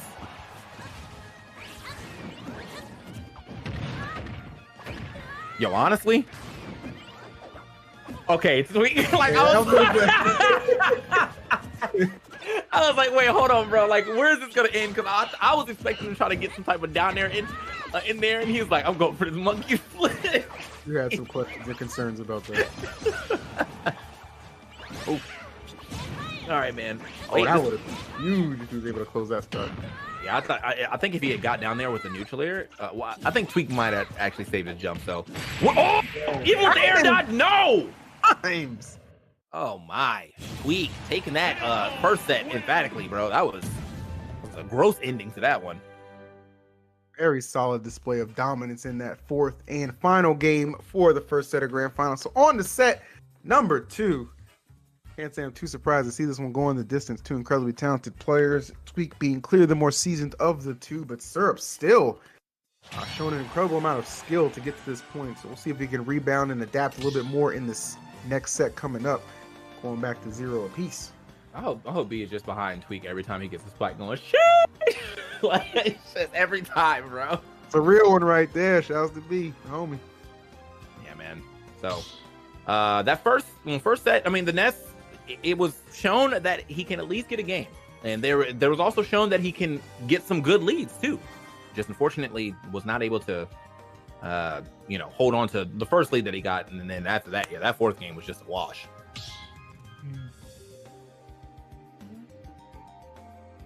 All right, man. So where we going next? Or are we getting on the second set? Are we getting the same characters? Are we swapping anything? Let's go ahead and find out as we... Nope, no swaps at all. He believes in the Nest, and honestly, I really don't think that he's... It's a matchup thing. It's mostly just, I mean, Tweak's a seasoned player, man. Like, and he's playing like a seasoned player. Syrup's gonna have to, tone it down a little bit on the aggression, but also at the same time, he's got to catch on some of Tweak's habits and force him to change it, man. Like, I mean, just the amount of jumps that Tweak has been able to get away with against Nest, it's kind of insane to me. Sure. Absolutely. All right, well, let's see if this second set can change the fortune of Syrup, hold on and win this Smash World Tour Northeast bracket, or will Tweak be crowned the champion? Add another title to that already pretty hefty and full mantle. They're saying this past his bedtime, bro. He getting sleepy. Like, y'all messed up, bro. Y'all messed up, bro. He's still out there, man. He's just playing undercovers right now. He got the nightlight on, making it work. Right? That's a real gamer right here. We all been there. DS open, hear the door close, just immediately slam that. Like, y'all been there, bro.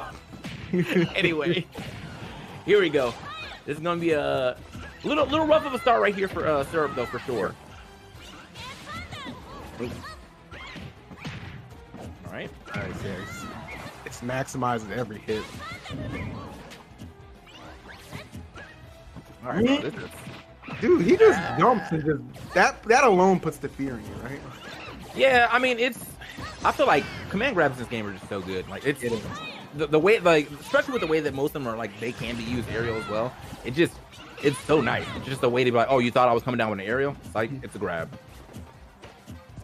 So, and it's working out for him quite well. Now, this is some good damage that Syrup does have on Tweak for the amount of raise that he currently has. Oh, I thought that was actually about to finish. Seriously. All right, Syrup done a good job clawing his way back in this one. 161, banana in hand, makes the toss, not quite able to hit it. Okay, he's definitely looking for some jumps now, though. And that was a jump read for that up air, but didn't find it. That's going to be easy back throw. Great spacing on that to jump away. Tweak, not even able to throw out the kick to get anything going for him. Ends up taking that back throw. Okay, hold on now. Raise the roof. Okay, Syrup. Nice, great decision making. I mean, he just anticipated exactly where it was going to be. I wonder if he wanted that footstool to land onto the platform, like both of them. That might have led to something cool right there. And the air dodge does not get him all the way to where he needs to go. So Tweak, the banana edge guard is just clean like that. I mean, like that seems to be a very easy edge guard to drop against Ness. So, okay, nice. Yeah, now Tweak definitely catching him. Well, that's a Ness classic. You know, forward air off the ledge. Like that's they've been doing that forever now. They're pretty aware that's coming out, but Tweak just looking for the right countermeasures. Oh, actually tripping up on his own banana. He can land safely. He does just that. Pull another one out and try and get back to business. I will say though, it's nice to see like different styles of of Ness. Like you see Foe, you see Send. Now you got Syrup. I feel like Send is obviously a lot more flashier, but it's still effective. Oh, he could not hit the stage the way he wanted to, actually going under the stage, but still he's got some good damage here on the Tweak, so not bad. I mean, not the worst loss of losing that stock that early until Tweak does something like this, still with the conversions. Okay. Oh no, not quite. All right, Tweak making the most out of this lead. Game one here is so important. Okay. Man, Tweak just doing such a good job playing around him. I mean, just give him really just no openings, very few options. Everything for the most part just being perfectly covered. Yeah. That's still not enough to put him away. Love what Tweak does. He just comes in flying high from those bananas, but actually goes flying off to the right side. Look, note the fact that my man is now punishing these jumps. So this could, be good for him. The unfortunate part right here is that he has to get some damage going. Yeah. It's great that you can find the punish, on the jump for the KO, but like, how you gonna get this damage before that? Yeah, it's really good because that is something that had kind of eluded him in the first set. And we've seen it a couple more times in this game. But the thing about that is, like, it might not win him this particular game, but it could win him the set, right? Like, carrying that over. Because Tweak will have to kind of make some adjustments to that as well. Okay. Tweak. I mean, like, his spacing actually is immaculate to get right outside that dash attack. Okay. He's getting these hits here, just hasn't found that last hit. I mean, if he gets another down tilt, I'm sure we're going to see down tilt up smash. Maybe down tilt back here, depending on how close he is to the edge. All right, it's starting to add up. Yeah, the forward tilt, he's been putting that as a little bit of a pressure tool for quite a while. That time paying off, rewards him with that final stock. And game number one going to go to Tweak. Yeah, that was that was just really well placed forward tilt, but he's been doing that quite a bit. Yeah, it's just that was the first one I think we saw KO, but yeah, the way that he's been doing those forward tilts over the edge just to catch Syrup, just in case he pokes his head just a little too high, and ends up taking that stock. So good stuff to Tweak. Yes, sir. Now up, was that second game? That was first. That was first. I was like, hold on now, I feel like we got flying through right now. You know what I'm saying? I have a question. Now that Send, that's Best Ness. Is that a permanent name change? Is that real? Assume, man. I don't know. Best Ness, I thought that was just a troll for a tournament because I recorded a new episode of Do You Know Black People, and I was calling him Best Ness the whole time, and he didn't correct me. So what's going on? Brother, what's going on with that? Maybe he had too much respect to correct you. No, don't respect me. You heard it here first, boys. Well, hold on. No, not... Anyway, back into the next game, bro. Like, well, hold on now. Moving on, game number 2 here. Oh man, yeah, this is for Syrup. Well, these things got to stop for sure, man. I feel like right at the beginning, Tweak knows how to find those conversions off of just a straight hit, which I guess you can't really say, like, stop getting straight hitted, because, like, that's just going to happen. But I think it's like, you know, maybe try to get a little damage here before such. It seems like Tweak is pretty much, you know, he got the book of syrup on deck. Ooh. And a sticky situation he found himself in right there. Will he make it back? Yeah, but still going to take some damage. Tweak's so efficient with being able to ledge trap, just hold down space, and just make you take so much damage at the end of these exchanges. I was going to say, man, 2% before you lose the stock, that's a little rough. But, managed to get a little extra percent in there, man, but unfortunately, really ain't nothing to write home about yet. A 128. You're on to, nice. Yeah, bro, can't get all the way up there, but that, I mean, he waited for the air dodge. I feel like he did. Yeah, he knew. Thought we were gonna get like a, you know, just a delayed up air, but Syrup getting a little something started for himself. Oh, Tweak getting out of that with the wave dash back, basically. I gotta give it up on that one. Oh my god. How many times have we seen it? It just doesn't fail. Just interrupt the recovery and have the down air. Boom. Round up, ready to go. Man, I just feel like right now, man, like Syrup, it's pretty much every time he gets, you know, Tweak gets that one, bro. Like, I feel like he needs to find a way to play like Tweak, get that one hit and get mad damage from him, because Ness can do that. I mean, Ness definitely has some pretty nice strings. I won't say like as nice as Tweak is kind of freestyling on him right now, but Ness definitely got some pretty nice strings to find himself some good damage here. Now he's definitely I don't think he's in backdoor percentage just yet, unless he's like right at the edge. Oh, doesn't go for it right there though. Big opportunity, maybe rearing up for Syrup. No, not able to get anything off of. Oh, the banana not landing where Tweak was anticipating, but still able to make it back safe and securely. Love what he'll do every single time, man. You just get, it's just instinct to just put up that shield. Those command grabs, like you said, TK in this game, just so powerful, and Tweak just utilizes it to full perfection, but a rare miscue on the return to ledge, actually detonating his own perils to cost him that stock. Yeah. Okay. I feel like I definitely see a lot of the times he's trying to force his, you know, he's trying to force his way back in here. And again, I do kind of attribute that to the young man play style. Like, they go in. And it's worked out for him a bit, but I think Tweak is kind of, well, not only has he danced around it quite well, but I feel like he's been able to slow, just slow it down in general. You know, he's playing it at his speed. Like, when he wants to start going crazy, he does, and then when he don't want nothing to happen, well, he's chilling. Hey, this could be good. Ooh, you're not. Oh, okay, Syrup. Oh yeah. Taught you that. Yeah, that's a young man right there. That's it. Listen here, young man. Gotta hit one of those real quick. Had to adjust my eyeglasses for that. Spectacles, huh? Right? I might get them. Yeah, that's good. Okay. Yeah, just barely. I feel like it was just to the blast zone, but good stuff. To Syrup, I mean, he managed to get himself right back into the game quite well at that. I mean, like, you have to think about the fact that, like, he was down a bit, and oh, is that it? Wow. Yes, it is. What a comeback! Yeah, seemingly bro. Out of nowhere. Ness does indeed win. Dang. Well. Okay. You got it. You got it. It just was not expecting that to be the way that this ended, man. Tweak had such a hot start, and I mean, out of nowhere, that was Syrup like exploding in like 1 minute, and it wasn't even 1 minute, it was like 30 seconds, really. Mm-hmm. You know, got that first stock, or he got the second stock, and then he pretty much gimped that third stock like it was nothing. So yeah, I mean, that's gotta feel good. Yeah, when your character can be susceptible, like that, you know, obviously Diddy Kong, great character on stage, but you know, you can definitely snipe him out of that recovery. A little bit to be desired, and I think Syrup just, you know, even if he's getting outplayed on stage the majority of the time, just kind of no quit attitude. So props to him for evening this up 1 apiece. Yeah. Get it. All right, man. So see what Syrup can do.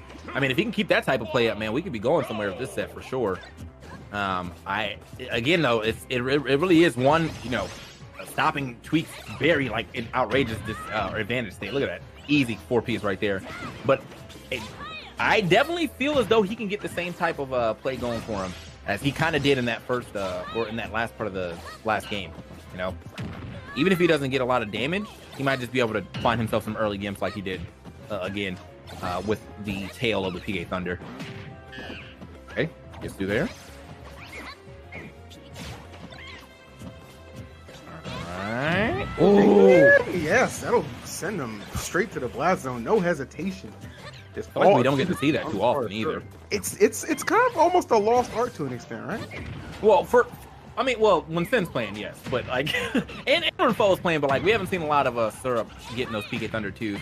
So it was nice though. I mean, like, he got a nice one right there, got the first stock. Wasn't able to add up too much extra credit right there, as Tweak was able to even it up relatively quickly. But still, you got a slight lead. See what you can do with it. And nice with it right now. So many great talented Nesses that we have in this game, man. Good to have another one on the rise here in Syrup, and he's putting up quite the fight against Tweak. Someone with a resume you could stack up against anybody's. Some of the greats in the game, but man, he has been going toe-to-toe with them. Love what we're seeing. If you're just tuning in, this is the second set. Tweak winning the first one 3-1, but he's definitely got his hands full right now in this third game. Battling back and forth. A couple of more shields from Tweak now in these later games too. So it seems like, I mean, yeah, his jumps have been getting caught a little bit, enough for it to be an issue. That's nice. He finds the confirms off those PK fires for sure. But yeah, it seems like he's downing. He's opting to shield a little bit more now in the later half of this, these games between them. I might see an up smash out of shield somewhere here. Nope. Well, I'm sure that if he neutral air backward, that's gonna be up smash out of shield. Okay. I don't know why that pop gun looks so disrespectful. like, just go on. It's like, what are you gonna do about it, kind of joint. Oh. All right, trying to show off those acrobatics. Ooh, not gonna get that roll. All right. Nice. All right. Oh, this all great catch from Tweak. Very doable situation. Goes for it all with that down air.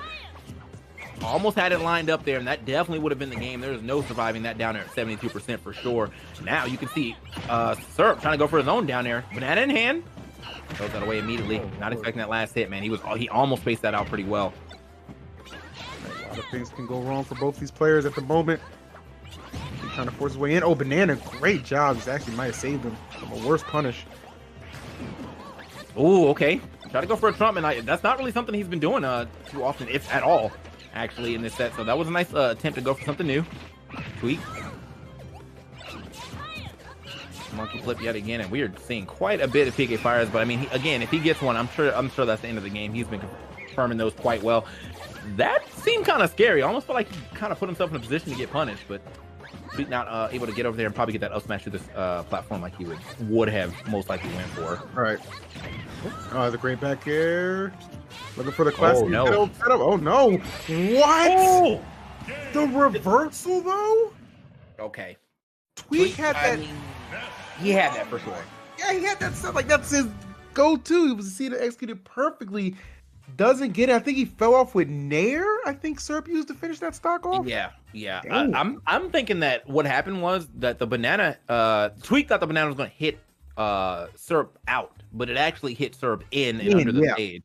So then he was well off of that down air. And then if it hit him out, it would have been perfect, right? That would have been right where he wants him. That would have closed up the game for him. But the fact he went inward was like, oh, so Syrup's just thinking, well, let me just smash this Nair and stuff it in there. And sure enough, comes out up 2-1 in his favor. Damn, that's just a little unfortunate for Tweak. Well, hold on now. I mean, like, we still got a couple games left. We still got some secondaries if Tweak decided to do that. I'm not sure if he needs to do that. I do think the Diddy is doing well. Right now, man, Syrup kind of he kind of turned up. He is. Man's going ham Sam's. I ain't mad at him. Ham Sam's. Are you streaming after this? I am not. I'm back at it tomorrow. All right. Always gotta ask, bro. You know what I'm saying? Ask in the background. All right, friends.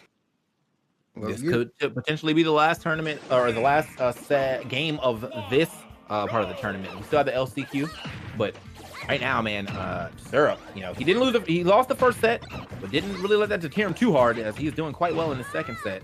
It's a bounce back, man. Yeah. That Nair from last game, that was still WTF type jump. Yeah. So I don't know. Syrup understanding. Look, he sees it right there. He sees the writing on the wall. He's up 2-1. Knows there's no reason he can't put this tournament away right here and now. Tweak obviously would love to add a victory with the Diddy Kong. And honestly, arguably the hardest Smash World Tour qualifier that we've had to date. You can argue a lot of tough regions in Japan. Obviously, last week's Southeast was insane as well. But it's like the amount of competition in today's bracket. Uh-oh. At the top of the line. Oh, we making it back? Yes, we are. With that banana back in hand immediately and just toss out a few peanuts. I think one thing I'm definitely noticing about Tweak is style, and this may just be an online thing, but he is definitely going for more reads than like some of the guaranteed damage I can see. And I think that the read usually nets him more, but sometimes you gotta go for the guaranteed damage. You know what I mean? Sometimes, and should be just barely making that one back. Okay, back throw. Not enough. Not even close, man. That's not even what happened. Oh, there it is. That's what he was looking for last game. Popped him out that time, put him right into the down air. So good stuff to Tweak. Getting that first stock. And honestly, he's been playing pretty much off stage a lot of the time. He's been kind of like held to the edge, while I feel like Syrup has really been holding down that middle stage. Back throw. Almost. Yeah, he's fortunate he was as far away as he was. Nice sniping that off, and yeah, he's not gonna have enough time to charge and make that back. Man. Almost feels like he's playing a little bit more reserved. Yeah, definitely. I can. It feels like like he's in his head a little bit. Yeah. And I'm not like that's just the best term. He's probably not in his head, but I do think he's like could be overthinking some situations when he was like in these situations earlier in this set. He was not. Like it was all instinct. So either way, man, like just Syrup. Regardless of what Tweak is doing, Syrup is he's taking advantage. Movement on another level right now. Trying to seal this one up. Oh, nice.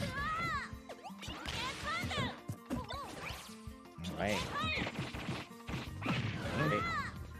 Get a nice little monkey flip yet again, but Tweak now. A little bit of the stage control there. Finds the forward air, so he can go ahead and set up his trap here on the side. In.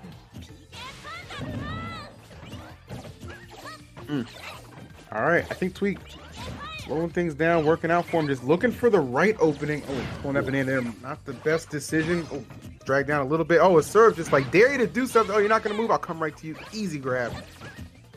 Oh my God, that was such a good response. Oh, he knew what Tweak was gonna do when he landed in front of him. He just had that whole situation just one step ahead of him. How he was gonna deliver that punish. Brilliantly played. That was a Sakurai approved parry. He felt good about that. He was like, I know what you're here to do. I got you. I know what you're here to do. Okay, back onto the stage. Tweak. Yeah, it's gonna get it with that banana toss, or I think that might have been Z drop forward air. But regardless, forward air was the finisher. And get that out of there. Ooh. Okay. That double nair was nice. That was a clean extension. Okay. Wait a minute, yeah, this game's starting to escape Syrup, man. He was looking good until Tweak is very much exploded on this last stock. Syrup finally getting back on stage, but Tweak not giving up, relentless on the attack right now. There was like 30 seconds of just slap. Oh, no. Oh, he wanted it. Okay. Yeah, I was like, because honestly, man, it doesn't take much. It doesn't take much to get Tweak out of here. Just put that PK Thunder 2, and make sure the tail hits, or the PK Thunder, and make sure the tail hits, and that's it. But that's going to be it for Tweak, finding that up smash after the banana hit. Good stuff. Managed to take it to game 5. All right, so wrap it up right here. Syrup, Tweak, TSM, Armada. Battle for the ages right now. Only here on Smash World Tour Northeast qualifier. All right. Thanks. Like practicing his ring announcement right now. Like, oh man, Bruce Buffer, baby. All right, man. So I think we're pretty sure we're playing this entire set out like this. I don't think we're going to be seeing any character swaps here, but this is a really good set overall, man. No reason to switch right now, no. Yeah, not at all. All right, Chad, who you got, man? 1 for Tweak, 2 for Syrup. How y'all got this one going down? I definitely don't remember what the poll was. So. Y'all gotta remind me real quick. I don't know, man. This is actually too hard to call right now, man. These games have been going back and forth. It's a very tough one. Yeah. All right, well, let's get it. Kind of decided. Game number 5, second set of grand finals right now. Battlefield. Gonna make a normal Battlefield at that. Gonna make its I believe first appearance here. Yeah, we've seen a lot of on Battlefield, but I'm not sure about normal. Maybe one time for this, but you know, regardless, it's definitely one of the rarities of the picks of this set for sure. And it looks like there's no rareness right here on the way that this game is starting to develop, man. Another decent lead here for Syrup, but he's been kind of holding. He kind of gets the lead on a lot of these games. Just Tweak is able to close out that first stock, right? You know, first. So, all right. All right, Tweak elected not to bring out a banana yet. There we go. All right, I'll wait till he's off stage. Maybe just trying to maximize his positioning. He was fighting well without it. Okay. A lot of patience right now. Yeah, no one's trying to be too overzealous. It's game 5, bro. I get it. Yeah. Like every mistake could be the last. So I got you. They're definitely playing some very intense neutral. You know, kind of what you expect to see though, man. Like Tweak going to be playing behind that banana pretty much. No chance. Wow, he snuck that one in there. Man. There's no hesitation from Syrup. He saw that immediately and he was all over that man. Yeah. So now Syrup, man, you know, one stock closer to taking this tournament. Gonna get that top seed. Okay. Make him think he's eye and then just go back in there for the quarterback sneak. I see you. I see you. Get off that. Get nice little dash attack for there. Easy damage coming in from Tweak so far. But now, again, I'm telling you, these jumps, they're starting to get caught.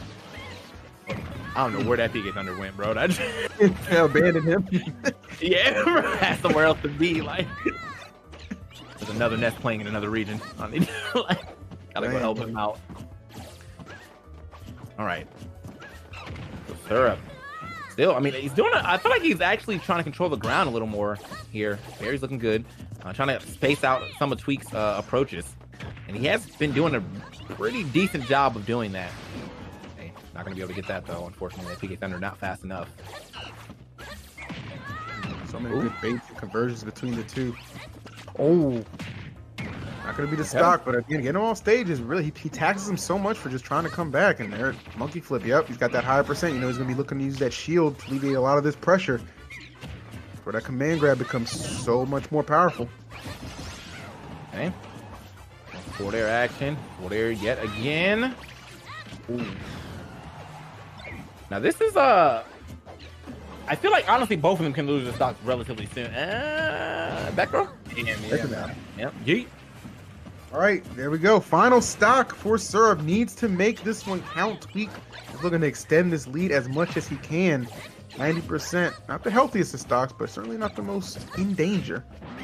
Yeah, okay. That damage is beautiful. What? We said maximize, TK. We said maximize. Maximize your. Yeah, I'm saying maximize your damage right there. Oh. Man, have more miles than a Tesla, man. You know what I'm saying? Like, we ain't filling up, baby. But now the catch down there hit so hard, this had net shot. He was he didn't bounce off the ground or nothing. Just he was just done, dude. This got out of hand so quickly after that too. Like Tweak actually could finish this with a potential 2-stock. Yo, maybe. Yes. Okay. Delivered. 128 for Syrup right now. Can he make the most improbable comeback? See, I don't want to say it because I know as soon as I'm like, I'm not trying to curse. Right, it's coming. Well, that's the question. I was trying to curse it, just in case. Yeah, he's really trying to get himself a PK Fire start here, and I mean, Tweak is very aware. I mean, he is shielding all of these exactly. Oh, that's it. Yeah, the dash attack, very ill-advised, but Tweak with the very advised up smash. Go ahead and take that that set, and that is that's the tournament. Tweak takes the grand finals. Good stuff. Well done to Tweak. I mean, just really smart and just disciplined. You know, he had that huge lead, and just once he got that, you know, that the down air barrel, like boom, that 63. I feel like he just didn't look back from there. I feel like that was just like a whole problem, and it certainly did not disappoint. So well done, Tweak. holding it down. But Syrup, nothing but respect for him as well. This young man came in, showed up, and showed out a very respectable second place in the Northeast main bracket. Yeah, man. I mean, like for a name that like I feel like obviously didn't have that much time before this, like he popped. You know what I'm saying? Like this is a very large, this is a very far place to make it for some, to not be one of the people that people were expecting. The Mars, Waddies and all that good stuff. Like you came out here, relatively new name, and showed up. So hey, man, good on you. Hope you get to show up like that offline too. What I saw right there, good stuff to get both those guys. So, but don't go anywhere, guys. That although the main bracket has concluded, we do have the LCQ for you guys to check out. But first, make sure you check out VG Bootcamp. Well, how do I do that, EE? It's very simple. You can like, follow, and subscribe to VG Bootcamp on all those awesome platforms. You see it right there: Twitch, Twitter, YouTube, and Facebook. Check them out. Check them out. Check them out. Yeah, man. And also, obviously, you can go ahead and hit that subscribe button. Now, I know you're asking, TK, what if I have no money? Well, don't worry, I got you covered, man. Free with Twitch Prime, bro. Like, that's all you need. Now, if your parents got Twitch Prime, then you got Twitch Prime. You feel me? But anyway, or they got Amazon, you got Amazon Twitch Prime. So, but obviously, low is $4.99. If you want to be a super supporter, you can drop that $9.99 or that $24.99 as well. All right, and what if you want to drop a little bit more? Well, it's okay because you can get 10% off when you use the code SWT for all your Metafly.gg lessons. Play with and learn from the best in the world when it comes to Smash Bros. And a variety of other games as well. That's why you should go check them out at Metafly.gg. Metafly. What do I say? Yeah. Metafly? You keep saying Metafly, which I think is actually another website, but not the one that we're not Metafly. I know that. Anyway, man, get your get your lessons here for Melee, for Ultimate. Probably can still get yourself some 4 lessons if you're still playing that, to be honest. So Smash World Tour, get 10% off by using a SWT right there. Big shout out to Metafy for partnering with us and all that. Yeah. But yeah, use your promo code and get yourself some lessons. But also, if you don't have a way to get those lessons because you have no way to play, well, we got a controller giveaway coming up for you. Click the link in the chat to enter. Winner is picked at 11 p.m. That is 40 minutes from now. So get yourself into that controller giveaway and live long and prosper or something. I don't know. I mean, yeah, that's fair. All right, and it's back again. I didn't even know what was happening, but I'm glad it is. June 26th through the 27th is Get On My Line, powered by Red Bull. $1,000 prize pool per region. Make sure you sign up today at smashgg/GOMLINE.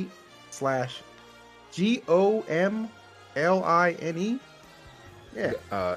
GOM line. But yeah, it's like Get On My Line. It's not on the level anymore because we online. But I see what y'all tried to do there and make me. Yeah, I mean it works.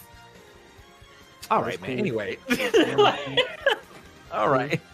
Just make sure you check we're it out. We're going to break real quick. We'll be back with the LCQ very quickly. Stick around.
Welcome back, guys, to the Smash World Tour.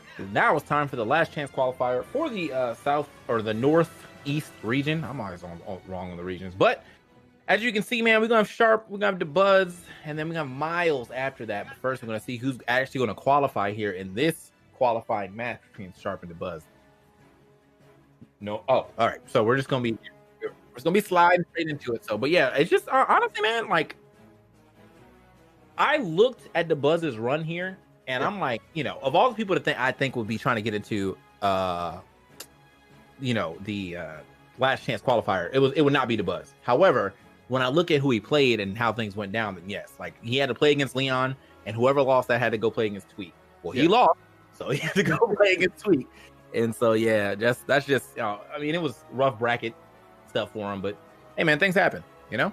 It happens, you know what I'm saying, but he's still in a very good position to certainly qualify, no doubt about that. Not going to be an easy task by any means. Obviously, we know how talented Sharp is for sure, and he plays Sharp and the Buzz kind of almost mirror each other. Like they are really talented with like a variety of characters, but it is going to be the Joker versus the Olimar to open things off on Town and City.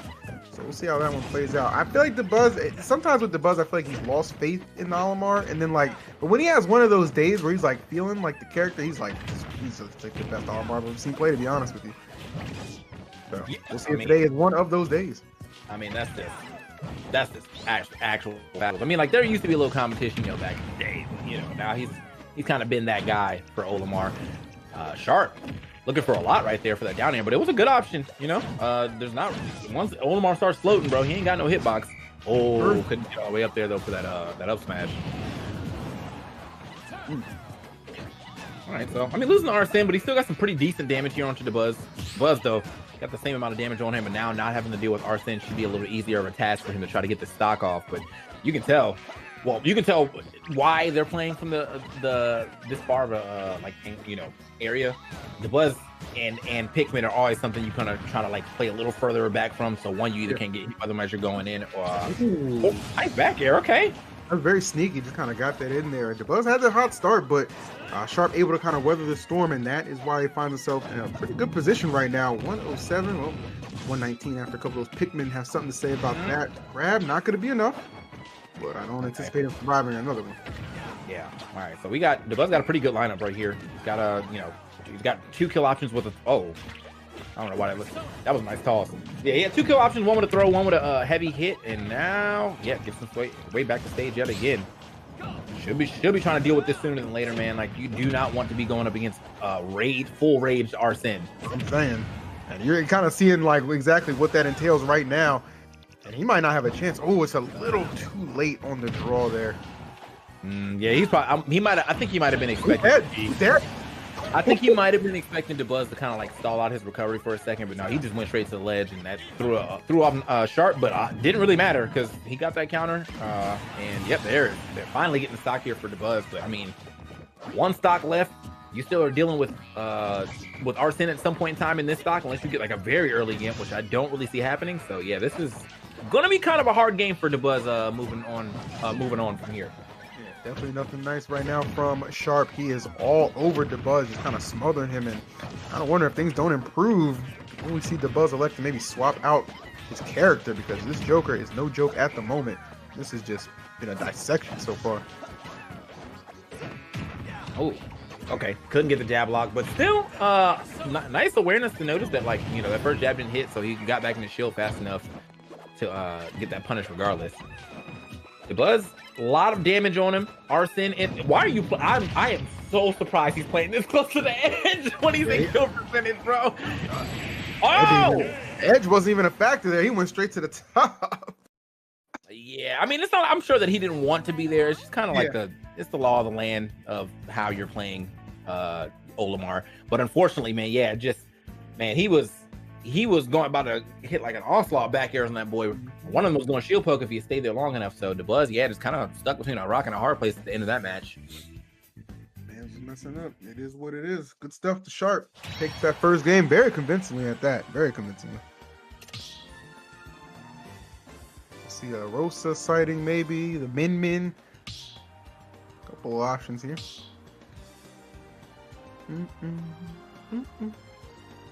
If I'm Sharp, I got no reason to switch. Play a bunch of good characters, but that Joker was looking nasty.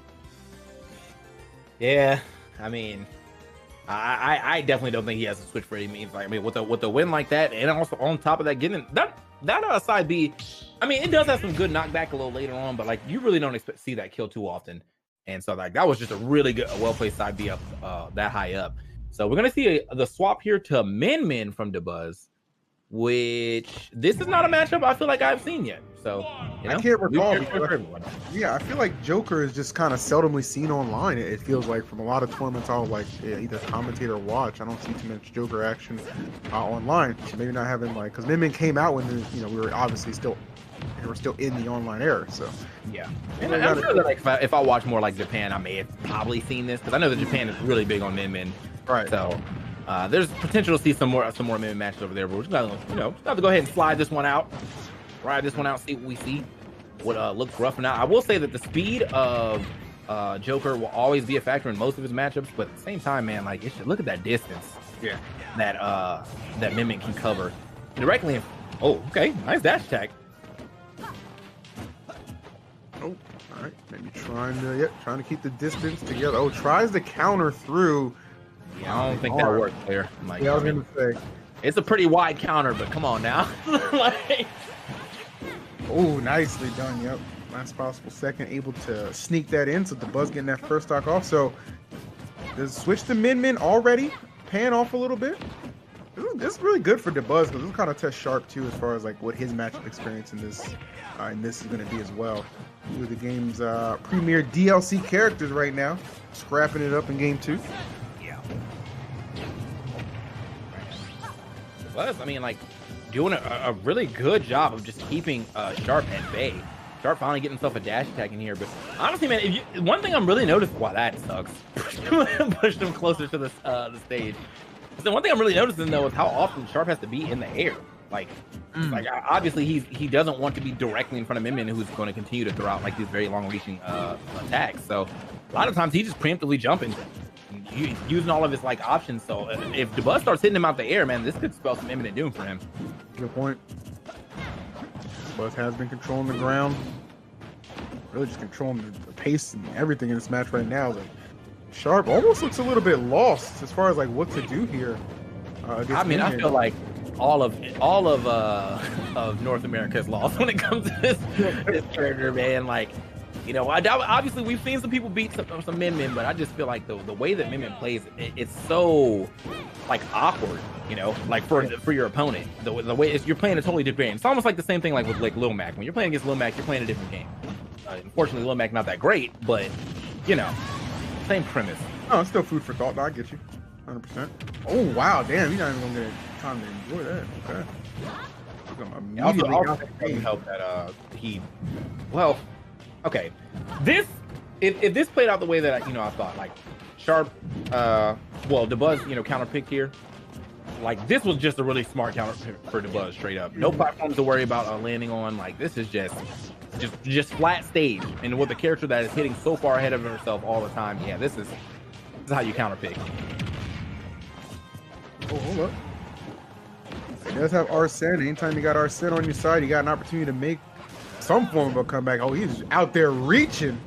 Okay. Well, I mean, he had the distance to get back. I'll give it up. Absolutely. Okay, connected. Oh, hold on. Still got a few embers of Arsene left, trying to maximize it, but not going to be able to get back in time to do anything with that. So, the Buzz here, 136. Oh, 151 after the hit will close out the stock. So, uphill battle still remaining for Sharp, but it's much more doable at this point. Yeah, he's kind of starting to find his stride a little bit, really trying to pin the Buzz down on that right side, create some openings. He's getting in there. All right now. That back one more time, though. Hey, that's all right. Give it up. That was a nice little way to get back down to the ground. Ooh. I feel like, honestly, this game is not out the realm of possible. Oh, well. Oh, okay. Great recovery. Yeah, he definitely had to get under that, man. That's a very easy edge guard for Min quite often. Oh, nice. That parry was nasty, and Arsene should be only a couple of ticks away from making an appearance. Hey. Yeah, he's looking for that extra hit for that Arsene for sure. Yeah, Mega White comes up first. We close? Where's his boy? There he is. Oh, he finally shows up. All right. Better late than never, I guess. Sharp. Looking for one setup. Oh my god, bro. It's so strong. Yeah, that Mega Watt arm, it ain't no joke. It's so strong. Even in arms, it ain't no joke. Like that's canon. Like, you know what I mean? That's a Get shame. hit by one of those. Sharp really found his footing on that final stock, but it's maybe a little too late. Arsene making his appearance, and that Mega Watt, obviously, as TK alluded to, does not play around, man. So one apiece. Let's go. Yeah, man. I think that was a great swap. I don't know if we're gonna keep that swap depending on stage, because, like, you know, he does have other characters to play. He does have the Rosa too if he decides to do that. That stage easily benefited him in that game. Like, and even with it benefiting him, it still almost came down to the wire. Like, it just took a little while for Sharp to finally, like, figure out what to do. And so maybe he's kind of, you know, learning the matchup on the fly right now. And we're right back to it. Let's see where we go here on stage, though. All right, no reason to switch. Yeah, I mean, you got the win. You know what I'm saying? Right. All right, well, we are gonna switch up the stage though. Pokemon Stadium. I think this is I mean, not like the best choice, but I mean, I would assume like Battlefield got like banned or something, because that's what I would expect to take a min, like, to wherever I can get the most platforms, let me get through. So I mean, this is still a good, I mean, it's always gonna be a good stage, you know. Double platform setup is just, that's home. So see how this one plays out. Ooh.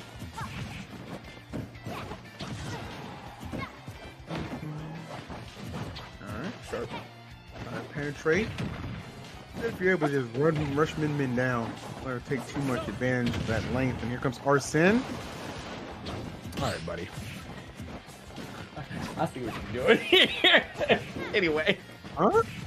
Nothing, man. Back to the match. I don't know what you mean. Talking about the game, bro. Oh, man. So yeah, this is I mean, like, the Buzz has, oh, that's a good grab right there for sure. The Buzz has done a good job of like really kind of playing around Arsene. You know, he hasn't like it hasn't been Arsene to immediate death, and like that's good for him. But at the same time, man, like, I have to say, Sharp has been playing this matchup quite well lately on the later side of things. Is that enough? Almost. Not quite going to be there, but 144 coming back. Oh, the Buzzer stock not out of jeopardy either, but tags him, sends him off. But again, not enough to close it out. Yeah, I think the real issue. That probably should have just been a smash, but probably didn't realize what was happening until he got into that back air. It's all good. Still got the Arsene on deck and the rush down, but I mean, the Buzz, yeah, that's the unfortunate part, man. Like, you literally can't roll or spot dodge min. Like, that second arm is always coming. Dude, this the Buzz copy pasta is hilarious. Stop timing this out. The Buzz kind of cute, kind of clean, kind of look like the man of my dreams. That is hilarious. Twitch chat undefeated. Always. Yeah, the Buzz boxing him up yet again. Gets himself a little bit of meter on that one. But yeah, I think the real issue is, like, so obviously if you're close enough, you can try to get that punish after the second arm comes out. Because, you know, they're going to arm jump. But, like, more often than not, the Buzz is so far away that he arms jumps back. And you're already so far away, like, you're not going to be able to catch that jump back. So, okay, he gets in there, though. Avoids that grab.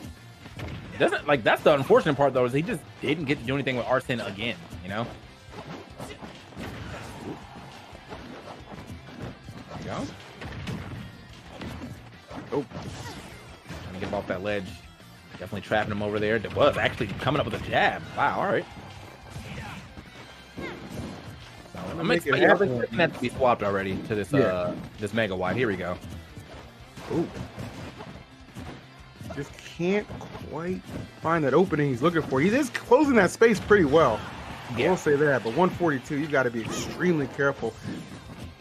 The Buzz having no problem just keeping some space between the two, slowing it down to a crawl, and just getting the better of these exchanges. Even Arsene has not been as threatening just by the time it feels like there's already been so much distance put between them in percent. Oh, great air dodge, though. Get away from that laser. Okay, yeah, just get the grab. I mean, Oh, wow, that's forever. big. And ho. And he got that within like the last, such a small window, like 3 seconds left on Arsene. And Sharp made that count the most. Let's see what he can do here. 175. Not too much. Okay. That door is definitely cracked on Arsene leaving right there, bro. He had both his feet already out the door, just didn't close it yet. Oh, okay. Oh no! Costly air dodge. Okay, Spider-Man is way. Everybody gets one. All right. Yeah, everybody gets one. And I feel like I always forget, bro. I mean, that it don't look like it's that long because when you see it on stage, you know, but like it got some distance. You do.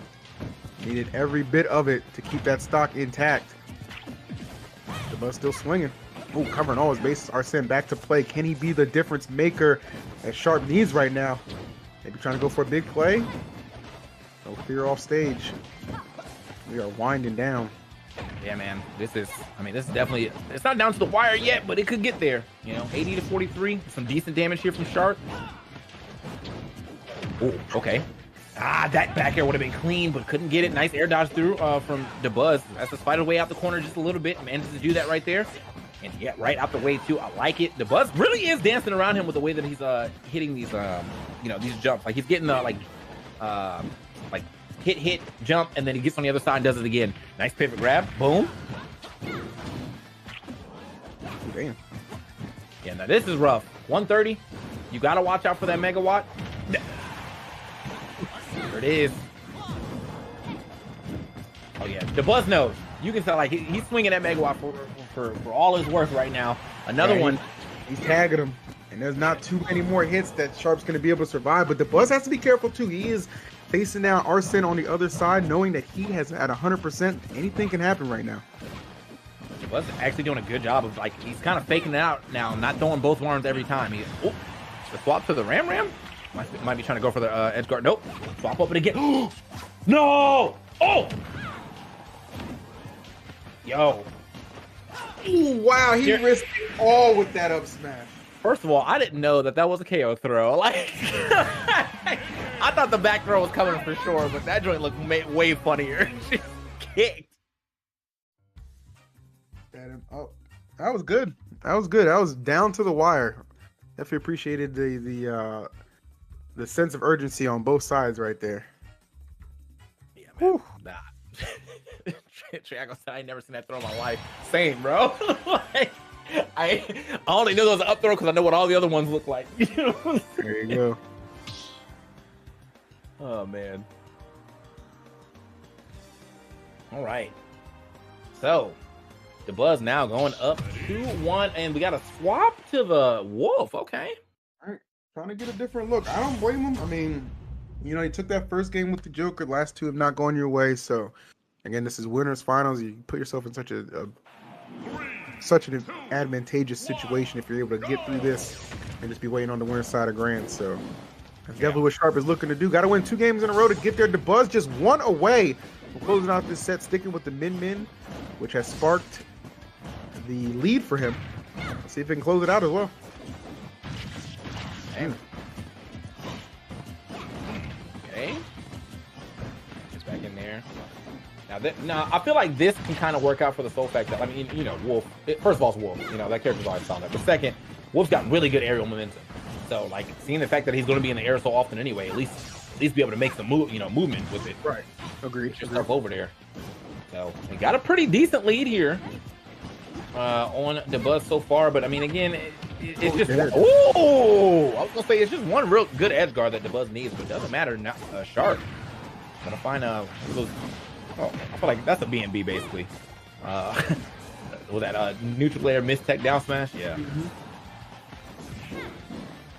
That's really just not even like thought process behind that. It's just like, oh, okay, you put yourself in that position. Yeah, I'm gonna clean up that stock pretty quickly. So Sharp may be slowing things down a little bit to a crawl, electing to kind of find some refuge on that right side platform. Oh, but the Buzz just staying on so quick. That up smash comes out so fast. Great Fox. And there it is. Just as that up smash do be kind of quick. So yeah, gets that going for him. Those jabs on shield, easy punish right there for the Buzz. Doesn't take doesn't allow the lead to develop a little bit too much on him before he loses that stock. However, unfortunately, this lead is definitely starting to develop now. Sharp, nice little 3-piece into another 2-piece right there, and he is still keeping that pressure up now. If anything that we've seen through the Smash World Tour is that Wolf's back air is busted. Yes. So if he lands one of those right now, that's a done deal. Oh man, he's on him. Yeah, okay. Up there. Ooh, that second one would have been clean. Punched up a little bit for the buzz. I felt like that was right there. All right, 147. Oh, I like that grab. Pretty ballsy.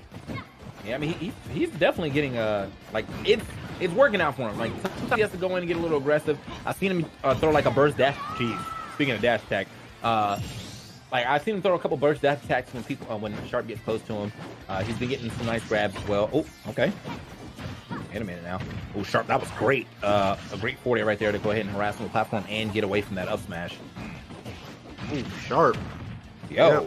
He said we're going to game 5, huh? Whether you For like it or sure. not. Like this is game 5 gameplay for sure. Oh, damn. That's the game 5 exit. There it is. There it is. I'll meet you on Smile Battlefield, bro. Yeah. Oh my lord, he's wasting no time. That wolf came out, claws, ready to do some damage in game 5. Ready to get started. Yeah, man. He said the buzz was already like he got hit with that down smash and on the freeze frame said, "What are your bans?" Like just let me know real rough quick. out here. All right, Unforgiving.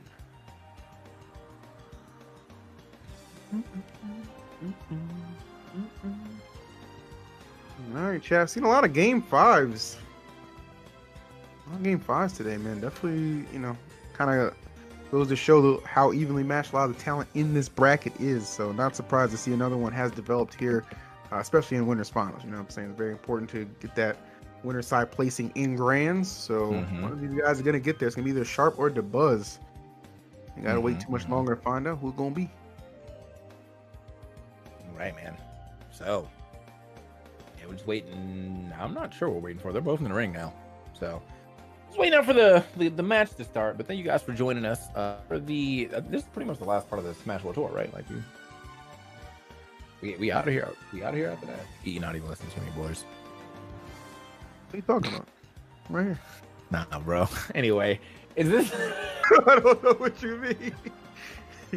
Bro, I was trying to figure out what's going on. This why the chat always say I'm commentating by myself, bro. I'm permanently muted, boys. I'm sorry.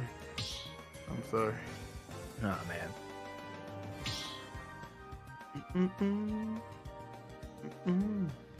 We got one more set after this one, but we're just trying to get the end of this set going. Like one more game left. Whoever wins this, we'll move on.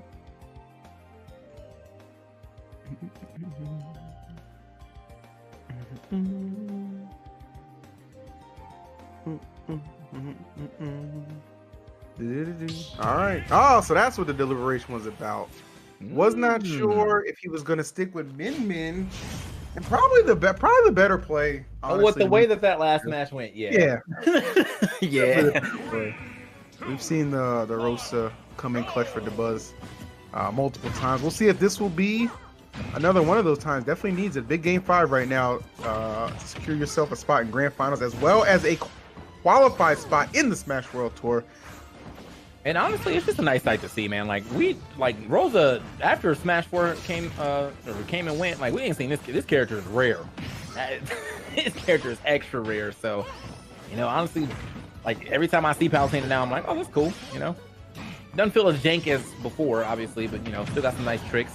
DeBuzz. Yeah, it's still DeBuzz, it's still Rosa, it's still Luma. Like they can still get those shenanigans going, but it definitely feels a little more evened out, if you were. So you got to put in a little bit more, maybe work, some fine tuning, things of that nature. But hey, he makes it work. What the hell was that?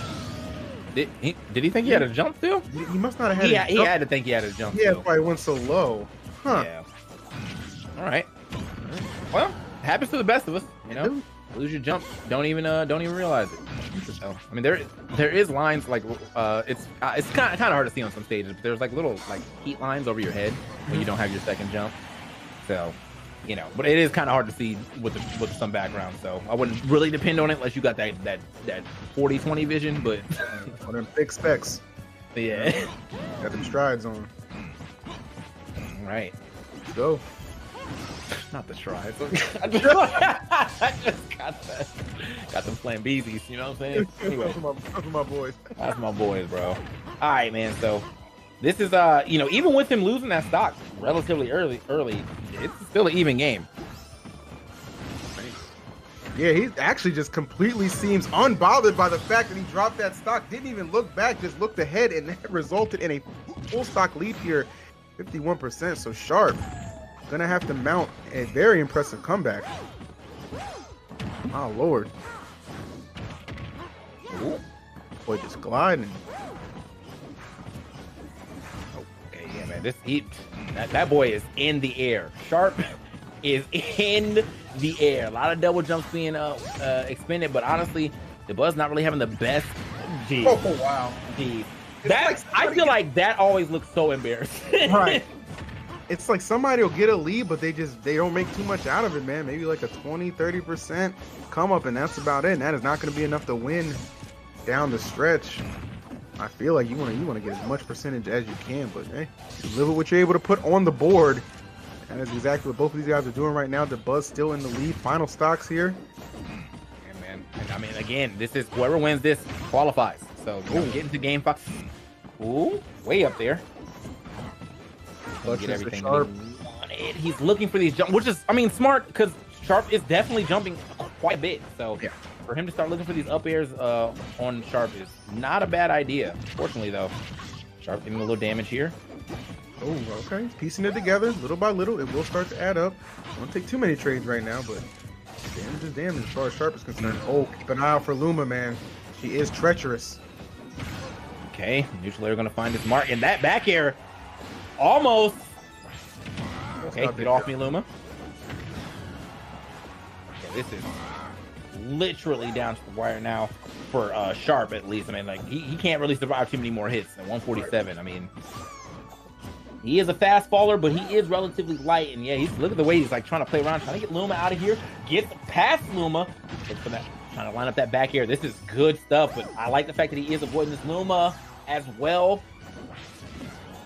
Uh-oh. Right. Ooh, yeah, got him all the way. Can't get out of that, man. Oh, damn. Immediately deleted. Deleted. Okay, he tried to be slick with it right there. If the Buzz grabbed that first time when he landed in front of him, that was an easy back air for the finish. Up throw, not enough at 189, but definitely can't take another grab. Fourth throw. Not going to get Luma out of here? Oh. So terrifying right now. Oh! Oh, yes, no. That was not it. Yeah, he bet hard on that dash attack, and well, he definitely bet on green for that one. That was super rare. So that one, and that is going to be the Buzz moving forward off that up smash and off the Rosa play too. You good? Yeah. All right. Anyway, so off the Rosa play. Great. It was great.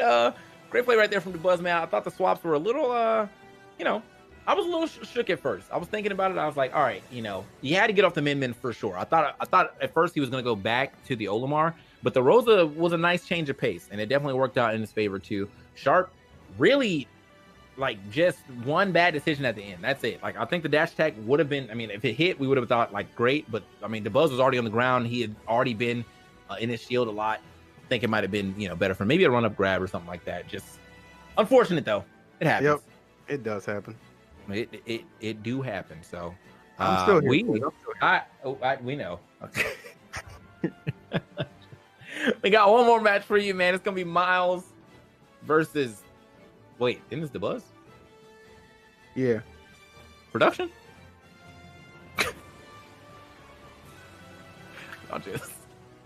Y'all just already believe the man was gonna lose. Crazy. Oh, there's 3 sets. You're right. You're right. Yes.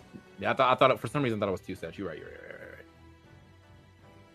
I'm just cleaning the lens. Don't worry about it.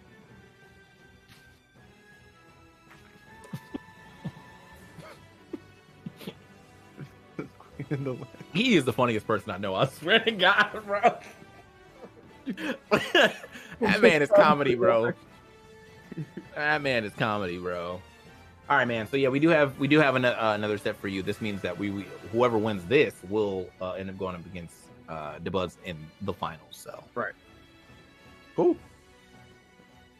Yeah, man. Miles, he's what a run he's had, man. Yoshi sensation. Yeah, I honestly don't really be expecting to see too many Yoshis this high up. I mean Yoshi's a good character. It's just like I feel like a lot of the representation is all in that top 16, top 32 area. So not a lot of top Yoshis. Like they're top 8 at Evo type Yoshis. But I mean there is some really good Yoshi players out there, and Miles is definitely gonna prove that he's one of them. But unfortunately though, I mean, well, I feel like unfortunately for Sharp, he just played a very hard set. It was game 5. Like hopefully that he can reset his mental and get ready for this next set as we go into it. Gonna see most likely what Joker? Probably gonna start with the Joker.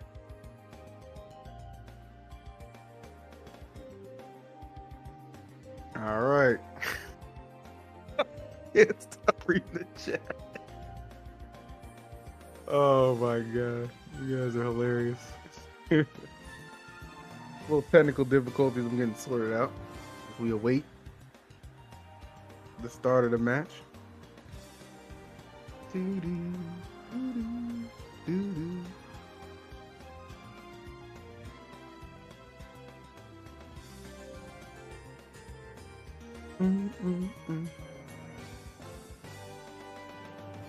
We're just waiting now for the start of the match. Thank y'all for watching yet again the Smash World Tour. It has been a great time commentating for you. We got 2 more sets left, and then well, we'll see you guys offline soon.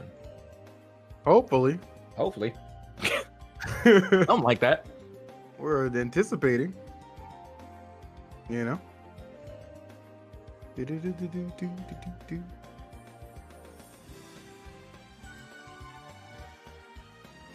So, how's your Sunday been?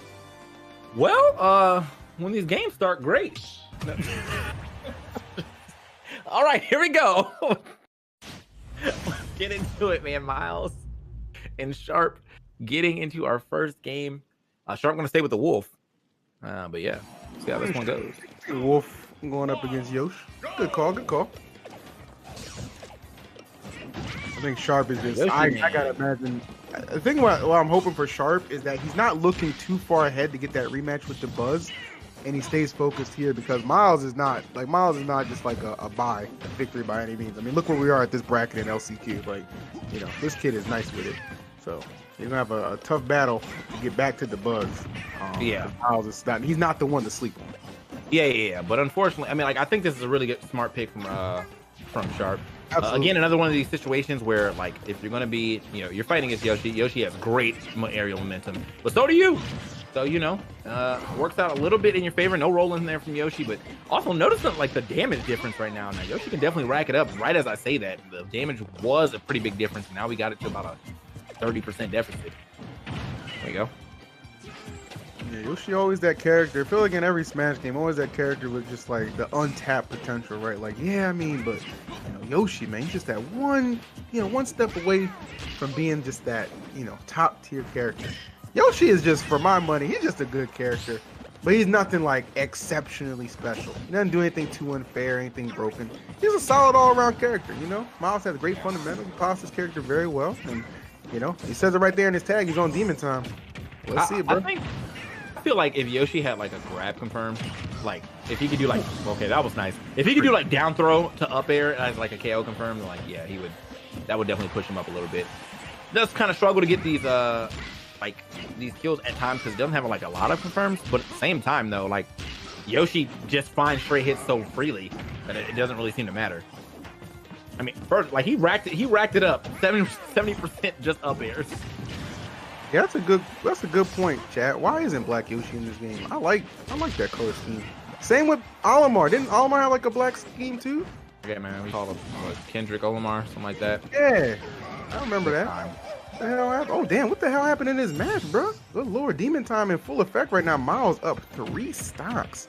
Yeah, it's definitely big demon time right now. Like, this is, you know, and the way that this started, like, Sharp, I mean, well, Sharp has done a lot of damage. You know, it just could not find that KO, but like he knows how to rack up the damage, just can't find the kill right now. So unfortunately, that is what allowed this large lead to really develop against him. Sharp trying to run away, can't get away from Yoshi. Boy been running all his life. Damn, bro, you see that nose, bro? He know exactly where you going. Stay out. Ain't no joke. Hey. Okay, That's like important right there. Yeah, he's kind of forced his way out. Oh, nicely usage of the platform to try and extend. Still trailing, man. I'm really in a situation where you want to trade too much. Another Yoshi specialty too, man. Just I got hit, I'm mashing A. Oh, and you are definitely gone on that one. That has that F smash definitely gonna do it up. 69% 2 stock. That was a strong game from Miles. Yeah, that was very impressive. Good stuff to Miles, who very much so could be a little bit more of a challenge than Sharp was anticipating. Yeah, and now this is I mean, like, as I said, you know, Sharp could be going through a little fatigue too, man. He just had to play a long set against the Buzz. Miles been sitting pretty, been able to watch, gather some good information. And now that information is paying off, man. Miles looking like he might get the come from behind qualify, as he was definitely in the lose side of things. So kind of crazy how close Sharp was to just making it to Grands, but just maybe one ill-advised dash attack they just kind of bet on. I get it. Just didn't pan out for him. Ate that up smash for the Buzz. Now finds himself here trailing a game against Miles. Somebody I see a couple people in the chat not familiar with. Miles has been good for a while, guys. I'm more familiar with his doubles work, to be honest, but he has proven to be a very challenging singles competitor as well. If this tournament today has not already shown you that. Yeah, I think it's from New England, I want to say, if I'm not mistaken. It's the card, but I mean, we had cars before, but you know what I'm saying, production. Yeah. Anyway, back into the match. Got to swap over here to the ZSS, which is another pick that I can see working out. I mean, on paper, I felt like that Wolf should have went a little more crazy, but unfortunately, he just could not find like KOs. And so, yeah, we took a lot of damage, or we got a lot of damage, but no way to finish it. All right, like here we go. This is a character that might be able to finish. Yeah, this is interesting. Again, pointed out in his set against the Buzz. This is he's a bit of a Swiss Army knife when it comes to his characters that he can pilot at a very high level. Gotta wonder. Yeah, he's definitely got some good characters in his roster. CSS is not the pick that another New Englander would maybe agree with, man. Shout to Mars. Yeah, he doesn't agree with keep picking. Keep I picking love it. though. I love it. He's gonna keep picking him until he proves it doesn't suck anymore. Until now, until that opportunity, he's just an honest man. I respect it. All right, so a lot of damage here racked up to Yoshi. Oh, that's I'm surprised that actually stronger hit. I think he did get the last hit on that one. Regardless, though, a lot of damage racked up on Yoshi. Not a lot on this ZSS. But again, Yoshi actually is kind of decently heavy. Oh. Now, as someone who's from New England, I almost think it would be a disservice to him if he does lose to ZSS. I know how great Sharp is. I know. But you got the best one rolling in your league. You can't go out like that. Well, yeah. I mean, you got all the practice in the world against the best in the world on that ZSS. So probably hardly consider, or very much considered the best in the world. But here we go. Ooh, tries to get that neutral air. See, I'm telling you, man, Yoshi had to confirm off that stock was gone.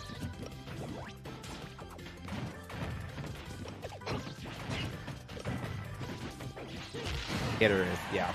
Go ahead and find that back air. Still not enough though, unfortunately. Oh dang. Dude, why is I don't know why this is about as entertaining as it gets. For me personally, mainly because I think it's like that kind of like that same somebody in that chat just said double New England presence. You know what I mean? I don't know.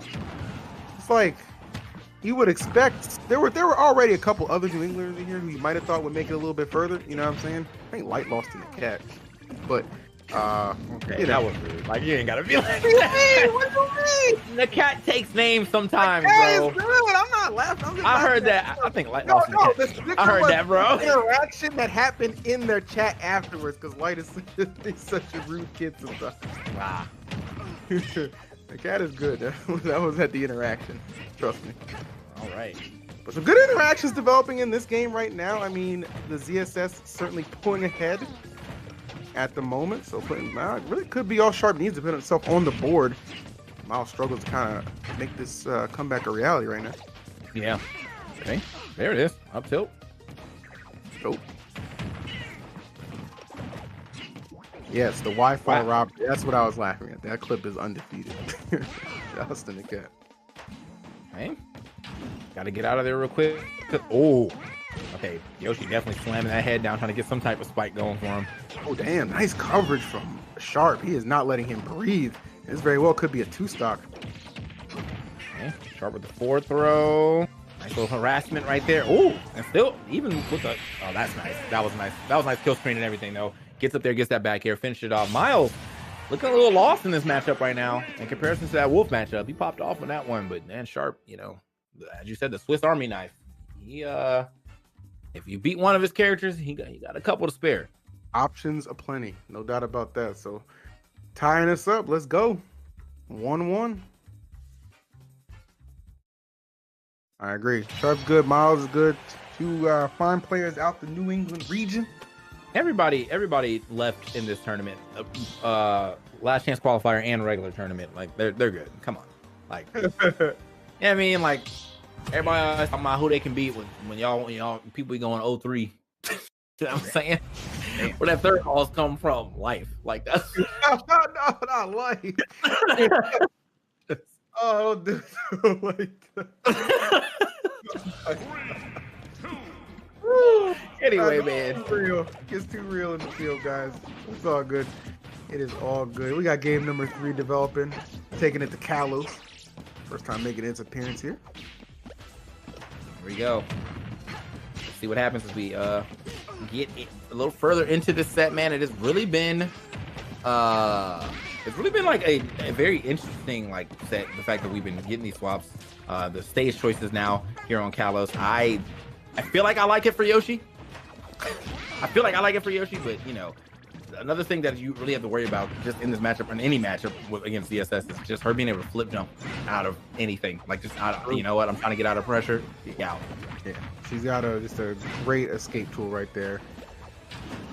Nice catch. Okay, we're just putting on the pressure. Didn't quite catch him, but definitely a really hot start for Miles. This is as good as you could ask for right now. All that is left to do is secure the stock. He's at 131. It shouldn't take too much effort. I don't want to see him get too overzealous. Oftentimes we see that just too many times. You see him in kill percent, and you just don't let it come to you trying to rush it out, but not the case there. A whiff grab will be met with a very well placed back air for Miles. He's got a real opportunity to go up big. He's definitely harassing with these F tilts right there. Very relatively quick move though, so not a bad one to be thrown out.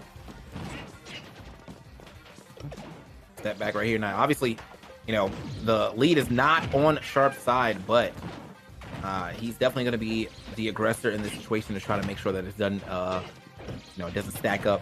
You do kind of see him still playing somewhat of a patient game. I'm not sure that's going to take. No, great DI. You have a DI that one down. If that was the other way, definitely no way he was going to be able to get out of that. Yep. Back throw. Oh, damn.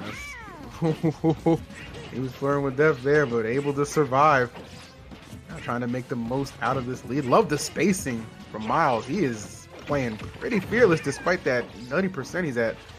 Ooh, and it's going to end up costing him right there. Finally able to catch him for Sharp. Gets that stock off without too much damage done. Only sitting at 41 after that exchange. Yeah, you know, I mean, like, definitely played that stock relatively well for being behind. You know, didn't let the lead develop a little too hard on him. So, let's see if Miles can at least try to keep this lead right now. Sharp has really been in control of the stage as far as like where he wants to be and when he's getting these hits. So he's taking a lot of that center stage control. Kind of forced Miles out to the side a lot. Oh, the spacing right now from Sharp too. with that, like, that being parried, he was so far away at the F tilt. Ooh, good turnaround to catch him there with the up B. That was smooth. Not gonna be able to get too hard of a punish on that. Like, I think he was a little closer, maybe, but like, yeah, that move has a lot of. I feel like I had a lot of shield stun, and you know, well, ZSS is just a very quick character, so she's gonna be out of there. Another one, just the last hit too, and yeah, man, that whip definitely doing his due diligence. He really wasn't able to make anything out of that lead. I mean, just nice. Really just a nice effort from Sharp to kind of crawl back and now take the lead. And things could be getting a little out of hand. Nice.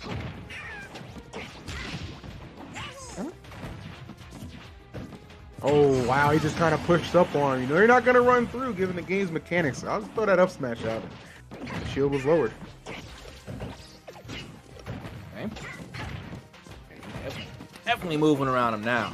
It is. However, though, of ZSS are really serving Sharp well. His movement has been pristine. Miles keeping up to an extent, but not enough to kind of close the gap. Oh, that back there, not the trade he was looking for. Gonna close it out. Yes, linear recovery fully checked there from Sharp. No fear, no hesitation. That's going to be a 2-1 lead for him heading into the fourth. And he did that correctly too, man. Sometimes it really is hard to get under Yoshi's egg and hit Yoshi at the same time. So yeah, he snuck well under that, and Yoshi was just, you know, sit and duck. I mean, that's the way that Yoshi throws like a soft egg in front of him when he's trying to recover. It's like such a good angle of a throw that like it usually thwarts a lot of people trying to come out and hit Yoshi. But like the way that he snuck under that was perfect placement. All right, Sharp 1 game away from getting his rematch against the Buzz. Miles trying to keep his Cinderella story going and cap it off with a qualifying appearance in the Smash World Tour. Got some work to do though. Yeah. Early start right there, just run up and grab. Like that says a lot about us. ZSS is doing that to you, you know? That's confidence. Yes, indeed. Jeez. Yeah, okay, I thought he was gonna get another back air. That would have easily sealed that stock. Jump was gone. Used his first egg, so he wasn't gonna get a lot of height on the next ones. Okay, scoop.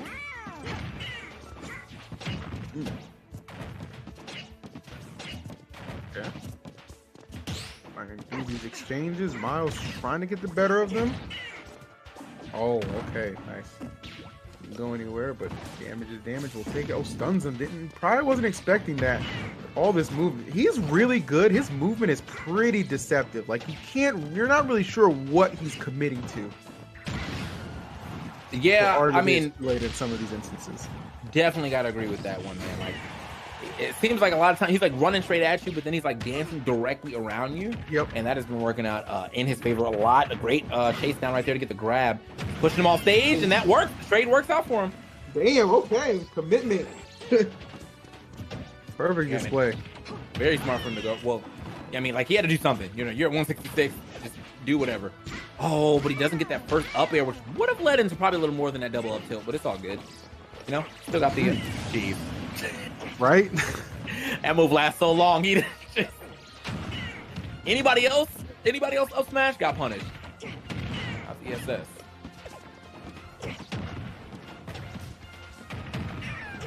Alright. There we go. You see him definitely moving and grooving around, and obviously not trying to be the first person to give up that control. Oh! Okay. Is he? Okay. He's done. Wow. Oh, What? Double flip, and then he kicked too. That's unfortunate. Damn, dude. That could be costly. Yeah. This is looking like game 5. Potentially. Team Sharp makes some plays before, not counting him out just yet. He's stringing together some big damage already. Okay. It's so weird to me that Yoshi's F tilt pops directly up. That's just like it throws me off. But like obviously Yoshi's a very vertical comboer, so like it makes sense with that character's, you know, for it to pop up and allow him to get into his more upward combos. So. Oh, got it. Not quite enough. No, hanging in there. Cal is a huge stage. Yoshi, a little bit of girth on him. Okay. All right. Yeah. Again, man, it's gonna flip out of pressure. Decent amount of people. Whoa, kicked! All right, you got to feel good about that performance right there, man. You got a spike. You got the good trade at the beginning, and you were able to keep your second stock. Yeah, that's going to give him a little confidence for sure.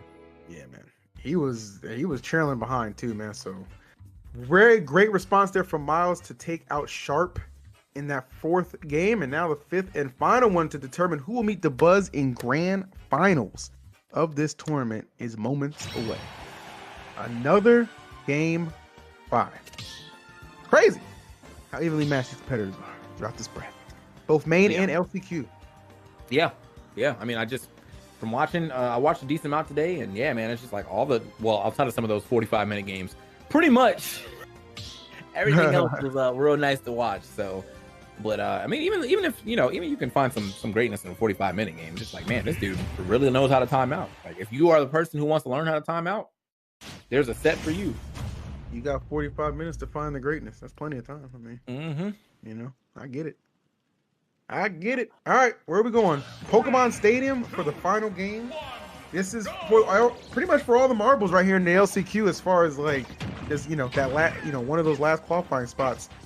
Oh no, the last qualifying spot, because the Buzz has already secured one, being in grand finals. So yeah, this is it. This is the last qualifying spot. Yeah, I mean, of the entirety of the Smash World Tour, actually. Yeah, you gotta do or die right here, man. Y'all went to game 5. Miles, you fought hard for it. This DSS match has been looking like it's a little rough for you, but you managed to take a win, so that means you can do it again. Bars, exactly. But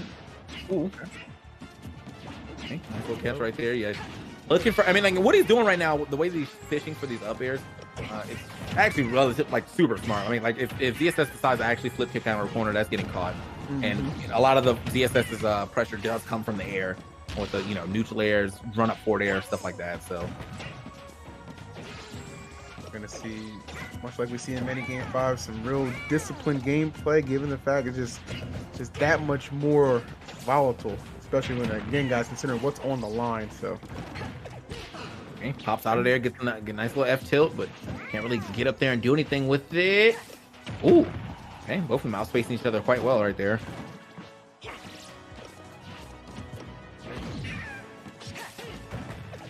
Ooh, trying to tag him up. Miles sliding in there. Great grab, though, from Sharp. Seen that decision one too many times. Wasn't going to let it go again. Oh, my God, he is fortunate. Yeah. Couple of whiffs here from both players early. Dude, I feel like that's the first time I've ever seen a Yoshi roll off the ledge. I don't know. Like, that animation looks foreign to me. So. But hey, almost got over it, but no, lands directly on the last hit of that whip, and that's going to be the first stock to Sharp, who's now getting a little extra damage here. Great with the up smash on the tech as well. Well, Miles is starting to fish right now.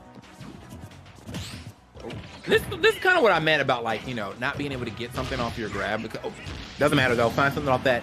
It's because, like, a lot of times, like, that means the opponent, when they're in kill percentage, can really just depend on their shield for, like, a large majority of their defense. Yeah. It's like, all right, well, you can't throw kill me, so like I don't have to worry about that. Like if you just get grabbed, yeah, I'll be off stage. I might be put in a bad position, but you didn't kill me.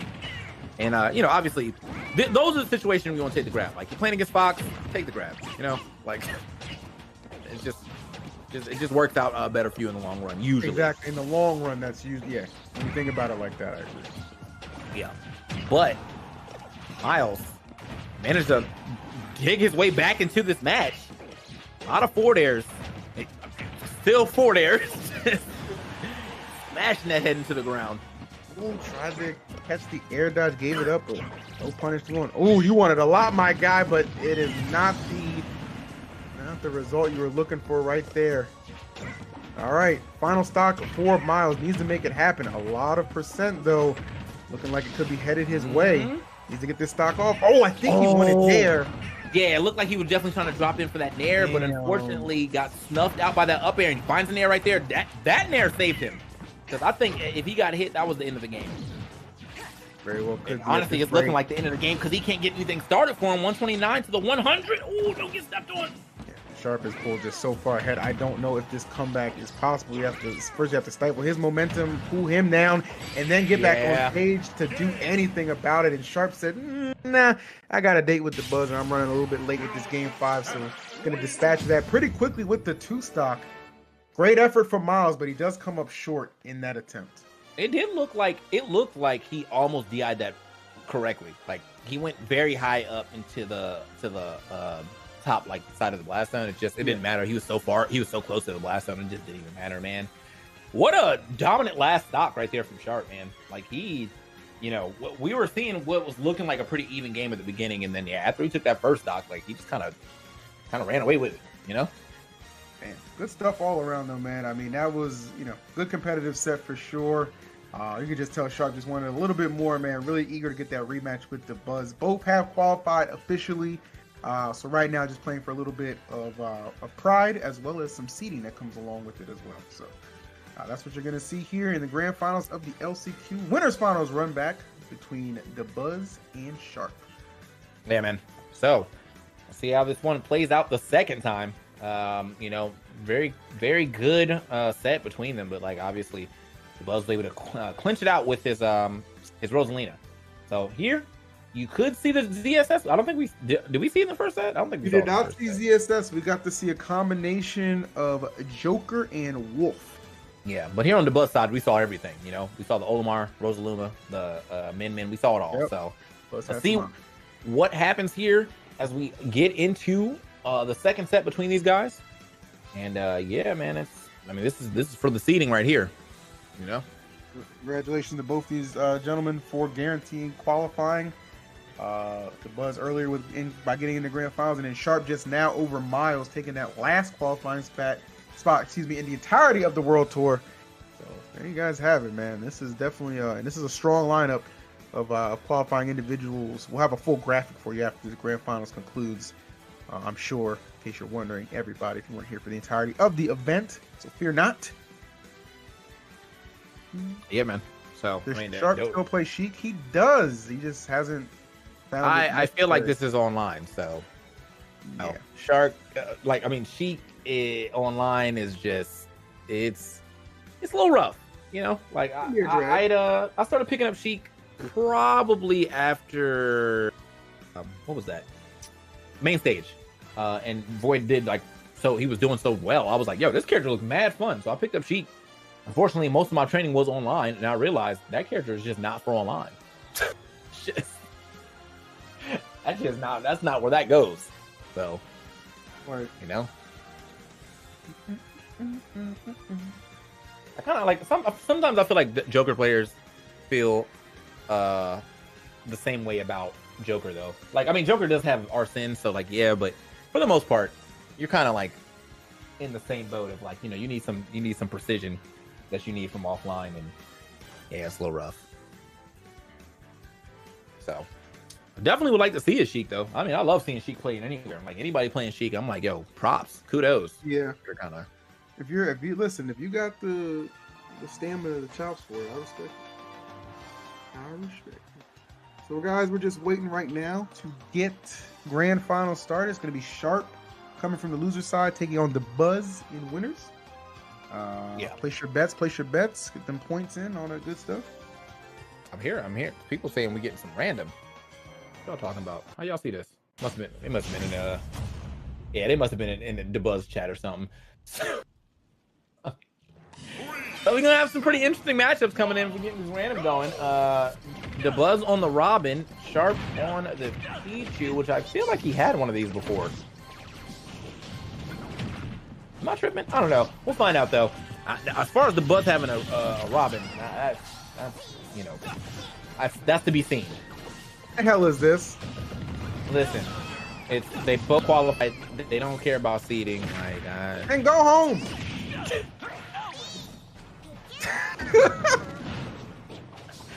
But I'm the negative one. Okay, buddy. Now they're both qualified. They're guaranteed in right now. I don't think they probably just don't care about the little bit of difference in placing between 7th and 8th. So yeah, we might actually just see all random throughout, I believe. But okay. I would have liked to. I personally love their winners final set. I would have liked to see a run back of a nice competitive set. That's just me. Either way, though. If the Buzz loses this, what you want to do. We're gonna see it for real, though. Do your thing, homies. Yeah, yeah. This is just nah. Can we get to the next random? Because I'm just not feeling. Okay, can we get to the next random? I'm not feeling this Robin at all, bro. Oh man. He's robbing my time. That's what he's doing. What the hell is this? I'm just asking a question, man. I don't want no trouble. Really just walked up slowly to him with that F smash though. Under the arc fire, like, I mean, small size Pichu. And the Buzz managed to get a stock here, but sheesh. There it is.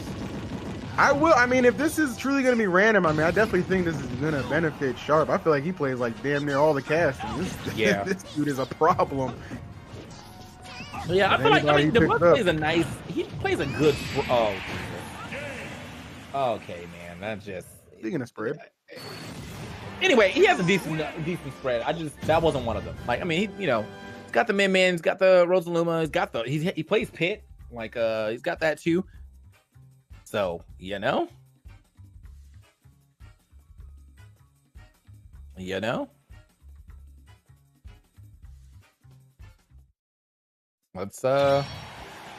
see what this next random yields, I guess.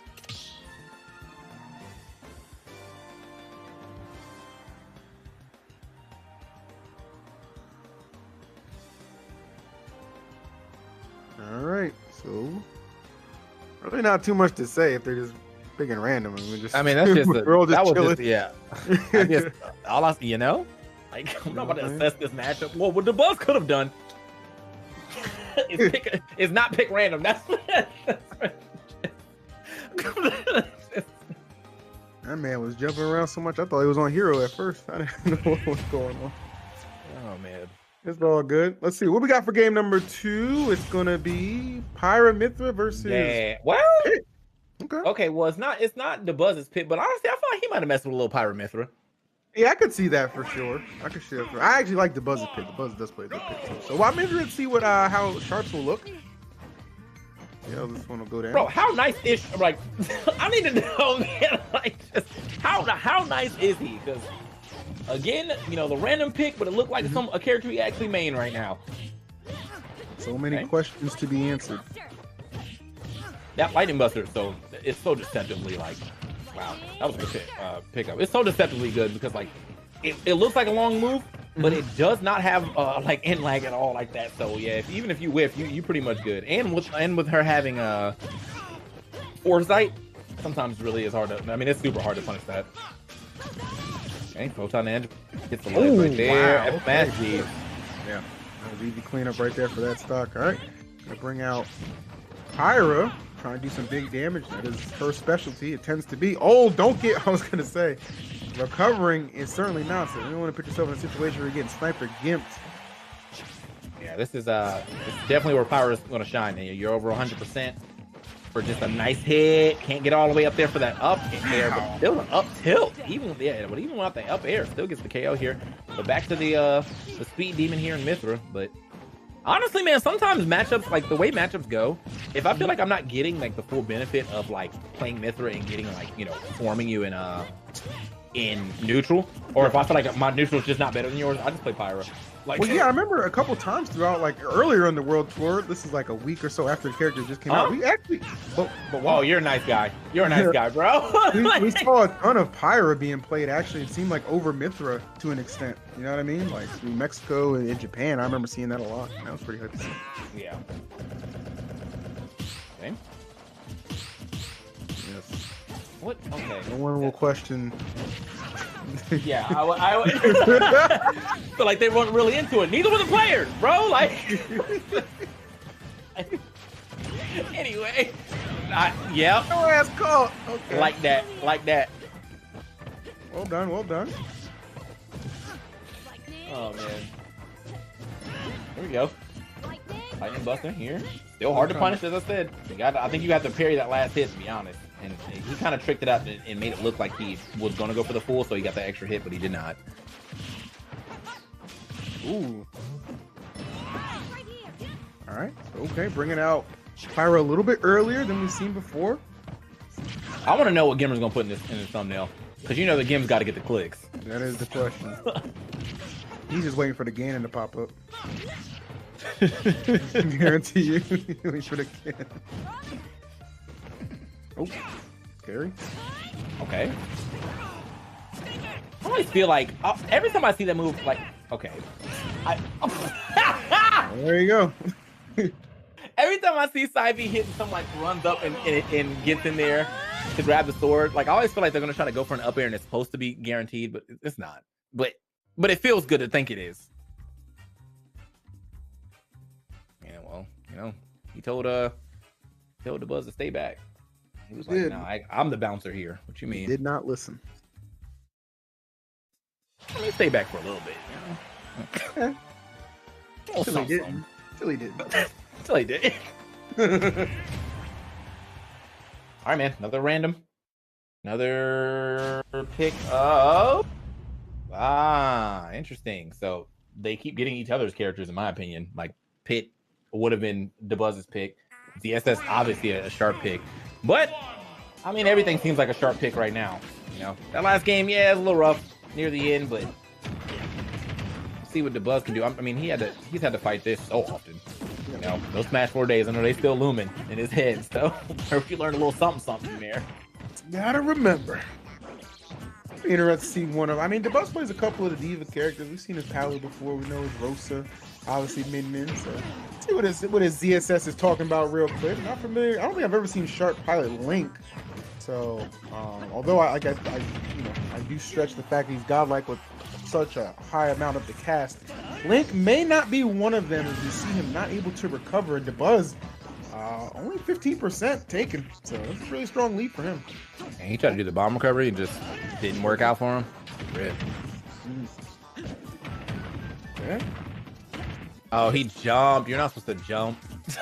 Like it's this D-drop bombing, so he jumped into it. So it's all good. Buzz, I mean, definitely doing quite well on this ZSS though. I mean, I don't know if he's doing quite well or this is just not a Naito character or a sharp character. Say a little bit of column A, a little bit of column B. Okay. Come back here. Bomb on stage, should be able to make it back though. Hanging out for a little bit. The Buzz grabbing the bomb. What? Word. All right. That was menacing. Yeah, that was definitely menacing. Down throwing some menacing forward walk. Like, I give it up. Okay. Nice. Okay. Maybe bait that down there. Doesn't give him another one. Yeah, I'm starting to. The more that I'm seeing Sharp play, like he's starting to get into the groove of the true essence of Link. Nairs. Drop Nairs. Yeah, yes, he has a sword, but everyone knows it's about that Nair. Nair. That's the thing. Nope. Nice. Okay. Smash. Speaking of F smash right there, he trying to get it all.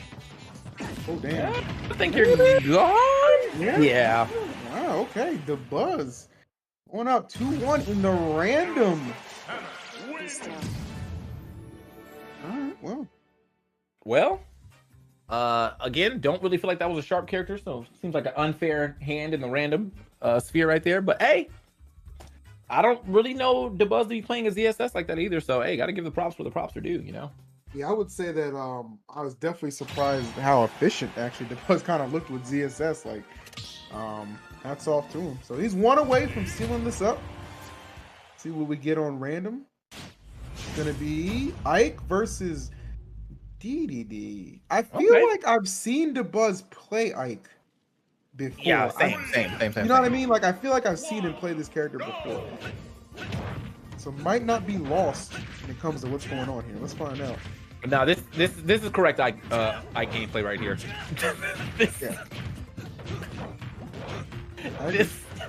I agree. The 100% Ike Bible right now. This is like Smash World Tour Elite Smash Edition. This is basically we're keeping for the finals. Good lord. ESP's in shambles right now, folks. Yeah, so we're gonna see this. We're gonna see these Nairs hit for about 100%, and then after that, we might see an upbeat snuck in here. Okay. Oh, okay, sure. Hold up. Oh. He can't get his Nairs going. Right. That was the problem. If you stop the airplane, you stop the character. Okay, that was innovative. Could have been some big. Oh, okay. He glided. Okay. He glided. I think F Smash 3 from Ike always looks like it does so much more. Like, I mean, it ain't even like the strongest. Like Ganon has the same thing, right? You get the F Smash 3 bow, right? But for some reason, Ike just looks like he put more power into it.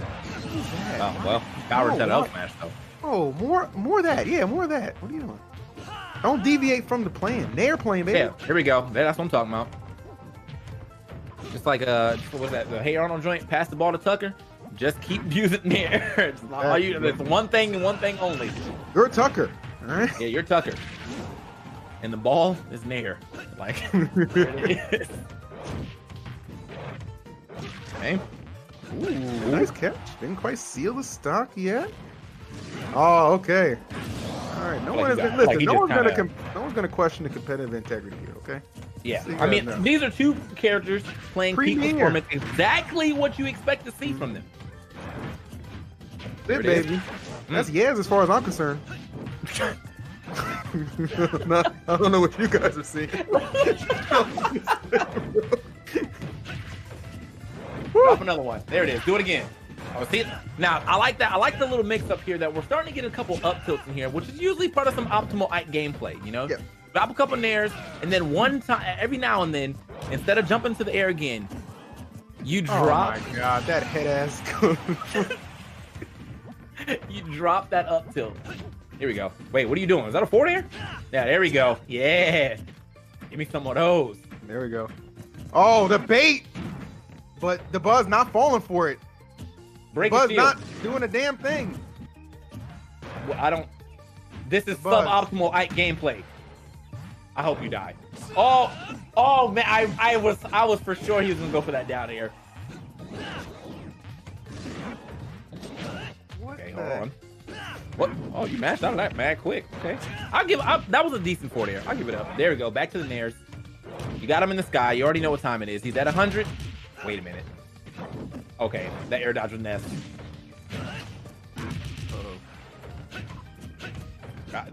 Is he about to lose this? I sincerely. Are we going to a game 5? You can't get up there.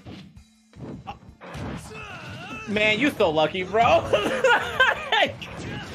You're so lucky I got super armor.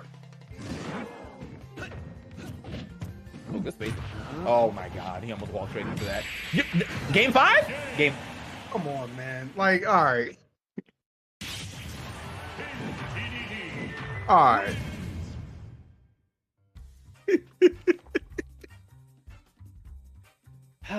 Seemed like that shield bubble defense is what let this go.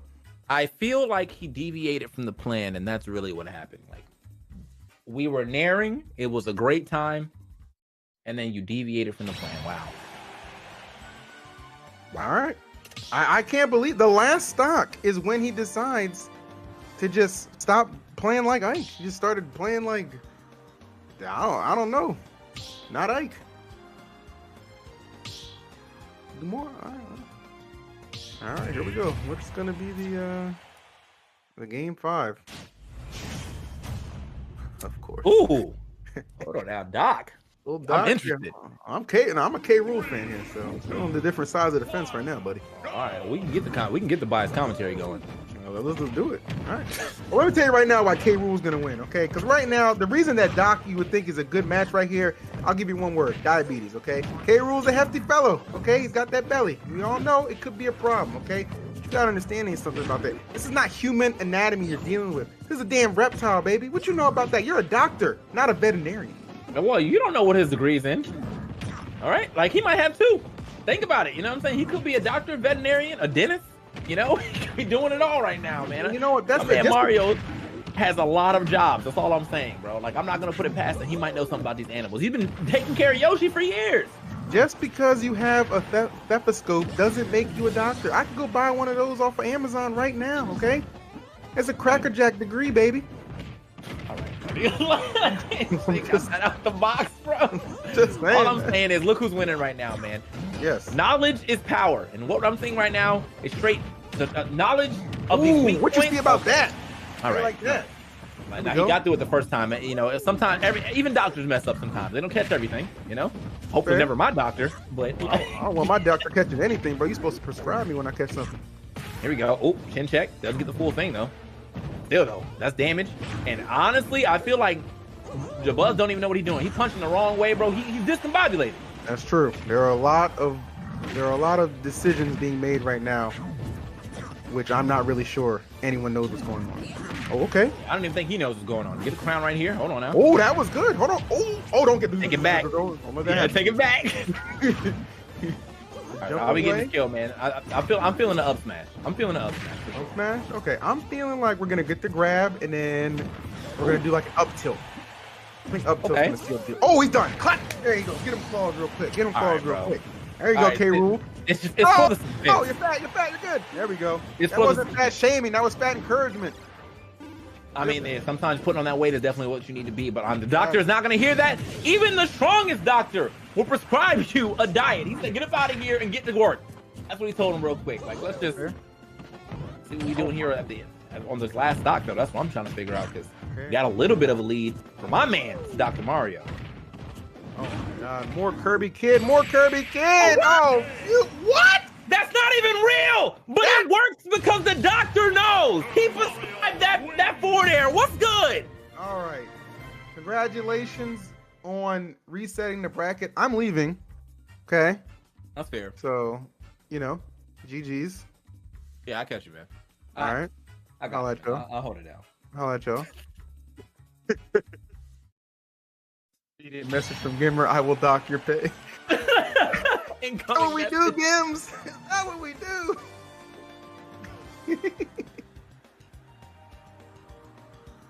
I feel like I actually felt like I was kind of concerned that I was dead as concerned that somebody was gonna get their main in that 5th game and was gonna like tarnish the whole random.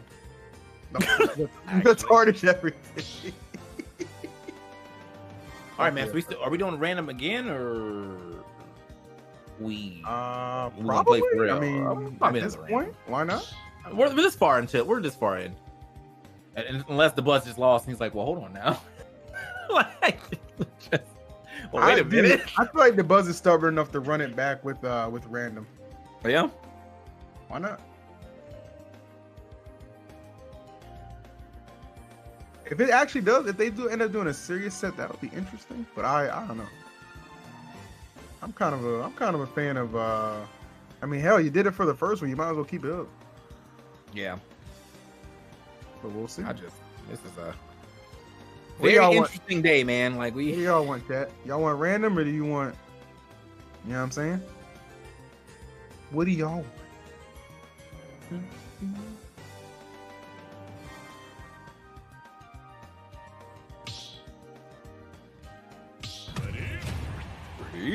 Oh, we're not doing random anymore. That the buzz lost and said, I need that seating though.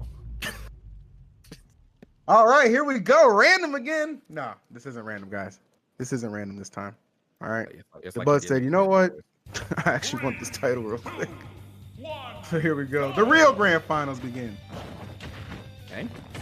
Well, this is I mean, we're back to a set that we saw before though. So now we back to the serious side of things. The buzz took that L and said, "Wait a minute, too close for comfort." So now he's definitely out here trying to play for real now. Oh, facts on facts, my man. Facts on facts. So they gave us a little. That was kind of like, I don't know. You just consider that the opening act real quick, just something to kind of wet your taste buds. But we got another set between these guys. Actually, gonna be the 3rd set of the day when you think about it. Obviously, winners finals going to the Buzz. The first set of the Grands. In a random battle going to Sharp, which we kind of anticipated he would win a random battle. Mainly because the Buzz abandoned the Ike strategy. He had that.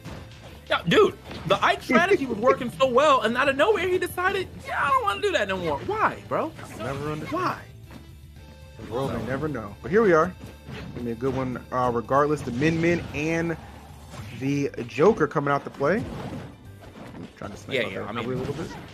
Definitely gonna be hyped to see this. Definitely gonna love watching some of their mains come back to play, and honestly a matchup that I felt like this is probably the best iteration of their matchup. I think that as far as like evenly matched, because when he swapped over to the Wolf, that was a wash for the Min, but then after that we saw the Buzz Rosa come out, which was still kind of an even match to be honest. But yeah, I feel like this one is definitely like, if Sharp can find his way in, then he's doing a good job. But if Buzz can continue to mix up the way that he, okay, I like that. That was a good up smash. Great answer. Pretty fragile. 149. So not going to take too much to remove this stock. I'm sure Sharp is aware of that. Get 2 antsy though.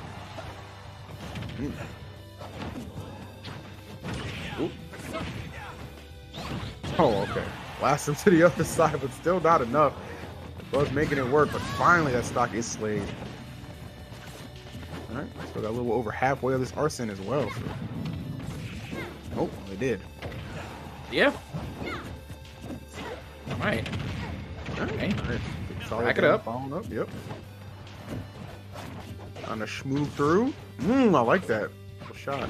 Oh, I thought that was actually about to be the stock right there, the way he got that shot. But yeah, no, the Buzz able to go ahead and get that regrab on the second up B. Okay. About trying to mix up. I saw him try to go for that grab right there, but now Sharp actually gonna put it out early. Okay, that was good, but unfortunately couldn't get back down to the ground to really reap the benefits of it. So back down to the ground now with no damage on him. See if he can try to rack it up and maybe find himself a good F smash near the edge. Get a early KO on the Buzz, but that's kind of hard to do. Not the easiest task. The Buzz definitely does a good job kind of with his pacing. But I mean, we've seen Sharp. He's played from behind a couple of times. That's a pretty good success.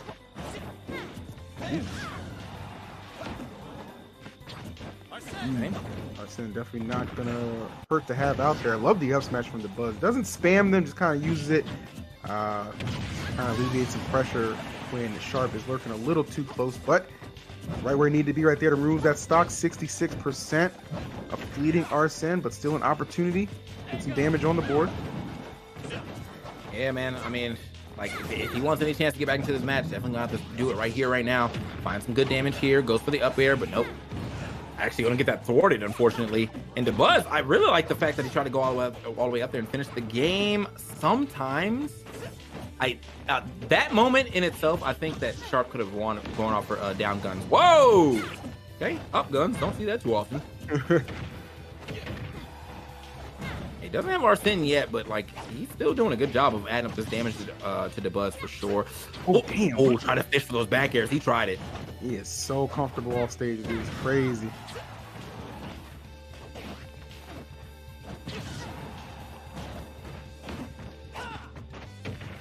Oh, maybe no. Surprised the Buzz let this one kind of get this close though. Sharp though. Much credit to him for crawling his way back in. Oh, almost gave that one up. Yeah, man. I mean, dude, I wouldn't. Oh, just enough. It looked like he might have been able to try to air dodge back in, but if he did, I'm pretty sure Min had it covered. Like, I mean, she's the longest arms in the game, bro. Like, where are you going? All right, good effort from the Buzz. Gets the first game. Much credit to Sharp. They kept that super close. Yeah, man. I feel like this is how the set looked earlier, though, man. I feel like Sharp was always like just like one small step behind the Buzz as Min on the Joker, but that Wolf come out. It's a different story. Like to see I wouldn't mind seeing the Wolf come out. I mean, of course. I feel like it was like it definitely aided him well in their winter set. Didn't look too hot. Didn't look too hot when we saw it against Miles. Obviously, that's why he ended up switching to ZSS, and maybe it's that ZSS he's gonna go ahead and hang his head on right now because he's bringing her back out to play. Didn't get to see we didn't get to see ZSS at all in the winner side of things, guys. Remember, it was only Wolf and Joker, so this will be kind of Buzz's first encounter with ZSS. Though, if that random exchange they had in the first set is any indication, I think the Buzz might have an idea what this character's about. Yeah, I mean, Well, one of the people in the chat said it feels like DeBuzz is learning moves as it goes and keeps spamming the ones that he's learning on his ZSS. But again, like as I said, I mean he's had to play this matchup a lot in the history of his Smash career. So yeah, period. You know. Oh, okay. Connection. Yep. All right, up smash. And these up smash are definitely finding their mark. I also like using that up B off the ground to get a higher jump. Started so weird. Oh, damn. Okay, that was nasty. Yeah. You blink, you might miss it, man. Sharp, incredibly skilled individual, man. This boy just be striking at a moment's notice.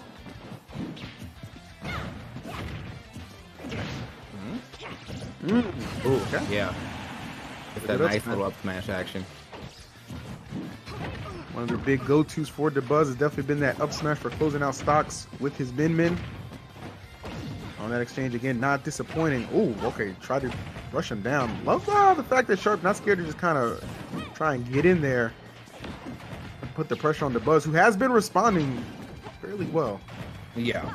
Well, I mean, like, the pressure that he's putting on is, I mean, DeBuzz is always doing a good job of, like, yeah, immediately getting it off him. And that's just the power of Min Min. Unfortunately, wasn't able to, did not see that coming.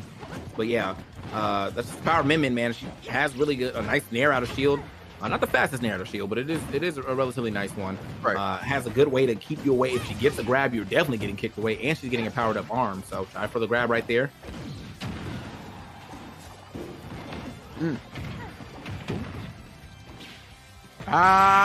Drop those stilettos, baby. You knew he was looking for something wild like that. DeBuzz just kind of floating there, not sure when to commit to try and return to the stage. And Sharp said you waited too late either way. Yeah. Go. All right. Well, that was a great swap from Sharp. I mean, this is exactly what he wanted. You know, obviously getting here and getting a win. Now, again, I do, you know, he still has a wolf. Could have popped off on a wolf too, but like it's nice to see that he can pop off on the ZSS as well. So, in this matchup, I mean, we know that he can pop off on ZSS, but in this matchup in particular, that's what I'm speaking of. Nah, I feel. Y'all feel me, chat? Y'all still good? Chat dead. Who's making these polls? What is this?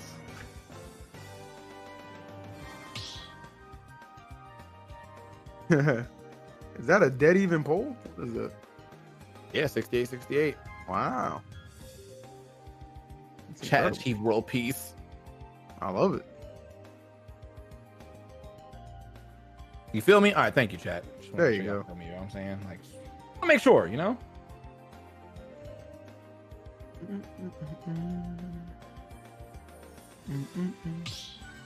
Chat cooperating like that is a beautiful sight to behold.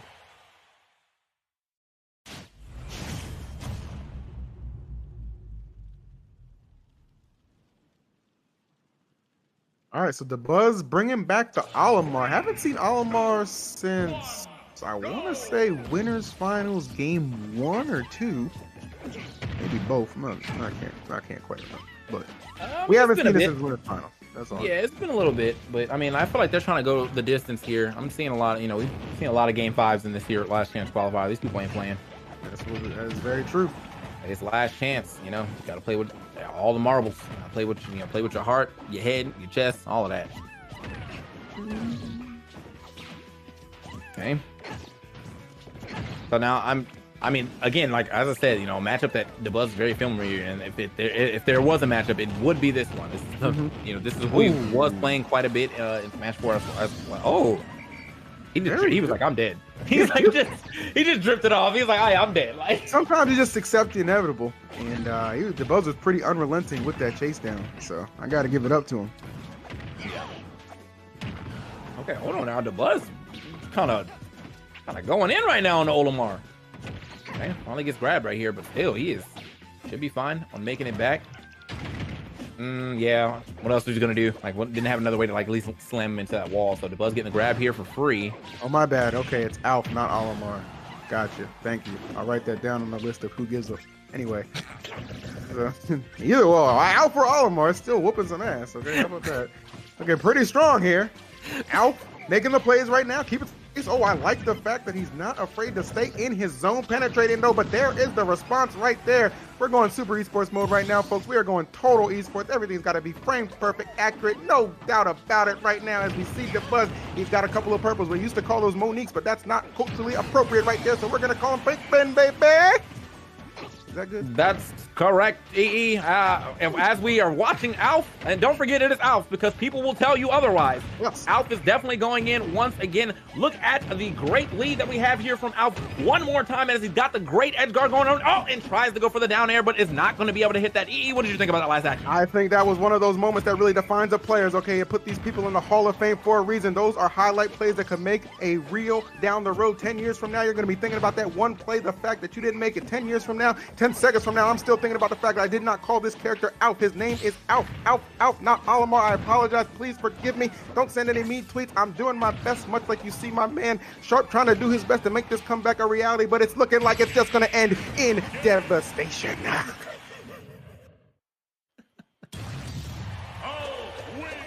Good enough for you? I just want to know. I just want to know. I think you. I think you got it. I think you got it. You know what I'm saying? I give it up. I don't know how you held that so long, bro. I feel like you didn't take a single breath. I really be out here sometimes, bro. I really be out here. Yeah, man. So anyway, Alf, Lord. Everyone knows what you mean, but they just want to be that guy. Gotta be that guy. The non-sub too. Shut your ass up. That's not Steve. That's Alex. All right, buddy. You know what I meant. Like. Good times, boys. Good times. Game number 4 coming up. The Buzz in the lead 2-1. We'll see if Sharp has enough to drag us to the game 5, or will it all end in the 4th and final? I don't know. I really don't know. Let's figure it out. All right. Here we go. The cloud is out. And honestly, he's definitely trying to rain on Alpha Parade. I like this Cloud pick, honestly. I'm a big fan of Cloud still. Big Spargo fan for sure. So anytime I see some Cloud gameplay, I'm definitely about that. Honestly, it's kind of like a blast from the past. Remember how you just talked about the Buzz had to fight a lot of ZSS in his time in the previous game? Well, Cloud was right up there too, for sure. So luckily, he's playing a more tame version of Cloud, man. Right. Someone just showed us the Nair again from 4, and that joint is like 3 times as large as the Nair in this game, bro. Yeah, I saw that. I was like, what? We let that out? We allowed this? Wow. It's kind of crazy how quickly you forget too, right? Yeah. Oh, chopped up. Okay. Quick little down air action. The Buzz with 1 Pikmin right now. Definitely playing a bold game. No Pikmin now. All right, here we go. Only got something. Yeah, that was smash gonna be nice. That was the one he needed, though. That was the one he needed. Okay. The Buzz looking clean early on. Okay, take the dash attack.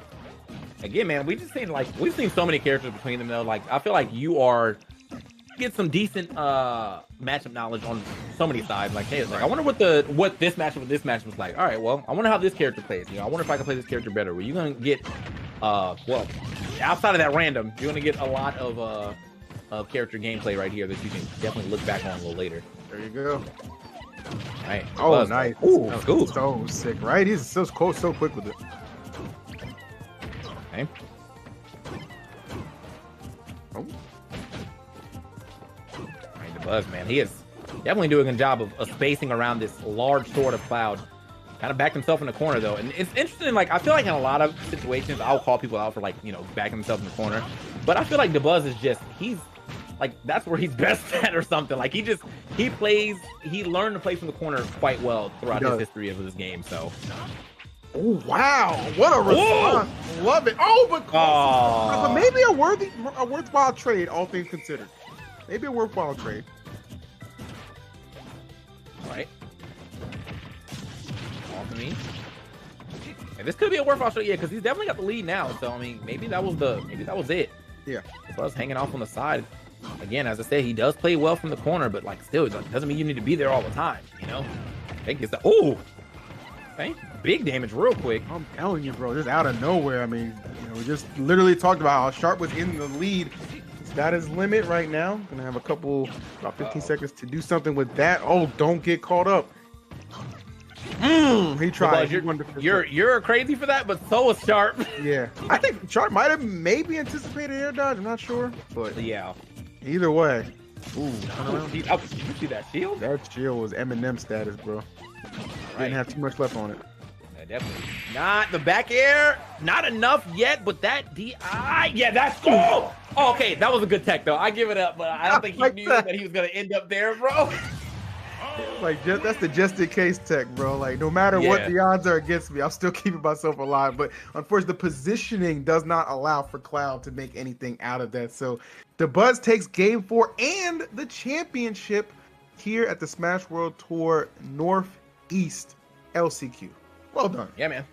Oh yeah, he's there. He made it in. I know he had a decently hard bracket. Well, I wouldn't even say it was a hard bracket. I think he just was not prepared for Leon. Yeah. And then of course after losing to Leon, well, it was it was kind of curtains. Anyway, pretty much. But with that being said, I guess we're gonna go ahead and look at who all qualified in a quick second. Good stuff to DeBuzz. And obviously, Sharp also going to be qualifying as well. Miles, so close, man. Got into a game 5, but unfortunately, man, it's just right there.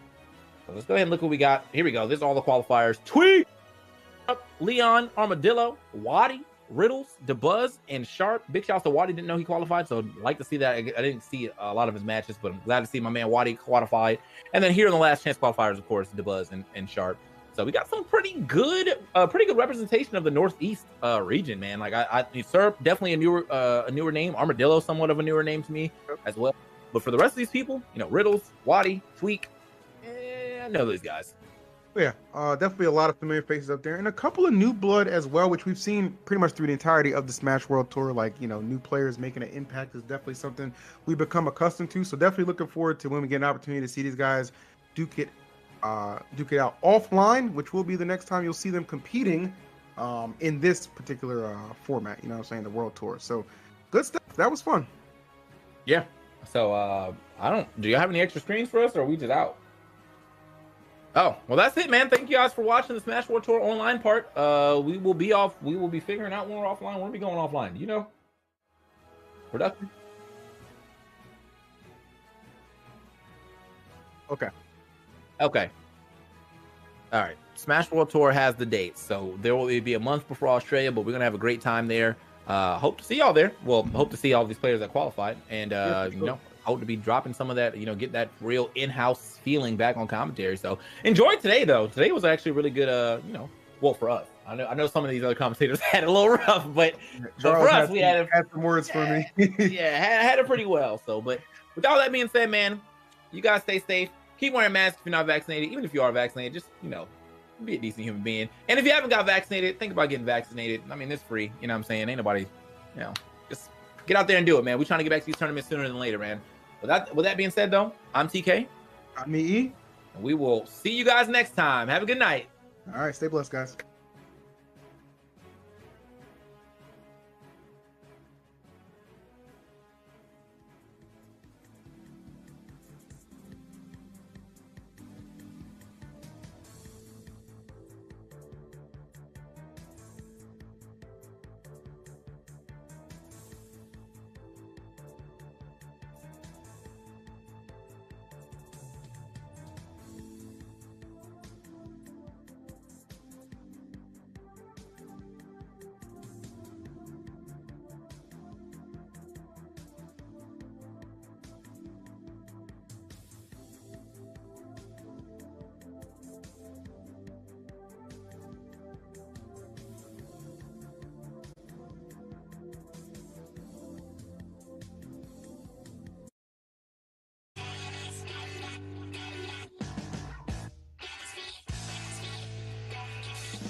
A mouth-watering Big Mac, a savory filet-o-fish,